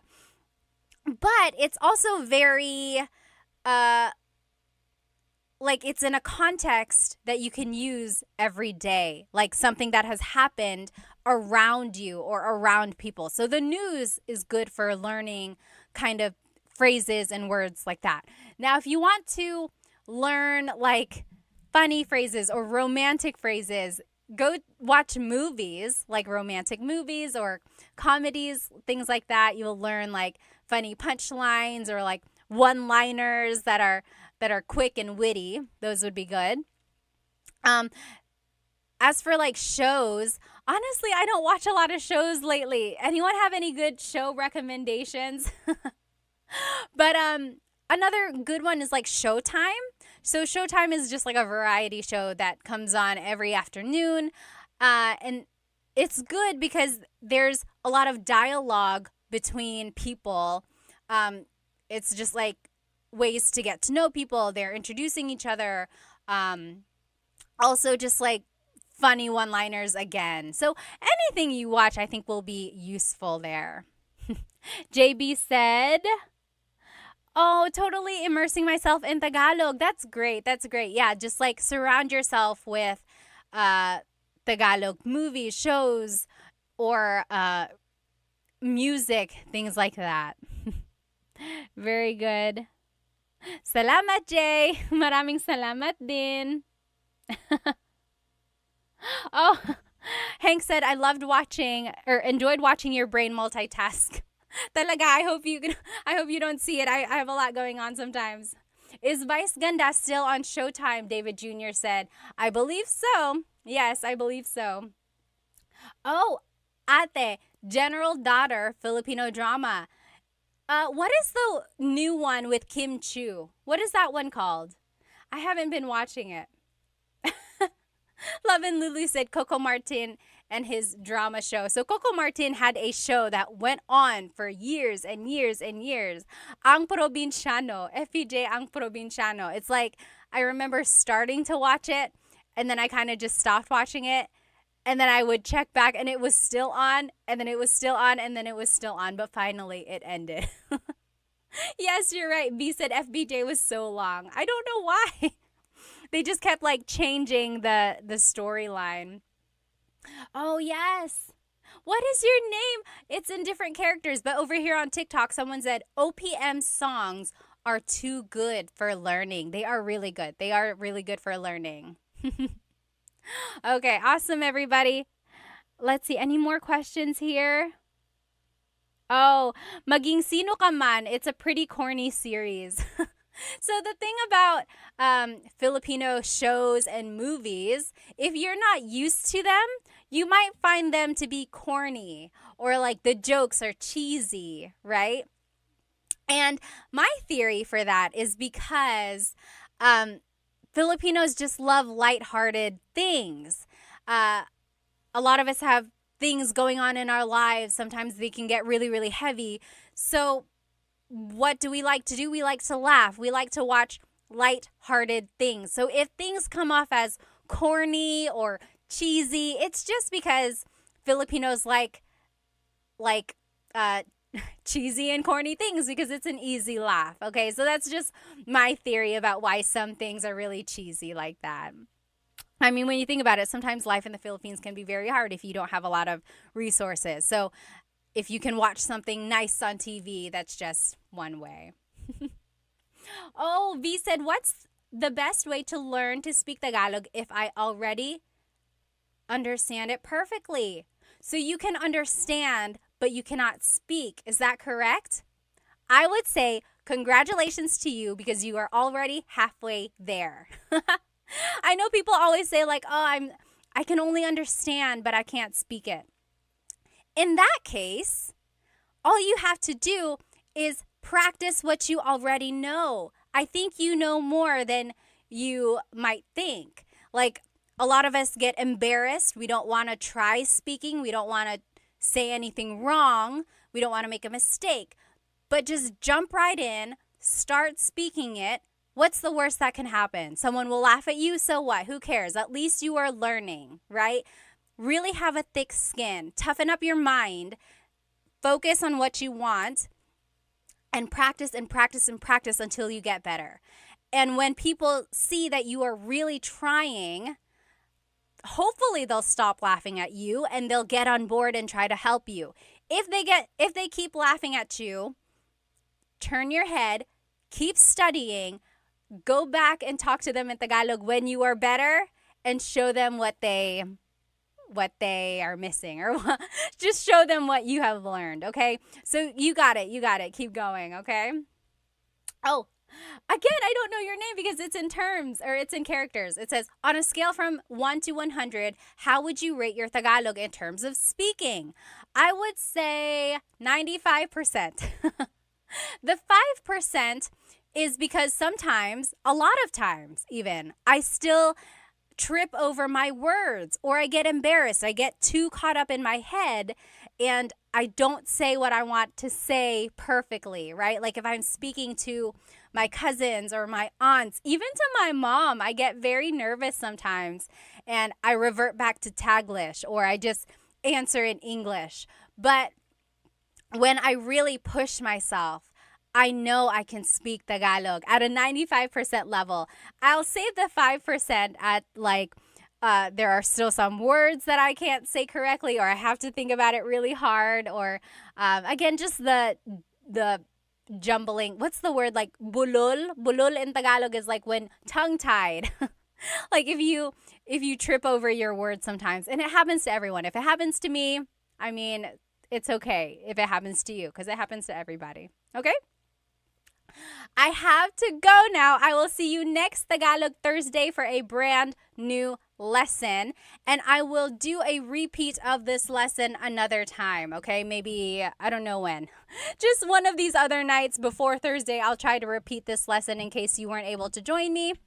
I hope you have a good rest of your evening. If you have any questions, feel free to leave it in the comments. Again, this whole recording will be on my YouTube channel. Maraming salamat. Thank you so much for spending some time with me. Have a good evening. Paalam.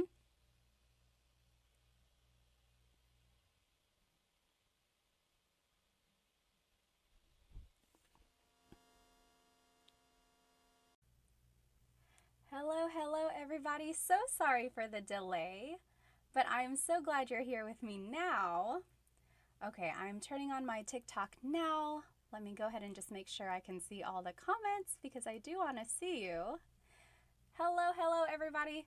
Welcome to my live Tagalog lesson tonight on Tagalog Thursday.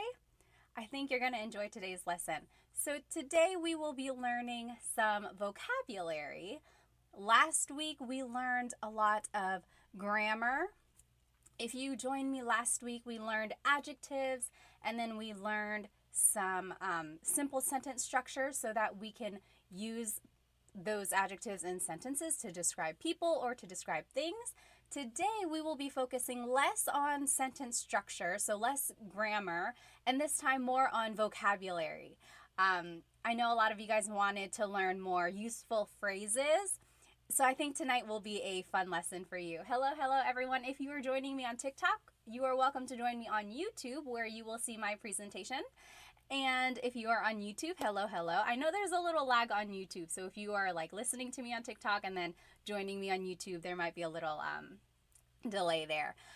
Yes, Maximilian, hello, hello. You did exactly what I wanted you to do. If you would like, please tell me where you are currently watching and how old you are, or give me an age range. Like I'm in my 20s, I'm in my 30s, and so on. I just like to get an idea of my audience. So Maximilian is from Canada. Hello, hello. Hi, Dita. Oh, you have school? Okay.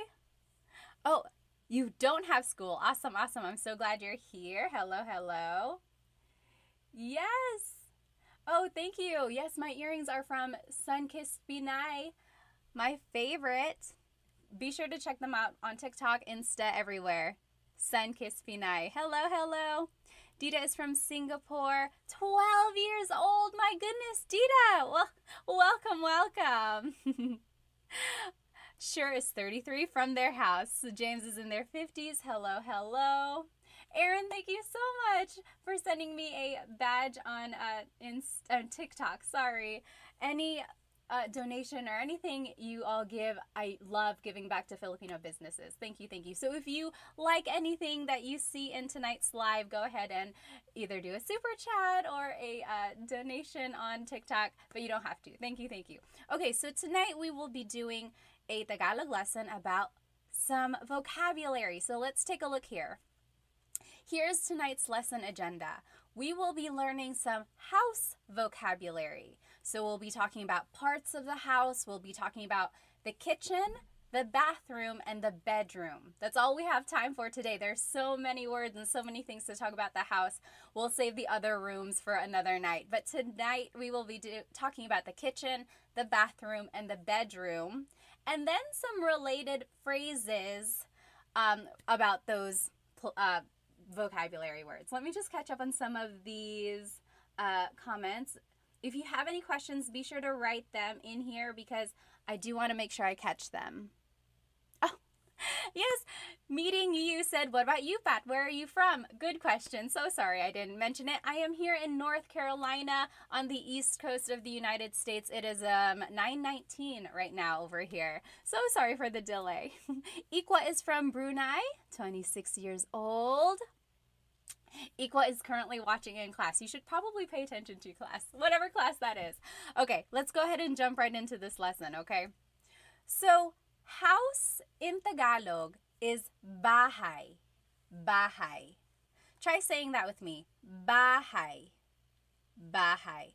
You might notice that the spelling is A-Y at the end, so it looks like bahay, but it's pronounced bahay. That A-Y combination is bahay. Bahay. Now, you might also hear the word tahanan. Tahanan. That means home. So it's the difference between a house and a home. A house and a home. So bahay is house. Tahanan is home. Okay? And here are some phrases that you might hear about the house. Malaki ang bahay ko. Malaki ang bahay ko. So my house is big.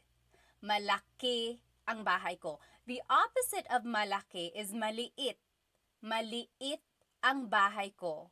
Maliit. So if you were with me last week or even yesterday when I did the repeat lesson, malaki and maliit were some of the adjectives we learned. Big and little. Malaki, maliit. Okay? So that's one way to describe your house. Now, you might want to say that your house is old or new.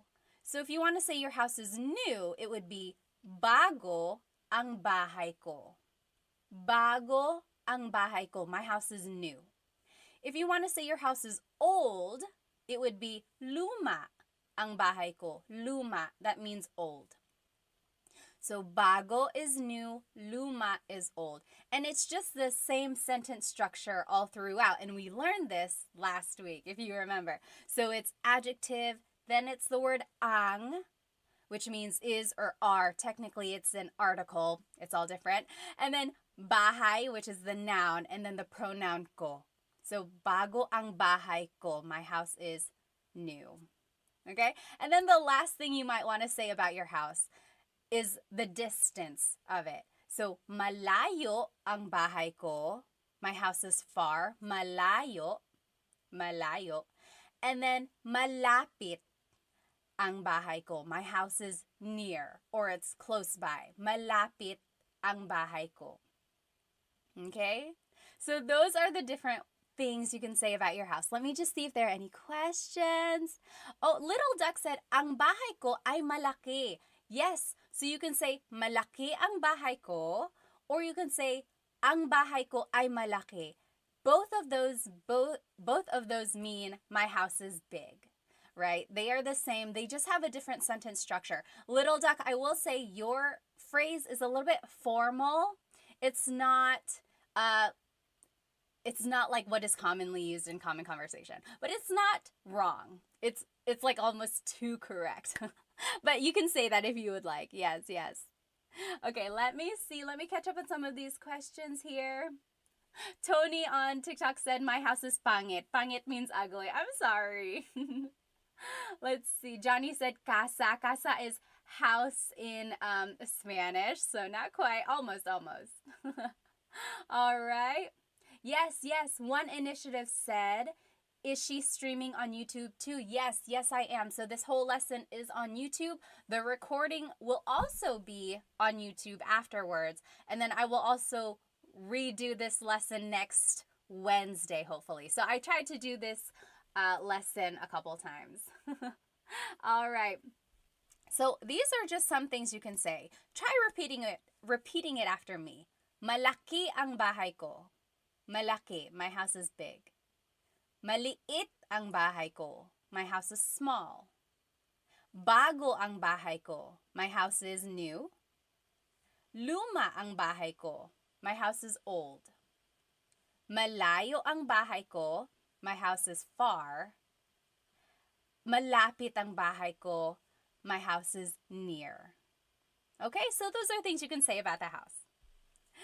Oh, Cece, thank you so much for a badge on TikTok. Thank you. Alrighty. Now, here are some other vocabulary words about the house. Okay. Bintana is window. Bintana. Very similar to Spanish. Again, remember, the Philippines was colonized by Spain for 300 years, over 300 years, starting in the 1500s. So there's a lot of influence in the Tagalog language as well as in the Filipino culture, religion, everything. Okay, so bintana is window. Now, door is pinto. Pinto. That's door. Pinto. Do you hear the glottal stop when I say pinto? Pinto. So it's not pinto. It's not pinto beans, right? It's pinto. It's pinto. Pinto. Make sure you stop it at the end. Pinto. Okay. And then hagdan is stairs. Hagdan. You might also hear hagdanan. That is just another way to say stairs, hagdan, hagdanan, mostly interchangeable. Okay? So try saying those with me. Bintana, bintana. Pinto, pinto. And then hagdan, hagdan. Yes. Little Duck said in Spanish we say ventana. So the V. And in Tagalog there is no letter V. They have the B sound. So they're like interchangeable there. Yes. All right. Let me just catch up here. Yes. Very good. DC Stoy said, now it all makes sense. Well, I'm good. Yes, that is true. DC said, I heard Tagalog was Latin based. Yes, there are some similarities, I would say. Okay. Oh, Teddy Bear said it would be nice if we could see the spelling or kind of like a whiteboard. Teddy Bear, if you jump onto my YouTube, this whole presentation is there. Okay, so let's keep going. Now, here are some phrases about these objects in the house you might use them with. Bukas ang bintana. The window is open. Bukas ang bintana. Or bukas ang pinto. bukas ang pinto. The door is open. So bukas ang blank means the blank is open. The opposite of bukas is sarado. Sarado ang bintana. The window is closed. Or sarado ang pinto. The door is closed. So bukas and sarado mean open and closed. Okay, so that's kind of the sentence structure there. Bukas ang bintana, sarado ang pinto. Now, if you want to tell someone to open the door or close the door, this is how you would do it. Buksan mo ang bintana. Buksan mo ang bintana. Open the door. You go open the door. Or the opposite of buksan is isara. Isara mo ang pinto. Close the door. Isara mo ang pinto. Okay, so do you see that again? It's all on my YouTube channel live right now too. You'll see all of these words written out. So buksan means open, like to open something. Isara means to close something. Okay? Any questions so far? Yes, very good. Oh, Lord Cortez says, you are missing po. Very good observation. I'm just imagining maybe we are talking to our younger siblings or to our friend. But yes, if you are speaking to your parents or speaking to your grandparents or to anyone you want to be respectful to, always add po. Buksan niyo po ang pinto. Isarado niyo po ang bintana. So always feel free to add po. Usually, po is the second word in the phrase. When in doubt, add po to the very end and it will always work. Yes, good observation there. Clay said, magandang umaga ate, magandang umaga. Although sa akin, gabi, magandang gabi. Yes, D, the YouTube name is the same, Tagalog Time. All right, let's keep going. Alrighty, ding ding means wall. Ding ding. So right behind me, this is the ding ding. Puti ang ding ding. The wall is white. Ding ding. Roof is bubong. Bubong, roof. Ceiling is kisame. Kisame. So repeat those after me. Ding ding. Ding ding. That's the wall. Ding ding. And then bubong is the roof. Bubong, so that's on the outside, the roof, bubong. And then kisame is the ceiling, kisame. So sorry, YouTube. Can you hear me now? My mic was all the way down here. Hopefully this is a little bit better. Okay, awesome. Any questions so far? Yes. Harmonica said, ding ding, LOL. I know, it's a funny word. I have no idea where that came from. Okay, let's keep going. So all of that was about the house, like the outside of the house, things inside the house. Now, these are vocabulary words about the kitchen. So kitchen in Tagalog is kusina. Kusina. So in Tagalog, there is no letter C. So in Spanish, if it's spelled with a C, usually in Tagalog, it's spelled with a K because there's no letter C naturally found in the Tagalog alphabet. So the kusina is the kitchen. The stove is kalan. Kalan. Oh, who? Thank you so much for a badge on TikTok. Thank you so much. Yes, and my earrings are from San Kiss Pinay. Thank you. All of the earnings I earn go to Filipino businesses. So thank you. Okay, yes, Lucky Duck said most of these sound like Spanish words. A lot of them do. You will see that in all of these words, really. Next, knife in Tagalog is cuchillo. Cuchillo. And then fork in Tagalog is tinidor. Tinidor. And then cuchara is spoon. Cuchara is spoon. Okay, so let's say those again. Kusina, sorry, sometimes my nose gets clogged up. Kusina, kusina. That means kitchen. Kalan, stove, kalan. Cuchillo, knife, cuchillo. Tinidor, fork, tinidor. Cuchara, spoon, cuchara. Okay? So those are some objects or things you might find in the kitchen. Here are a couple more things. Plato is plate. Plato. I have also heard pinggan. I think it's regional. So my husband's family is from Cebu. They've said pinggan like the whole time I've been with them. They say, oh, kunin mo yung pinggan, or saan ang mga pinggan? Where are the plates? Growing up, I always heard plato. Plato. So you tell me, what do you use, or what did your family use growing up? Baso means a glass, like a glass of water. Baso. Baso. Another word for cup is taza. Taza.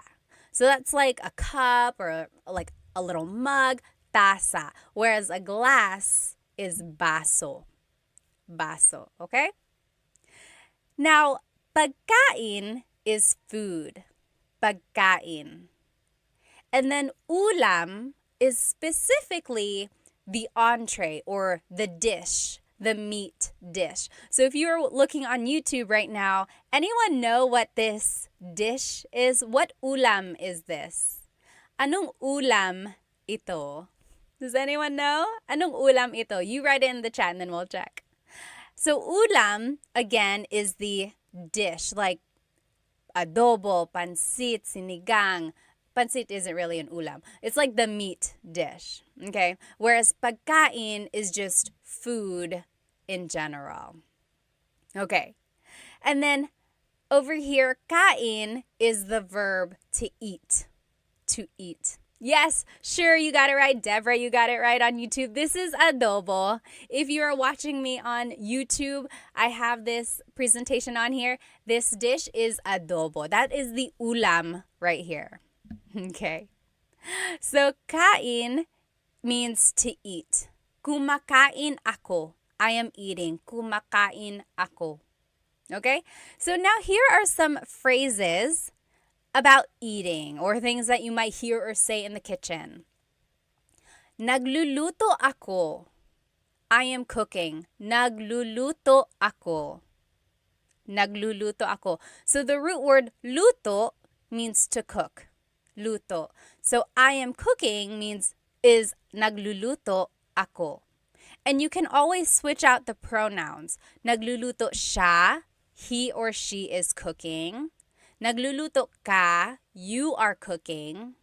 Okay, but if you want to say I am cooking, it would be nagluluto ako. Nagluluto ako.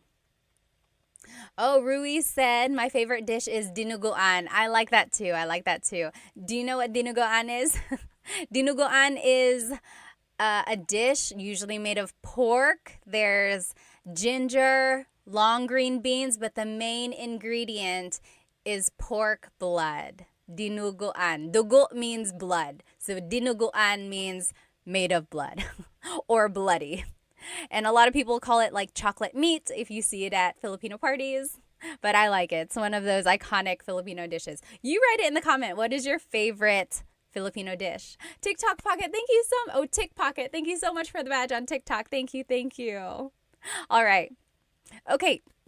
So the next phrase that you might hear in the kitchen, anong niluluto mo? Anong niluluto mo? So you might see the root word luto again. So we said nagluluto ako. I am cooking. So now maybe you can figure out, okay, so something about cooking. Anong niluluto mo means what are you cooking? What are you cooking? Anong niluluto mo? That is a good question to ask. Maybe if your significant other is cooking something, you surprise them by saying, anong niluluto mo? Okay? Next, kain tayo. Kain tayo. That means let's eat. Kain tayo. Okay? Let me just check on some of these questions here. Yes. Sure said, I remember the difference between napkin and tissue from your last class. So if you are at a restaurant and you want to ask for something to wipe your face with, don't ask for a tissue. Or I'm sorry, don't ask for a napkin. So a lot of times in English, we would say, oh, excuse me, can I please have a napkin? Can I have a napkin to wipe my face? Don't say napkin. In the Philippines, napkin is what they call a sanitary pad. So things that women would use. So if that's not what you're asking for, don't say napkin. In the Philippines, they call that a tissue. So pahingi ng tissue. Pahingi po ng tissue. Can I have a tissue? So that's the difference there. It's not that big of a deal if you happen to mix it up, but you might get a little chuckles. Even me, I've made a video and I was like, oh, pahingi pong ng napkin. And in the comments, people were like, why napkin? That's not correct. Okay, so just know the difference there. Okay, very good, very good. Maverick said, sinigang, stand up. Sinigang. I love sinigang. Yes, yes. All right. Let me just follow up. Oh, Maylee said, how do you say, what is there to eat? What is there to eat? That is a good question. Maybe you are hungry and you're like, oh, what's there to eat? You can say, anong pwedeng kainin? Or ano ang merong kainin? What is there to eat, literally. Or anong pagkain? What is the food? Food. Ano ang pagkain? Okay, those are all ways you can ask that. All right, any other questions?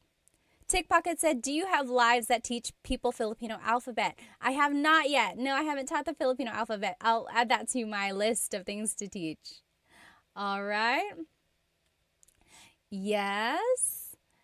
XOKZ asked, do you only speak Tagalog? Yes, Tagalog and English. I took a little bit of French in high school and college, but no, I don't speak Bisaya or Waray or the other languages or dialects. I would love to, though. I'm hoping to find someone who can teach me that online. So if you know any accounts, that would be so helpful. All right, let's keep going. Oh, IME said kare-kare and bagoong. I love that dish too. Kare-kare. Kare-kare is like usually beef and it has peanut butter. It's like a peanut butter sauce. So yummy, so yummy. Okay, so now here are some vocabulary terms about the bathroom. So bathroom in Tagalog is baño. Baño. Baño. You might also hear it referred to as the CR. Anyone know what CR stands for? Kind of funny, but it's used all the time. It's like, oh, saan ang CR? Saan ang banyo? Saan ang CR? Yes! Sidewalk Chalk got it. Joseph got it. And Jack got it. Honey Badger. CR stands for comfort room. Yes, Richard, you got it too. Shaolin, conventional room. Almost, almost. Yes. Bet said baño is the same as Spanish. It is, it is. Yes, sure, and James and Deborah, you guys all got it. Yeman. So CR stands for comfort room. So sometimes that's what people call it. They say, saan ang CR? Where is the bathroom? Next, the toilet is inodoro. Inodoro. That's the toilet. Try saying it with me. Inodoro. Inodoro. Now, just to add to your vocabulary, here are some other things. So pee is ihi. Ihi. That's pee. And then poop is tae. Tae. Just so you know the vocabulary, okay? Oh yes, Bumbero said dumihan. Yes, the toilet could technically also be called dumihan. Dumi means dirt, so it's the place to make dirt or to put the dirty things. Very good, very good. Okay, then lababo is the sink. Lababo. Lababo, that's the sink. And then paliguan is the bathtub. Paliguan, the place to take a bath. Ligo means to take a bath. Paliguan is the place to take a bath. Oh, someone wrote the tabo. I didn't have the tabo in my list. So the tabo is the little thing usually beside the toilet that people in the Philippines use to wipe their bottom, or I'm sorry, to wash their bottom, or they use it to take a bath as well, like a little bucket. Very good. All right. Try saying these words with me again. Just repeat after me. Baño, baño. Inodoro, inodoro. Ihi, pee, ihi. Tae, poop, tae. Lababo, sink, lababo. Paliguan, the bathtub. Paliguan. Okay. All right. Coconut Dream said, tae isn't a rude word. I'm always hesitant to say that.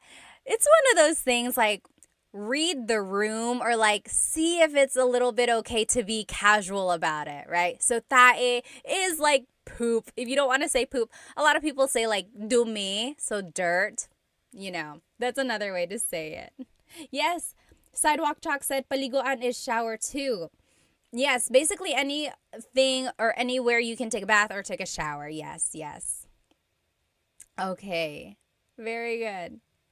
Someone said tabo is the Filipino toilet paper. Yes, Maverick said, how to explain what a tabo is.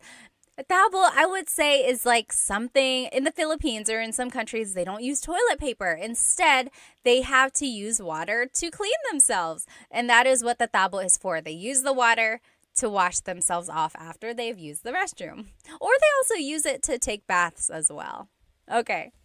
So here are just some more words that you can use about the bathroom. Sabon is soap. Sabon. And then tualya is the towel or a towel. Tualya. And then maligo is the verb meaning to take a shower. To take a shower. So sabon, soap, sabon. Tualya, towel, tualya. Maligo, to take a shower, maligo. Okay. Very good. Oh, yes, good question, good question. Sure said, but is tae is not as intense as the S word? Tae is not. Correct, it's not. It's not like something that bad, right? That's correct. But again, if you don't want to use it, you could just say like dumi, poop, like something dirty. That's another way to say that. Yes. Let me see here. Pocket Full of Ramen said, I don't know how to say the words properly in the book. That is one tricky thing. So if you've ever bought like a Tagalog learning book, it's good to have all that information. But if you don't know how things are pronounced, that's kind of one tricky thing about having books. But I do know that some books come with an audio recording, either on a CD or like a downloadable things. I would say take advantage of those. Or you can also look it up like Google and type the word in. A lot of times they will have the pronunciation available online as well. Let's see.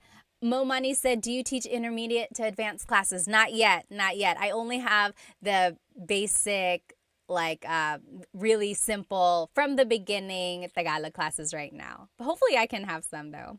Okay. All right, let's keep going. So now, here are some words about the bedroom. So we learned words about the house in general. We learned words about the kitchen. We learned words about the bathroom. Now we're learning words about the bedroom. Okay, so bedroom in Tagalog is cuarto. Cuarto. Repeat it after me. Cuarto means bedroom. Cuarto. And then unan, pillow. Unan. Cama, bed, cama. And then kumot, blanket, kumot. All right. So any questions about these? These are just super basic, straightforward words here. Repeat them after me. Cuarto, again, is bedroom. Unan is pillow. Cama is the bed. kumot is the blanket. I don't know about you, but if you have ever, maybe in your family, someone speaks Tagalog and then another family member might speak another language. Like my dad spoke Bicolano, and he always called the blanket not kumot. He called it tamong, the tamong. And they were always interchangeable at my house. He would say, oh, kunin mo yung tamong, go get the blanket. But then sometimes my mom would say, kunin mo yung kumot, go get the blanket.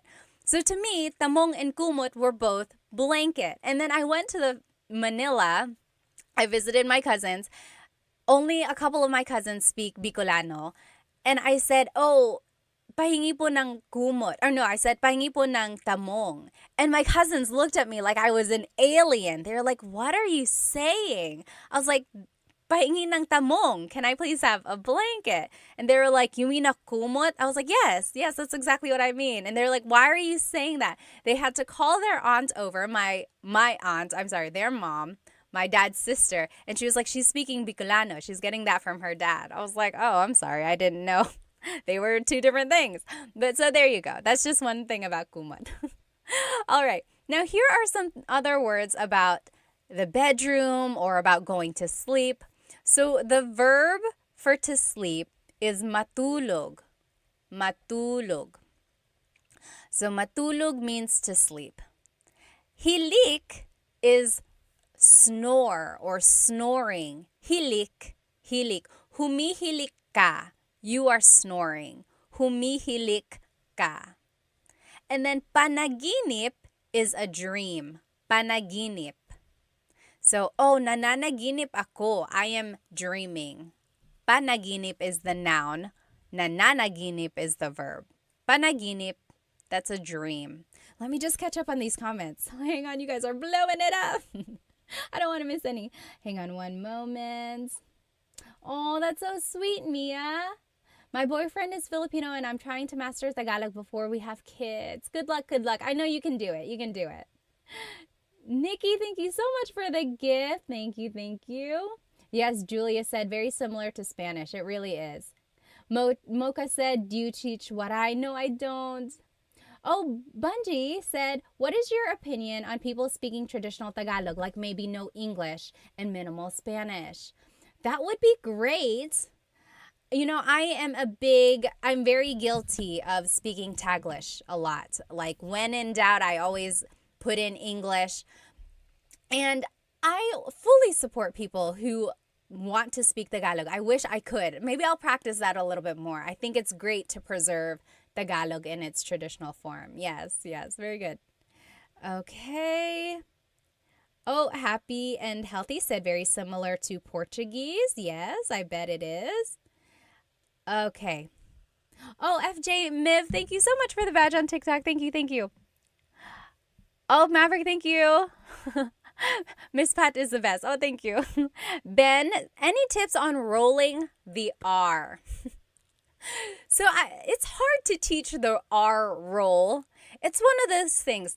Try to focus the vibration in the front of your tongue. Like, what is a word with a letter R that we just learned? Oh, cuarto. I can't do it for too long. It really doesn't even have to be a long roll. Just focus the vibration in the front of your tongue. It's going to take some practice. Really try to move your tongue up and down and let the air flow around it. Does anyone else have any other tips for how to roll your R? It just really takes a lot of practice. Maverick said it's like exhaling a lot of hot breath. Yes. Okay, Dita asked, what is the difference between matulog and matutulog? Let's go ahead and look at these example phrases, and I think that'll answer your question, Dita. So, antok ako means I'm sleepy. Antok ako. I am sleepy. You could switch out the pronoun. Antok siya. He or she is sleepy. Antok siya. You can turn it into a question. Antok ka ba? Antok ka ba? Are you sleepy? So, antok is sleepy. Now, Dita, here is your question. What is the difference between matulog and matutulog? So, this is matutulog ako matutulog ako, I am going to sleep. Versus matulog means to just sleep. So matutulog is the conjugated verb. Conjugated means it has been changed. So matutulog is the present tense conjugation of matulog. That's the difference there. Here's another example of that. Matutulog na tayo. Matutulog na tayo. We are going to sleep. Or matulog na tayo. Let's go to sleep. And then maybe in the morning, you want to say, ayusin mo ang kama. Fix the bed. Ayusin mo ang kama. So those are different things you might hear or say in the bedroom. Oh, Lem said, Cebuano or Tagalog, which is more common in the Philippines?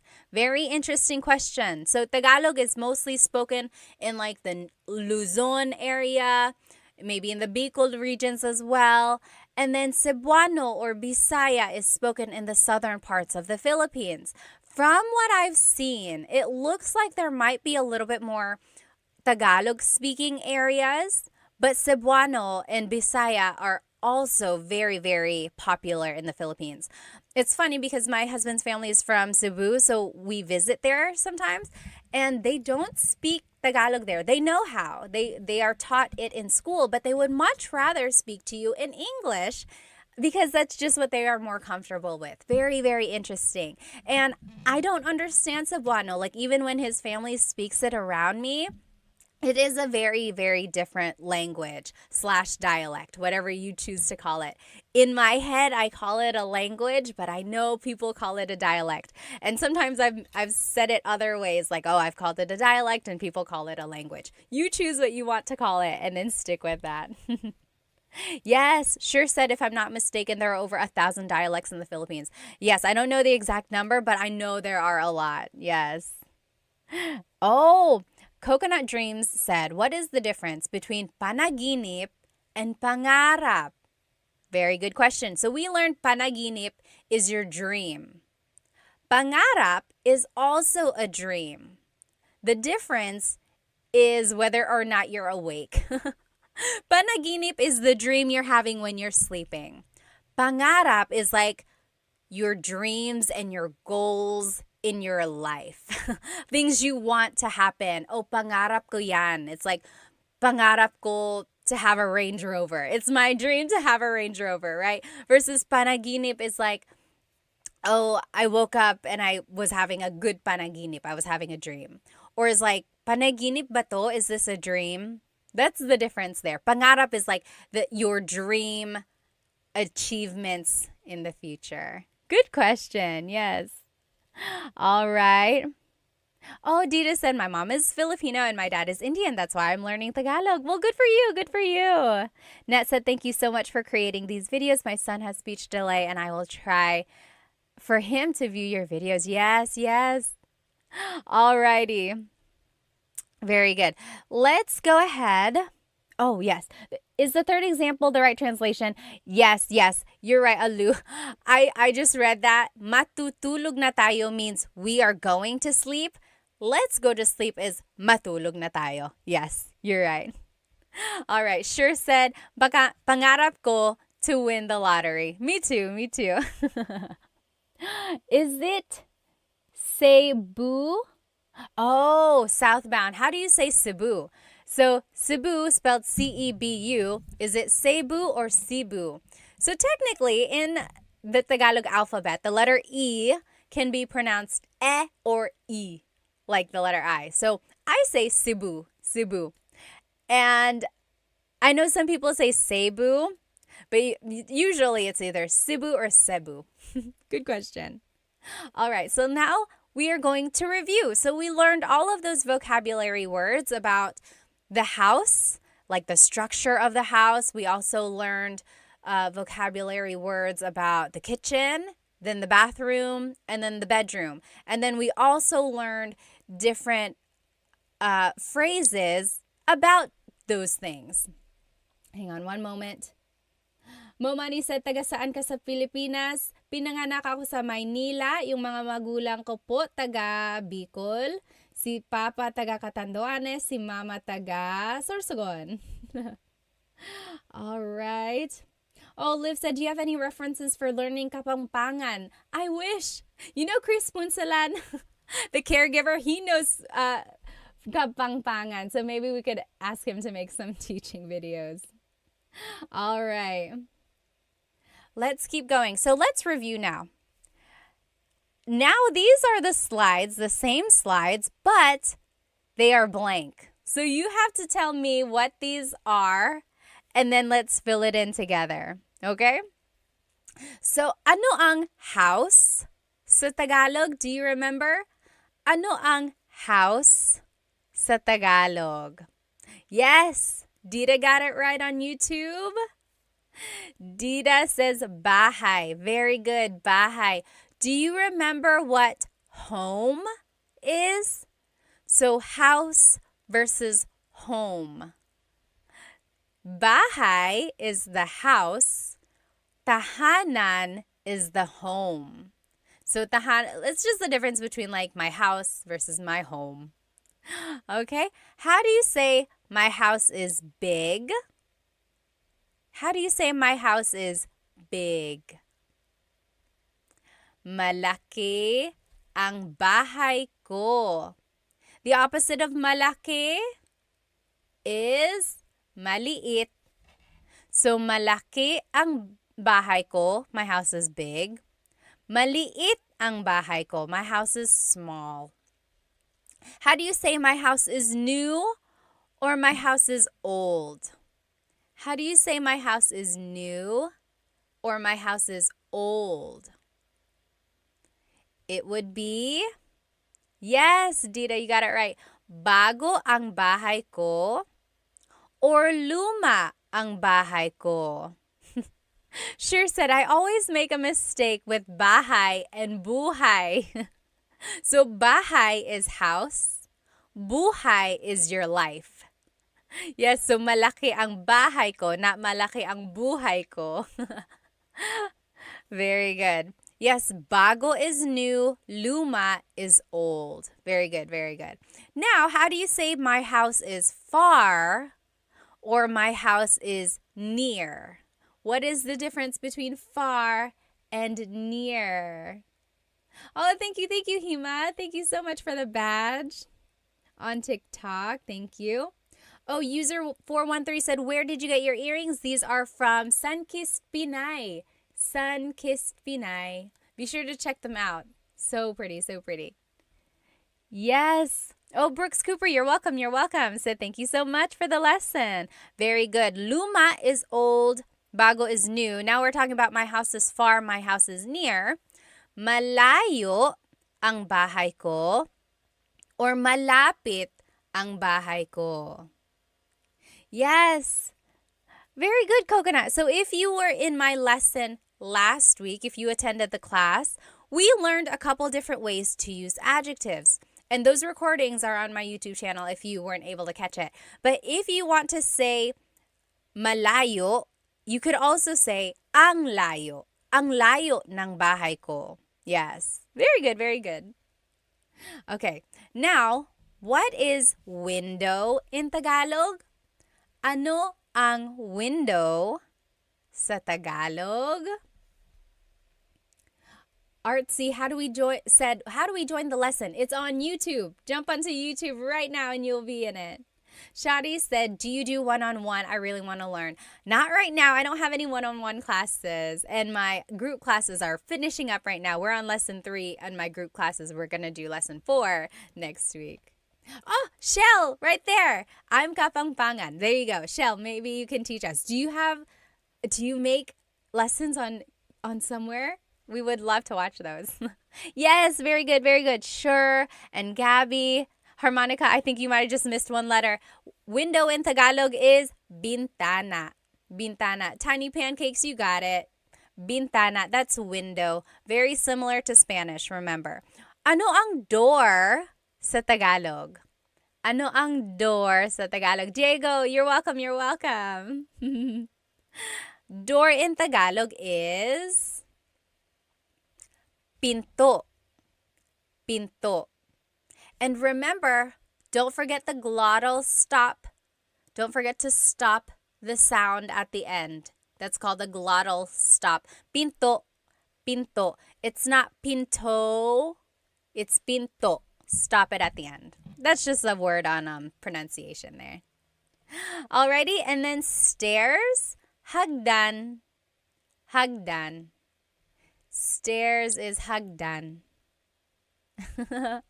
All right. Now, how do you say the blank is open or the blank is closed? Like the window is open, the door is open. It would be bukas ang pinto or sarado ang pinto. Yes, Dita says ang pinto ay bukas or ang pintana ay bukas. That is correct. That is correct, Dita.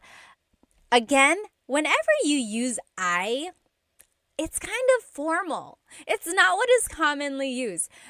More commonly, it would be said like, bukas ang pinto, sarado ang pinto. But you are correct. It's not wrong. It's just not casual. Very good, very good. All right. Sink said, amiga, amiga, are you Mexican? No, I get that a lot though. Okay. How do you say open the blank or close the blank? Open the door, close the door. Okay, how would you say that? It would be, buksan mo ang bintana, open the window, or buksan mo ang pinto, open the door. Buksan mo, isara mo, blank. So that is how you say open something, close something. Very good, very good. Next, ano ang wall sa Tagalog? Ano ang wall sa Tagalog? Oh, Lucky Duck or Little Duck said, how can I ask, is the window closed? So let's go back. Is the window closed? I would use the first phrase here. Sarado ba ang bintana? Sarado ba ang pintana? So, ba is a question word. So you're asking, sarado ba ang bintana? Is the window closed? Versus sarado ang bintana, that's a statement meaning the window is closed. Yes, Tiny Pancake said pader. Pader is also another word for wall or ding ding. Ding ding. Very good. Ano ang roof sa Tagalog? Ano ang roof sa Tagalog? Just Jules said, what about ibukas mo ang pinto? Yes, that also works. So you could say, buksan mo ang pinto or ibukas mo ang pinto. Yes, very good, very good. The only difference with that is sometimes verbs are object-focused, sometimes verbs are actor-focused. So, ibukas mo ang pinto is the object-focused verb, whereas buksan mo ang pinto is, maybe I'm getting mixed up. Ibuksan mo. No, I would say it's correct. Sorry, it's very grammatical there. But yes, you are correct. All right. Roof in Tagalog is bubong. Bubong. Yes, very good. Very good. Maverick said, ding, ding, ding, ding. We got a winner. Very funny. Yes. Megan said, where did you get your earrings? These are from Sunkissed Pinay. Oh, and Moho Fotoko is from Virginia Beach. Are you near the Jollibee? And then ceiling in Tagalog is kisame. Kisame. That's the ceiling. Kisame. All right? Now, here are some vocabulary words about the kitchen. The kitchen. Kitchen, do you remember what the kitchen is in Tagalog? Ano ang kitchen sa Tagalog?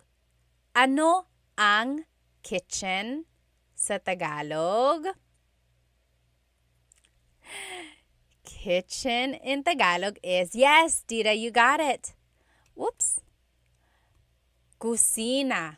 Kusina, yes, FYP January. And Tiny Pancakes, you got it. Kusina, that's the kitchen.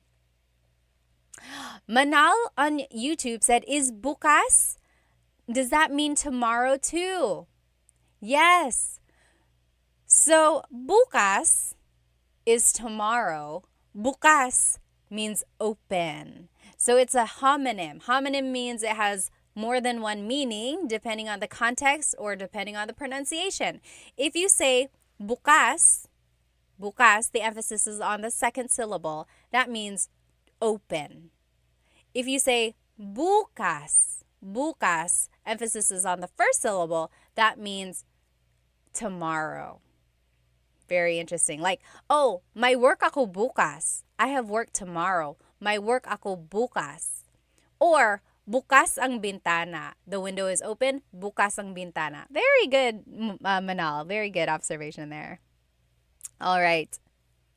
Yes, very good. So next, what is stove in Tagalog? Ano ang stove sa Tagalog? Stove in Tagalog is kalan. Kalan. Kalan. Okay, how do you say knife in Tagalog? How do you say knife in Tagalog? Knife in Tagalog is cuchillo. Cuchillo. Maverick said, how do you say we open tomorrow?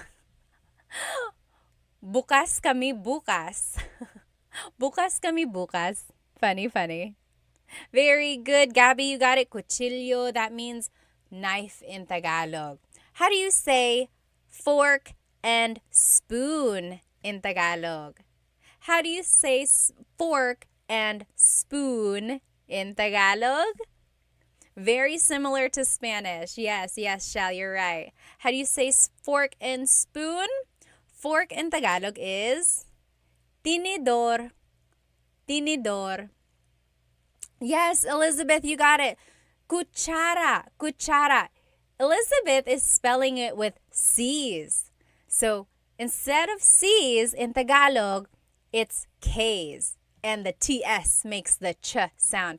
In Tagalog, there's no letter C in the abacada alphabet. That only came later on. In Filipino, in the Filipino alphabet, there is a letter C. So Filipino is different from Tagalog. Filipino incorporates all of the loan words and all of the influences from Spanish, Chinese, and English.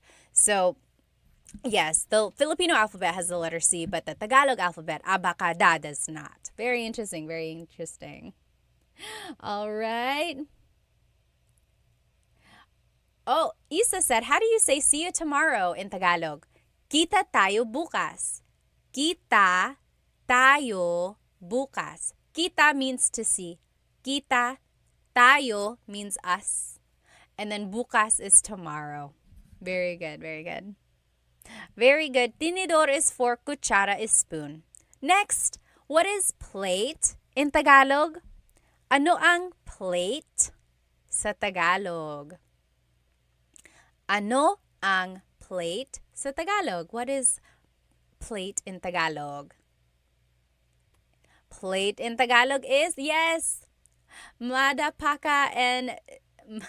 Are you saying madapaka? And just Jewel, yes, you guys got it right. Plato. Gabby, you got it right. Dida, you got it right. Very good, very good. Plato, again, in different regions, it's different. Like in Bisaya, I've heard pinggan. Pinggan also means plate. Ano ang glass sa Tagalog? Ano ang glass? Like a glass cup. Ano ang glass sa Tagalog? Glass in Tagalog is baso. Baso. Baso is glass. If you are just joining me on TikTok, this whole lesson is on my YouTube channel right now. Okay, ano ang food sa Tagalog? Ano ang food sa Tagalog? Yes, Gabby, Manal, Little Duck. You guys all got it right. Cassidy, very good, very good. And then harmonica, correct. Taza is for a regular cup. Taza is a regular cup. Baso is for a glass. So what is food in Tagalog? Yes, very good. Just Jewel got it. Definitely not Robin got it. Harmonica and Gabby, yes. Pagkain is food. And then the meat dish or the entree is the ulam. Ulam. So ano ang ulam natin? What is our dish? Ano ang ulam natin? O adobo or sinigang or kare-kare or dinuguan. All of those are ulam. James said ulam. O-O-O-L-A-M.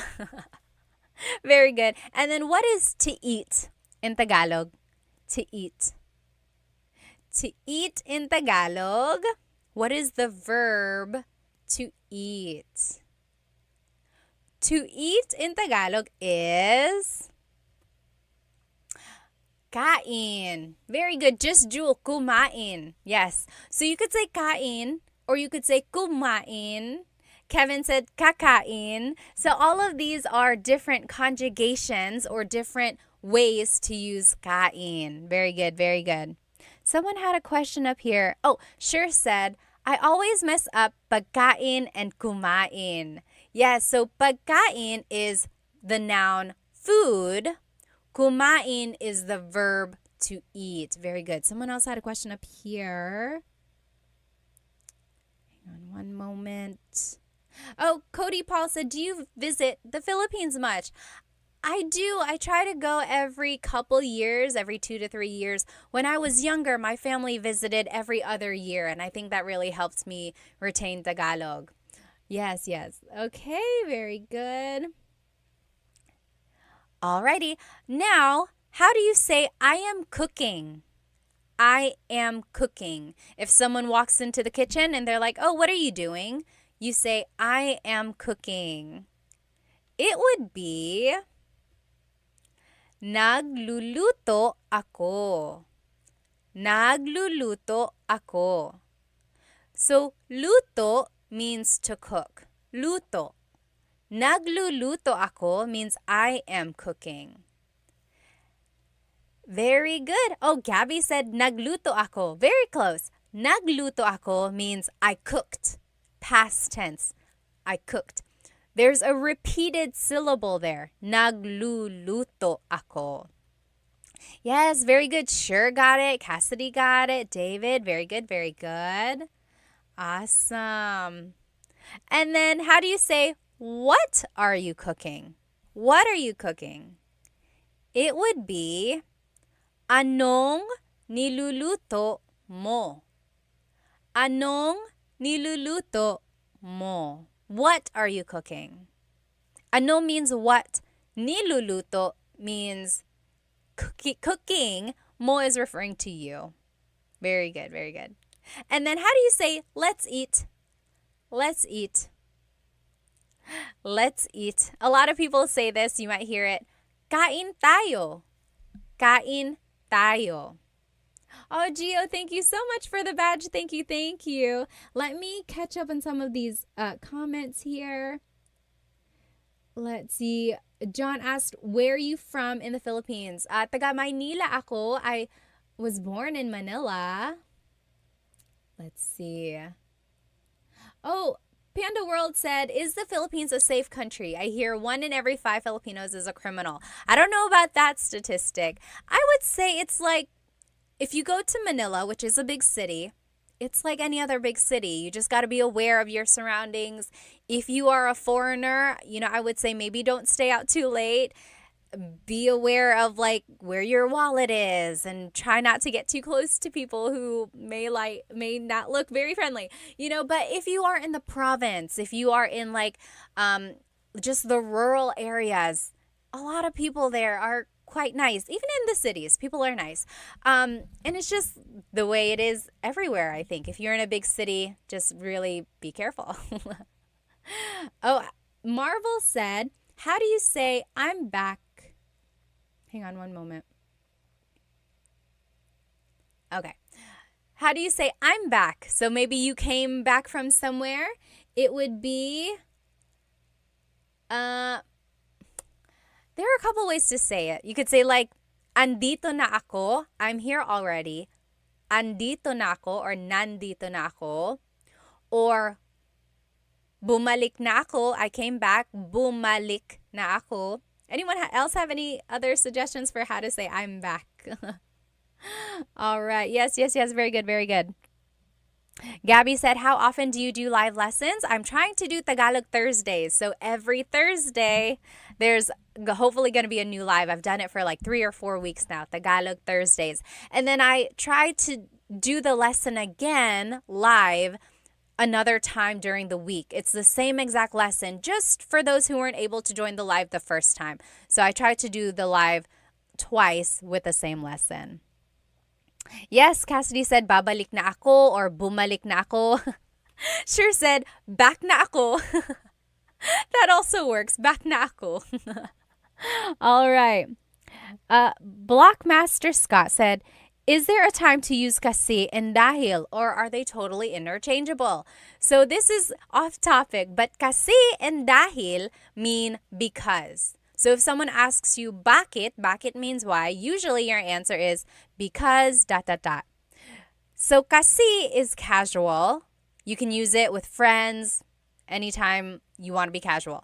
Dahil is formal. So yes, that one, you might want to stick to dahil if you are using po or if you just want to be formal. But dahil can also be used casually. But kasi, usually you don't want to use it in a formal setting. Good question. Actually, this is a great time to promote my latest YouTube lesson. On YouTube, I have full-length Tagalog lessons. And lessons 6, 7, and 8 are all about questions. I had to split it up into 3 different parts because the final video was over 2 hours long. I did not mean for that to happen. But there's just so many questions, like question words in Tagalog. So I broke it up for you so that you can watch it in like smaller chunks.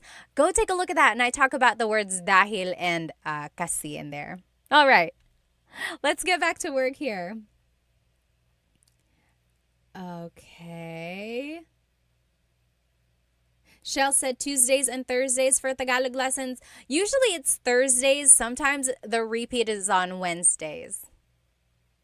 Okay.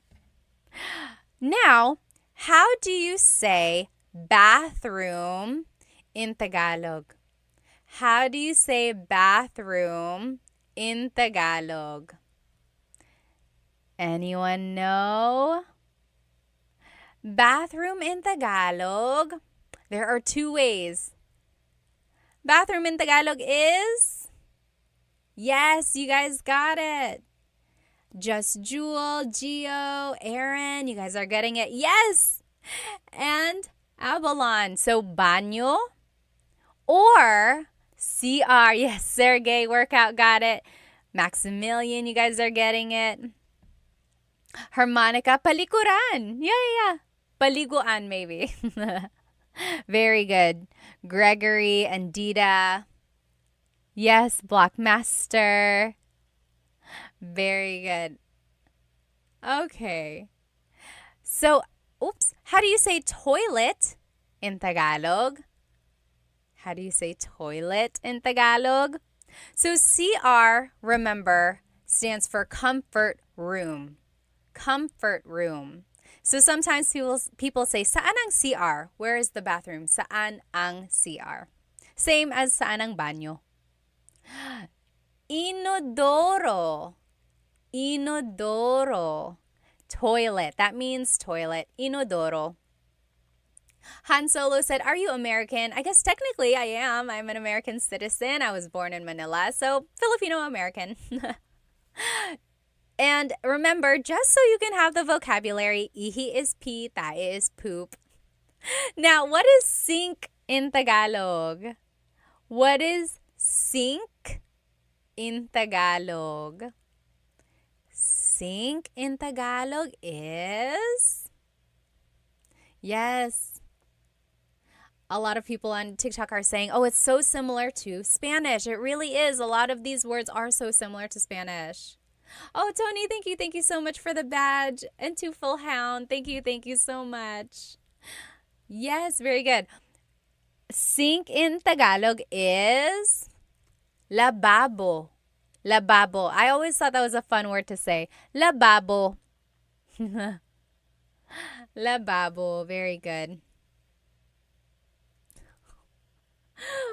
Han Solo said, I knew it. Filipino Americans have the same look, either this or the one with eyelashes and mascara. Okay, I don't know. How do you say bathtub in Tagalog? How do you say bathtub? Let's see. K Fantasy said, how do you say see you Saturday? See you Saturday would be kita tayo sa Sabado. Magkita tayo sa Sabado. Kita tayo sa Sabado. Yes, sure said lababo reminds me of bubbles. That's a good way to remember it. Lababo, bubbles. Yes, very good. Ano ang bathtub sa Tagalog? Paliguan. Paliguan. It could also mean shower. Ligo means to take a shower or to take a bath. Paliguan basically just means a place to take a bath, a place to take a shower. Yes, William, you got it. Very good, very good. What else? How do you say soap in Tagalog? Soap in Tagalog. Soap in Tagalog is sabon. Sabon. Habon. I think I've heard that before. Yes, yes. Sabon, also soap. How do you say towel? Do you know how to say towel in Tagalog? Towel in Tagalog is...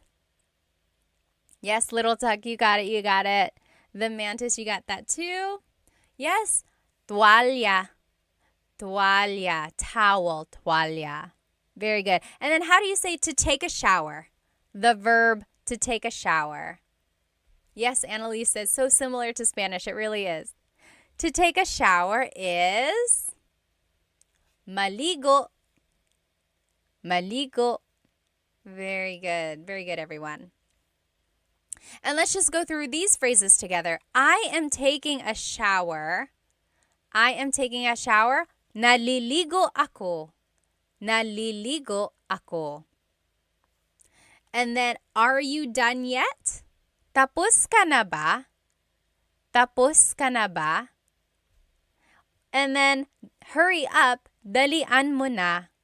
Dalian mo na. So these are just some phrases you might hear. Again, if you're just joining me on TikTok, this whole lesson is on YouTube right now too. I'm doing a live on YouTube, and you'll be able to see the lesson there with all the words and the pictures as well. So let's just go over these phrases one more time. Naliligo ako. I am taking a shower. Naliligo ako. And then, tapos ka na ba? Are you done yet? Tapos ka na ba? Maybe if someone is taking a long time, you can say that. And then if you want to say, hurry up, it would be, dalian mo na. Hurry up, dalian mo na. Very good. Yes, can you make a list of words? Again, I use those to help. Bones, I would say, look on my YouTube channel. This lesson will be on there, the recording, and everything is written out on there for you. Now, this is the bedroom. Ano ang bedroom sa Tagalog? Ano ang bedroom sa Tagalog? Bedroom in Tagalog is cuarto. Cuarto. Bedroom in Tagalog is cuarto. Ano ang bed sa Tagalog? Ano ang bed? Ano ang means what is blank. And that's a good phrase to know if you're learning Tagalog. You could say, ano ang bed? What is bed? Ano ang bed sa Tagalog? Bed in Tagalog is kama. Harmonica said kama room. Almost. Kama. Kama, yes. Kama. Ano ang pillow sa Tagalog? Ano ang pillow sa Tagalog? Yes, Cassidy said, can dalian be replaced with bilisan? So we learned dalian mo na. That means hurry up. Dalian mo na. But you could also say bilisan mo na. Bilisan. Bilis means fast. So bilisan means go faster. Hurry up. Go faster. Very good. Pillow in Tagalog is unan. Unan. Sergey said ulam. Remember, ulam is the food, the dish. Adobo is ulam, kare-kare is ulam, pillow is unan. Unan. I know they sound very, very similar. Very good. All right. How do you say blanket in Tagalog? Blanket in Tagalog is kumot. Kumot. Kumot is blanket in Tagalog. All right, and then just a few more words here. How do you say to sleep? The verb to sleep. How do you say to sleep? Yes, Dita, very good, very good. You got kumot. To sleep in Tagalog is matulog. Matulog. Oh, Twofold Hound, thank you for the ice cream badge. Thank you so much. Yes. Very good. Yes, Coconut said, I usually say bilisan too. Yes, they're interchangeable. Bilisan mo, dalian mo. Very good, very good. Matulog. How do you say snore? Do you remember what snore is? Oh, Daniel said higa. So, does anyone know what higa means? Higa is the verb to lie down. Nakahiga ako, I am lying down. That's like the adjective. Or mahihiga ako, I will lie down. Very good, very good. Very similar. Hilik is to snore. Hilik. Halik is kiss. That's different. Hilik is snore. Humihilik ka. Humihilik ka. You are snoring. Sergey, very close. You said hilig. Hilig means like things you like or your hobbies. Very good, very good. Yes. Juan said, does ako mean me? Yes, and it's very similar to aku in Indonesian. Very good. Oh, Sha said, how do you conjugate verbs? I have Tagalog lessons on my YouTube channel. I think Tagalog lessons 3 and 4 are how to conjugate verbs in the present tense, in the past, and the future. Take a look at those. Yes, Brian said, is this Tagalog? Opo, Tagalog po ito. It is. Okay, lastly, dream. How do you say dream in Tagalog? Dream in Tagalog is panaginip. Panaginip. And remember, Coconut asked, what is the difference between panaginip and, what was the other word for dream? Pangarap. So, panaginip is the dream you have when you're asleep. That's just your dreams. Pangarap is the dream you have when you're awake, or like your achievements that you want, your goals. That's your panaginip. Panaginip ko to win the lottery, right? As Sure said, panaginip. That is your dream thing to happen. That's the difference, yes. And then let's take a look at these phrases. I'm sleepy would be antok ako. Antok ako. Try saying that with me. Antok ako. And then I'm going to sleep. Matutulog na ako. Matutulog na ako. And then let's go to sleep. This was the wrong one. Matutulog na tayo means we are going to sleep. If you want to say let's go to sleep, it would be matulog na tayo. Matulog na tayo. And then if you want to say fix the bed, like fix the sheets, fix the pillows, it would be ayusin mo ang kama.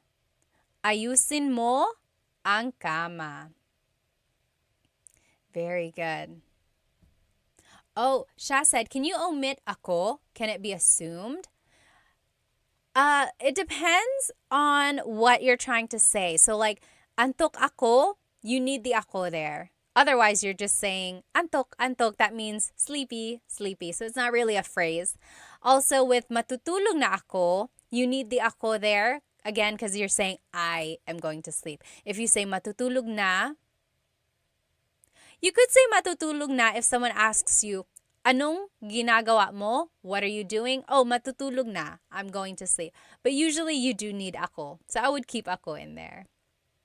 Oh, Isa Turtle said, what about pagod? Pagod means... Oh, Gabby on YouTube also asked that. Pagod means tired. Pagod ako, I'm tired. Antok ako, I'm sleepy.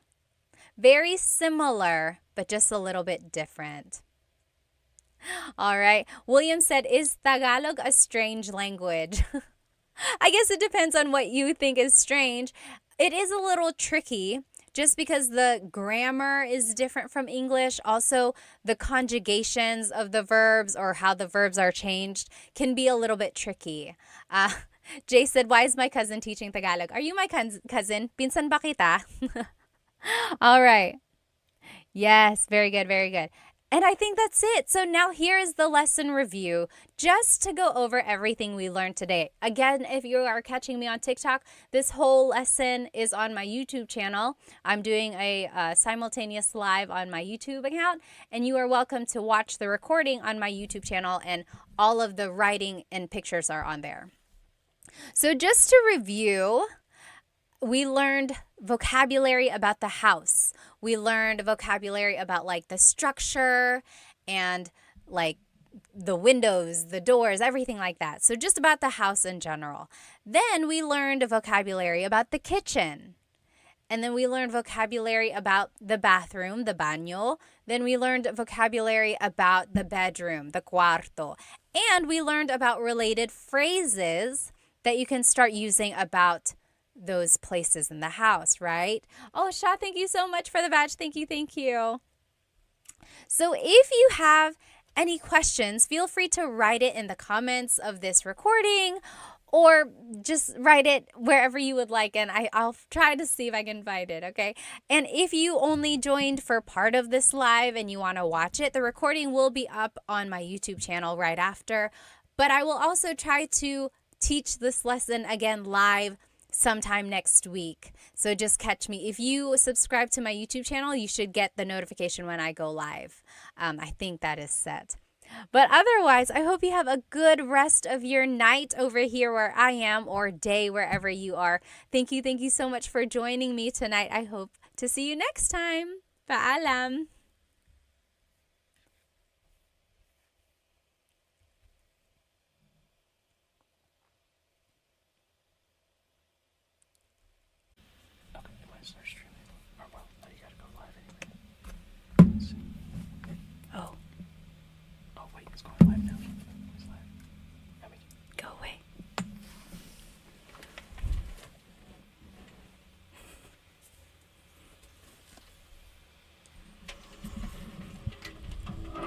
Hello, hello. Please let me know if you can hear me.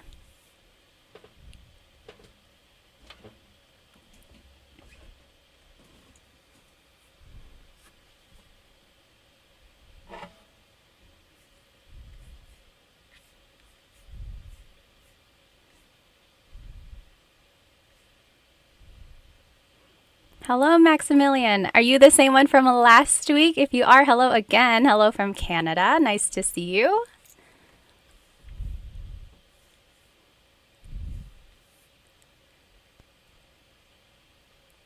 Great. Loud and clear from Australia. Hello, hello.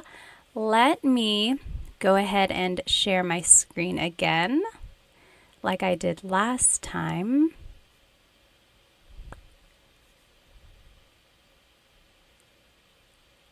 Okay, awesome. Welcome, everyone. If you are just joining us, go ahead and grab a piece of paper and something to write with.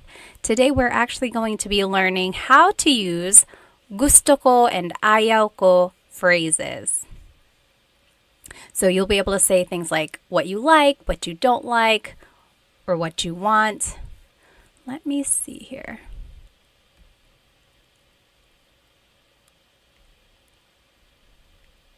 Oh, I see. There we go. Okay, hello, hello. Again, welcome. If you are just joining us, we'll let everyone hop on in for another minute or so. So sorry I'm late. One of these nights I'm going to be on time, I promise. Go ahead and write where you are watching from. Let's see, Maximilian is from Canada. Hello, hello. Australia, Rob is from Australia. Dennis is from Sacramento. Alrighty, let's go ahead and hop right into this lesson. So last week, we learned some question words. We also learned how to use possessive pronouns. And we learned how to put everything into a sentence, a simple sentence, and then how to answer those questions as well. Today, we're going to be learning how to say I like or I want something, and then how to say what you don't like or you don't want something. And then we're going to learn the kasi clause. Kasi means because. So everything's going to tie into each other. Let me just read these comments here. So I see Scott is from Washington State. Hello, hello. Sher is from New Mexico. Kevin is from Rhode Island. Coconut Dreams. Yes. Oh, okay, you're living in the Philippines, but you're from Ohio. That's so cool. Jimmy is from Massachusetts. Jared is from Montreal. Rich is from New York. Yawanthan is from Cali. Hello, hello. Let's go ahead and jump into this lesson. So, gusto ko means I like or I want something. So depending on how it's used in the phrase, it means I like or I want. Oh, Travis, hello from Sorsogon. My family is from Sorsogon, actually, my mom's side. That's so cool. So, if you want to say that you like something, you can just say gusto ko by itself. Gusto ko. For example, gusto ko ito, gusto ko yan. I like this, I like that. So, for example, if you are shopping with a friend and you can't decide, you're like, which one do you like? And your friend says, oh, gusto ko ito. I like this one. Gusto ko ito. Or I like that. Gusto ko yan. Gusto ko yan.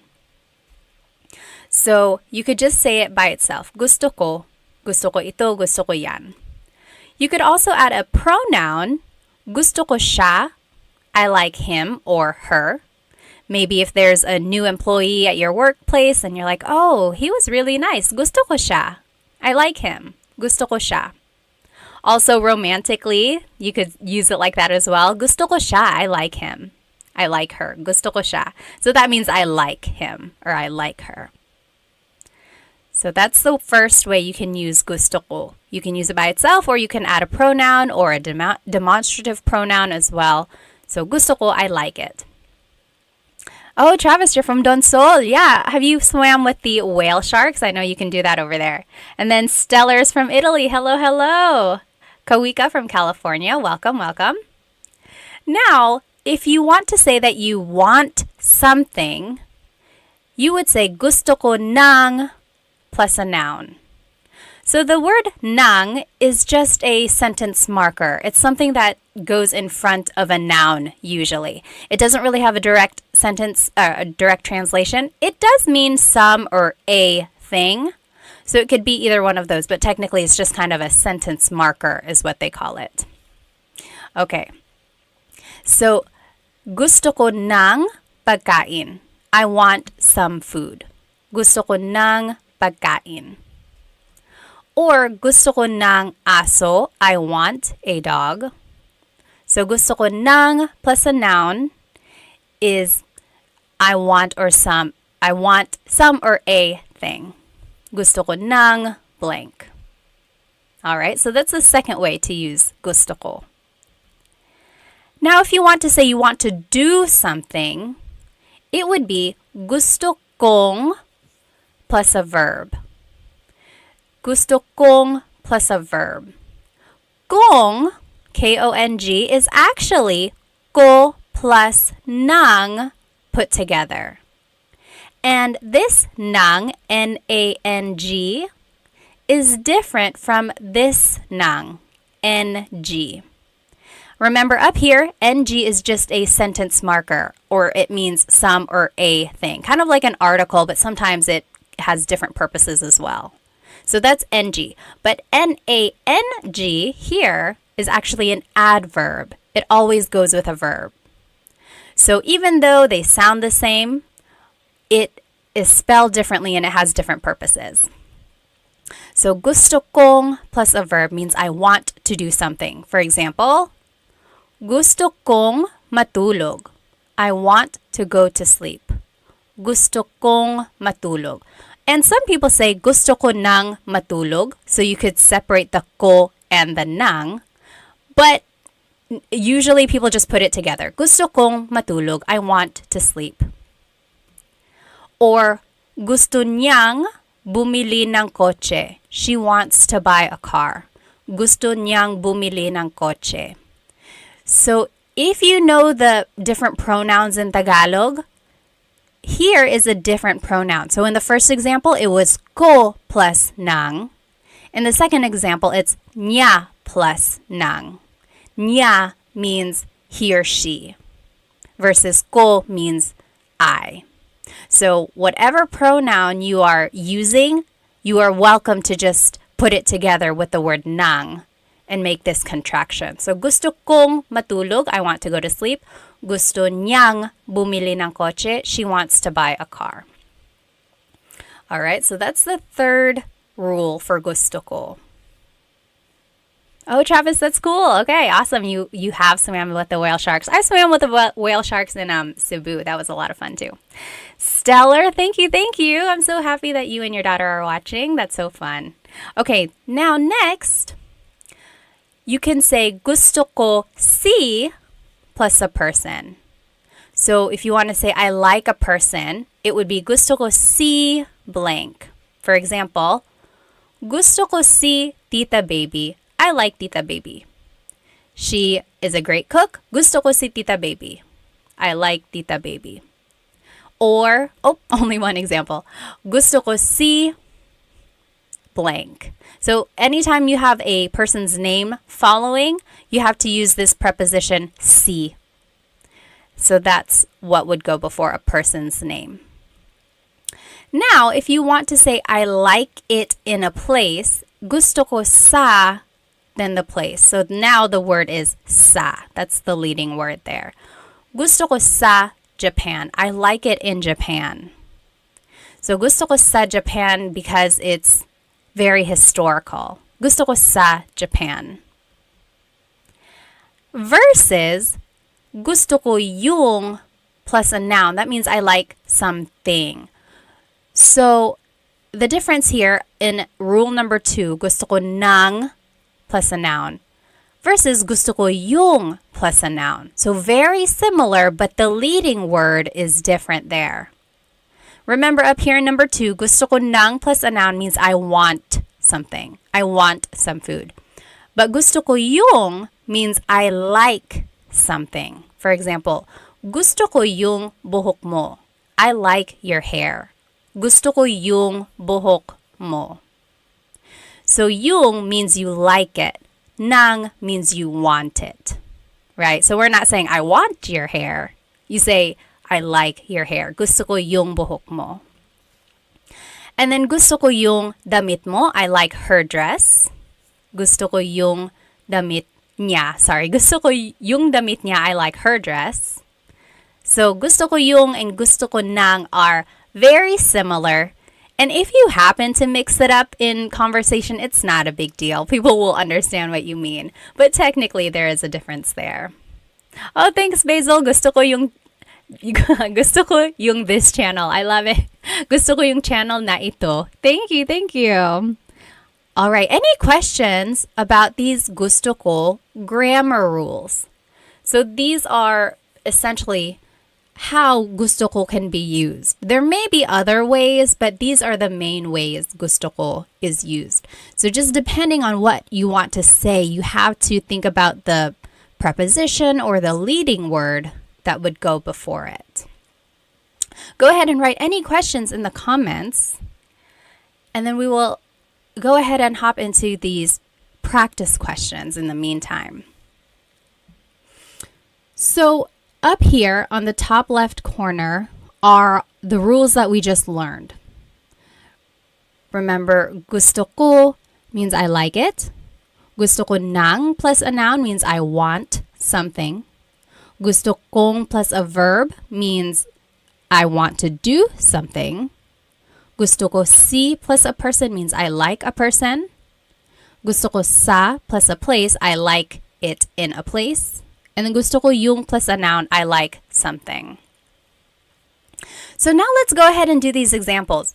So number one, I want some bread. Bread in Tagalog is tinapay. Tinapay. The AY makes an I sound. Tinapay. It's not tinapay. Tinapay. Okay, so I want some bread. Let's do this one together.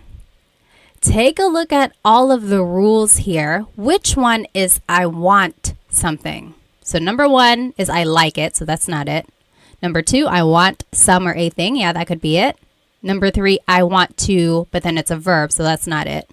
Then the last three are I like, I like, I like. So that's not it. So I want something, that would be rule number two.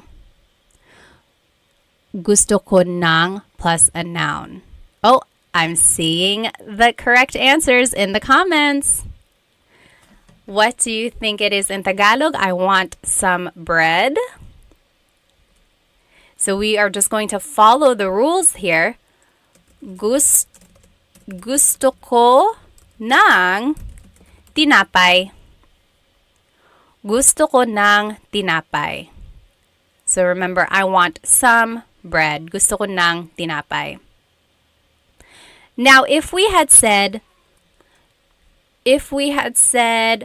gusto ko yung tinapay, what would that have meant? Gusto ko yung tinapay. That one means I like the bread. So maybe we are eating at a restaurant and they brought out a basket of bread and you're like, oh, gusto ko yung tinapay. I like the bread. That is when you would use it. Yep, good job, sure, that is exactly right. So that's just the difference between those two. So I want some bread. Oh, I'm sorry. I like some bread versus I want some. Okay? But again, that's just a very minor thing. It's not going to be a big deal if you happen to mix them up, but technically there is a difference there. Okay, so Nicole asked, would it be wrong to say gusto kong tinapay instead of gusto ko ng? I'm trying to think, gusto kong tinapay. No, it's not wrong. I've heard it before. It's not very common. The kong really is saved for verbs, but that also works as well. Gusto kong tinapay. Yeah, if you're speaking fast, feel free to say that as well. Good question. All right, you take maybe 5 minutes. You do it says number 3, but technically it's the second one. Do the last examples here, and then we'll go over it. Let's see. Sure said, when you add some or the before bread, is that implied in the context? I would say not so much implied, but the ng or the nang or the yung, that's the one that indicates it. So yeah, as long as the nang or the yung are there, then you can assume or you can pretty much understand that it is some or the. Yeah.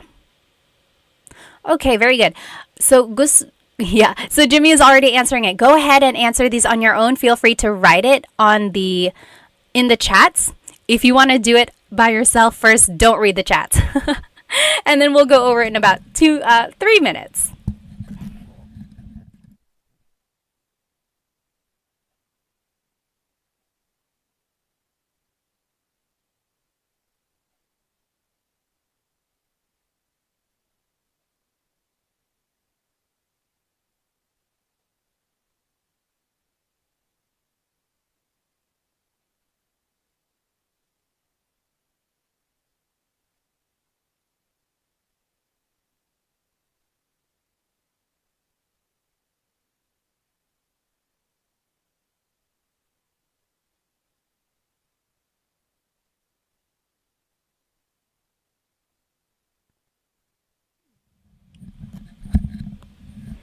If you are just joining us, we are doing these examples. That's why it's pretty quiet.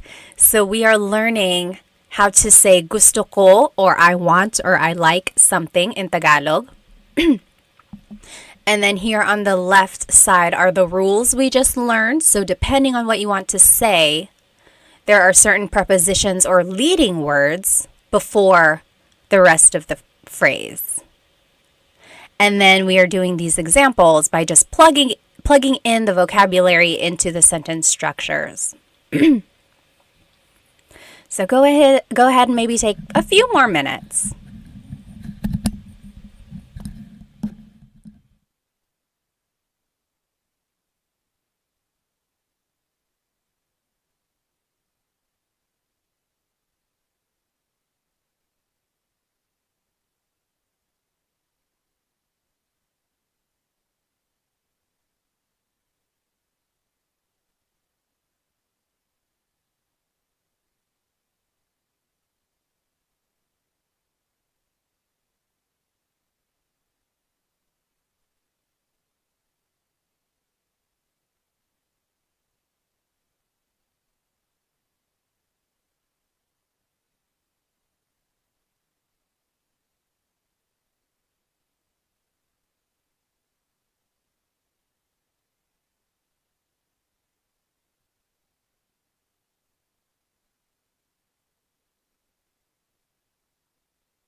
Okay, let's go ahead and do these examples.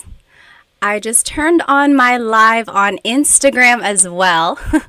If you happen to turn that one on, you are going to hear that information first because there is a delay on YouTube. So if you are joining me on Instagram, hello, go jump onto my YouTube channel because we are doing a live Tagalog lesson and I'm sharing my screen there. Okay, so if you are following me on YouTube, let's go ahead and do these examples. So we are learning these phrases for how to say gusto ko. So I like or I want something. And we are practicing these examples. Again, if you are just joining me, go ahead and jump onto my YouTube channel right now because then you can join our lesson. So number 3, I like Mr. Garcia. Yawanten says, gusto ko si Mr. Garcia. Let me see if I can log out of this. So remember, if you want to say I like a person, it is gusto ko si Mr. Garcia. Gusto ko si Mr. Garcia. So remember, anytime you want to say you like someone, the leading word or the preposition is si. Hello everyone. Remember, jump onto my YouTube right now. Number 4, I want to go swimming. I want to go swimming. So remember, anytime we are using a verb or we want to say I want to do something, it is gusto kong lumangoy. Gusto kong lumangoy. Yep, I see that a lot of people got it right. Awesome. Gusto kong lumangoy. So in pronunciation, or like when you're saying it in a conversation, you could say that, or you could say gusto ko nang lumangoy. Whoops. See, I made the mistake there. It's a different nang.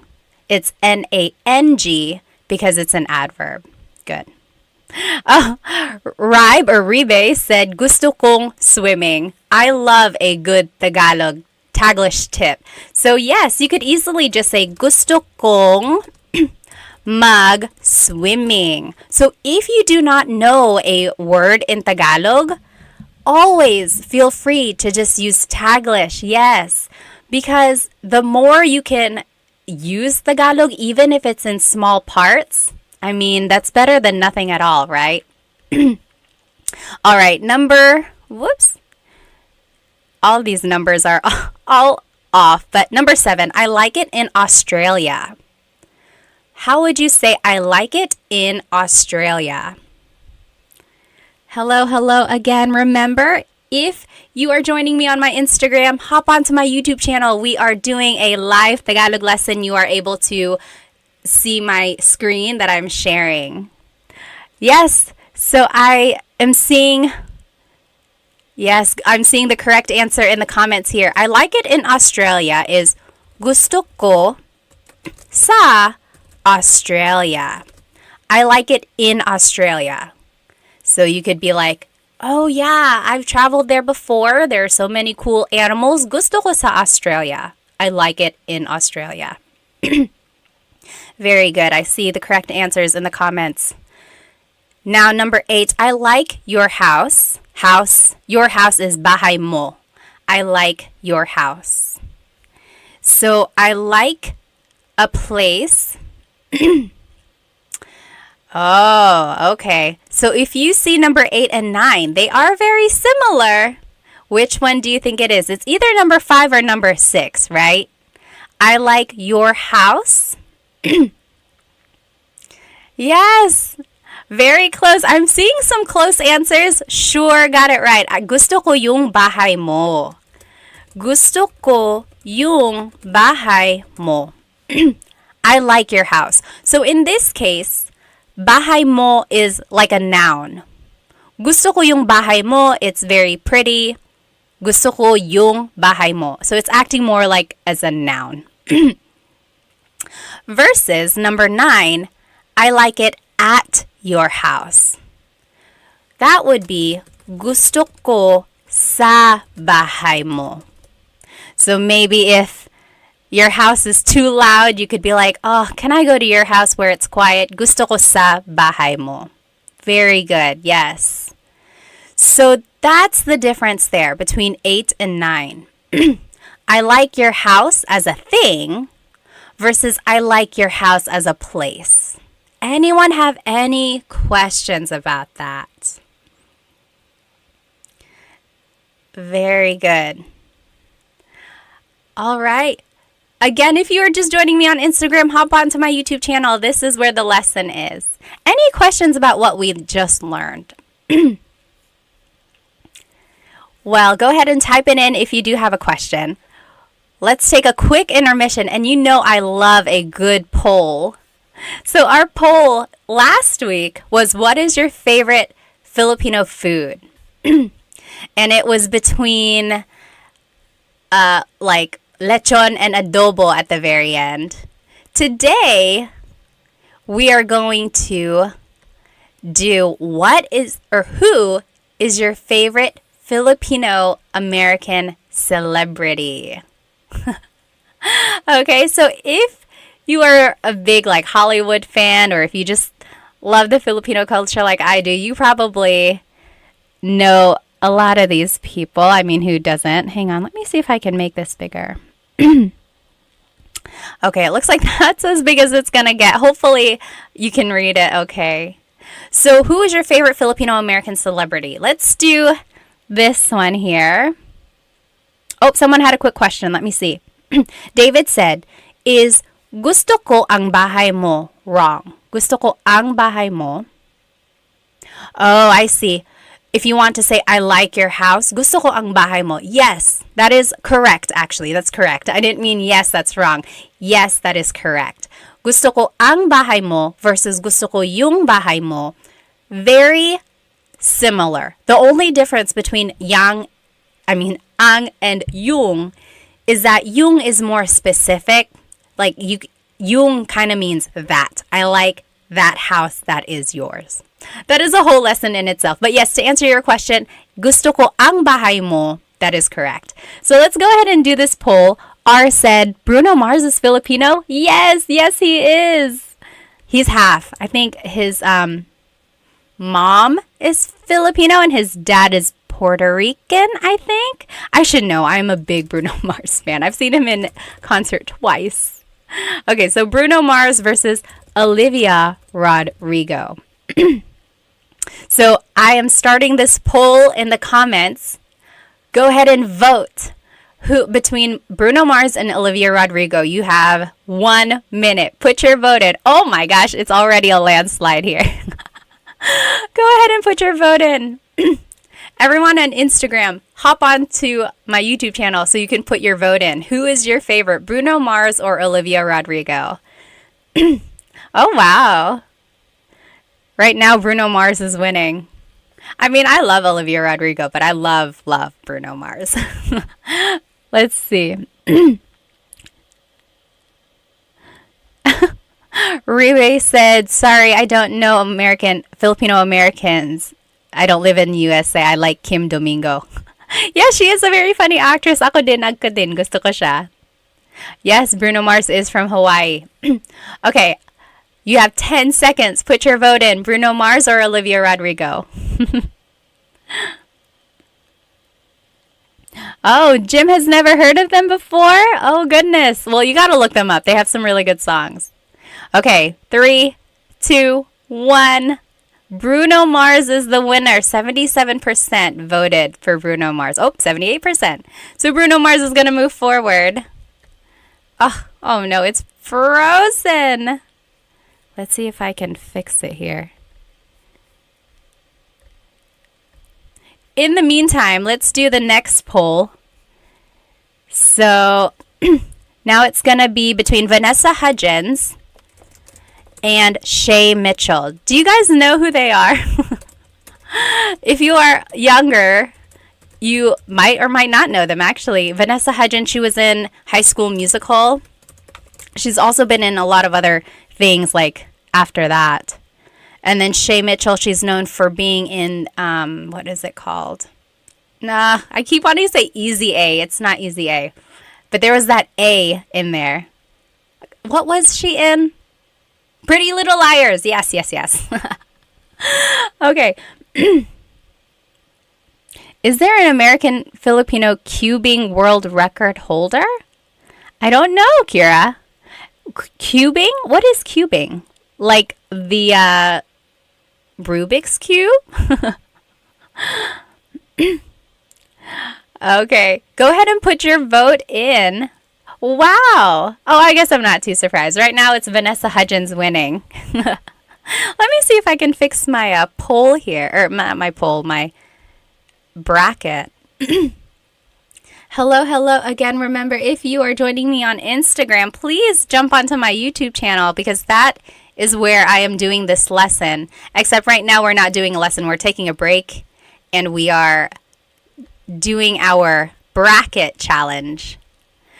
Who is our favorite Filipino American celebrity?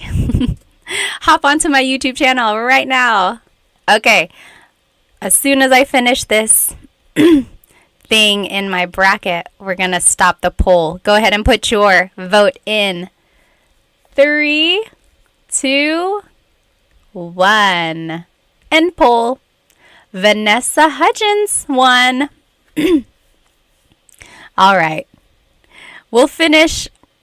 Actually, let's go ahead and do at least these two.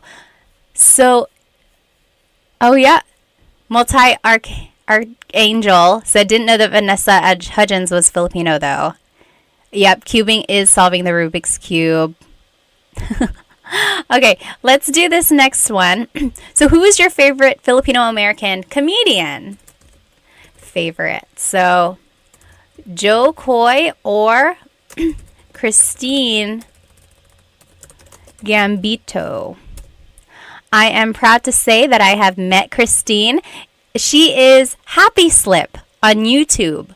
So if you were watching YouTube a long time ago, okay, not a long time ago, I don't want to say she's old or anything, but like she is an OG YouTuber. Christine Gambino. She's known as Happy Slip. And I've met her. Oh my gosh, I want to say we're friends. We've only met once though, but she's so funny, she's so nice. So, yeah, so Christine, Happy Slip, or Joe Coy, who is your favorite comedian? Multi-Archangel said, how did Vanessa win over Shay Mitchell? Well, I feel like Vanessa might be a little bit more well-known. She has a lot of projects versus Shay Mitchell. I just know her from Pretty Little Liars, but who knows? All right, get your vote in. Who do you think is your favorite Filipino-American comedian? Christine Gambino or Joe Coy? Yeah, you're right, Ray. He said not fair. Happy Slip versus Joe Coy, different eras. Although I feel like it's just like Joe Coy has gotten a lot bigger, but Happy Slip and Joe Coy have been doing comedy a long time, I think. But yeah, let's see. Okay, go ahead and put your vote in. 3, 2, 1. Michael said, this is like asking me to pick my favorite child. I know. Oh, Rex Navarrete. Yeah, he is funny too. You're right. Okay, so it looks like Joe Coy was the winner here. Joe Coy, let me find my mouse. Where in the world? Okay, here it is. So Joe Coy is moving forward. He is everyone's favorite celebrity, at least in this bracket. I like them both. You're right. I can't pick either. And then last one. Who is our favorite Filipino-American pop singer? Pop or hip-hop or R&B? Oh, I didn't mean to put it there. Hang on. So now it's going to be her versus Nicole Scherzinger. Hello, everyone on Instagram. Join me on YouTube. We are doing a live Tagalog lesson, except not right now. Right now we are doing a poll or a bracket challenge to see who our favorite Filipino Americans are. Favorite Filipino American celebrities. Oh, sure can't vote on this one. It's just too tough. I know what you mean. Her was so good in the Super Bowl, though, don't you think? Goodness, if I could play the guitar and sing, wow. Hello, everybody. On Instagram, where are you guys from? Where are you guys watching? Go ahead and type it in the comments. In YouTube, we are from all over the place. There are people in California, there are people in Italy and Australia, Rhode Island. Someone is in the Philippines, but they're from Ohio. How about you guys on Instagram? Where are you guys watching from? Oh, wow. Pinoy Led Zeppelin. Yeah, a lot of people didn't know that these people on the bracket are actually Phil Am. They are. Let's see here. RJ is from the Bay Area. Oh, Ives and Bees, hello. I still have your candles. They are the best. I hope business is going well. They are from Miami. Ives and Bees, they are a candle and soap making company. You have to check them out. They gave me a Sampaguita candle. I think calamansi too, right? I almost don't want to burn them because I don't want it to go away. Let's see, San Diego. French the Great, kumusta po? Kumusta din kayo? Winnipeg, Canada. Okay, let's go ahead and see who the winner is. Oh, a lot of people here. Nicole is from Durham. Are we neighbors? Nicole, where are you? Where do you live? Let's see, Kira's from Houston. Mercury is from Michigan. Dennis is from Maryland. Oh, Michael, aloha from Hawaii. Zandra from New Jersey. Samantha from Washington State. We got some New Yorkers, Canada, Greensboro. Hello, North Carolinians. Good to see you. Atlanta, Taiwan. Wow. Michigan and the Philippines. Okay, who is the winner here? Oh, it's actually pretty close. Her won with 62% of the votes. Her is going to move forward. Okay, let's go back to our lesson. That was fun. We'll finish the bracket here at the end. Let me go ahead and turn this presentation back on. Again, if you're just joining now on Instagram, jump onto my YouTube channel. We are doing a live Tagalog lesson there. Oh, hi, Bessie from Missouri, James from New Zealand,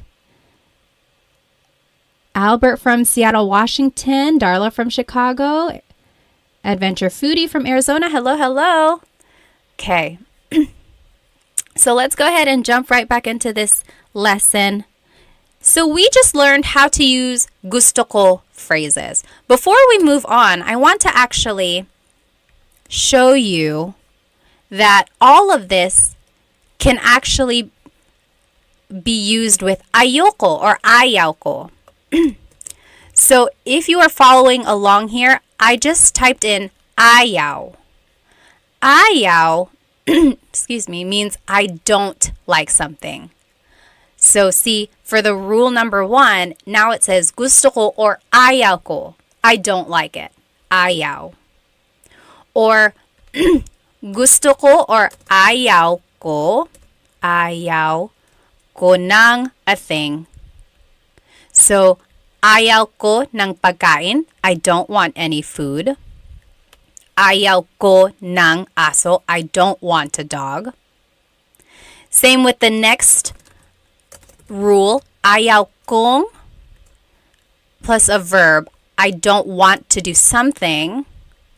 So, ayaw kong matulog. Ayaw kong bumili ng kotse. I don't want to sleep. I don't want to buy a car. Or, ayaw ko si plus a place.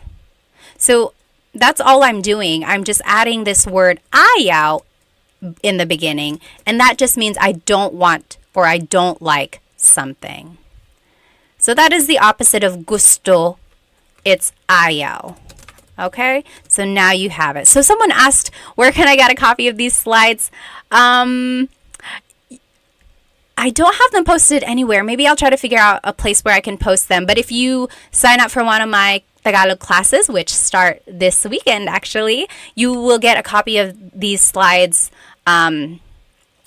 directly to your email. So yes, this is from the class, but I'm going to change it up for when the class actually starts. But otherwise, this is going to be recorded, so you should be able to watch it again. Okay, so there we go. The opposite of gusto is ayaw. So there it is all right there. Ayaw ko ng thing, ayaw kong plus a verb, and so on. All the rules apply. It just means the opposite. Any questions about ayaw? Okay. Oh, hello. Someone from Winston-Salem and Raleigh, North Carolina. Seriously, are we neighbors? Where are you guys? You must just be in my backyard. Okay. Am I going to leave this in any playlist? Usually the lives are under the live tab, I believe. At least that's where I see my last live. Okay, so any questions about gusto ko or ayaw ko? If you have a question about those, just type it into the comments. Okay, so now, can we use it on a person? Yes, so I guess that would fall under rule number 1. Gusto ko siya, I like him or her. But if you want to use it against a person, you could say, ayaw kita, I don't like you. I would say that maybe like jokingly to my husband or just to a friend if you want to tease them. Ayaw kita, I don't like you. Ayaw kita. Or ayaw ko siya, I don't like him or her. Okay, right? So if someone is mean and you're just saying like, oh, ayaw ko siya, ayoko siya. That's another thing with pronunciation. Usually it's pronounced ayoko siya. So if you want to sound a little bit more natural, you put everything together, ayoko siya. Ayaw ko siya is ayoko siya. But no big deal if you happen to separate them. Oh, Marcus asked a very good question. What is the difference between ayaw and hindi ko gusto? So, hindi ko gusto means I don't like something. Ayaw also means I don't like something. So I feel like there are just certain times when ayaw works better than hindi ko gusto. Like, ayaw ko ng pagkain, I don't want any food. Versus, hindi ko gusto yung pagkain means I don't like the food.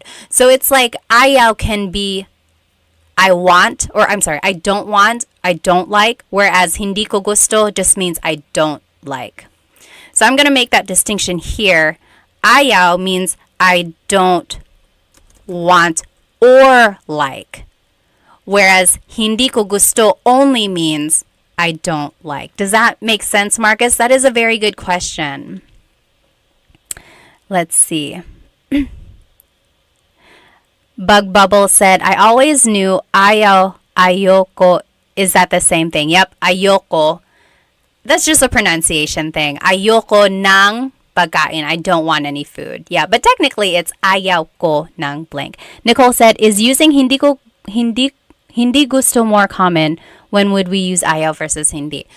I would say they're actually used pretty often, like interchangeably. Although again, sometimes ayaw is more used in certain circumstances, like in the I don't want something. So yeah, good question. All right. Mercury said, ayoko durian, the durian fruit because it stings. Yeah, ayoko ng durian. Okay, awesome. What's up with ko ng versus gong? So remember that was up here in rule number 3. Does anyone want to explain? So just again, if you have already heard this, so sorry, feel free to kind of doze away if you want. But so kung is ko plus nang. N-A-N-G is an adverb, so it always goes with a verb. That's why we say gusto kong matulog. Anytime there's a verb, it's nang. Versus gusto ko nang ng. In this way, it's being used more as a preposition or an article, like some or a thing. So they are spelled differently because they have different purposes, but when you pronounce them, they are pronounced the same way. Okay. Oh, Amy said, you don't want to. Is it ayaw mo or something else? Yes. You don't want to. So if you want to say like, you don't want to go to sleep, like if you're asking someone, you don't want to go to sleep, you could say, ayaw mong matulog. You don't want to go to sleep, ayaw mong matulog. Yeah, ayaw mo. Does that make sense, Amy? So yeah, you could say ayaw mong matulog. Again, that's just the contraction there. Okay, keep asking those questions. We'll go ahead and just move on to this kasi clause. So kasi means because. If you were part of our class last week, we talked about the different words for questions and how to ask. So bakit means why, and usually the answer to a bakit question is kasi. So why did you do something? Well, kasi ... because ... So here are the different ways you can use kasi. And it ties into the gusto ko phrases we just learned. So, gusto ko ang sinigang kasi masarap ang sabaw. Gusto ko ang sinigang means I like sinigang. I like sinigang. Because masarap ang sabaw. Because the soup is delicious. Okay, so that's just 2 clauses or 2 phrases here that was put together by this word kasi. I like the sinigang because the soup tastes good. Next, you could say, paborito ko ang cake kasi mahilig ako sa matamis. My favorite is cake. Paborito ko ang cake because I like sweets. Mahilig ako sa matamis. So it's just putting together like 2 phrases. So if you know some simple sentence structures, it's just kind of putting those together with this kasi phrase. And then lastly, ayoko yung sausawan kasi maanghang. I don't like the dipping sauce because it's spicy. Okay, so those are just some examples here. If I were to ask you, ano ang paborito mong pagkain? What is your favorite food? Ano ang paborito mong pagkain? I want you to jot it down using this kasi clause. Paborito ko ang blank kasi blank. So my favorite is blank because blank. And here are the examples again to the left. Gusto ko ang blank kasi blank. So, paborito ko ang blank kasi blank. My example, let's go over these vocabulary words. Matamis means sweet. Matamis. Maalat means salty. Maalat.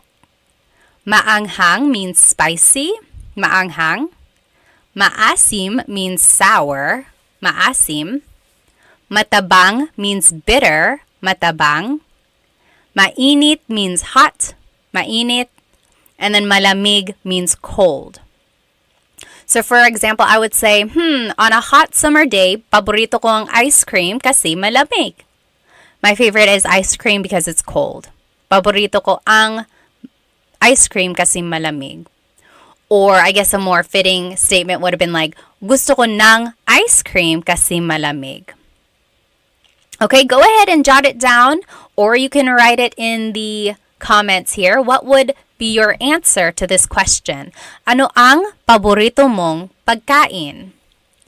Hello again on Instagram. If you're just joining me, we are on YouTube. I'm doing a live Tagalog lesson. You will be able to see my presentation shared on your screen there. We are just doing an example here of how to use kasi clauses. Let me see if I can catch up on some of these comments. Go ahead and jot it down. What would be your answer? You can write it in the comments as well.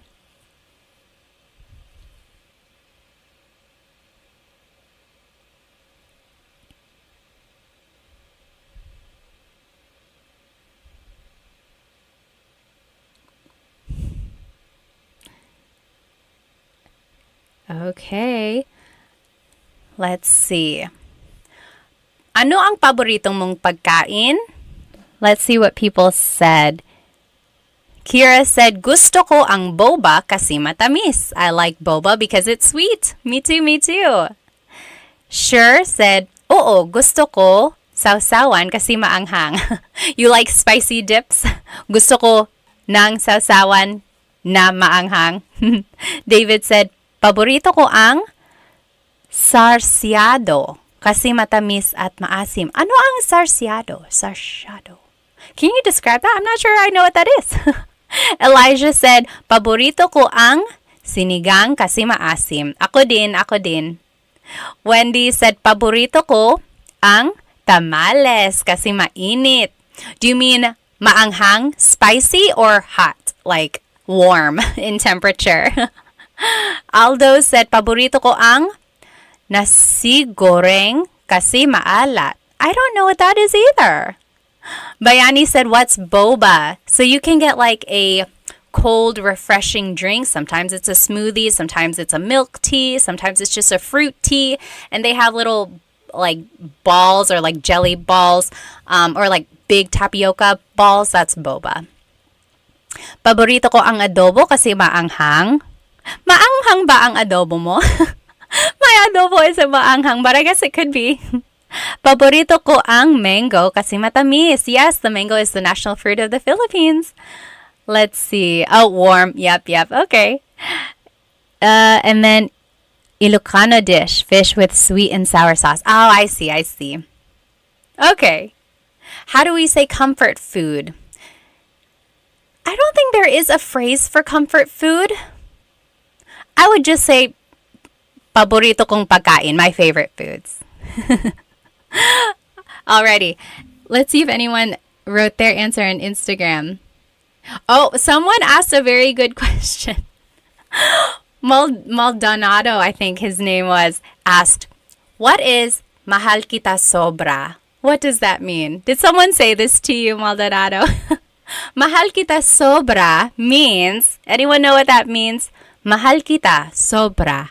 What does that mean? Someone said this to Maldonado. You're a lucky person if someone said this to you. Mahal kita sobra means I love you a lot. I love you a lot. Mahal kita sobra. Yep, sobra means a lot. Awesome. Okay, let's go ahead and move forward. We have a couple more examples here. So now I want us to practice these phrases some more. Gusto ko yung blank kasi blank. So I like something because blank. Or paborito ko yung blank kasi blank. My favorite is blank. Or ayoko yung kasi I don't like blank and blank. So now let's talk about movies. So these phrases work for a number of different contexts. So earlier we were talking about food. Now we're going to be talking about movies. So gusto ko yung blank kasi blank. Paborito ko yung, ayoko yung, and then you list your favorite movie. So here are the different ways to describe a movie. Nakakatawa, funny. Nakakatawa. Maganda yung kwento. It's a good story. Maganda yung kwento. Nakakakilig means romantic. Nakakakilig. Boring, that just means boring. Very Taglish English there. Boring. Or violente, violent. Violente. Nakakalito, confusing. Nakakalito. And then nakakatakot, scary. Nakakatakot. So those are different things or different ways to describe movies. So I want you to write these phrases. Gusto ko yung, paborito ko yung, and ayoko yung blank. I like something or I like a movie. My favorite movie is, and I don't like this movie because, and then you choose the adjectives from these examples. So I'll give you an example here. Paborito ko yung Pitch Perfect kasi nakakatawa. My favorite movie is Pitch Perfect because it's funny. I don't know if that's my absolute favorite, but I love it. It's a good movie. Or ayoko yung Saw movies kasi nakakatakot at violente. So I don't like the Saw movies because they're scary and they're violent. Or gusto ko yung Titanic kasi nakakakilig. I like Titanic because it's romantic. So go ahead and you give examples for each of these phrases about a movie that you like and you don't like, and you fill it in with the adjective there. I'm just going to catch up on some of these comments. So go ahead and jump onto my YouTube channel if you are here on my Instagram. Oh my goodness, please don't call me tita. I'm not a tita. I'm just kidding. Feel free. Or just ate. Ate is fine too. Hello. Kamusta po? Okay, let me catch up on my comments here.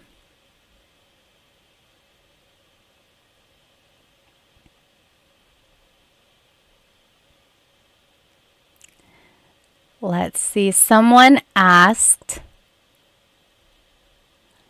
where did it go? Oh, what does mahilig mean?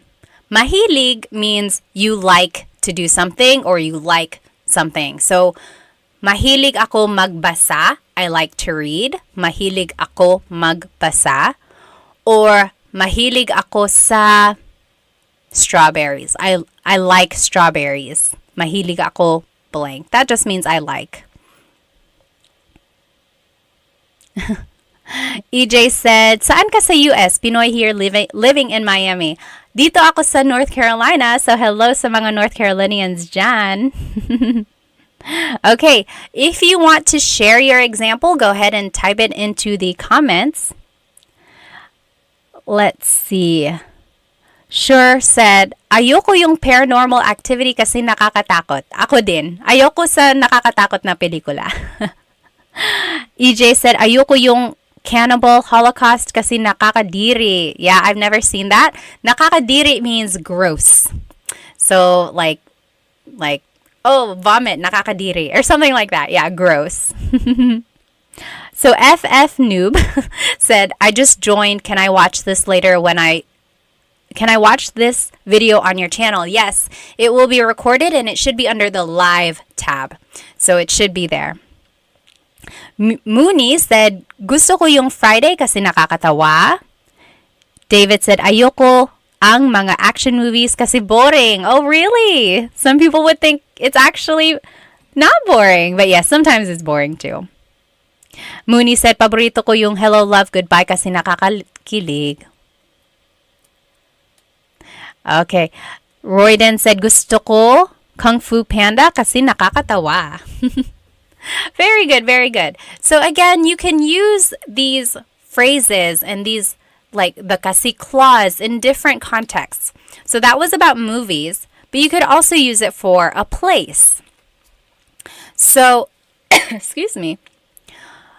For example, gusto ko sa a place kasi blank.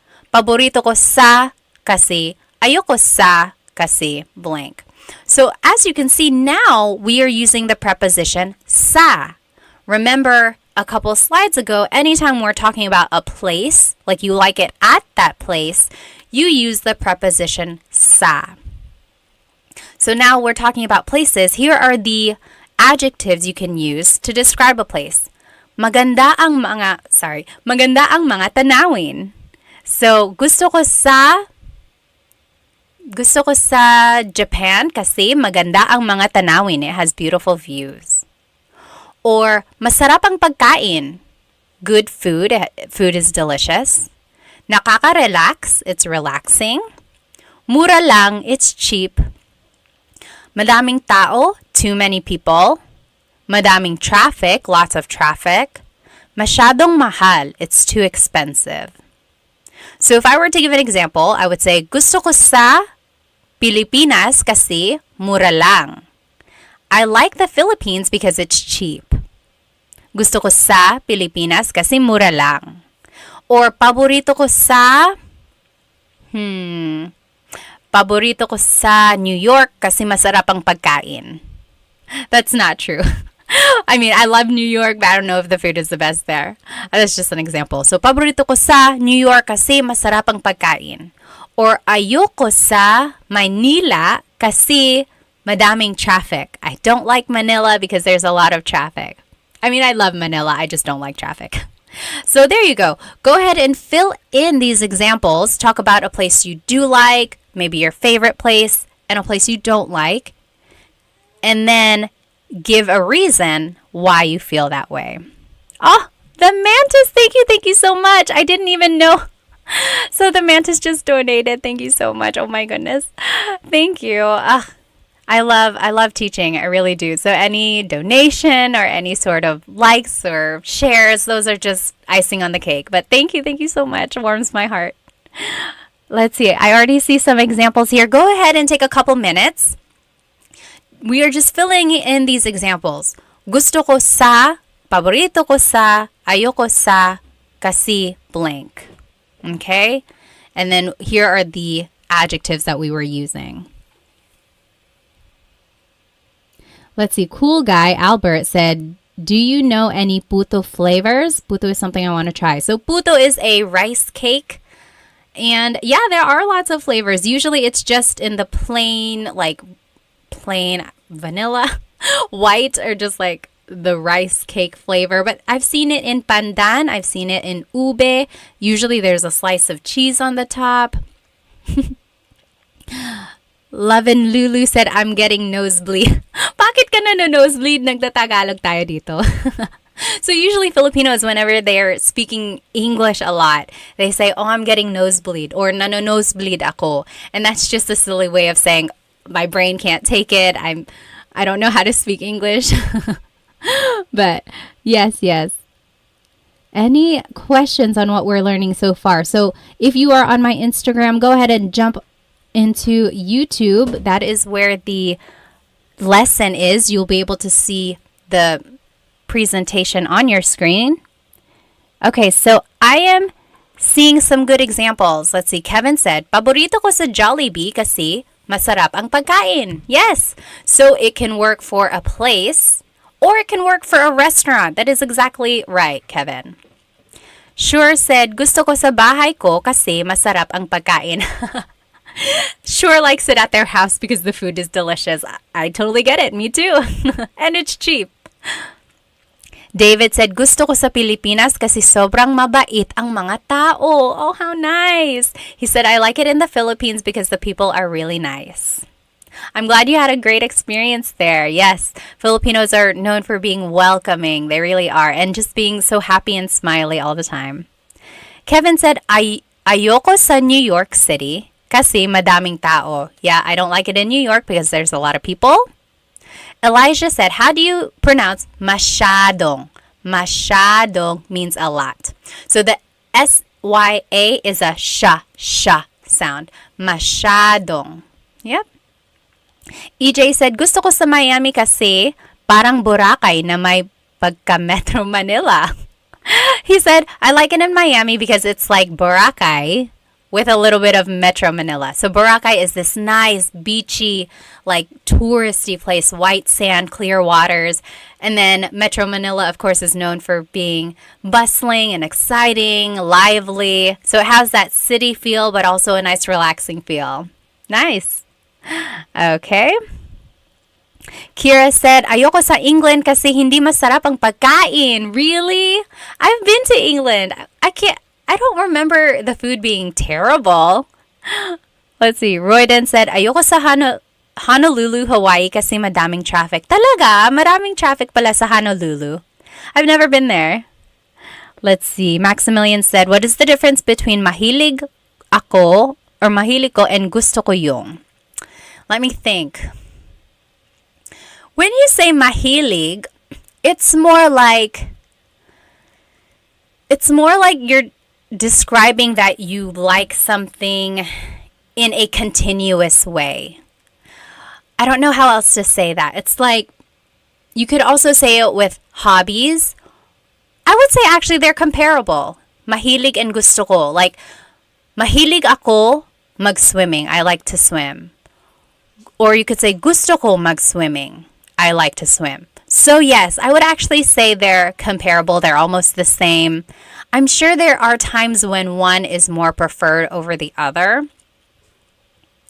Or actually gusto ko has more uses. But yes, you could use them interchangeably most of the time. Yeah.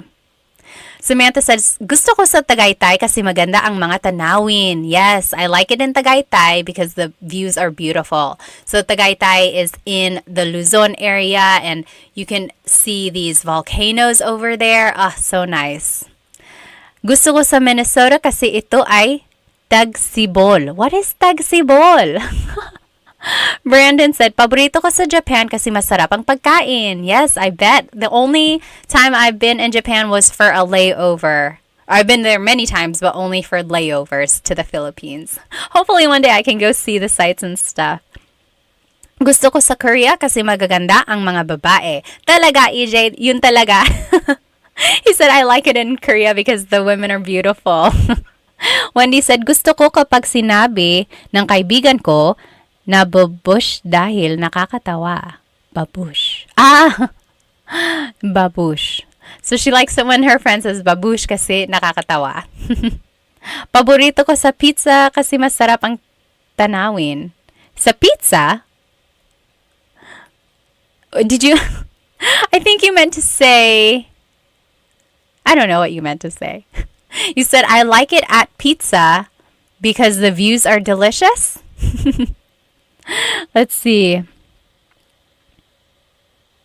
Oh, Leaf said, hi, nako ate. Is there ever any announcement of these live streams? I would definitely love to catch them live and never see them being announced. Sorry, I put them on my story on Instagram. And I put it on my TikTok story. And then I put it on the community post on YouTube. And then I put it on my Facebook story as well. So if you ever see a story, you might want to open it because it might be alive. Oh, tagsibol is spring. Okay. Yes, Bayani said mahilig means something that you love doing on a daily basis. Again, it's that idea of doing it like at a continuous level. Like you just love doing it or you love doing it a lot. Let's see. Ayoko sa Vegas kasi mainit dito, Elijah said. Yeah, he doesn't like it he or she doesn't like it in Vegas because it's hot there.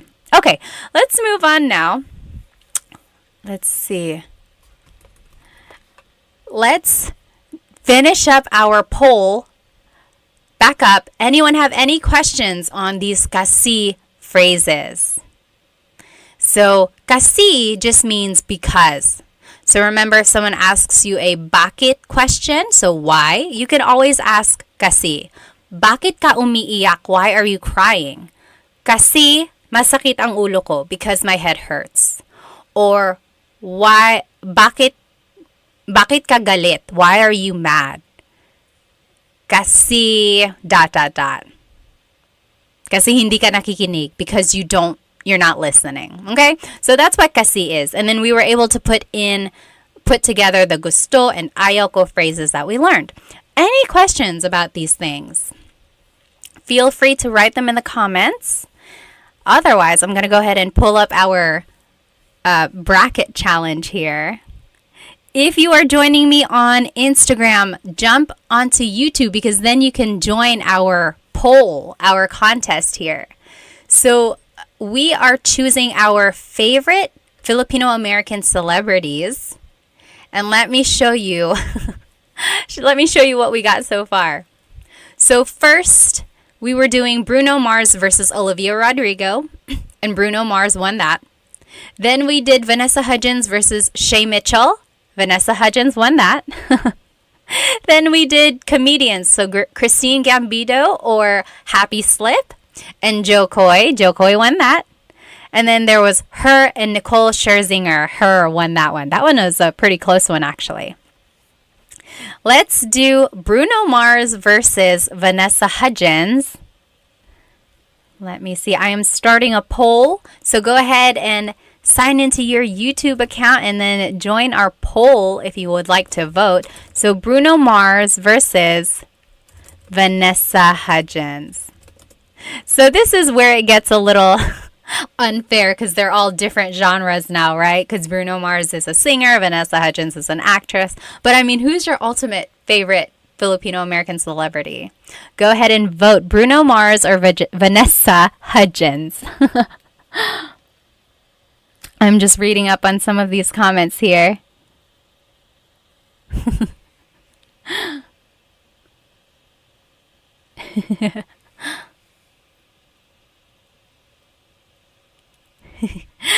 Kira said, gusto ko sa China, Korea, Japan, and Pilipinas kasi guys ang maganda.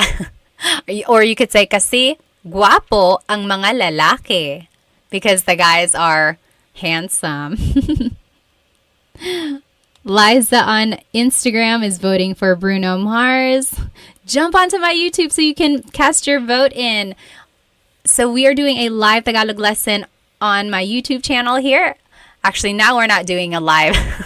We're not doing a lesson. We're actually just doing a contest to see who our favorite Filipino American celebrity is. And it's between Bruno Mars and Vanessa Hudgens right now. Take 10 seconds. Oh, I didn't know that. Sure said the lead guitar player from Metallica is Benoy. He's my fave. I didn't know that. Okay, 3, 2, 1. Bruno Mars. Bruno Mars is the winner. He is going to move forward. I didn't make my bracket right, but you get the idea. There it is. Next is Joe Coy versus her. Who is your ultimate favorite Filipino celebrity? Filipino American celebrity. Favorites. Let's see. Joe Coy or her. Oh, that's hard. I love her. And I love Joe Coy. But you got to choose one. Only one. If you were going to be stuck on an island, who would you choose to be with? Elijah said, I wonder if some of these celebrities speak Tagalog. I know Christine and Jokoy do. I don't know. Maybe they do, or maybe they can understand. Kirk Hammer is the guitarist. Oh, okay, Jed. Awesome. Bayani said, kind of unfair because Vanessa Hudgens didn't get a lot of opportunities in Hollywood. Yeah, you're right. She was more on like Disney and stuff. Although she has other movies too. Oh, on my Instagram, we have a lot of votes for her. Oh, wow. Even on YouTube. I'm actually kind of surprised. I thought Jokoy would win. So again, if you're joining me on Instagram, we are on YouTube doing a live Tagalog lesson. We are doing our bracket challenge. And we're choosing between Jokoy and her for our favorite Filipino-American celebrity. Okay. 5, 4, 3, 2, 1. And her is the winner. I really thought Jokoy was going to go pretty far in this. Her. Okay. Oh, this is going to be a close one. So this is for all the marbles. Bruno Mars versus her. Bruno Mars versus her. This is really hard. I don't even know if I could choose. Favorite. So Bruno Mars or her. Hello, hello. If you're just joining on Instagram, we are on YouTube and we are doing a poll. Oh, sure said, hindi ko kilala or hindi ko alam her. Her is a hip-hop, R&B pop singer. She plays the guitar. She is half Filipino. Yes, you should definitely check her out. She was on the Super Bowl with Usher this year. She's so talented. Oh, goodness, goodness. She's on a commercial. I think it's State Farm. Is it State Farm? No, Nationwide, I think. It's Nationwide. But she's so good. Brandon said, Tito Mars. He's just Tito now. Wow, Bruno Mars is winning. Let's see here. Take another 30 seconds to vote. In the meantime, I'm going to ask you, what are some things you want to learn in these lives? Go ahead and write it in the comments. What do you want to learn in our next live? I want to know so that I can make a lesson plan for us. Okay, 5, 4, 3, 2, 1. Bruno Mars is the ultimate favorite Filipino-American celebrity. Okay. I'm going to answer some of your questions here. So someone asked here on Instagram, how do you say this? How do you say this in Tagalog? Let me open up my screen again here for our friends on YouTube. Again, this is a live Tagalog lesson on YouTube. Feel free to join us here. Oh, I must have. Okay, so the question was, how do you say this in Tagalog? Oops, let me turn my screen back on. Oh, where is it? There it is. Oh, wrong. Anyway, if you want to say, how do you say this in Tagalog? It would be, ano ang blank sa Tagalog? Ano ang blank sa Tagalog? So, how do you say in Tagalog?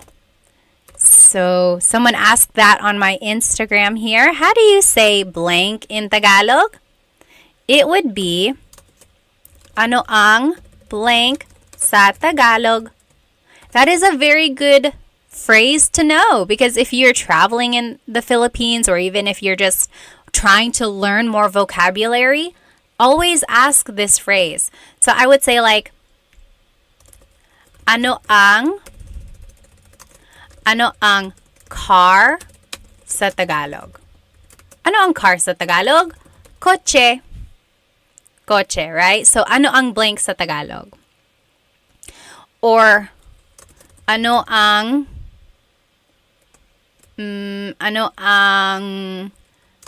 dog sa Tagalog? Sa Tagalog, aso. So that is a good phrase to know if you just want to learn more vocabulary. Ano ang blank sa Tagalog?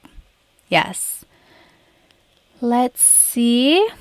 What else? What else? Oh, someone asked, what is the difference between hindi ko alam and ewan ko?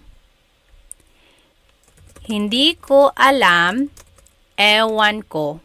Anyone know? What is the difference between hindi ko alam and ewan ko? Hindi ko alam and ewan ko both mean I don't know. That's all it means. And they're used interchangeably. Ewan is more slang. Like it's just quick and easy, whereas hindi ko alam is, I would say, the more proper or formal way to say it. Yep, Odisari said formality. Yep, pretty much. That's the only difference there. Let's see, a couple more questions before I let you go. David said ewan ko is more abrupt. Sometimes, yeah, maybe if you're like a little upset with someone, you're like ewan ko. Yeah, it could be. All right. Anyone have any other questions about anything we talked about? Sorry if I missed your question or your comment. Otherwise, I will see you next time. And let me go ahead and turn my screen back on.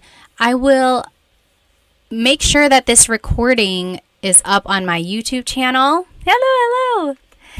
And it should be under the live tab. So if you weren't able to join us on YouTube, but you were here on Instagram, then you should be able to see the lesson recording there.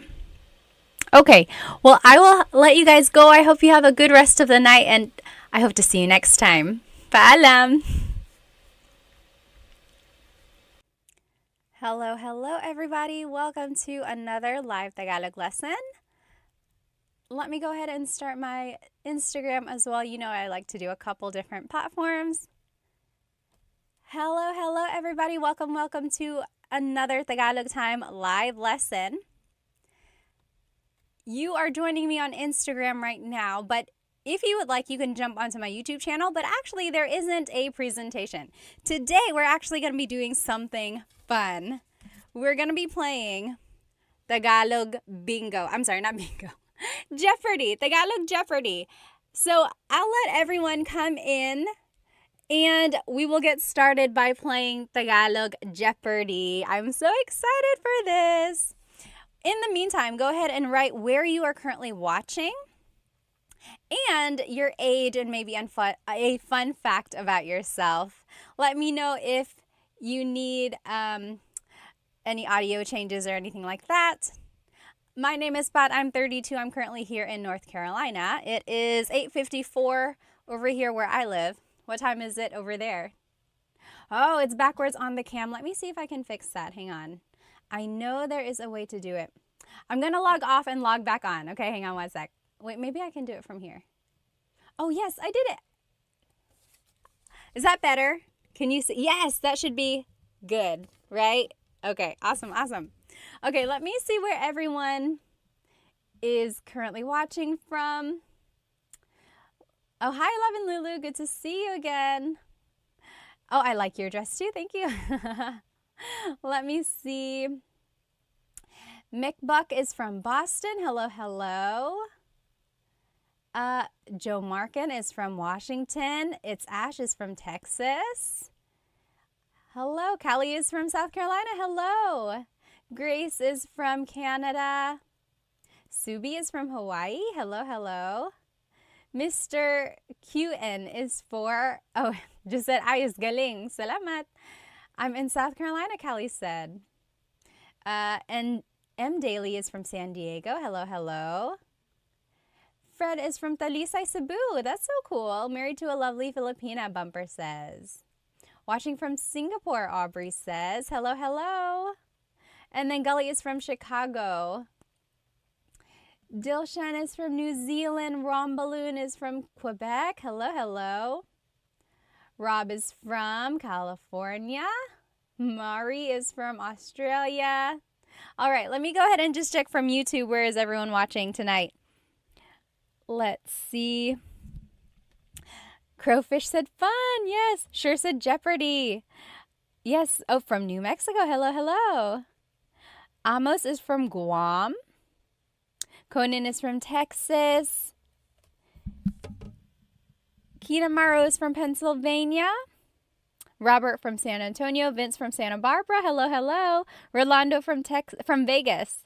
Crowfish, 21 from Texas, currently 7:55. Awesome. Null is also from North Carolina. Hello, hello. Valentino from San Antonio. Yapo from Germany. Hello, hello. All right, let's go ahead and get started.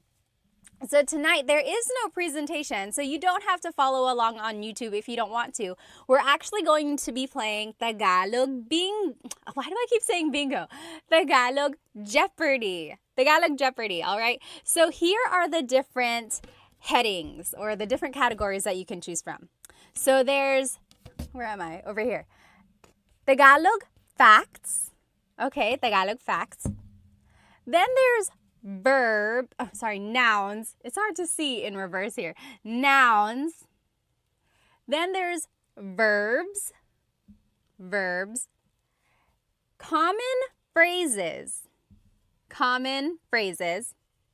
Questions. So just like some common questions in Tagalog. And then Philippines trivia. So it's not even really Tagalog. It's just about the Philippines in general. Okay, who would like to go first? Just type it in the comments. Name your category and then the price. So it goes from 100 to 500. I tried to make 500 a little bit harder, but it can only get so hard, right? All right, so what do you think? Anyone want to try what? Oh, okay. Sure said phrases for 100. All right. Phrases for 100. Common phrases for 100. Okay, here we go. Ready? This is easy. How do you say, hi, how are you in Tagalog? How do you say, hi, how are you in Tagalog? Write it in the comments. Hi, how are you in Tagalog? So, phrases for 100. The clue was, hi, how are you? What is it in Tagalog? Anyone know? TMD Texas said, ¿Cómo estás? Very close because it is from Spanish. ¿Cómo Very good. ¿Cómo ka? ¿Cómo ka? And if you want to be respectful, ¿Cómo po kayo? ¿Cómo po kayo? So anytime you're using po, you have to change ka to kayo because you change a singular you pronoun to the plural you pronoun.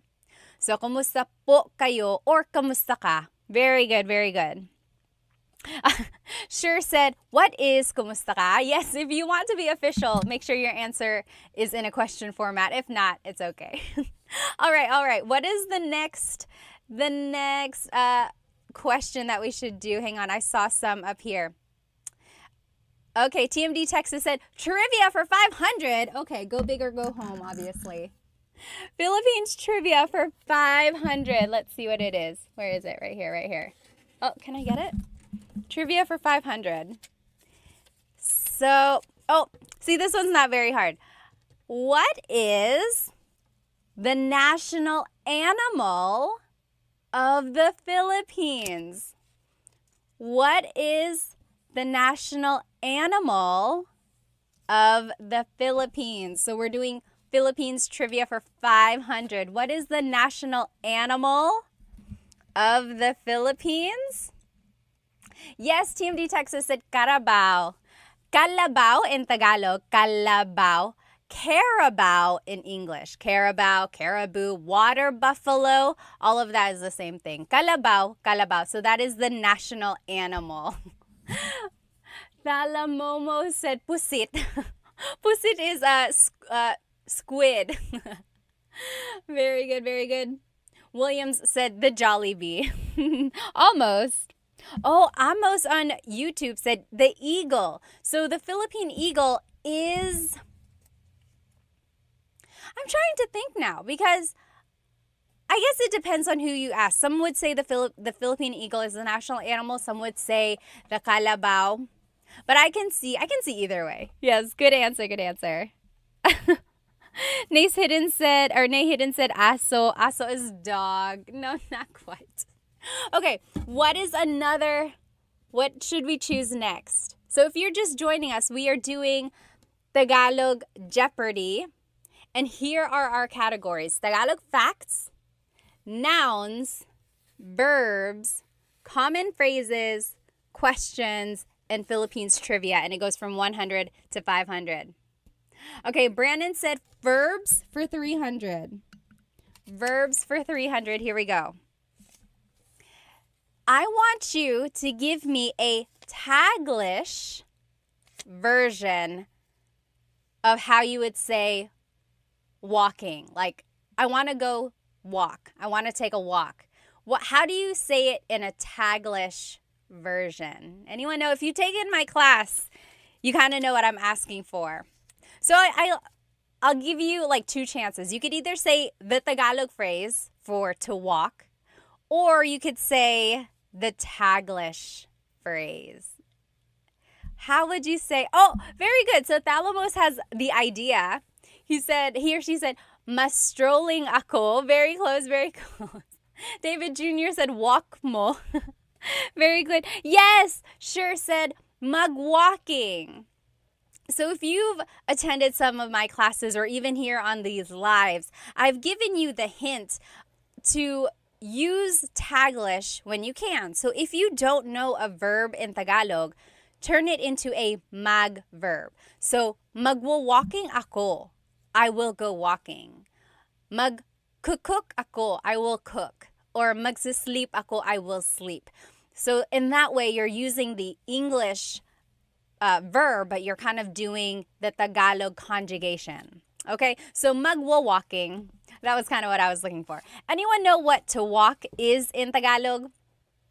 How would you say I am walking in Tagalog? What is the Tagalog way to say it? Levin Lulu said, let's go walking na. Yes, that also works. Yes. Oh, Brandon Connor said, lalakad or maglakad, Makbak said. So very good. So you might hear maglakad.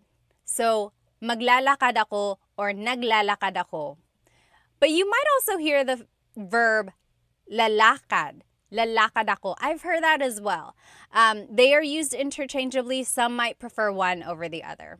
So yes, lakad, maglakad, lalakad. Very good, very good. All right, let's keep going.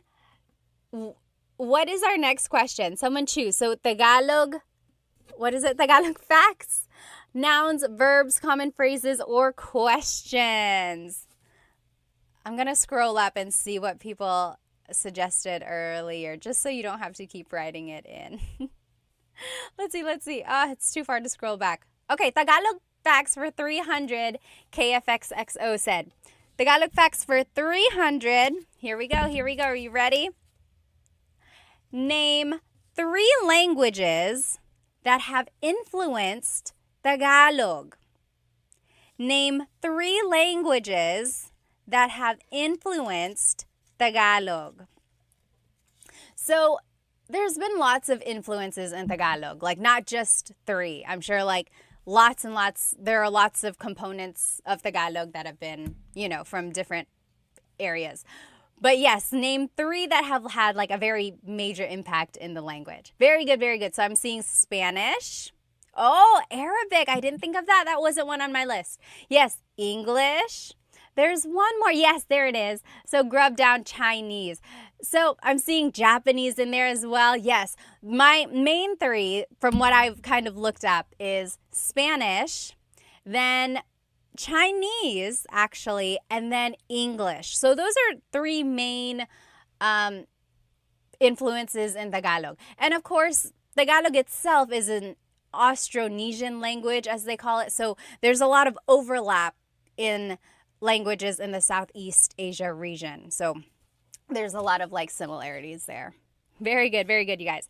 Okay, next, let's see what has everyone suggested. Question for 200. Question for 200, someone said. Here we go. How would you say, where are you from in Tagalog? So questions for 200, the question was, how would you say, where are you from in Tagalog? Where are you from? Yes, very good. Brandon Connor said, taga saan ka? Taga saan ka? So taga means from, saan means where, ka is referring to you. Taga saan ka? Taga saan ka?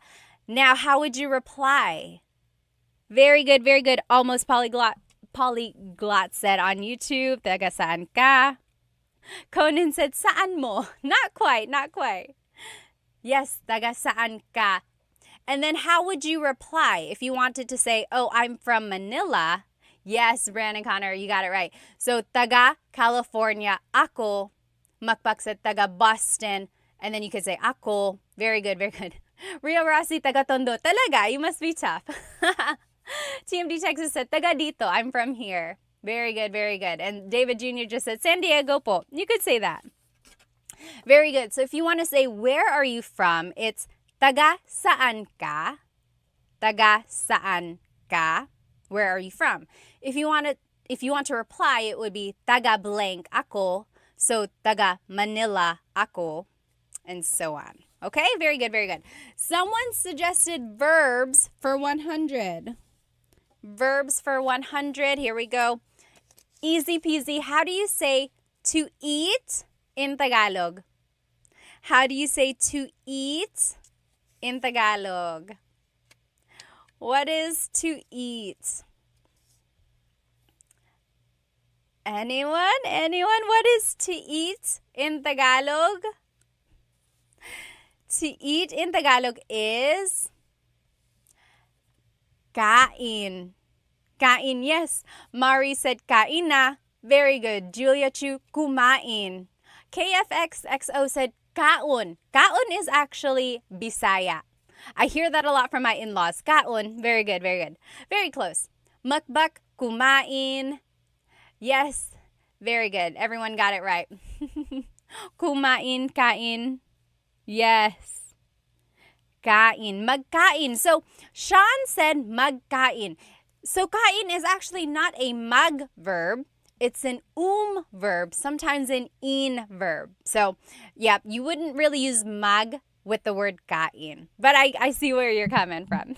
All right, very good, very good. Okay, next, what is our next clue going to be? Let me see if I can scroll up and see what people have suggested. What should our next clue be? Okay, I see Philippine trivia for 200. Philippine trivia for 200. How many islands are in the Philippines? How many islands are in the Philippines, or how many make up the Philippines?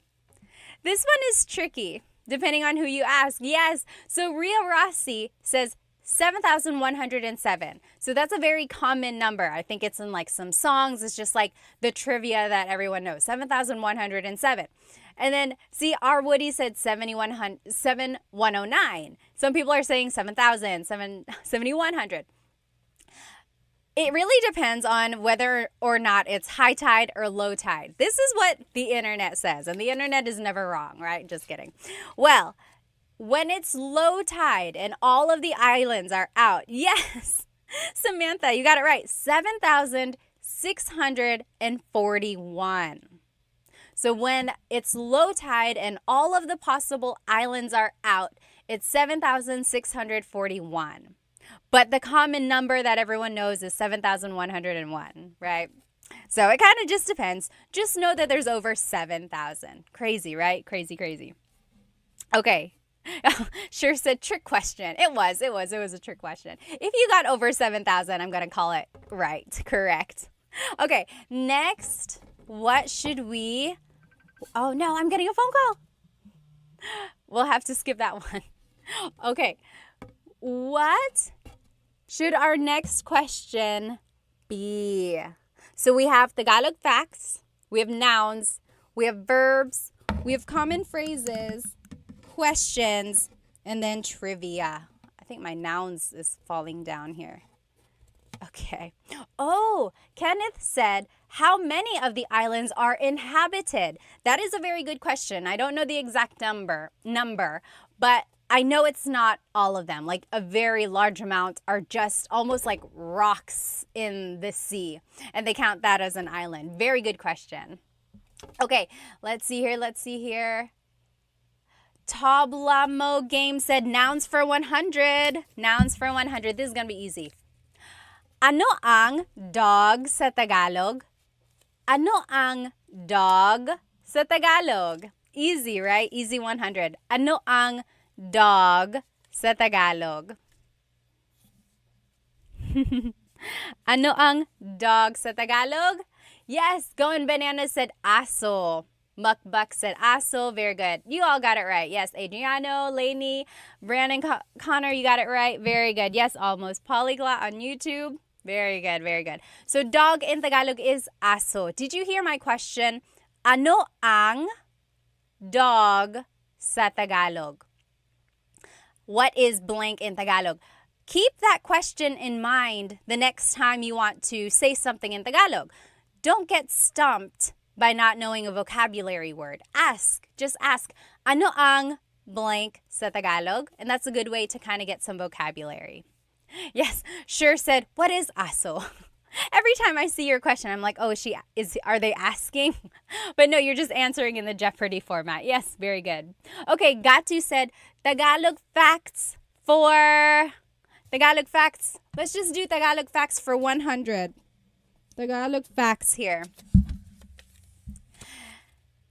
Oh, what is the name of the Tagalog alphabet? What is the name of the Tagalog alphabet? Do you know? I love the Tagalog alphabet because it's very phonetic. Oh, Brandon Connor said, baybayin. So there is a difference between baybayin and the Filipino or the Tagalog alphabet. Yes, Ria Rossi got it. Abacada. Abacada. So the abacada is the alphabet of Tagalog. Baybayin is the ancient Philippine script. So baybayin is considered like the oldest type of writing in Tagalog, in the Philippines. And that's also why Tagalog is considered to be like the oldest language in the country. And some people say that's why it's the national or one of the national languages, because it's like the oldest documented language in the country. But anyway, so baybayin is like symbols and represents kind of like the old ancient language. And that's what Tagalog is derived from. So that's not technically the alphabet, although it has a lot of influence in the language altogether. But the Tagalog alphabet is called abacada. Abacada. And I think it's very interesting because it's like all the letters are just the sound, like abacada. And then whenever you're saying the word, that's the sound of the letter. I don't know if that made any sense, but I think it's very interesting. Okay, what is our next clue? Are we going to do Tagalog facts again? Nouns, verbs, common phrases, questions, or Philippines trivia? Anyone? How about over here on YouTube? What would you like to do? YouTube. There's a little lag on YouTube here, but we'll let them choose this time. Oh, noun for 100, Amos said. Okay, nouns for 200. Oh, how do you say hands in Tagalog? Hands. How do you say hands in Tagalog? There's something about this that I want to make sure you know So it might seem easy. Oh, see, Adriano said kamay. Kamay. How do you say hands? Is kamay correct? Yes, going bananas, you got it. Mga kamay. Mga kamay. So kamay is hand, one hand, kamay. But if I want to say hands, both hands or multiple hands, it's mga kamay. Mga. Don't forget the mga when you want to make something plural. So in English, we always add an S at the end. But in Tagalog, if you want to make something plural, it's mga. Mga kamay, hands. Mga aso, dogs. Mga babae, women. Okay? So mga was the thing I wanted you to get from that. Very good, everybody. Yes, sure got it. Yes, David, very good. And just don't forget the mga. All right, next. All right, let's do, someone up here suggested, let us do common phrases for 200. Common phrases for 200 here. Common phrases, easy. How do you say thank you in Tagalog? How do you say thank you in Tagalog? Thank you in Tagalog is... Kaylin said, thank you for doing this. You are so awesome. Salamat, salamat. Thank you for spending some time with me tonight. Yes, Residue 1830 said, salamat. Yes, Samantha said, salamat po. Very good. Ballroom, yes, you got it. Salamat. Yes, JR said, or JB said, salamat po. Yes, Conan, Gatu, you guys all got it. Matthew, Sean, everyone. Yes, sure. What is salamat? Yes, Mark, Gatu, everyone. So you can say salamat. Salamat. That means thank you. If you want to be respectful, it's salamat po. Salamat po. You add po if you're speaking to someone older than you or to someone in authority. So priests, doctors, lawyers, police, anyone you want to be respectful to, you would add po. Now, if you want to say I'm very thankful or thank you very much, that would be maraming salamat po. Maraming salamat po. Okay? But you could just say salamat. That also means thank you. All right. McClaskey said, this is so fun. Thank you. Salamat, salamat din. Lavin Lulu said, salamat po. Salamat times 1,000, Matthew said. All right, pick the next one. Should we do Tagalog facts, nouns, verbs, common phrases, questions, or Philippines trivia? What should we do? JM said questions for 100. Let's do it. How do you say, what is your name in Tagalog?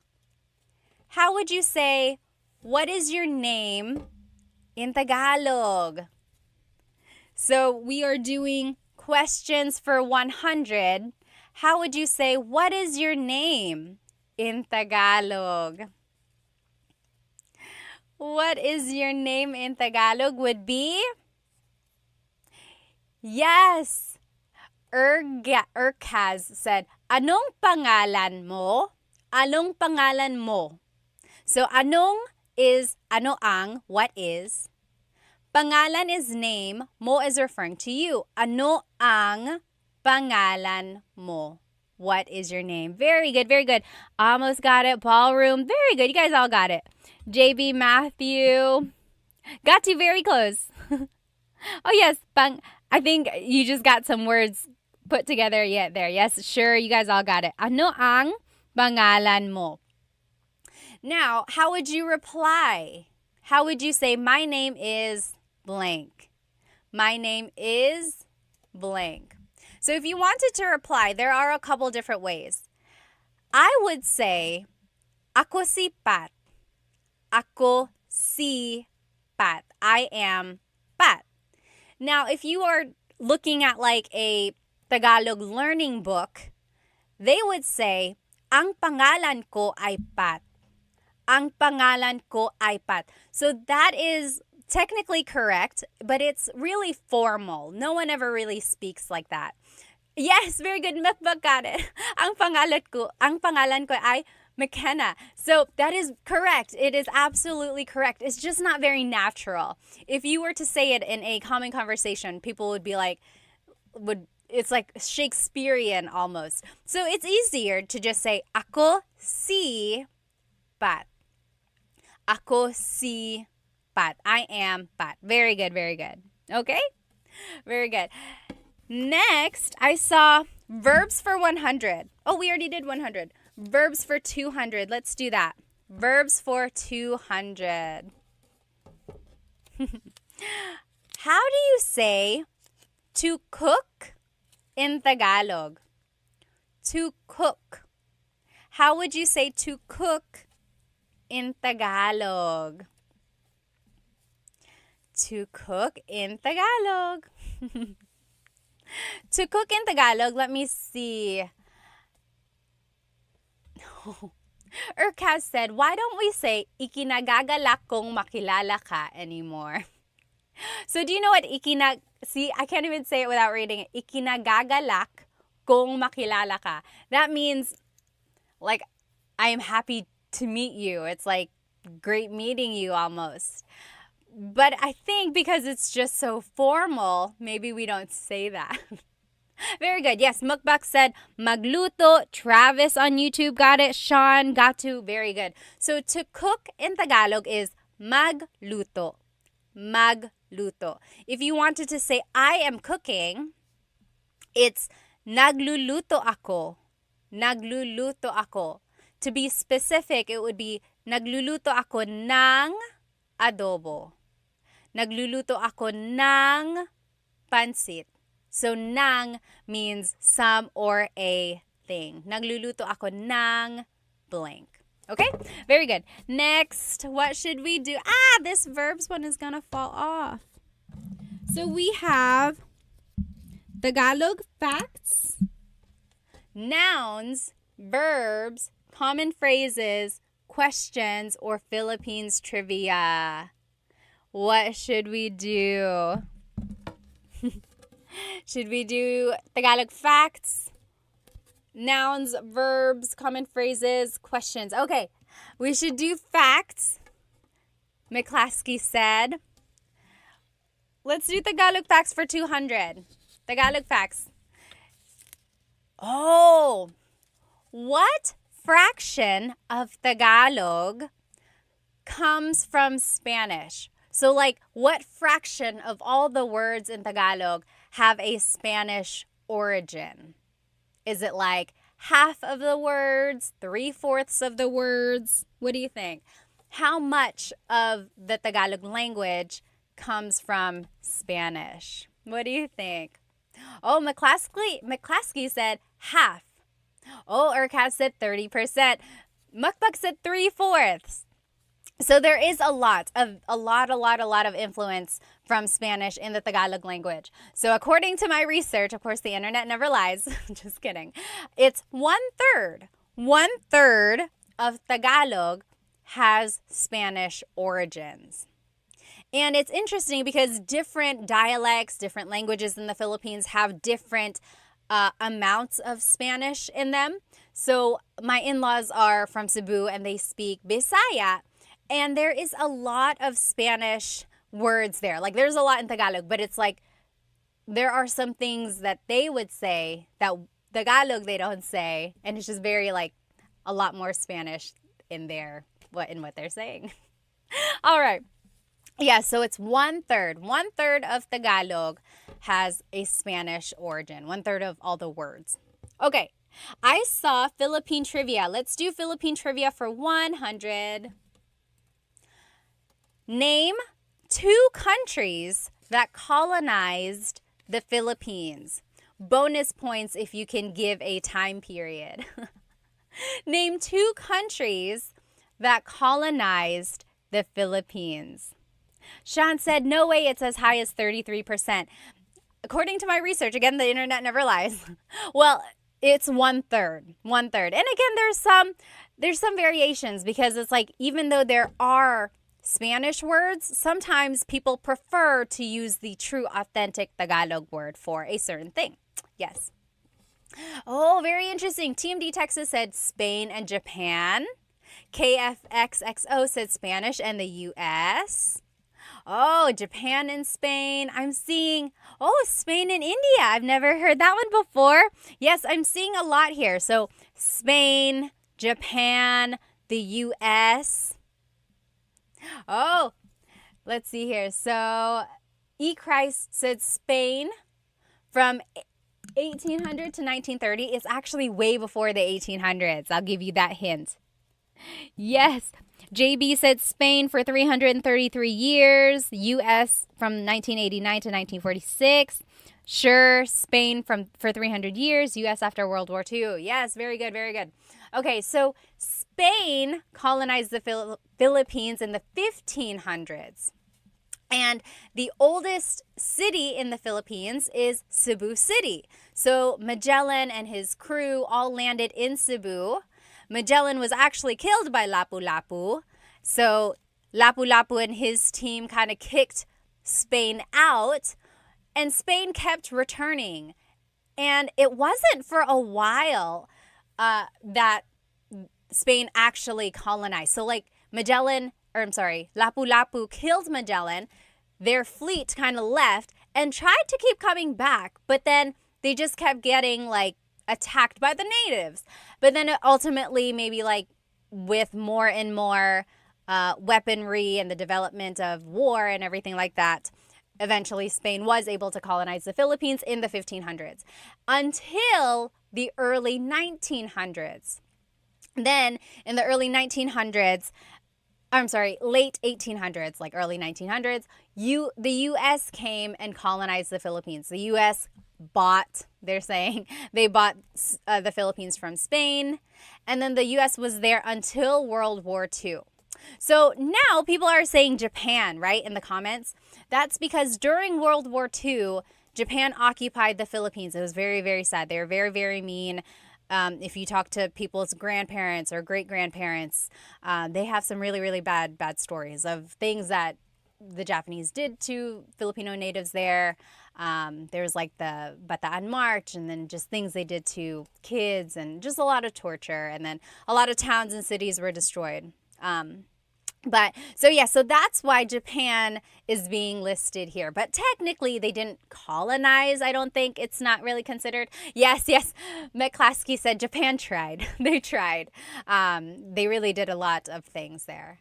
And then after World War II, the Philippines was granted independence. And their Independence Day is actually coming up, June 12th. June 12th is the Philippine independence. What's interesting, actually, June 12th is the Philippine independence from Spain. July 4th is the Philippine independence from the U.S. And what's interesting, we'll get back to our Jeopardy game. I get so sidetracked.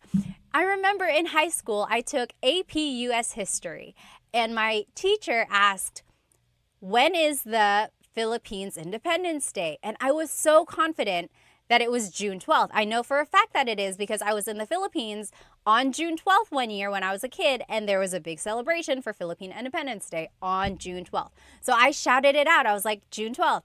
And my U.S. history teacher said, no, it was July 4th. And he was very sure about that. And that's what it said in the book. And you're exactly right. G.W. Wenny said July 4th is considered Filipino American Friendship Day. That's kind of like when the U.S. granted us like independence from the U.S. But in the Philippines, their Independence Day, they consider it to be June 12th because that's when we got independence from Spain. Very interesting. I'll never forget that. Like, I was so confident. I was like, June 12th. And he was like, no, it was July 4th. And I was just so confused because in the Philippines, it was celebrated on June 12th. So now I get it. Okay. All right. Next. So are we going to do Tagalog facts, nouns, verbs, common phrases, questions, or Philippines trivia? Okay, Sean said it wasn't bought. It was a settlement given to the U.S. after the Spanish-U.S. War. I see. It was like their settlement there. Yeah. Yes, Sean said given the Philippines. Very good, very good. Oh, interesting. Dio said the reason the U.S. granted independence was because they didn't want to rebuild the Philippines after World War II. Oh. Okay, Jay said phrases. Let's do phrases for 300. That's 400. We're just going to do 400 because that's what I grabbed. How would you say, we already did this. My name is blank. My name, just try it again. How would you say, my name is blank? I didn't realize I made another one for that. So remember, we learned, how do you say, what is your name? Ano ang pangalan mo? And then if you want to say my name is, it would just be ako si blank. Ako si Pat. Very good. Okay. I saw one up here. Let's see. Trivia. Let's do trivia. Philippine trivia for 400, David Jr. said. Philippine trivia for 400. The last Philippine trivia here. Hang on. Can we get it? Who is the current president? Oh, Alpha, thank you on YouTube. Became a Tagalog Time subscriber on YouTube. Thank you so much. Who is the current president of the Philippines? Oh no, lost my audio and microphone. Is it back? Can you hear me on YouTube? It said lost the audio on the microphone. Hello. Let me know if you can hear it again. Okay, very good. Almost polyglot. So I think you can hear me because you're answering. So who is the current president of the Philippines? So yes, President Bongbong Marcos. Who is Bongbong? BBM, yes. So Ferdinand Bongbong Marcos is the current president. He is the 17th president of the Philippines. His father was the president as well in the 1960s to the 1980s, Ferdinand Marcos. So Ferdinand Marcos has had like varying degrees of whether people like him or not. Some people have said he actually really helped the Philippine economy. There were a lot of developments. Some say that the Philippine peso was actually worth the most during his term. But then also there's the understanding that he had some dictatorship qualities. He really enforced martial law, and he had a really long term from the 1960s to the 1980s. Like, he prolonged everything. And then there's just the reputation where his family kind of spent government's money and they got money from, other things. So there's some people fully support him. Other people would like to think otherwise. But the current president, Bongbong Marcos, is his son. And their whole family really has a long line of politics. Like his sister, cousins, a lot of them are senators or just government officials in other areas as well. So that's just some facts. There's just some information. Feel free to look them up on your own. Okay.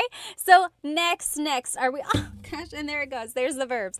So are we going to do Tagalog facts, nouns, verbs, common phrases, questions, or Philippine trivia? These sticky notes are the worst, I'm telling you. Okay. Hello Guitar said hi, Pat. All right. Let's see. Oops. Let's see. Okay, my class Clee said I was in the Philippines when Duterte was elected. Interesting. Yes.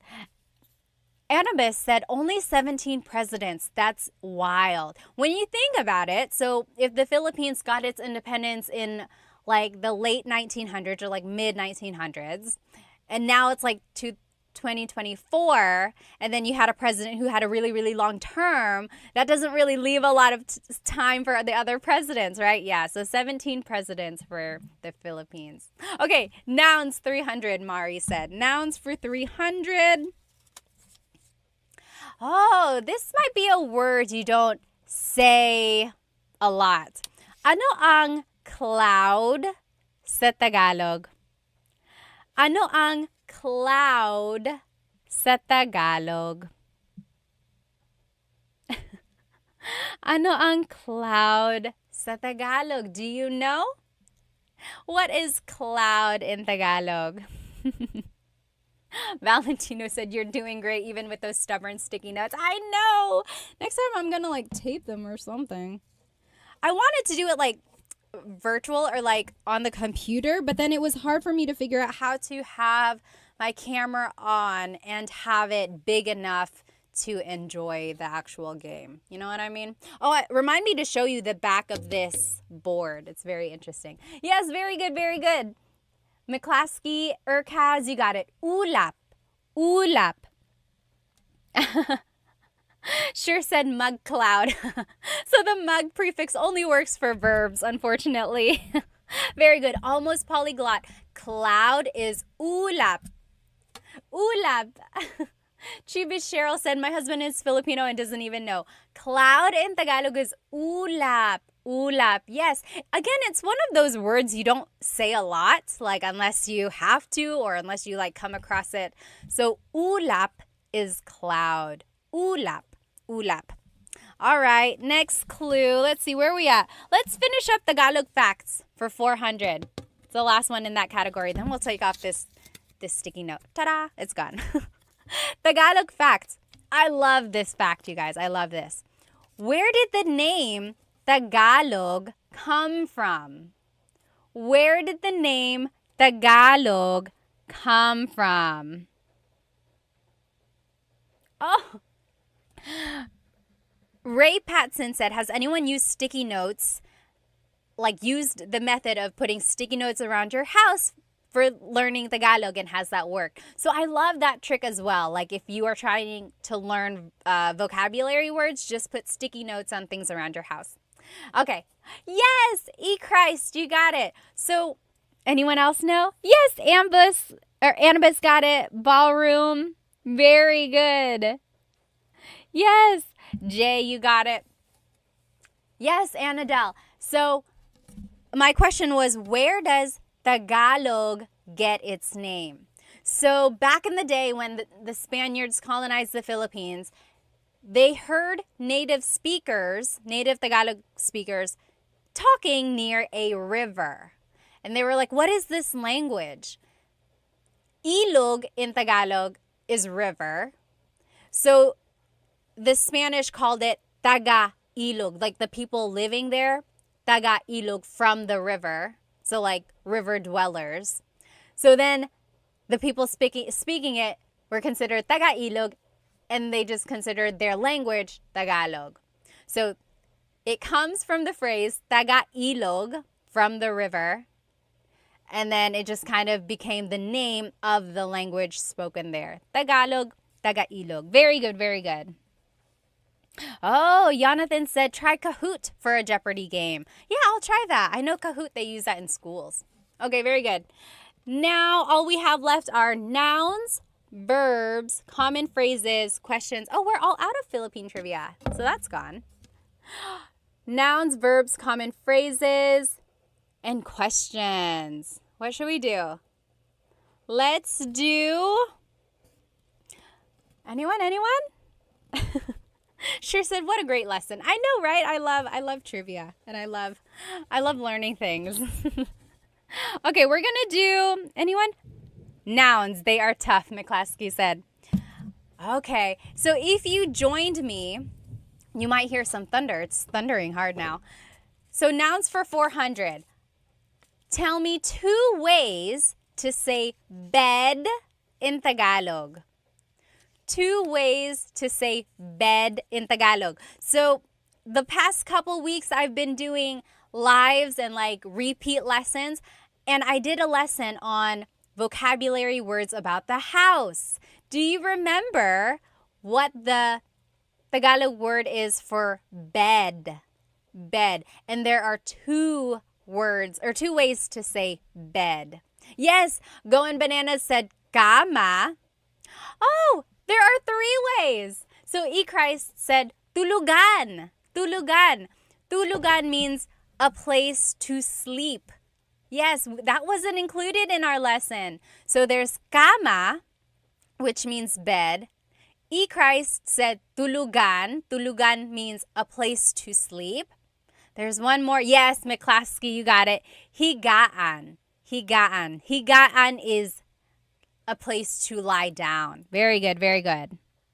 Very good. Yes. Sean, Jay, Claudio, you guys all got it. Conan, yes, higaan. Very good, very good. So those are 3 ways to say bed. Kama, tulugan, and higaan.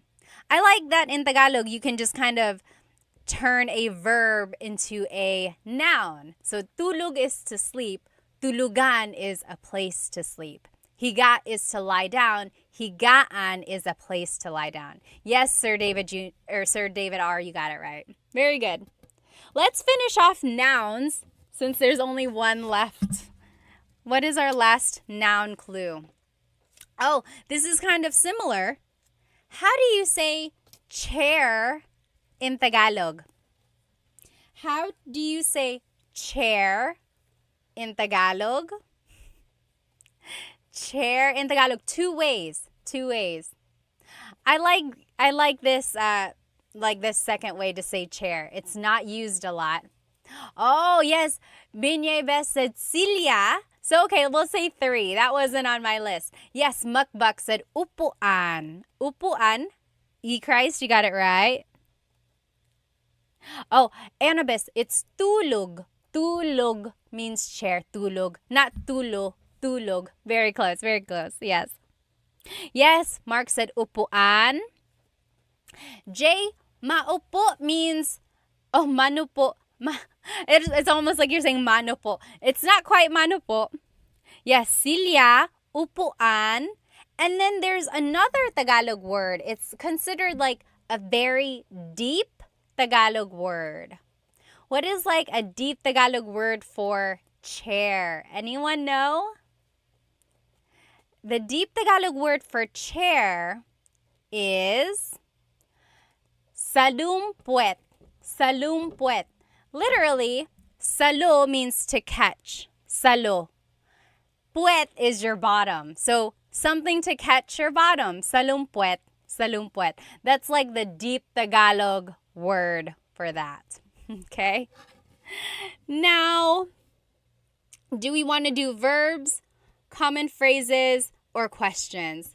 Baku said, is that commonly used day to day? No, absolutely not. So not a lot of people say salumpuet. That's just like a deep Tagalog word, almost like a trivia, good thing to know. But upuan or silya, those are what's used a lot. Okay, so Juan Diego said verbs. Let's do, yes, sure, that's correct. Verbs for, let's do 400. Verbs for 400. What is to sweep in Tagalog? What is to sweep in Tagalog? To sweep in Tagalog is the same as the noun of broom. Yes, Mr. Q and Binyebest, walis. Walis. So, nagwawalis ako. Nagwawalis ako. I am sweeping. Listen that I'm saying nagwawalis. Nag. I'm using it as a nag verb. Nagwawalis ako.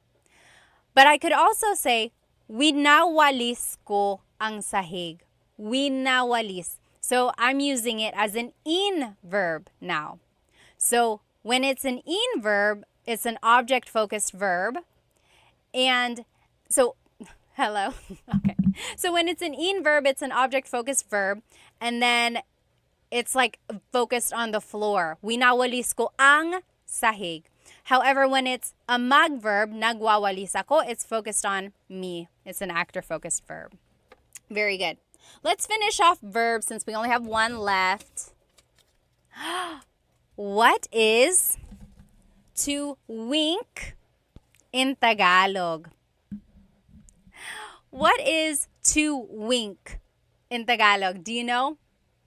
What is to wink? I remember learning this when I was a kid and I was like, wow, because it's not a verb you hear every day. Do you know what is to wink in Tagalog?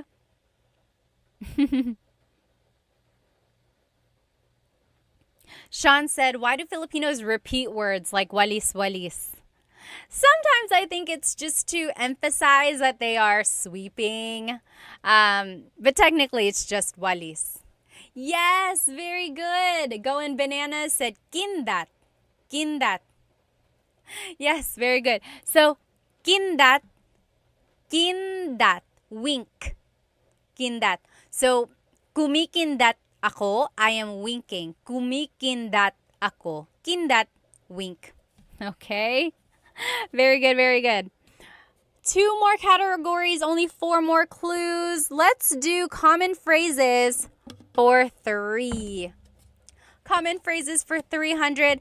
What are 2 ways to say, I don't know? 2 ways to say, I don't know. How can you say, I don't know, 2 different ways? Yes, Justin Dizon said, hindi ko alam. Hindi ko alam. And then Cosmo Scary said, ewan ko. So those are the 2 ways you can say it. Hindi ko alam means I don't know. Ewan ko means I don't know either. So they are used interchangeably. Hindi ko alam and ewan ko. Very good. Let's finish off common phrases since we only have 1 left. Common phrases. How do you say goodbye in Tagalog? Or like how would you say it in a casual way? So you might hear me say it at the end of my videos, but that's actually not the common way to say goodbye. I just say it at the end of my videos just to kind of close my videos off.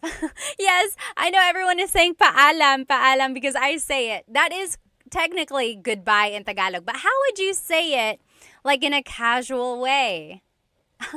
Yes, E-Cry said, kita kits, kita kits. Kita kits means like, see you later, see you soon. Yes, Micah said, ingat, ingat. Sir David, that's what I was looking for. Sige, sige. So, if someone is about to leave, yes, Annabis also said it. David on YouTube. So, a lot of people say, sige, ingat. Okay, take care. Sige. So, it's like, oh, sige, alis na ako. Okay, I'm leaving now. So, there's no real like goodbye. It's almost just like, oh, okay. See you later. Okay, so that's one thing to know there. Okay, we finished off common phrases. 2 more. Let's do questions for 400. How do you say, what are you doing? What are you doing? How do you say, what are you doing in Tagalog? Let's see. What in Tagalog is ano? Yes, Cosmo Scary said it on YouTube. Anong ginagawa mo? Very good. Justin Dizon got it. Anong ginagawa mo? Let's see here. A Amorous Rap Sing said, anong ginawa mo? That's past tense. Anong ginawa mo means, what did you do? Anong ginawa mo? But in the present tense, what are you doing? It's anong ginagawa mo. Okay? Anong ginagawa mo? And then the last clue of the night. Questions for 500. How do you say what happened in Tagalog? What happened in Tagalog? How would you say that? What happened in Tagalog? What happened in Tagalog is... I saw someone write it there. Oh. Sean, I'll answer your question in just a minute. Yes, very close, close, Micah. Yes, Abigail got it. Anong nangyari? Anong nangyari? What happened? Anong nangyari?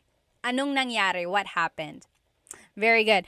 Sean said, how do you say to a group of people, what are you doing?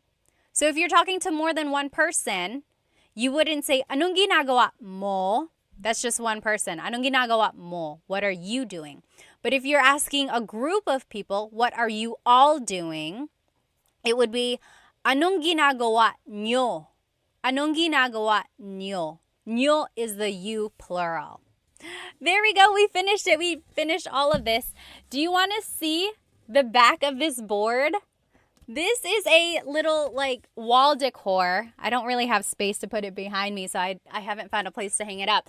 But it is like a piece of wooden art with, does anyone know the name of this dance that's being depicted? This is considered the national dance of the Philippines. Anyone know? This is the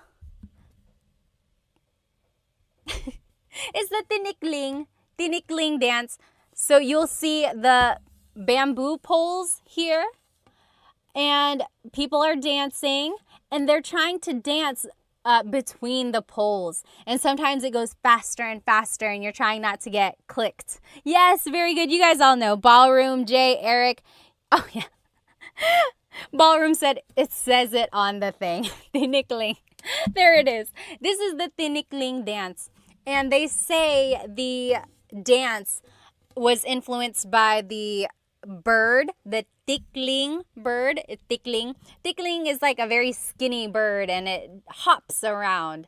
So they're mimicking the tinikling or the tickling bird in the tinikling dance. Very interesting, right?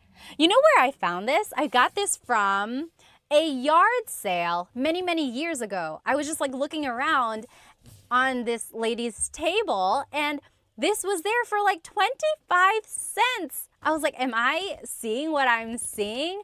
She was not Filipino, so I don't know where she got it from, but I couldn't believe that it was so cheap and it's still so nice. I just gotta find a place to put it. Maybe I'll put it behind me. All right, you guys, I gotta go. I hope you have a good rest of your night. I hope you have a great weekend. We will try doing this game again. If you jumped onto this live late, I will do a repeat live. I'll try to figure out how to stick these on a little bit better. But otherwise, I hope you have a good rest of your day and night. Oh, Miss Date said, oh, nice, it was made for you. You're right, but you know, I wasn't even doing Tagalog Time when I found it. It just happened to to show up. Oh my goodness. I will see you guys next time, okay? Let me just read some of these comments before I leave. Oh, Sean said, is it for sale, Ate Pat? No, I can't even. I want to put it up. I just don't know where to put it up, but it's not for sale. It's all mine. Sorry. All right. I will see you guys next time. Have a good rest of your weekend, everybody. Or good evening and good weekend. Bye-bye. See you.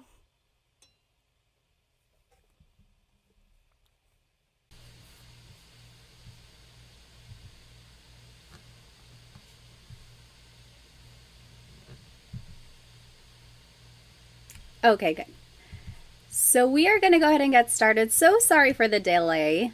I have only gone live on Instagram, so I've never gone live on YouTube, but I wanted to give it a try because I know YouTube can make it horizontal versus when I go live on Instagram, it's always vertical. And I wanted to share my screen with you because I have so much information I want to share.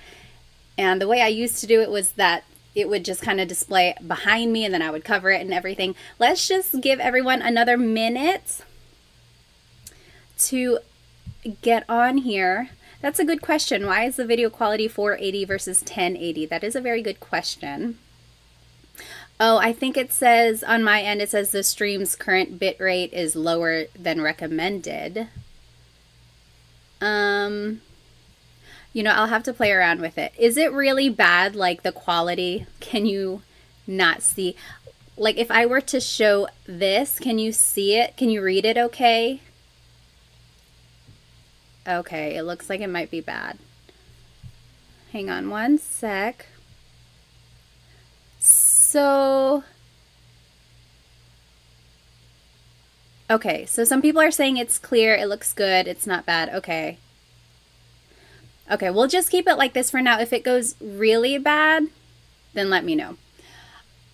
Alrighty, so today we are going to be learning some possessive pronouns and question formation. Also, how is my audio? Is it okay? Is it fuzzy? Is it too soft? Let me know. And sorry if I'm looking to the side because I have two monitors here. This one is where all of the information is, and over here is where all of the comments are. Okay, good. So it looks like the quality is good. We're going to go ahead and jump right into this. So go ahead and grab yourself a piece of paper and something to write with. Audio sounds good too. Good. We got everything going. We're going to get going here. So I'm going to actually turn off my face just because I'm covering up some of what we need to see. So this is what we're going to be learning today. So we're going to be doing some possessive pronouns. So my, your, his or her. Then we'll learn some adjectives. Then we'll put it all together into a simple sentence structure. And then at the very end, we will learn some question words, how to ask questions in Tagalog. And one of those question words is ba, which I'm sure you've heard many times if you've talked to anyone in Tagalog. Let me just catch up on some of these comments here. There is a delay on my end, so if I'm saying it, you're probably hearing it maybe like 10 seconds later. Okay, alrighty. So let's jump right into it. So here are some possessive pronouns. I will say that there are different types of possessive pronouns. We are going to be learning my, your, his or her, ours.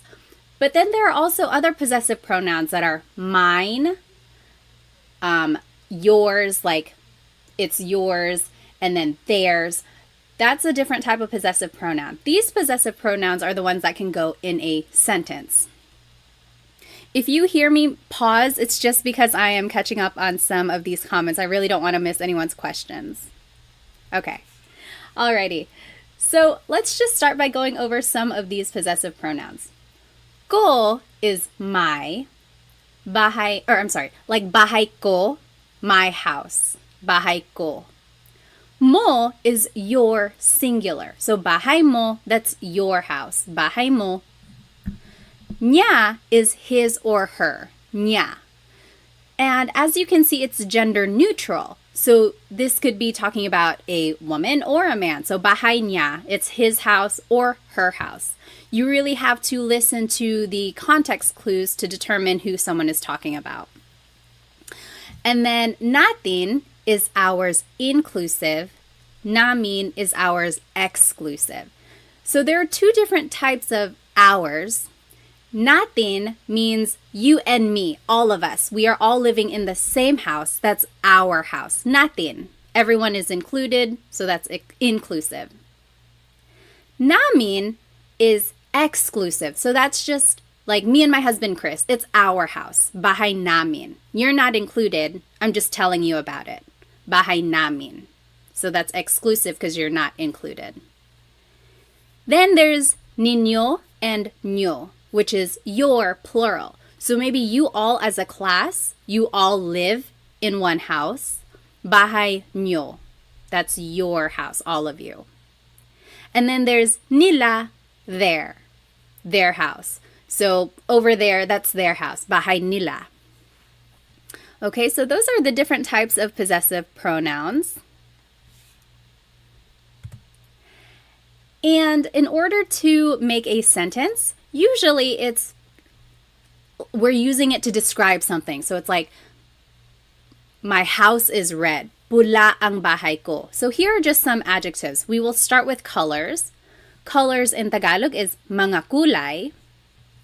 Pula is red. Kahel is orange. Dilaw is yellow. Verde is green. Azul is blue. Lila is purple. Puti is white. Itim is black. Abo is gray. Rosas is pink. Ginto is gold. Kayumangi is brown. So those are just some different colors. And now let's see how we can put everything together in order to make a sentence. So this is the general sentence structure. So the adjective goes first. Then it's the word ang, which means is or are. Then it's the object. Then it's the possessive pronoun. So if we were going to do this together, can you still see it when I minimize it like that? Or not minimize, make it smaller. So let's take a look at the first one. His pants are blue. The adjective blue in Tagalog is azul. So azul. And then it's the word ang. Then it's the object. Pants in Tagalog, I gave you a hint. Pantalon. And then it's the possessive pronoun his. Let's take a look back here. Niya. Azul ang pantalon niya. So all we did was plug in the vocabulary that we know into this sentence structure formula. And in order to make something plural, technically it should be mga pantalon, but in common conversation, it's just pantalon. Azul ang pantalon niya. His pants are black. So go ahead and you try number 2 and 3. And we will go over it in just a minute. How would you say their car is black and my house is green and white?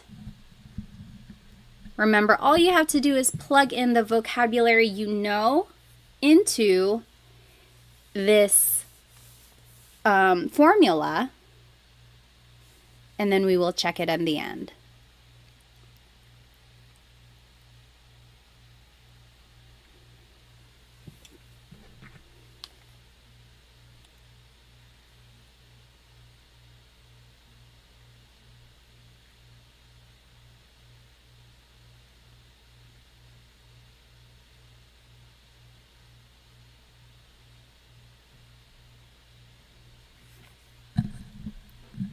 Yes, okay, so I am seeing some of the right answers, or one of them is already in the chat. Go ahead and take maybe just another minute or two just to answer or translate what is their car is black and my house is green.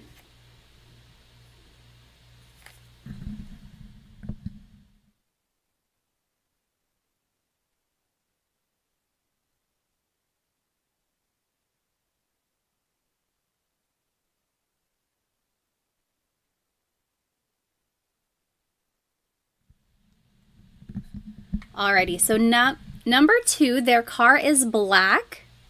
Tenfold for 10. Itim ang kotse nila. That's what they said. Itim.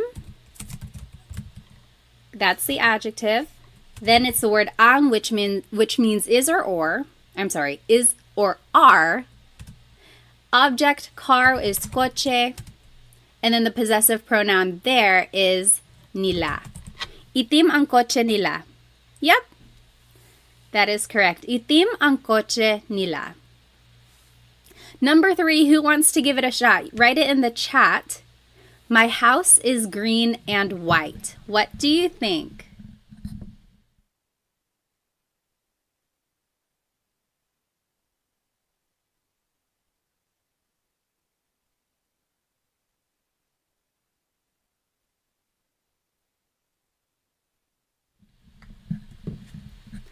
Oh, I see some good answers in the chat here. So let's see. Nellify, Chelsea G, Daniel, Maximilian. Yep, I'm seeing it all right. So green, verde, and in Tagalog is at. At. Verde at, puti is white. Ang, house is bahay, and my is ko. Verde at puti ang bahay ko. Very good. Yes, you're getting it all right. So a question up here by Tim. Very good question. When learning, how do you pronounce the words phonetically? It's quite overwhelming seeing the words, and I'm taken aback. I completely understand that. Just from having learned a second language in high school, sometimes the pronunciation is the most intimidating part. You don't want to sound like too much like a beginner. It can get embarrassing. I totally understand. The good thing about Tagalog is that when you're reading it, just sound out every word or every sound and letter that you see. There are not very many silent letters. Everything is kind of how it's spelled. So I would say focus on the vowels. This is a whole lesson on itself, but let's just go over how vowels sound. I will actually go ahead and make a new slide for this. So the letter A is more like an ah sound, ah, ah. And sometimes in English, the letter A is very short, like bat and hat. We don't want it flat like that. We want it more open, so ah, ah. Not like an opera singer. It's not ah, but really make your mouth. Let me turn on my camera here. I think that might help. Sorry again, this is my first time coming on YouTube for the live. Yes, okay. So let's talk about pronunciation. So the letter A, ah, ah, ah. Not ah and not ah, just ah, ah. So let's practice saying salamat, salamat, salamat. It's not salamat and it's not salamat. It's really just like in the middle. It's flat. Salamat. Okay? So that's the letter A. Then the letter E is the same as in English. Eskwelahan. Then the letter I is an E sound. E. Isda, fish, or isa, one. E. Sometimes in English, the letter I has a very short I sound, like big or dig. We don't want that sound. We want an E sound. So that's the letter I. Then the letter O is O. Not aw, but more like an O. Sometimes I think of it like having a ball in your mouth. Your tongue gets kind of pushed back and down a little bit, and the inside of your mouth is open and wide. So O, like opo, opo. It's not opo, it's opo. That's the letter O. And then letter U is an U sound, U. So ulan, upuan, rain and chair, U. Not like under or umbrella. The letter U in Tagalog has an U sound. So when you're practicing pronunciation, I would say focus more on the vowels first, and then consonants will come later, and then usually the stress goes on the second syllable. But all of that will come the more you practice Tagalog. Let's get back to our lesson. Very, very good question though. Let me just catch up on some of these comments here. Let's see. So again, we just learned the possessive pronouns. We learned some adjectives, and then we learned how to put everything together into a sentence. Yes, so Ben said, I heard Filipino only has one pronunciation for each vowel. For the most part, yes, all the vowels have a short sound. It's not like A can sound like 8. A always sounds like ah. Yep. I love your earrings. Thank you. They're from Sunkissed Pinay. I wear them all the time. Okay. Alrighty. So let's move on. So we just learned the possessive pronouns. Now we're just going to do some more practice. Over here in the top left corner are the possessive pronouns we just learned. So ko, mo, niya, natin, namin, ninyo, nyo, and nila.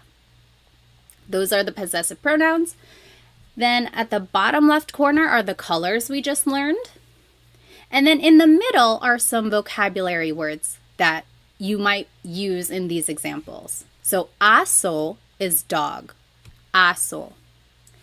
Pusa, cat. Pusa. Coche, car. Coche. Bahay, house. Bahay.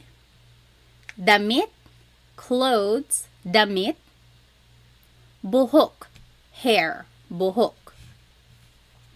And then top right corner are just some more adjectives. So masakit means something hurts. Hurts. Masakit. Sira, broken. Sira. Nawawala, missing. Nawawala. Masaya, happy. Masaya. Bago, new. Bago. Malayo, far, or far away, malayo. Masarap, delicious, masarap.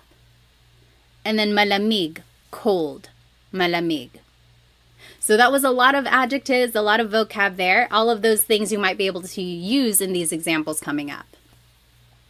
Then just to review, here is the sentence structure that we just practiced. Adjective goes first. Then it's the word ang, which means is or are. Then it's the object. And then it's the possessive pronoun. The possessive pronoun goes at the end. And then here's the example. His pants are blue. Azul ang pantalon niya. Everything just was plugged into this formula that we learned. So let's do the first one together. Your singular hair is black. So remember the adjective goes first. Black in Tagalog is itim. Then it's the word ang. Then it's the object. Hair is buhok. And then it's the possessive pronoun your, which is mo. Itim ang buhok mo. Any questions on that example or anything we've learned so far? If you have a question, just type it into the comments or in the chat. Otherwise, go ahead and do 1 through 5, and then we'll go over it.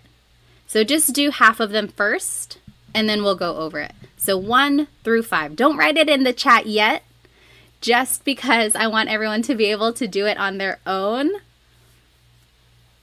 So go ahead and do 1 through 5, or I'm sorry, 2 through 5, and then we'll check it.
Let's see, is it available for replay? I think it might be recording. As for the rewindable, let me see if I can change that. I'm not sure.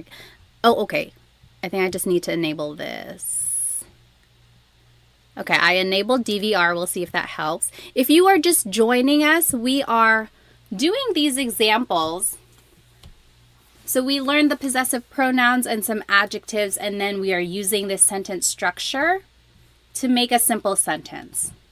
We did the first one together. Your hair is black. Itim ang buhok mo. Then you just plug everything into this formula up here.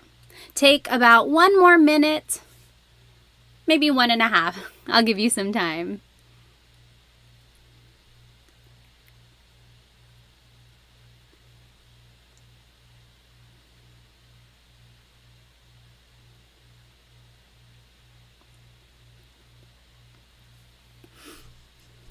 Oh, that is a very good question, Chelsea G. When would you say ma before the color? Like maitim ang buhok ko. Let me think about it. I want to give you a clear and concise answer. I'll think about it, and then after we do the examples, I'll answer your question. Very good question.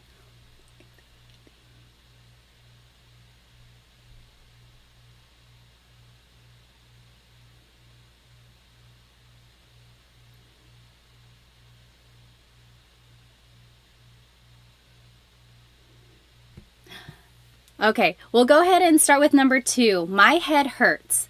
Head is ulo. Oh, Angel, missing in Tagalog in the top right corner, nawawala. nawawala, missing. Okay, so number 2, you go ahead and write it in the chat. My head hurts. What do you think that is in Tagalog? My head hurts. Whoops, sorry.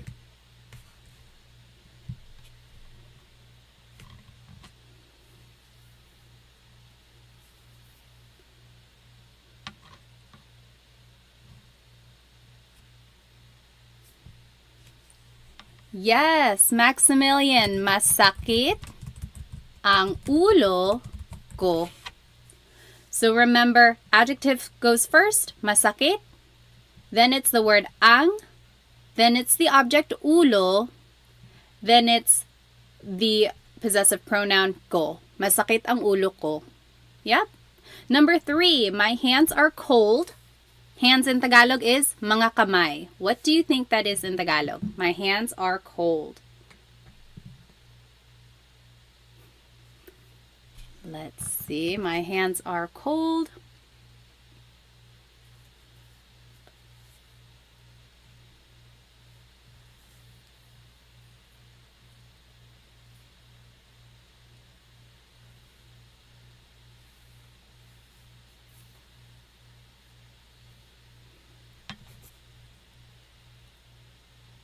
Let's see, the adjective cold is malamig. Yes, Bev. Malamig ang. Oh, very close, Bev. Malamig ang mga kamay ko. So malamig is the adjective. Then it's the word ang. Ang means is or are. So my hands are cold. Mga kamay is hands. And then ko is my. Mga is equivalent to adding an S to the end of a word. That's how you make something plural. Mga kamay. Very good. Number 4, our inclusive car is broken. Broken in Tagalog is sira. Then it's the word ang. Then it's the object car, which is kotse. And then the possessive pronoun our inclusive is natin. Sira ang kotse natin. Sira ang kotse natin. So remember the difference between inclusive and exclusive. Inclusive means it's all of ours. We all use the same car. It is our car. So, sira ang kotse natin. But if it's exclusive, that's just me and my husband. It's our car. Not yours, ours. I'm telling you about it. And then the last one, go ahead and write it in the chat. Their cat is missing. Their cat is missing. How would you say that in Tagalog?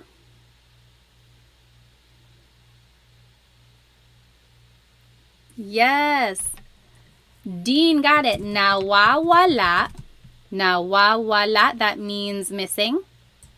Ang pusa nila. Nawawala ang pusa nila. Their cat is missing.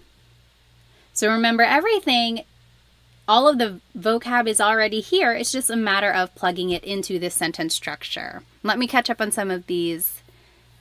No, you're not slow. Totally fine, totally fine. When would you use I versus ang for the verb is? Let me think about it. So, I see what you mean. Because sometimes I can mean is. So Rachel asked a good question. When would you use I, ay, versus ang for the verb is?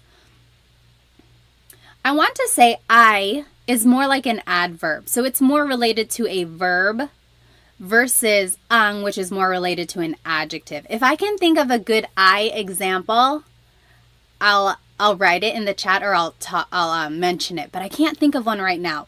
For the most part, in these cases, ang is more fitting. And I think it is because like the adjective is going first. It's just the sentence structure in this case.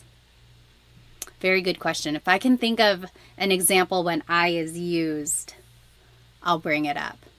Back to the question for, let's see, when would you say ma in front of an adjective? So Chelsea G said, Maitim ang buhok ko. That also means my hair is black. However, I would say in that case, maitim is like saying my hair is kind of black. My hair is kind of black. Versus like when you say itim ang buhok ko, my hair is black. So the ma prefix in that case is kind of making it not unsure, but it's like not as certain for some reason. That's how I've always heard it that way. But usually, yes, a lot of adjectives start with the ma prefix. Itim is one of those where it does not. Or like for colors, when you add the ma prefix, it's almost like you're just kind of describing it, but it's not exactly that. I don't know if that's making any sense at all. But it's one of those things where it's like, it's almost right. And if you said it in Tagalog, no one's going to be like, oh my gosh, they don't know what they're talking about. But it's just more correct to use itim without the ma. Very good question. Let's go ahead and finish up these examples. So 6 through 9. And go ahead and write the answers in the chat so that we can go over it a little bit quicker. I will make it a little bit bigger so that we can see it better. Okay, go ahead and take maybe 3 minutes. Just do 6 through 9 and then we'll go over it.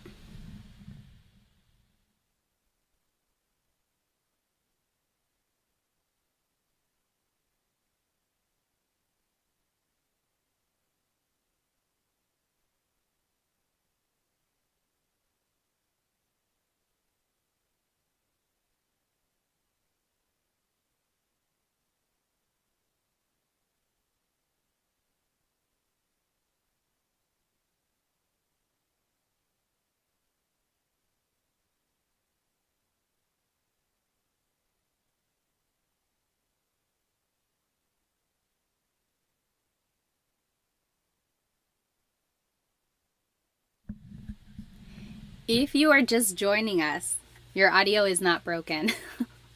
We are all trying to answer number 6, 7, 8, and 9. Oh, sorry. Your audio is not broken. Anyway, yes, we are all trying to answer or translate these phrases, and then we're going over it. I'll give you about maybe 1 more minute.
Okay, let me go ahead and just read some of these comments. So Dean asked, some adjectives have repeated, or I'm sorry, I've seen or heard some words like adjectives repeat the first syllable, like sasakit. Yes. I can think of a phrase like sasakit ang ulo mo. Don't watch too much TV because sasakit ang ulo mo. That means your head will hurt. So it's almost like a verb in that case. Sasakit, it will hurt. Or mawawala. Don't hold your phone over the river. Mawawala yan. It will go missing or you'll lose it. Mawawala. So sometimes these adjectives can be used like a verb. And that's usually when there is a repeated first syllable. Very good question there. Let's see. Number 6. Your food is delicious. Someone said it. Masarap ang pagkain ninyo. Whoopsie.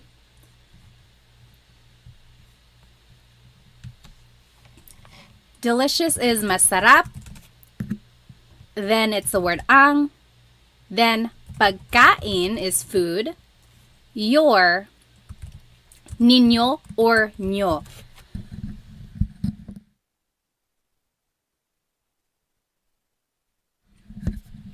And yes, Kevin asked a good question. Is there a difference between niño and nyo?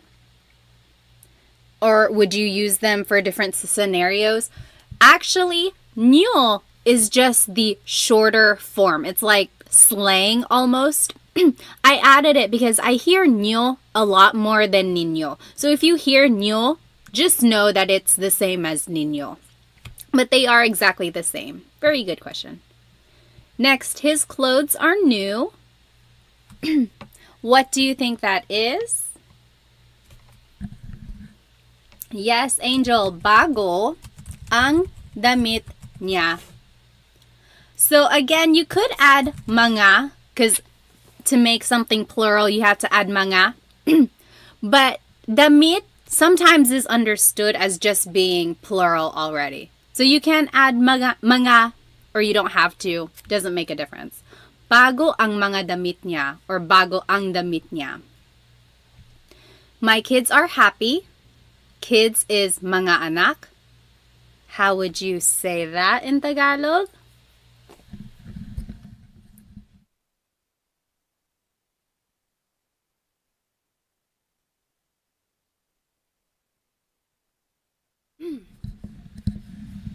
Yes, masaya ang mga anak ko. My kids are happy. Masaya ang mga anak ko. Lastly, our exclusive house is far away. So, our house is far away. Malayo ang bahay namin. Malayo ang bahay namin. Our house is far away. Good.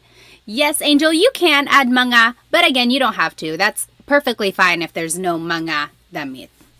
Any questions about possessive pronouns or adjectives or this sentence structure that we learned?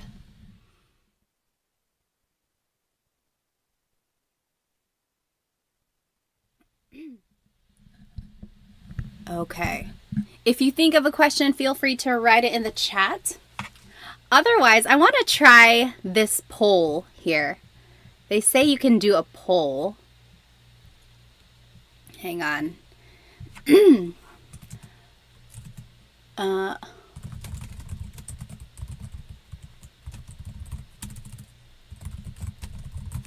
Okay.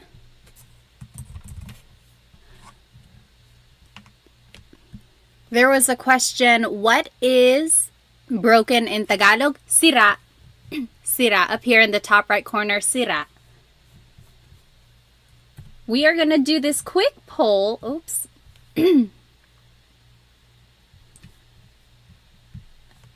Let's see. Okay. See if that works. We're going to do a little contest to see what our favorite food is. Oh, it's not even showing up on your screen. Hang on one moment.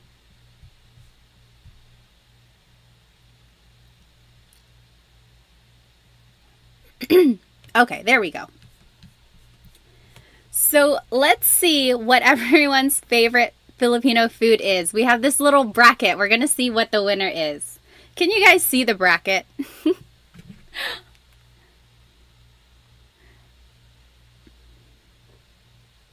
Okay. Oh, I see. It's very small.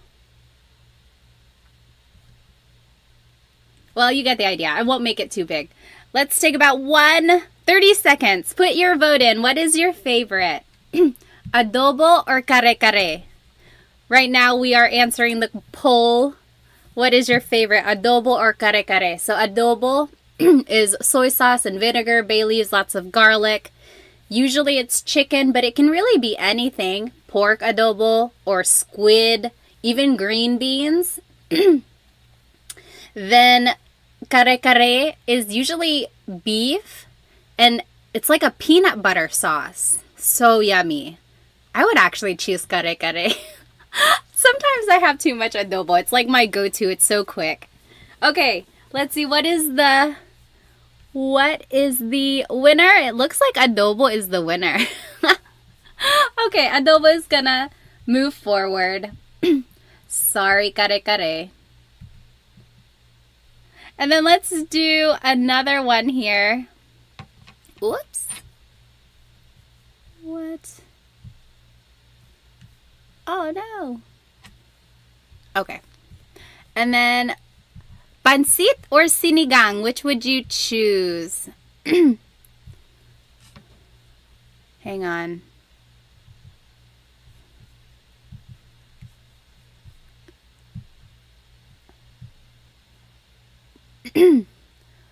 Let's see. Now I can't do a poll. Whatever. Which would you choose? Pansit or sinigang? Which would you choose? Oh yeah, adobo won. So 70% by 30%. Poor kare kare. Favorite food. Sinigang or pansit? Okay, there. I started the poll.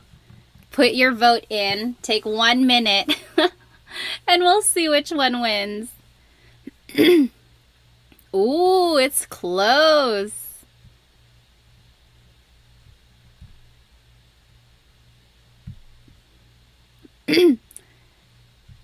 Pansit, again, is like adobo to me. I feel like I have it so much. Or just like at any Filipino farm. Oh my gosh, it's 50-50. Oh no, pansit is winning. Everyone get their votes in. Sinigang or pansit? It's very close. No, it's 50%. What are we going to do? Is there anyone who did not vote? Oh my gosh. Let's see how many people are watching right now versus how many people have not voted. Come on, get your vote in. It's so close. Okay, there are 57 of you and there are only 34 votes. Put your vote in. Pansit or sinigang? It is 50-50. We don't have a winner. Why is it nilaga on there? Well, there's still more choices. Oh, I see. On the bracket. Oh my goodness. There's no winner. Pansit. Okay, unfortunately, pansit is the winner because we have to end the poll. Pansit is moving forward. Poor sinigang. Okay. Let's go back to our studying here. We'll finish up our contest in just a minute. Let me get back to the screen. This one. Okay. Now let's jump into question words. I asked what people were interested in learning. A lot of people said they want to learn more conversational Tagalog. And what is more conversational than questions? It's very good to start any sort of conversation with a question, like how is your day or what are you doing? So these are some good question words to know. Ano means what? Sino means who. Saan means where. Kailan means when. Paano means how. Bakit means why. And there's no particular reason why bakit is this lighter color. I think it just happened to be like that. So for any of these question words, you can say them by themselves. Like if someone said something and you didn't hear it, you can say ano. Just say it by itself. Ano. Or if someone is calling, or someone was like, hey, someone called you, and then you're like, who? Sino? Who? So you can say these question words by themselves. But if you wanted to expand on your question, there are certain prepositions or other types of words, sometimes an article, that has to go after the question before you continue on with the question. So for the word ano, Usually, it's ano ang blank. What is blank? Ano ang sabi mo? What did you say? Ano ang sabi mo? Another example, ano ang blank sa Tagalog? What is blank in Tagalog? So this is a good question to know. Ano ang wallet sa Tagalog? What is wallet in Tagalog? Or ano ang cell phone sa Tagalog? What is cell phone in Tagalog? Both of those, wallet in Tagalog is usually just said in English. Another question, ano ang pangalan mo? What is your name? Ano ang pangalan mo? Next, the word sino, who, also uses ang. Sino ang blank? Sino ang kumakanta? Who is singing? Sino ang kumakanta? Also, sino yun? Who is that? Sino yun? So sometimes you can just use a demonstrative pronoun, this or that. Sino yun? Sino ito? Who is this? Next, saan and nasaan.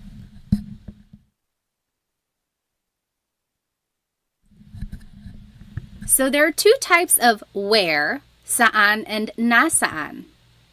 Saan always goes with a verb, like, saan pupunta si Jake? Where is Jake going? Saan pupunta si Jake? Or I'm sorry, nasaan always goes with a noun. Nasaan ang CR? Where is the bathroom? CR is comfort room, and that's what a lot of Filipinos call the bathroom in the Philippines. Nasaan ang noun?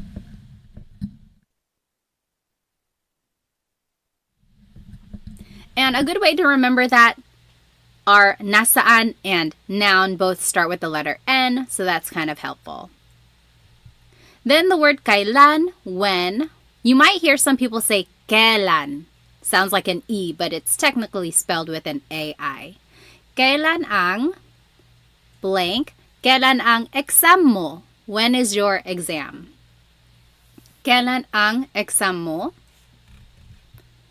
Next, the word how is paano.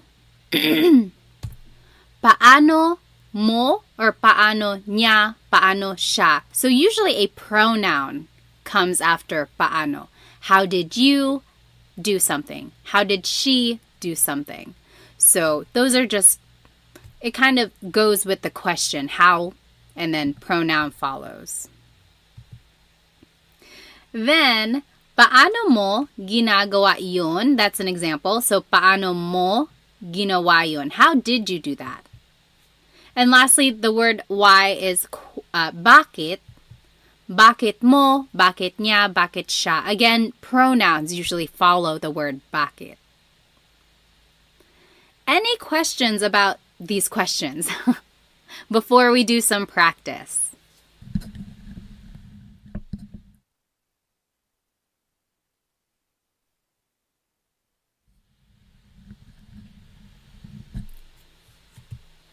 Let's see here. So on this next slide, in the top left corner are the question words we just learned and the usual sentence structure or the format of the question. Bottom left corner are the possessive pronouns we just learned. And then to the right are the questions that I want you to translate into Tagalog. So let's do the first one together. What is your name? What is your name? So let's take a look at the word ano. Usually it's ano ang blank. And I gave you a hint. Pangalan is name. So what is your name? Ano ang pangalan? Your, take a look at this bottom left corner, mo. Ano ang pangalan mo? Yeah, very good, Dita.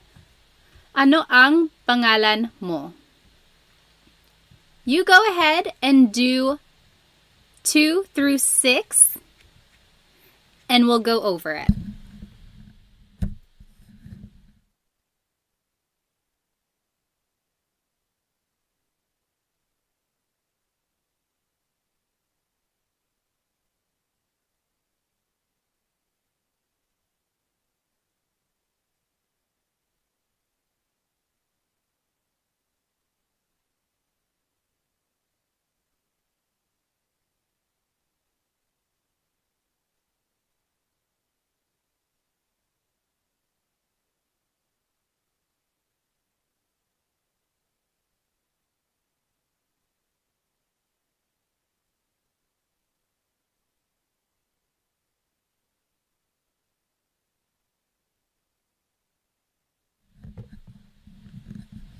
If you are just joining us, we are translating these questions on the right side into Tagalog. And we learned the Tagalog words, which are up here. They are the question words, and then the possessive pronouns are down here. Yes, James, good. So if you know the answer, you can start typing it in the chat, and you are welcome to check your answer. I'll give you maybe another minute or two.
Okay, take 30 more seconds. And if you're not done, no worries. We can all do it together.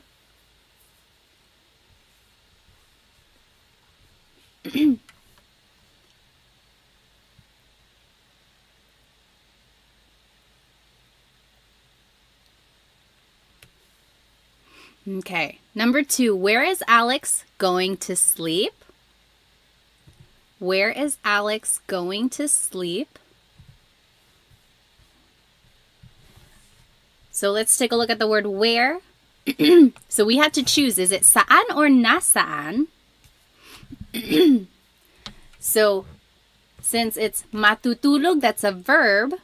Saan matutulog si Alex.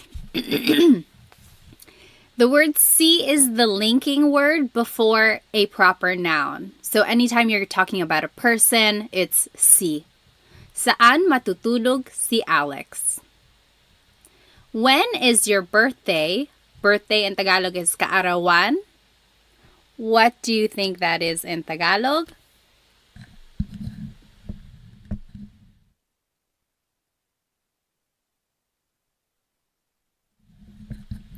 Yes, James. Kailan ang kaarawan mo? Kailan ang kaarawan mo?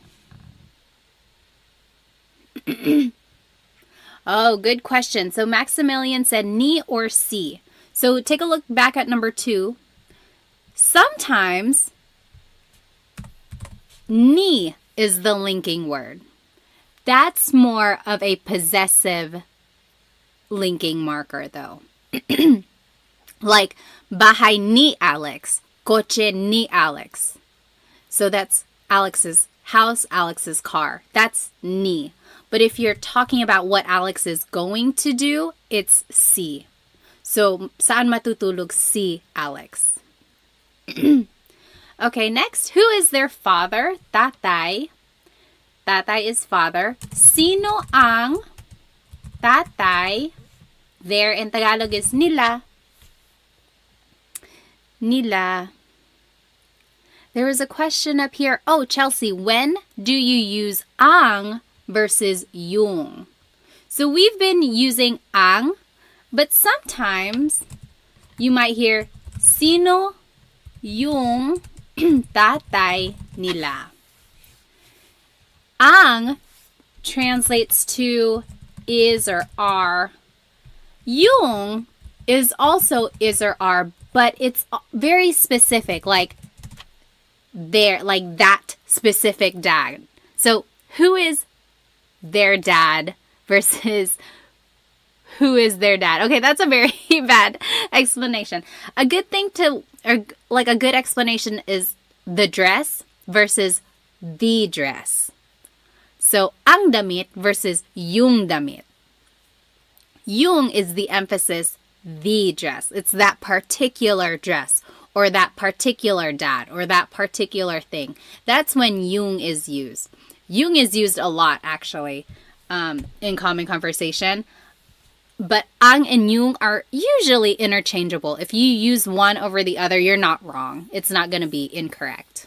The more you hear Tagalog, I think you'll catch on to when people use ang versus yung.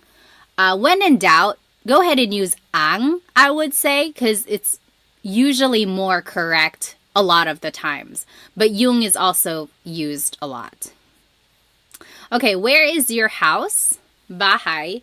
Where in Tagalog is either saan or nasaan. We're asking about a noun, so it's going to be nasaan. Nasaan ang bahay mo? Nasaan ang bahay mo? Yep. And then lastly, why are you scared? Why in Tagalog is bakit. And then it's usually the pronoun. You is ka. Bakit ka natatakot? I don't expect you to have known this because we didn't talk about the pronoun ka in this lesson. But if you have heard this phrase before or if you are familiar with ka, then that is the pronoun that you use. So it's different from mo because this isn't a possessive pronoun. Ka is a subject pronoun. And some verbs use a possessive pronoun, some use a subject pronoun. And that's another lesson in itself. Any questions about this lesson? So yes, James, what is the difference between nasaan and saan? Very good question. So saan always goes with a verb. So where is he going to sleep? What is he eating? What are they watching? Anytime it's asking about a verb, or I'm sorry, that last one wasn't one. It's like anytime it's related to a verb, you use saan. But if you're asking about where something is, then you have to use nasaan. Nasaan and noun, that's kind of how I look at it. I'm just reading the comments here. Yes. Okay. Any questions on these examples? Let me go ahead and let's finish our food battle here. If you weren't here for our first session of the battle, adobo, oh gosh, it's not capturing that window. Hang on one moment. So we are doing a bracket challenge here, just with our favorite Filipino foods. Adobo out one kare-kare, and pancit out one sinigang. What a heartbreaker. Next, let's do lumpia versus lugaw. Let's see. Favorite food. Lumpia versus lugaw. Take 1 minute. Lumpia or lugaw? Pancit for life. Very good question, Trish. So Trish asked, when would you use asan? So some people say, asan yung susi ko? Where are my keys? Asan yung CR? Where is the bathroom? Asan is short for nasaan. That's all that is. It's just a shortcut way to say it. Okay. Oh, so ano ang lugaw? Lugaw, also known as arroz caldo, depending on where you're from in the Philippines. It's like a rice porridge. It has ginger, chicken. Some people put tripe and rice. The rice is what makes it really thick. It's super yummy. Sometimes it's topped with fried garlic or chicharron. I've seen that too. Yep, also known as arroz caldo. Oh my goodness, lumpia is winning by a landslide. I'm not surprised. I mean, you can't go wrong with fried spring rolls. Okay, so lumpia is the winner there. And then last one, dinugaan versus lechon. Hang on, let me make a new poll here. Poor lugaw. I like lugaw. I guess I have to be in the right place for it if I'm sick or if it's cold.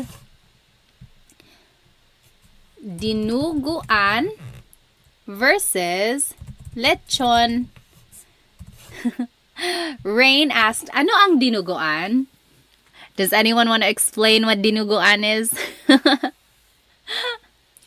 So dinuguan is a kind of like a stew, usually made with pork, and there's long green peppers in it, garlic, some ginger too. But the main ingredient is pork blood. So if you look at it, it's like a really dark, almost black color. And that's from the pork blood. And a lot of people will joke and say, oh, it's just chocolate meat. It's a chocolate soup. But it's not chocolate. It's dinuguan. But it's very good. Don't knock it till you try it, I would say. Let's see, who's winning? Oh, lechon, lechon. You can't go wrong with lechon either, especially when the skin is so crispy. Lechon. Okay. Yeah, chocolate meat. Yeah, I think everyone has heard that, especially if you have someone who's not Filipino at a party. They're going to say, oh yeah, try this. It's just chocolate meat. Okay, let's go back to our lesson here. Now, we are going to be learning about this word ba. Let me switch over. Oops. Let me switch over to the other slide. There we go. So, ba. This is a question word. There is no real translation in English, but it's used when the question is asking for a yes or no answer. So, for example, kumain ka na ba? Yes or no. Have you eaten yet? Yes or no. Or, ready ka na ba? Are you ready yet? Yes or no. So, anytime it's asking for a yes or no question, it's usually it has a ba in there. But whenever you want to add ba, there are certain placements of it in the question. It's not like the word po, where you can add po at the end of anything you say to make it respectful. Ba, you actually have to add in certain places in the phrase or in the question in order for it to make sense. Okay, so usually ba goes after the word na, which means already, or after a pronoun like ka, mo, or ko. So if any of those appear in the question or in a phrase, ba would go after that. We will see examples of these. So, nandito na ba si Benji? Is Benji here yet? There's the word na, so ba goes after that. Remember, if na appears in the phrase, that's where ba would go. Or, bumili ka ba ng bigas? Did you buy rice? Bumili ka ba ng bigas? There's the pronoun ka. Remember, it was in the rule. ba goes after a pronoun. Bumili ka ba ng bigas? Did you buy rice? I want to point out that if you take out ba in any of these questions, then it's just a statement. Nandito na si Benji. Benji is here. Nandito na si Benji. Or, bumili ka ng bigas. Go buy rice. Or, you bought rice. Bumili ka ng bigas. So, when you take out the word ba, then it's just a statement. As soon as you add the word ba, it turns it into a question. I think that's so interesting. One small word has such a big impact on its meaning. And here's just another example. Nakapunta ka na ba sa Pilipinas? This is showing that if there's a pronoun and the word na, ba would go after both of those. So remember in the rule it said if na and a pronoun are in a phrase, ba would go after that. So if both of them are in a phrase, then ba goes after both of them. Nakapunta ka na ba sa Pilipinas? Have you been to the Philippines yet? All right, so that's rule number 1. Next, ba goes after an adjective or a noun. For example, Kotse ba yan ni Sarah? Is that Sarah's car? So there's the noun kotse. Ba is after that. Mabait ba si Tito Boy? Is Tito Boy nice? Mabait is an adjective meaning nice. Ba goes after that. So it goes after an adjective or a noun. Okay? And then ba goes after a verb. Naligo ba yung mga bata? Did the kids take a shower? Naligo ba yung mga bata? And then magtatrabaho ba si Mark bukas? Will Mark go to work tomorrow? So there's the verb magtatrabaho, meaning to go to work, will go to work. Ba goes after that.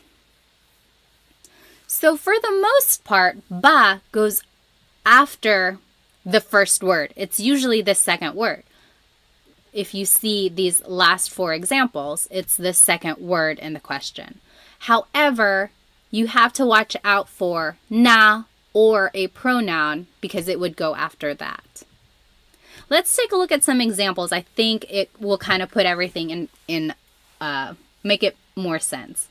So turn these into a question. The first one, kumain ka ng almusal. You ate breakfast.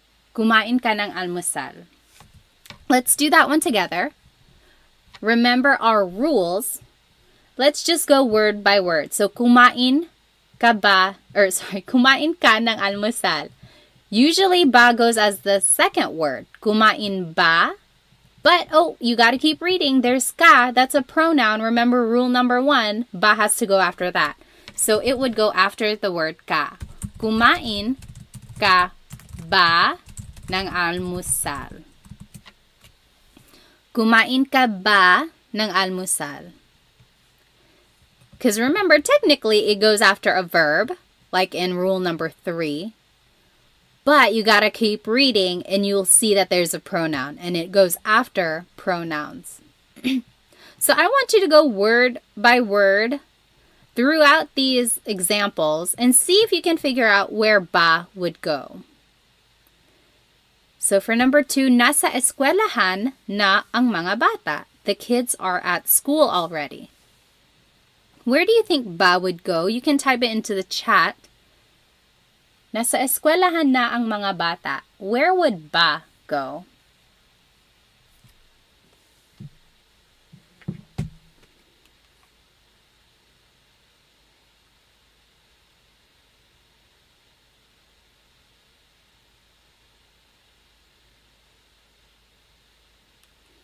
Yes.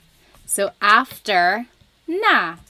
So nasa eskwelahan na ba ang mga bata? Are the kids at school already? Nasa eskwelahan na ba ang mga bata? Remember, it goes after the word na. Galit si nanay. Mother is mad. Galit si nanay. Where would ba go in this phrase?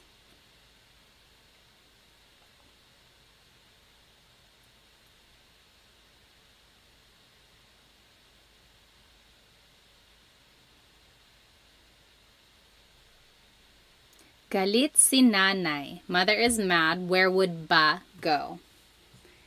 Yes, Maximilian. So after an adjective, so galit is an adjective meaning mad. So galit ba si nanay? Is mother mad? Galit ba si nanay? Yep. Up here, that should be number 4. Bahay yan ni Ate Mary. Bahay yan ni Ate Mary. Where would ba go? Bahay yan ni Ate Mary.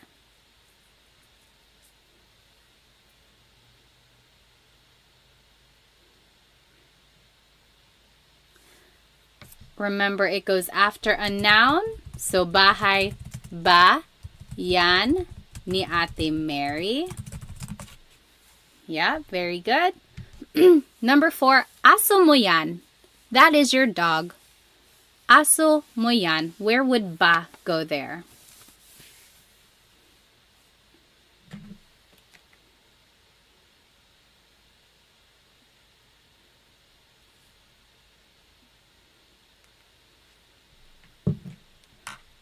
After mo, aso mo ba yan? Yep. Aso mo ba yan? Very good. And then last one, pupunta dito si Luke bukas. Luke is coming here tomorrow. Pupunta dito si Luke bukas. Where would ba go?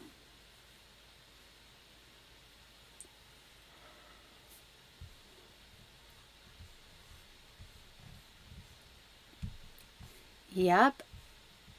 After pupunta. So, pupunta ba dito si Luke bukas. So, after a verb, that was rule number 3. Pupunta ba dito si Luke bukas. Any questions about ba placement? Usually, it's the second word in the question. You just have to watch out for na or any pronouns because ba would go after that. All right. Last thing here before I let you go. This last slide is an interesting activity because so far I've been having you translate things from English to Tagalog. But now I want you to translate things from Tagalog to English. So here are some common questions in Tagalog. I want to see what you think they mean. For the most part, you could probably figure it out, but towards the end, they're a little bit trickier. So jot it down. What do you think? Anong oras na? What do you think that means? Do 1, 2, and 3, and then we'll go over it. Translate these questions to English.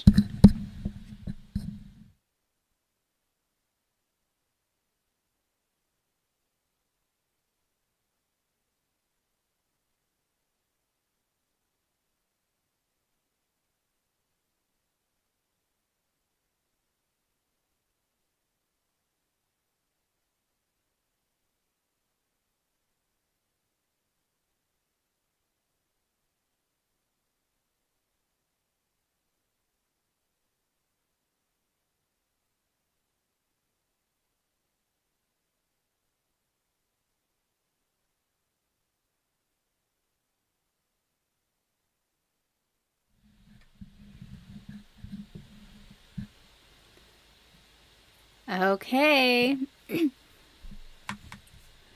Let's go ahead and do 1, 2, and 3. Anong oras na? Oras means time. What time is it? Yep.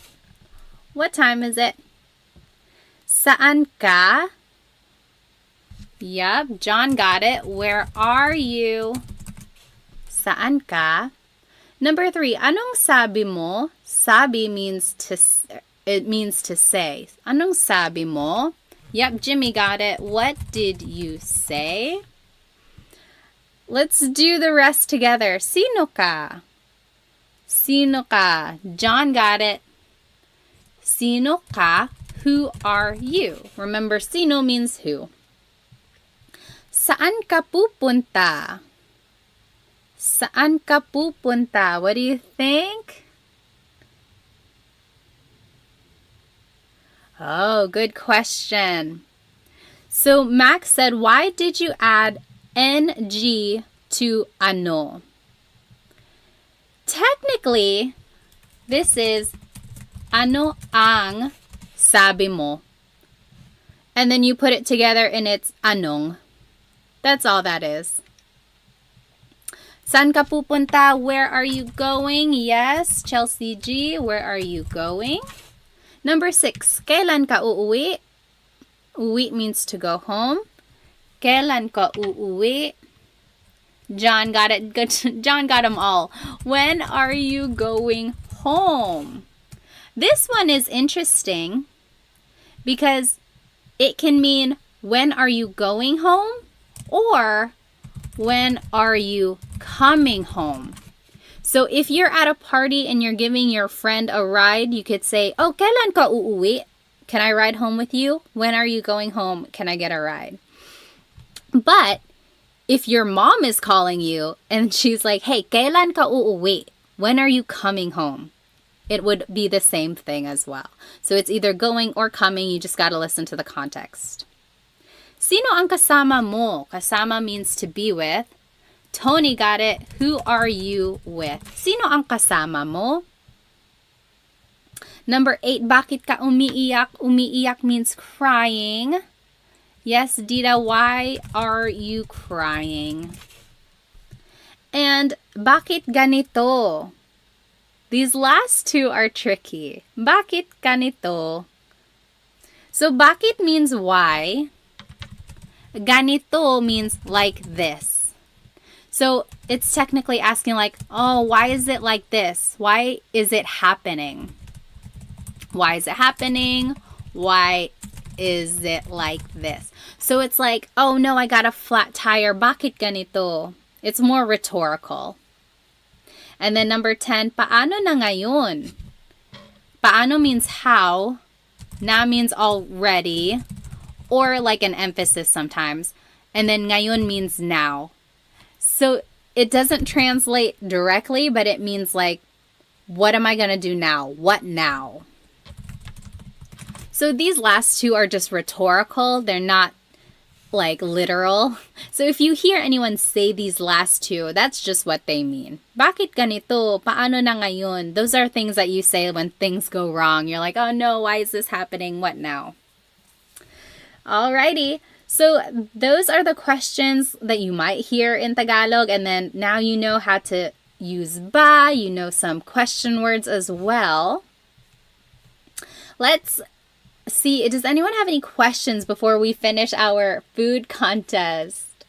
Any questions about anything we learned today? We learned so much. Hopefully you can use some of these questions the next time you are talking to someone.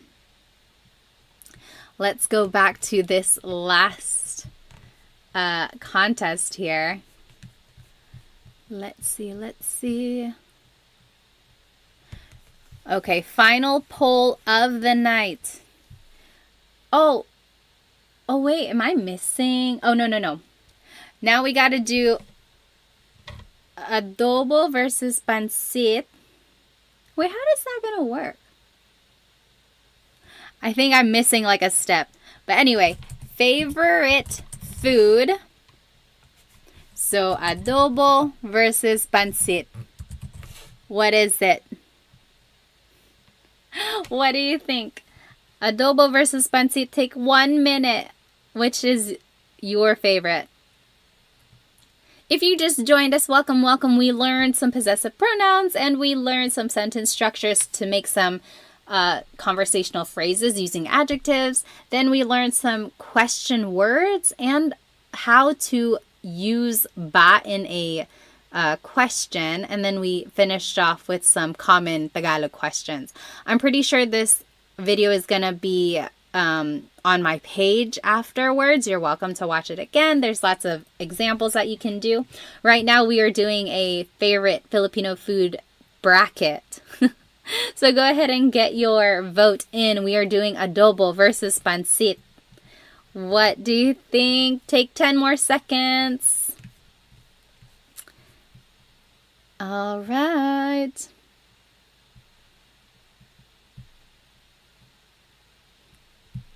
Okay, let's see. Oh, adobo is the winner. Adobo with lots and lots of rice, of course. Okay. And then last one. Or I guess we would have another one after this. Let's see. Lumpia versus lechon. Favorite food. Lumpia versus lechon. Oh, that's a hard one. They're both crispy and yummy. Which would you choose? Lumpia versus lechon. Let's see. Lumpia versus lechon. Those are both very popular party foods too. I think I would probably choose lumpia. Oh no, it's 50-50 again. Make sure to get your votes in. Every vote counts. Oh, lechon is winning. Let's see. Get your vote in. Lumpia versus lechon. 10, 9, 8, 7, 6, 5, 4, 3, 2, 1. It is a tie. Oh, lechon won. Oh no, now lumpia won. Okay, 3, 2, 1. And oh, lechon won. Lechon is the winner. And then last one. Now it's between lechon and adobo. Who is going to be the winner here? Lechon or adobo? Adobo has been a crowd favorite tonight. Adobo versus lechon. 1 minute. I'm going to set a timer. Adobo versus lechon. Hang on. The minute is starting now. Get your vote in. Amy said adobo will totally win. Oh, I don't know. Lechon is winning right now. Make sure you get your vote in. Adobo versus lechon. If you're just joining, no, this is not a Tagalog lesson. We just finished our lesson. Now we are just figuring out the ultimate favorite Filipino food. You have 30 seconds to vote. Get your vote in. Every vote counts. This is for the championship. Adobo versus lechon. Who's it gonna be? Oh no! Lechon is winning. Amy, you jinxed it. I'm just joking. Let's see. 10, 9, 8, 7, 6, 5, 4, 3, 2, 1. Lechon is the winner. It does take a long time to make a lechon. It's totally worth all the effort. Lechon is the winner. Okay. When do I do my live Tagalog lessons? I haven't done one until like tonight. I used to do them pretty frequently on Instagram. And then I went to the Philippines and then life got so busy. But now I'm hoping to do these a little bit more. Thank you so much for sticking with me. And sorry I was late. I was trying to figure out this whole technology thing. I usually did them on Instagram. And on Instagram, it's usually vertical. So this was my first time doing these on YouTube because I wanted to share my screen. So it looked like it was working. Hopefully we can do it a little bit more efficiently next time. Let's see. I think Dita was asking, what is the difference between saan and nasaan? So yes, saan always goes with a verb. Saan ka pupunta? Where are you going? Saan ka matutulog? Where are you sleeping? versus nasaan is with a noun. So, nasaan ang mga bata? Where are the kids? If you're asking about a thing,